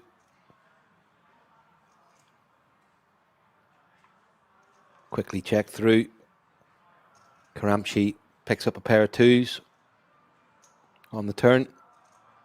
Goes for the 1 million bet. Heidke sticks around with the gut shot. 6 of hearts. River is interesting. Definitely possibility for Heidke to get away with a bluff here. Will have all the 6x. Left with 7 high, and that's nice play from him. We'll see if it works, but irrespective, still decent play.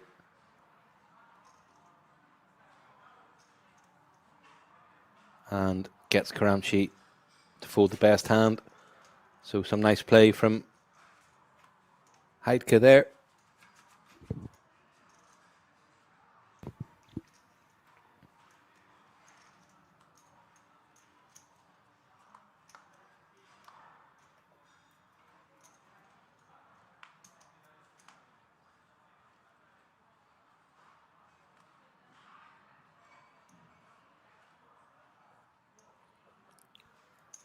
And Struika, another decent hand on the button, ace-4. Heidke, king-9, calls in the small blind.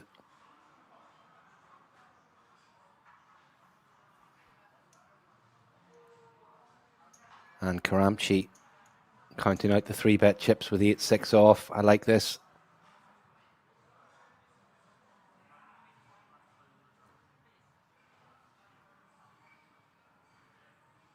Have to mix it up a bit at this stage. Can't just wait for premiums. Can't just wait for the deck to hit you in the face. And will work. Gets 2 better hands to fold. Well played, sir. And you know, we're going to need to see a bit more of that kind of play if this sort of last 3 deadlock is going to be broken. As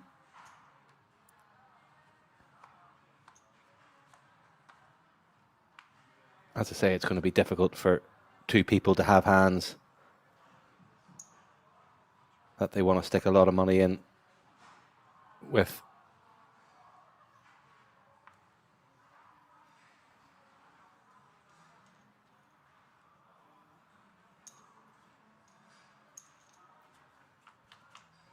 And Heidke with the 10s on the button. Oh, this could get interesting. Struika 7-3 of spades, flush draw, straight draw. Heidke just checks back though. Surely should be thinking he would have heard pre-flop if Struika had an ace.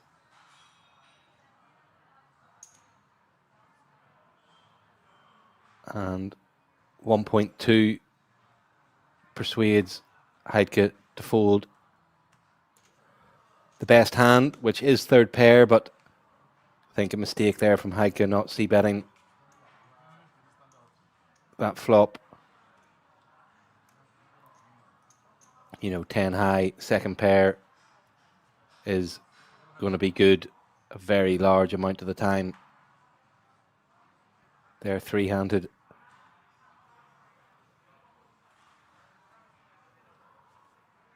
King 10 of clubs for Struika. Definitely does seem to be getting an unusual proportion of the decent hands 3-way.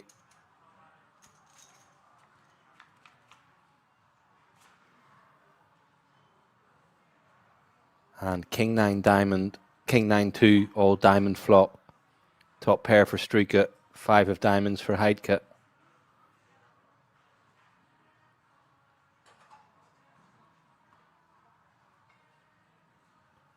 And surprised that isn't a check call from Heidke.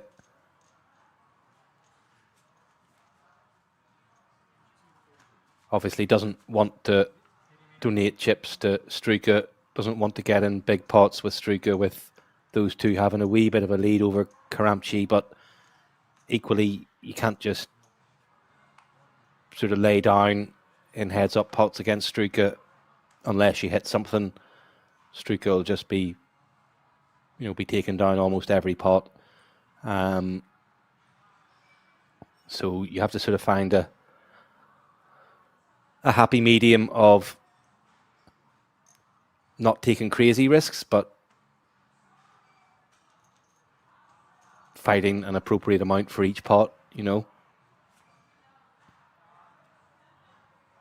And bottom pair for Heike here with 3-2 of diamonds. Middle pair and a flush draw for Karamchi. And Karamchi binks the flush on the turn. Heidke makes it very small, 400k, so Heidke checks calls. King of diamonds on the river. And 1.6 from Karamchi. Heidke folds. Karamchi very generously shows.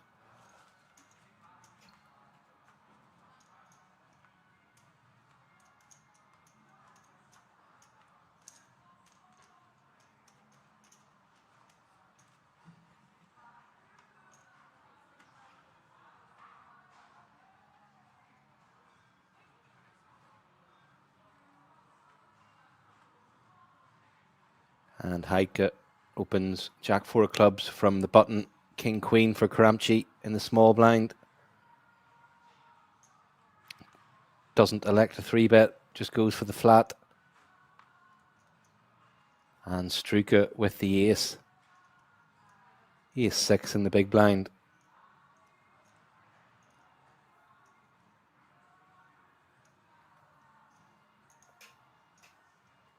And counting out 3-bet chips.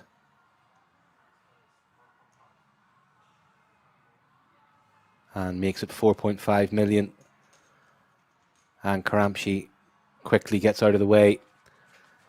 And yeah, I mean, that's the problem with Karamchi not 3-betting the King Queen in the small blind. I think if he 3-bets that, there's a pretty good chance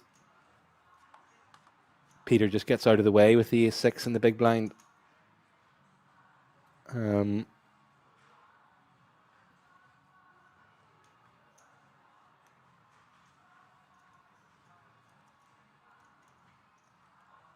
But yeah, some more nice play from Struika.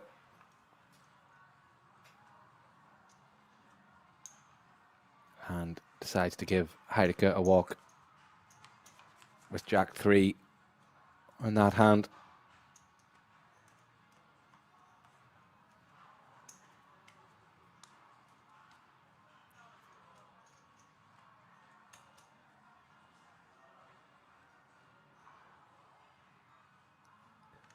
And Struika again with another decent hand.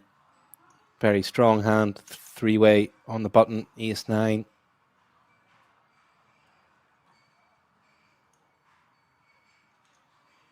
And Karamchi defends King 4.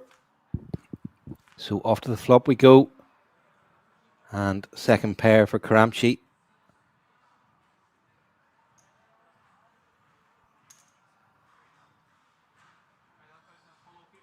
And he check calls versus a bet of 800 from Struika.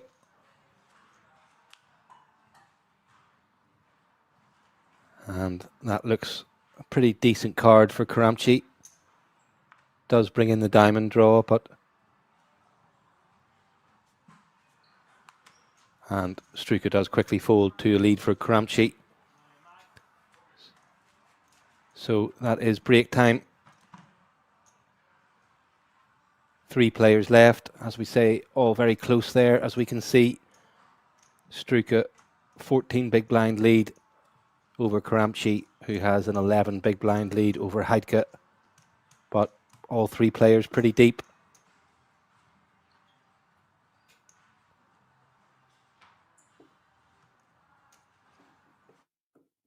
We'll be back in 15 minutes or so. Thank you.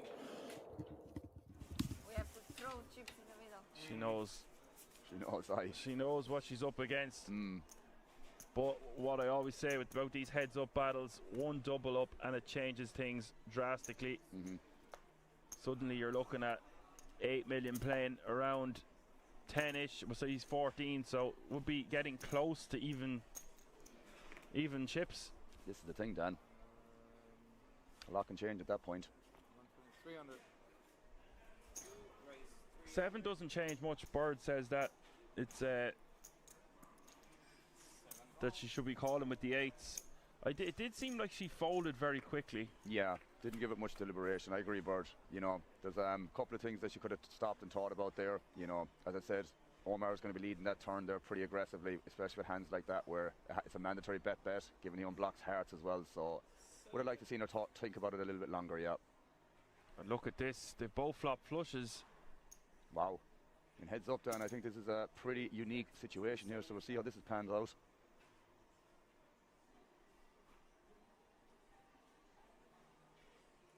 I think it's just a call though for Diana. Doesn't want to bloat the pot.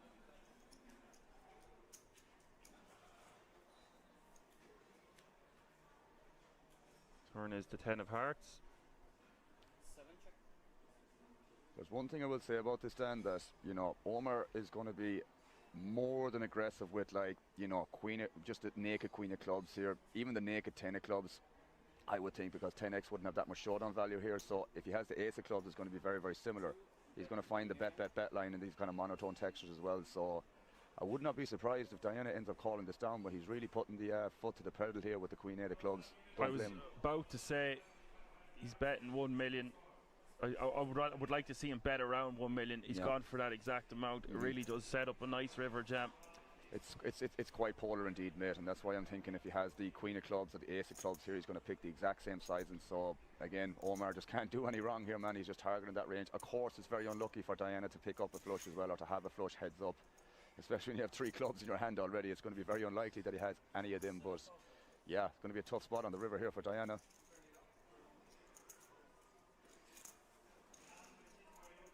I have to imagine as well, when from Omar's perspective, when he check calls twice, or when he faces the check call twice from Diana, that she's going to have 2 pairs and potentially lower flushes. So this is obviously going in the middle, Dan. Well, Bird just says if she finds a fold, it will be the biggest PLO heads-up fold ever. This is it. This is the problem. And Omar will find bluffs here, guys. Omar is more than aggressive and more than smart enough, more than good enough, and there it goes. That is enough to put her all in. You got a feel for her here. Not much she can do.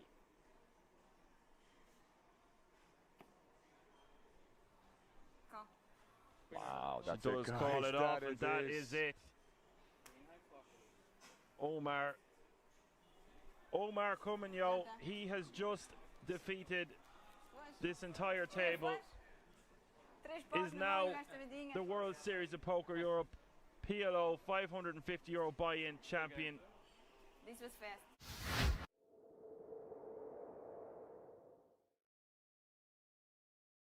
It's a good adjustment. Usually I say in these situations, Ali, I'm the guy who says, look, you're supposed to play really tight from the small blind here because of the person's in there, but I always have the argument, make them do it. I want to see that person put me in that spot before I just give them credit for doing it. Saka, Saka, I know, he's shown he has the ability to do that. Yeah. Sometimes people get a little timid in those spots. Oh, I can't limp here because he's going to raise me. But they don't. People are scared as well. I mean, listen, it's kind of like prior action has earned this deference. Exactly that. Yeah. Right? He's earned the fear. Ace queen suited. Not a feared, or fearful rather, hand. Again, it's just one of those hands that obviously you're loving to look down at ace queen suited. It's a great hand, but there's a lot of scary actions that happen behind you here after you raise. Potential scary actions. Pocket 8s for Julian. Yeah. The exact sort of hand composition that leaves you feeling like, why'd you do me this? Why, exactly. Yeah. And against Prederoli, I think he knows Prederoli is not light. They both played a pretty similar game up to now on this final table. And I think from what we've seen from Julian so far, and in previous tournaments I've seen him in, he'll just recognize that this just feels like an icky situation. Oh, okay, he is going to go for it. Wow, he does go for it, Ollie. To his credit. Does have the best hand, but obviously very vulnerable. And let's see when it gets around. But this is what I mean for Pederoli. Oh, wait a minute. Saka, King, Queen. That would have been one worthy of considerations had Julian gotten out of there. Pederoli would have found himself in great shape against Alan Saka, but instead now he is feeling deep levels of discomfort. Yeah, I said he'll be looking down at this hand opening, but there are lots of actions that will make him feel sick, and this is one of them. Julian committing from the next seat, gazing around, checking the other stacks. Pederoli is not opening light from this spot.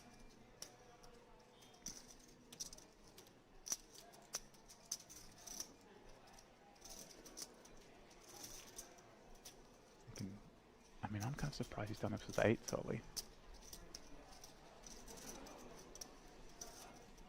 Here's the thing, it looks better than 8s, doesn't it? Oh, it looks a lot feels better than 8s. Yeah, it just doesn't feel like this is ace-jack either. It's committing nearly 20 blinds. Could be a hand like 9s, 10s that's really not enjoying this as well. But that's the argument in favor of playing it in this manner as opposed to passively. Not that he was considering a flat, but, you know, things to be considered. Oh, wow, and over the top goes Alessandro. And this... Wow, a huge flip that neither of them wants to be in. Leaves us playing a 23 million chip pot between the Italian and the Frenchman. Big flip indeed, Julian. Very big flip, yeah. Saka's going to have company toward the top of the leaderboard, regardless of who wins this one, James. 20k flip, yeah. Wow. One of the byproducts of this higher variance approach taken by Julian. Yeah, but this flip is probably worth like 40 or 50,000. I think you're not helping them. In equity. It doesn't matter, it's already in there, 22, 23. I'm just kidding. In equity, it is worth a lot. To the flop we go. Ace and queen free. The 8s holding on. Jack 9, 6, 2 diamonds. 60% of the royal, though. For Alessandro, now the 8. How about it? Take the ace and the queen off the board, but put the non-board pairing clubs up. And a 10, Ollie. Julian with the set, and yes, the gut shot as well, not to be overlooked. Can Alessandro find it? Backdoor clubs. Wow. I think he covers. Showers. Just by a little, I think. For Julian, we will do a count. These guys are just that close in chips, but I believe we've lost. Wow. Glory. Wow, wow, wow. That was such an interesting hand, Ollie. I mean, I would have found the fold twice, I think, but that's just me. But they managed to get it in. Two players who recognized getting it in was bad, but the hands they decided were just too strong. Situation forced it. And maybe, Ollie, one on that bracelet.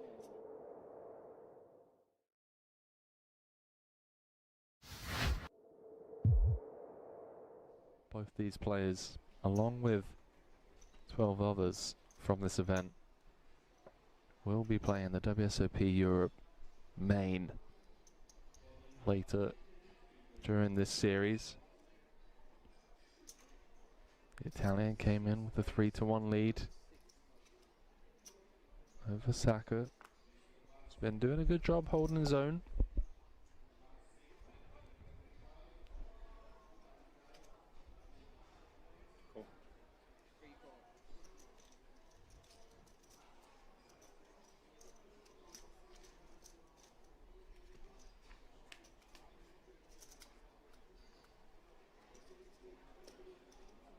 Does flop best on the 5-4 deuce. Couple of hearts out there. Nicola with the 2 overs. Happy to just check back as he now pairs his 10, and that's a card that Saka may feel okay with pursuing value on. Yeah, he's betting because when a player checks back the flop, they either just miss or have a lot of ace highs that has decent equity. King 10 making the quick call. Oh, music to the ears of the Italian as it runs out clean. 11 million in the middle, and Saka is reaching for blocking chips. Another bet of 2.5 million.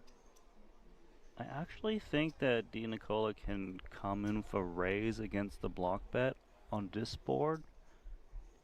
You shouldn't be too scared against like 2-pair plus. They might size up a bit. And clearly you've got a really strong kicker of your 10. And even ace 10 probably just gets aggressive pre. Raise 10 million. I love this. Wow, he does just go for all of it. Oh, I do apologise, he said 10 million.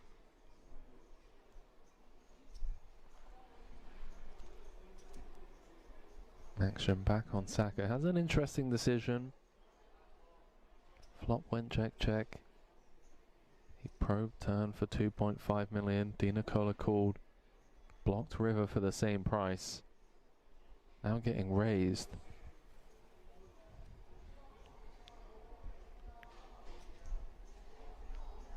$7.5 million on request.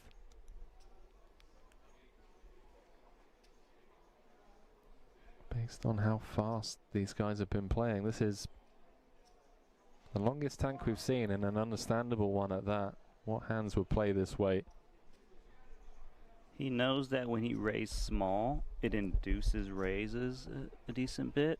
And when he just leads that tiny 2.5 into that big pot, he does block the nuts a bit, 6-7, although I wouldn't think that his opponent would need just the nuts to raise the river.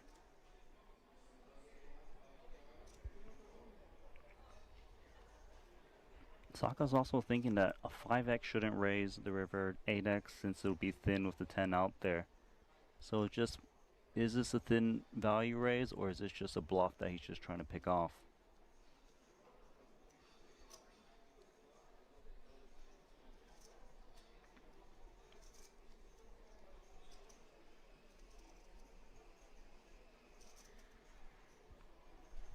Given the moment. Oh, he's paid him off.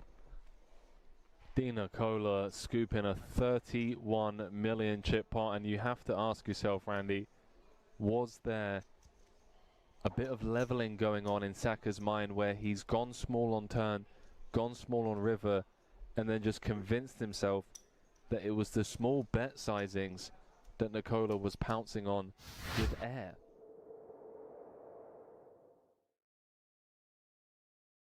Choose the hand to go all in with. Black 8s or 6-7 of hearts on this flop. Good luck. 4 of hearts on the turn completes the flush. Pocket pair has 6% chance to improve. River is 3 of diamonds. Congratulations to everyone choosing 6-7 of hearts. Follow for more poker intuition. It's a skill in itself to use this psychology to your advantage. Relax. I'm all in. Wow. All in. Wow. Everything. I'm relaxed. Now I'm relaxed. All in. Everything. All in. He said Can't fold relax, this, I bro. say all in. This is crazy. If you can see, It's we not saw that Ace bad. Queen folded previously. Hold I me severely doubt it's going to be folded in this exact situation again. Well, they're in the money now, and we're five-handed, and there's been several more whiskies dropped over to the table since. Lots of apple juice. You have another one time left. So, left. Nothing left. what did they say about ICM and it being a load of BS for the rich? ICM for the poor only? Yeah. How bad do you want it? This, for my money, is just going to be too good of a hand against Leon in this exact scenario to fold. I'm not the same like 15 years ago. No. I got old. I got wise. I don't need to gamble with you anymore. You want me to say your nickname loud or not?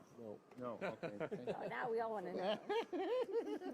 You won't even. I think it's a Czech. What he means is an old Czech nickname. I won't even. It was German. I won't understand. It was German. Something about proud, yeah? Yeah, proud Jana. You started it. Jana means lady. My name is Jan, and you said Jana. Jan and Jana. It's a woman's name. You know, his name is Jan. And they say Stolze Getting a Jana. history lesson today, lads. Proud Jana. Leon with the aces in the hijack, going for a full 3x raise with a little bit of cheese on top. 95k to go. You're welcome. You're I'm welcome. still proud. You're always welcome. You always. Now I call you. Son of Son of whatever you can call me. Tell you, you shouldn't have said it. Now you. Son of Ina and Victor. My father was Victor and mother Ina. So son of two of them. Two guns. Son of two guns. How much is that? 95. In at the heart of most of it. Love this guy. Love to see him get some chips going his way. Drop in 4 blues. Make that 100k. Yeah. Ace Queen. Oh, he's just in trouble. I don't see a world where Rajanovsky gets away from this one against Ace Queen of Hearts. Yeah, he's been opening all the hands. Now may meet resistance. And he may just decide Ace Jack suited. It's too much kit. Let's see though. Adamski. Ah, he's grabbing those re-raising chips immediately. Does take up to 5 blinds. Which may give Rajanovsky the appearance that he could potentially He might get a think, fold. oh, I can peel this maybe. And if he peels, which he does, there is a chance he can just get away when he misses. He's got no fear of playing these spots, Randy, with SBR of 1 or less than 1. He was given a good price pre, to be fair. Yeah. He's going to need to miss. Unless it's, of course, that jack or clubs. Well. Club. Followed by 2. Here we go. Clubs. He's just announcing the stop and go, Randy. Stop and go for pot. Now, Adamski has to ponder this. Like, it's not Ace-King, is it? Ace-King's jamming pre. So he's thinking, is it a hand like 7s or 5s that... He pretty much has the nut no pair. He does have the backdoor hearts, which is helpful for added equity. If he's up against 2 clubs, he's doing okay, as you can see. Yes, the question is this opponent ever paired at this point? Hard to say. You know, Rajanovsky is hard to put on a hand. Right, does it feel like against this player we just kind of have to shrug and call? I would think you'd have to shrug and call. You need to wait how often you're up against like a flush draw or a pair. Even against a pair, you're not doing too bad with 2 overs and backdoor hearts. If it's 5s, we're actually in pretty good shape. 7s, If 9s, up 10s. against, yes, counterfeit opportunities against smaller pairs. I think this is pretty much a slam dunk call. Yeah, he does make it. I'm with him. I'd be calling, and he's going to see it's flipping. Of course, there is some chop equity. Let's see, can he find a chance to stay in this tournament for Rajanovsky, who's been the most active player at this featured table? Yeah, we're not picking favourites in the booth. Nothing against Adamski, but I want Rajanovsky to stick around, so maybe a chop's fair.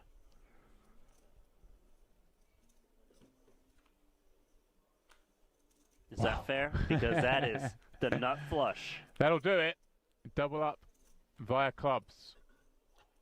He's staring Adamski down, even though he's just doubled up for him. I love it.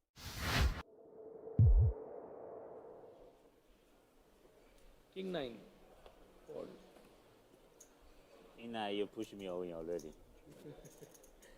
Only nuts. A minute.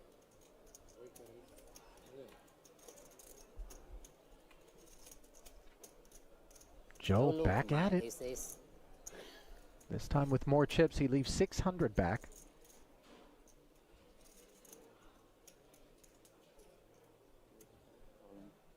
Raised to $1 million, and he's run into an ace-king. And you see Emile Bisset happy to push forward 2.9 million. Suvarna with the ace-king suited, by the way. And might this be one of those situations, Randy? Because if Suvarna 3-9.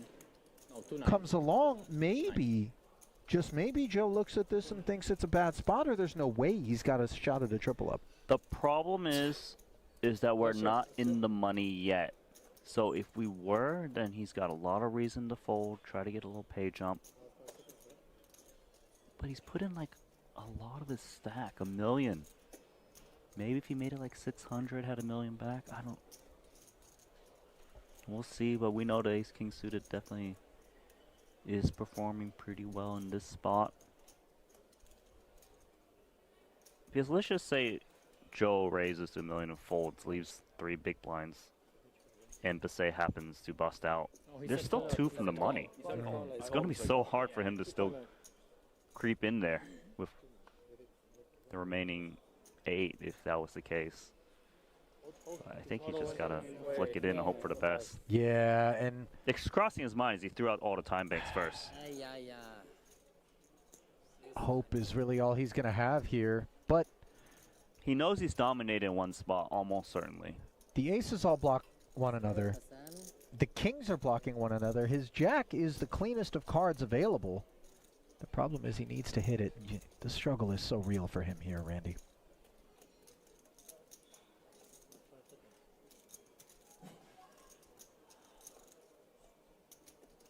Yeah, he wish he could have like a jack 10 right now or like a pocket pair. Something he knows that is not dominated. There's no chance that ace jack has ever just got 2 overcards against both these hands or he's dominating one spot. Okay, gamble. Gamble, let's go. 1 to 30%. Oh, 30%. Yes. Okay. Yeah. Flush.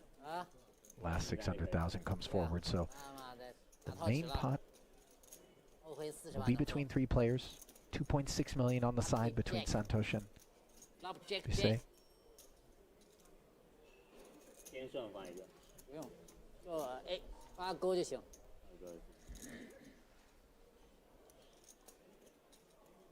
这把赢了，好起来了，510万。 So 7.9 million in total available to Emil and Santosh. The flop, somehow the case ace finds its way to the board, but facts remain in terms of Joe's need for a jack. Backdoor spades for Suvarna. No pressure, but jack. No pressure. Oh, wait a minute. Now, Suvarna picks up the nut flush draw. You can see the stress on Basset's face here. As currently he's chopping the whole thing with Santosh, but a spade on the end would dash his hopes. A jack would keep Joe Chuen in there. What's it going to be? Wow. It is a spade. No. Runner, spades, and we've got a double knockout here. And look at Dvoris. Told you flush, you know? Very thankful. Yes. Obviously, nothing for Emil Basset to do. Ace king against ace king. Deeply unlucky.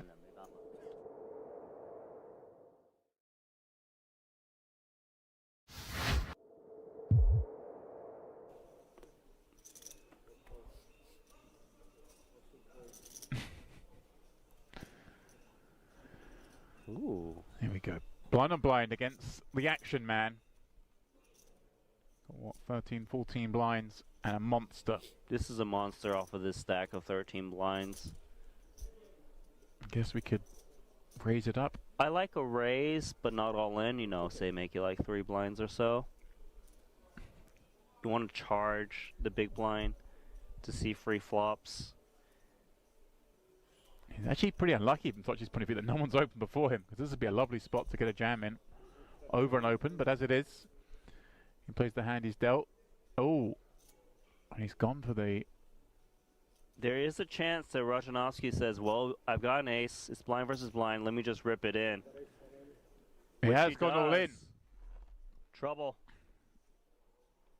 Rajanovsky's jam running into the 2 10s of Tochi. Of course, he is live with the over, as is often the case when you rip in an ace-X hand. One of those cards is going to be live, Randy. Button the blazer. Yeah. Glasses on or not for the all-ins, do we think? Well, we do think that the 10s are good on this board. 5, 6, 7.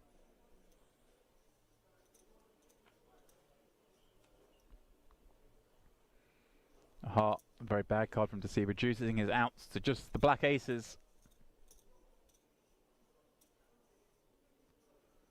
Tochi with a chance to get up to 1.4 million. That's what he's going to do. Very improbable from the 350k we saw him have a very short while ago. Now has quadruple that amount. Choose the hand to go all in with.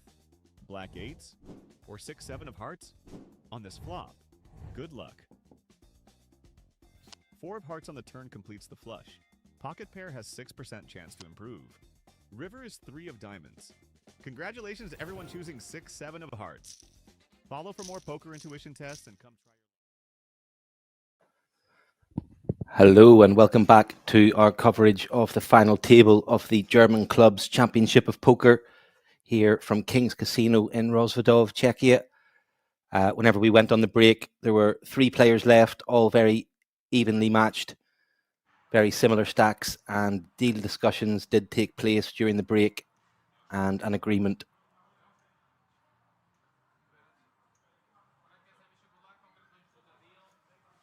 has been reached. ICM chop, Struka takes €23,771. Karamchi, €21,775. And Heidke, €20,154. They're going to play on for €7,300 and the trophy. And wow, fireworks maybe, given the pressure's off. Here now, first hand, jacks for Heidke on the button, 6s for Karamchi in the small blind. Think he just called. But yes, with 23,000 between third and first, very similar stack sizes. Completely understandable that these players wanted to flatten out the variance. They've all already locked up the 10,300 seat to the World Series of Poker Europe Main Event. So yeah, deal did seem pretty sensible, and probably quite likely after they had that spell of maybe an hour and 20 minutes of playing 3-handed, everybody being very cautious, chips just sort of being traded around.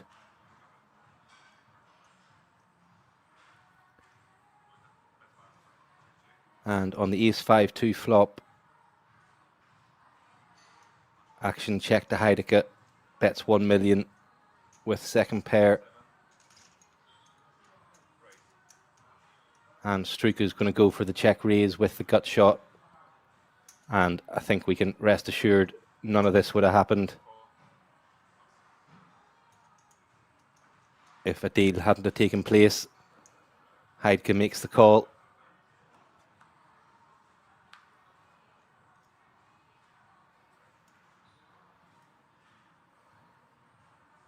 Seven of spades. Struka does cover Heidke. Jam would put Heidke in a really tough spot.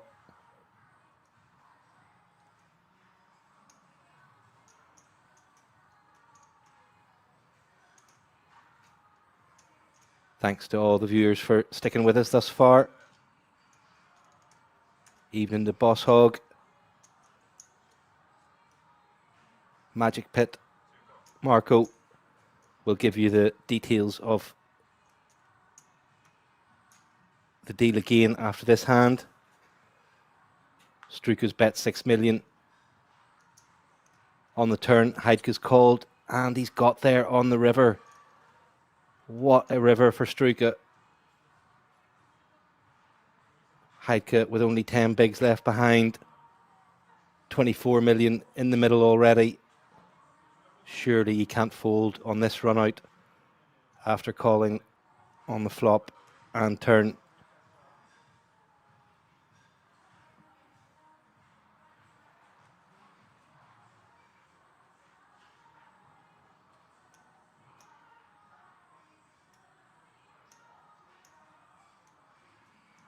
If there was a time to fold, you would have thought it would have been the turn. So much in there now. So little behind in comparison.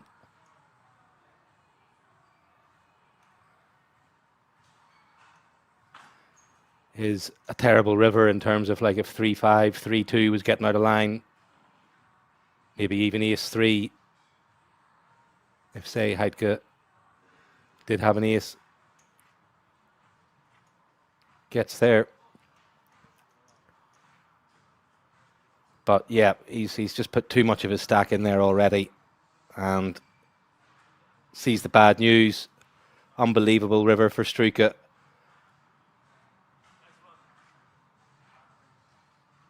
And I don't think Heidke can quite believe what he's seen. Struike check raised the flop, barreled the turn. And Heidke absolutely dismayed by that run out. Wow, what a hand for Struike. Has ran pretty hot since it got to sort of 4 or 5. I think Heidke almost still can't believe really that it's that he's bust. Shell shocked almost. And straight the heads up. So yes, details of the deal. It was Struike 23,771 euros. Heidke, who's just busted 20,154 euros. And Karamchi 21,775 euros. And playing on for 7,300 euros and the trophy. So 7,300 euro heads up match to come here.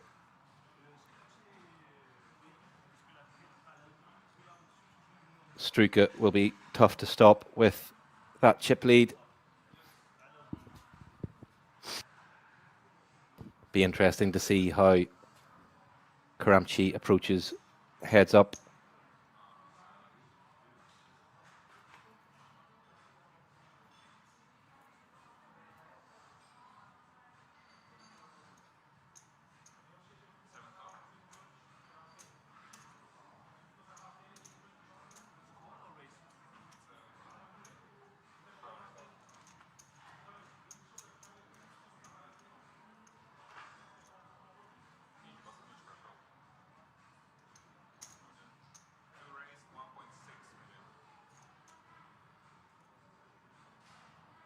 And I think Struike limped here on the button. Karamchi's raised to 3.2 with ace-9. Struike with 9-4.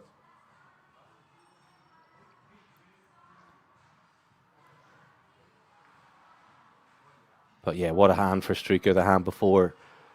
I mean, from what we'd seen in the previous hour before the break, I'm pretty sure he doesn't check raise the flop there if a deal hadn't been done.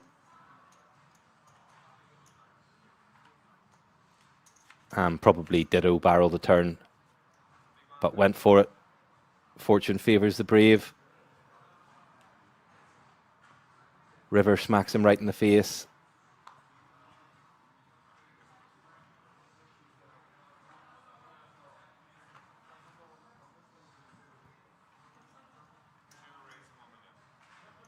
Karamchi raises 9-8 from the button. King 10 for Struike. Strong hand, heads up.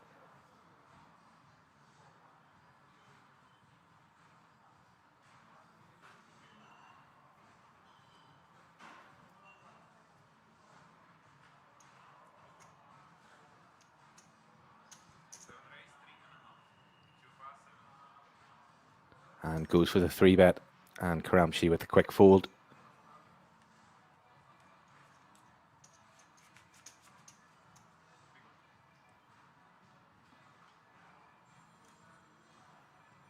And yeah, Struike would certainly be a deserving winner, as would Karamchi.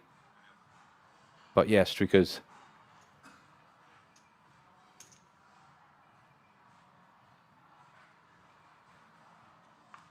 hit a few big hands. but has also shown an ability to mix it up, and has used that chip lead quite well.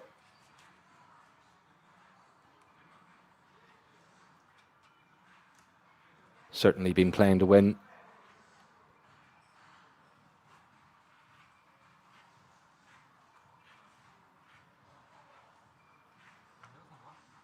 And Karamchi rockets. And just goes for the limp.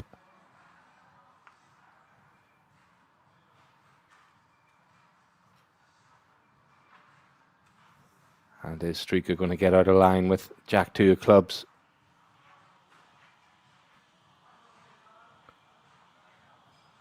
Reasonable hand, heads up. And he does decide not going to give Karamchi a cheap flop. Would like to see a flat from Karamchi here.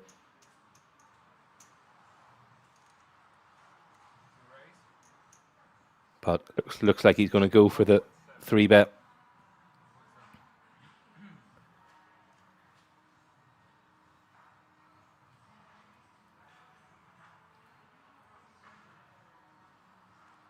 And can Streaker sniff this out?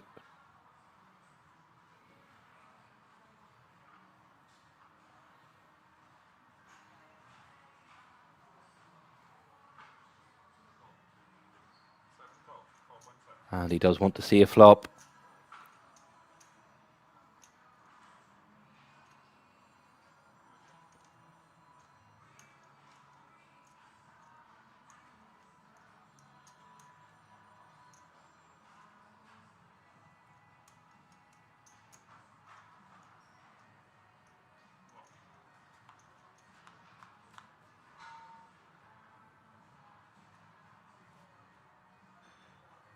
And wow, up and down for Streaker. Ace is still good, and Karamchi just rips it.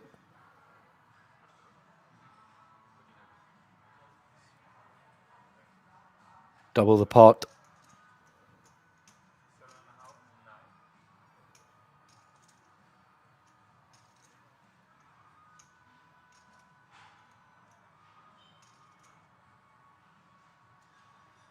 Oh no, sorry, pot size bet, 13 million into 12 million.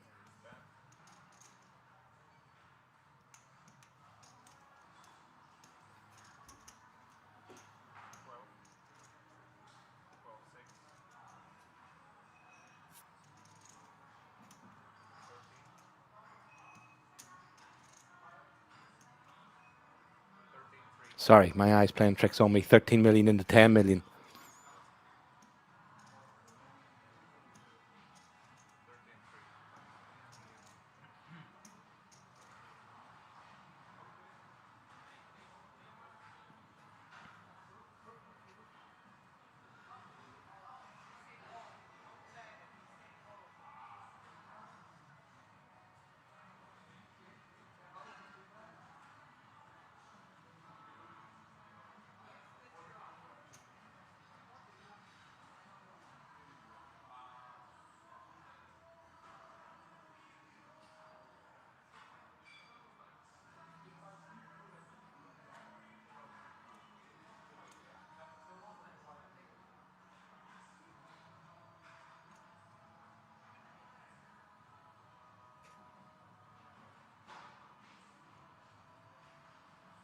Streaker giving this a good amount of thought, as it deserves. Running through the calculations. 8 outs to end this now. Don't think he for any second believes Jack High could possibly be good at the moment.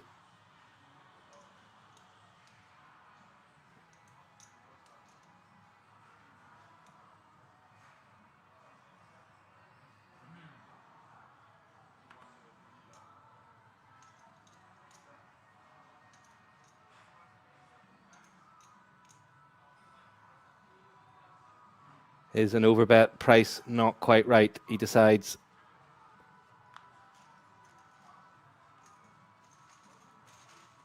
And Karamchi takes down his first significant pot of the heads-up battle. Brings him up to 46 bigs. Struika 71.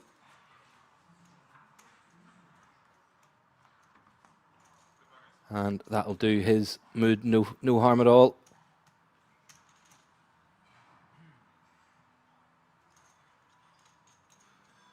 Momentum, a real thing in heads-up matches. You don't want to feel like you're just losing pot after pot after pot. And that's a pretty chunky one he's picked up there, so that'll do him the world of good.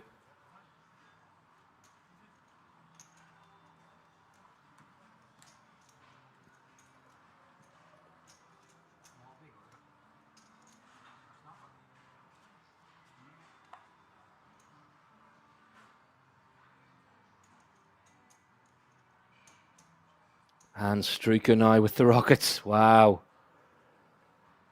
Consecutive heads-up hands. Each player has had the rockets. Not often that happens, I wouldn't think.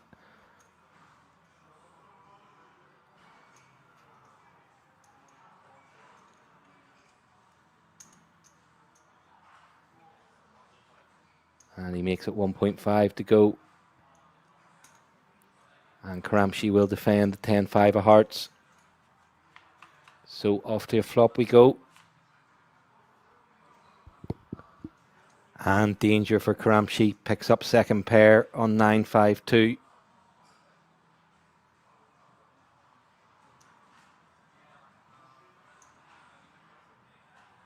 Normally got to feel pretty good about any pair heads up.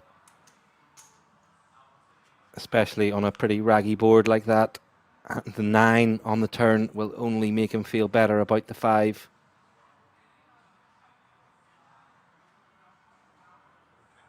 And nice check back from Struika. 2 of diamonds, pretty terrible card for Struika. 2 flopped cards end up pairing the board, both in Karamchi's big blind defend range. And I think this is now just a call from Struika in the face of the 5.4 big blind lead from Karamchi. He thinks he's value betting with the 9s and 5s, but sees the bad news that Struika has the aces. And nice play from him there. I think didn't get carried away with the aces. Recognises turn and river are bad cards. And doesn't inflate the pot any more than it needs to be.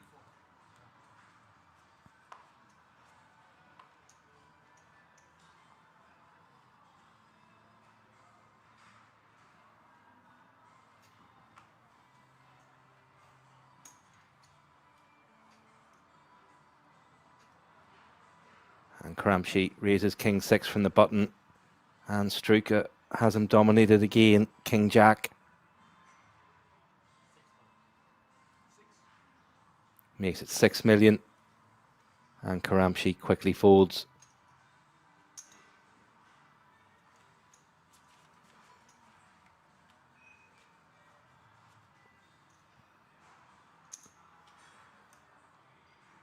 So €7,300 on the line in this heads-up match after the deal.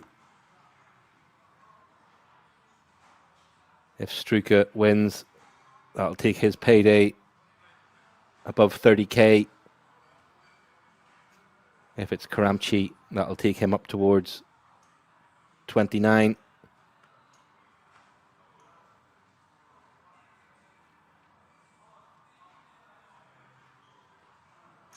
And Struika's flatted on the button with 9-8 off. Karamchi's woken up with ace-king. Makes it 7 bigs to go.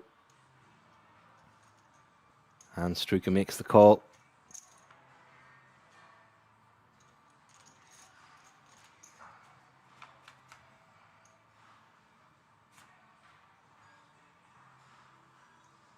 And top pair for Struika on 8-7-7.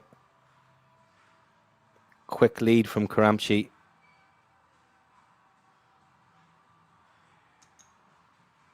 $1.5 million. Struika makes the call. 4 of clubs, bad card for Karamchi. But he's shoved anyway, my goodness. He's ripped. No club in his hand. And's piled it in the middle.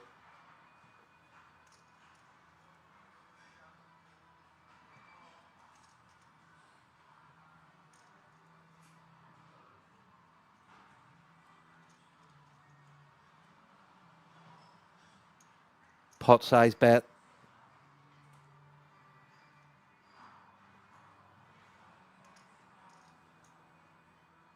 Don't think Struika's ever given him credit for a 7. Does he believe it's a flush? Are you ever just ripping a flush here, heads up? Feels pretty unlikely. 5, 6, maybe. But feels like a misstep from Karamchi.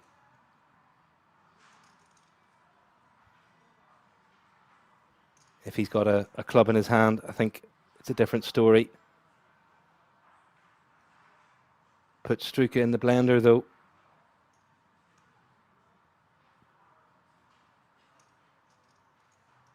Can he find the call to finish this here? Karamchi with only 6 outs heading to the river.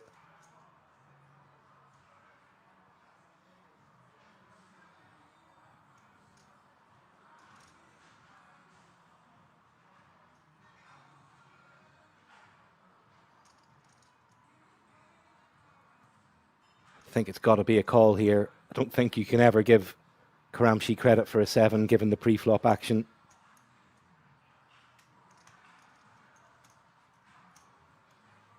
Struika limped pre, Karamchi raised it to 7 or 8 bigs. Struika made the call.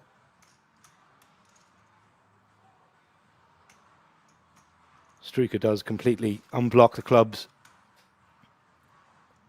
But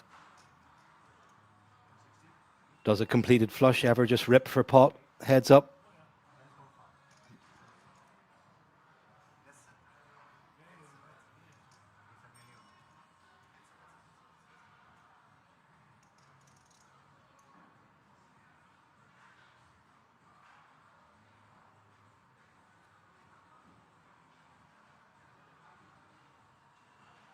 Bear, ace of clubs, bear, king of clubs feel a lot more likely.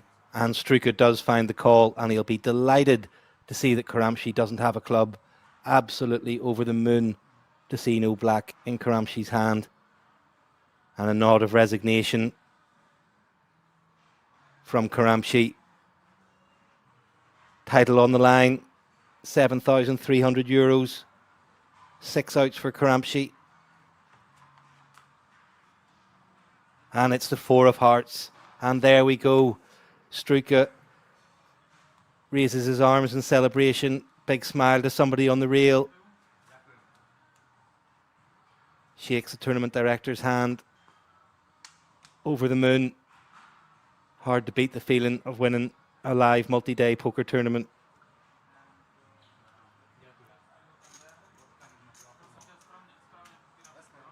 Ooh, no handshake between the players. Surprising.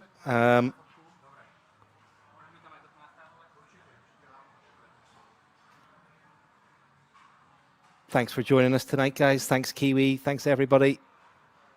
Been a pleasure. Hope you enjoyed the coverage.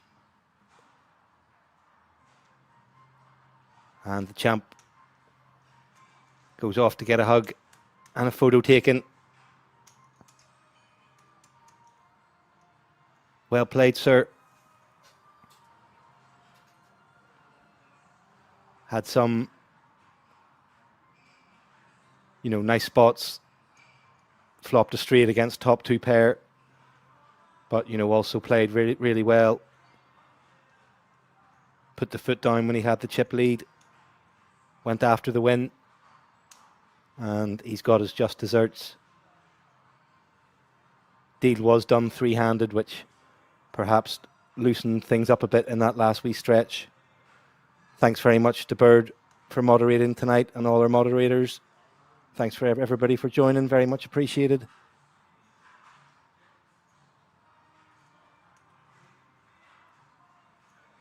And do make sure you check out the schedule coming up at King's. Lots of fantastic tournaments coming up. And you could bag yourself a seat to the World Series of Poker Europe main event as well, with some deep runs. Got the Polish Poker Masters coming up, 500k festival guarantee. Dutch Classics, 400k. Shark Bay, 1 million. So some great stuff coming up.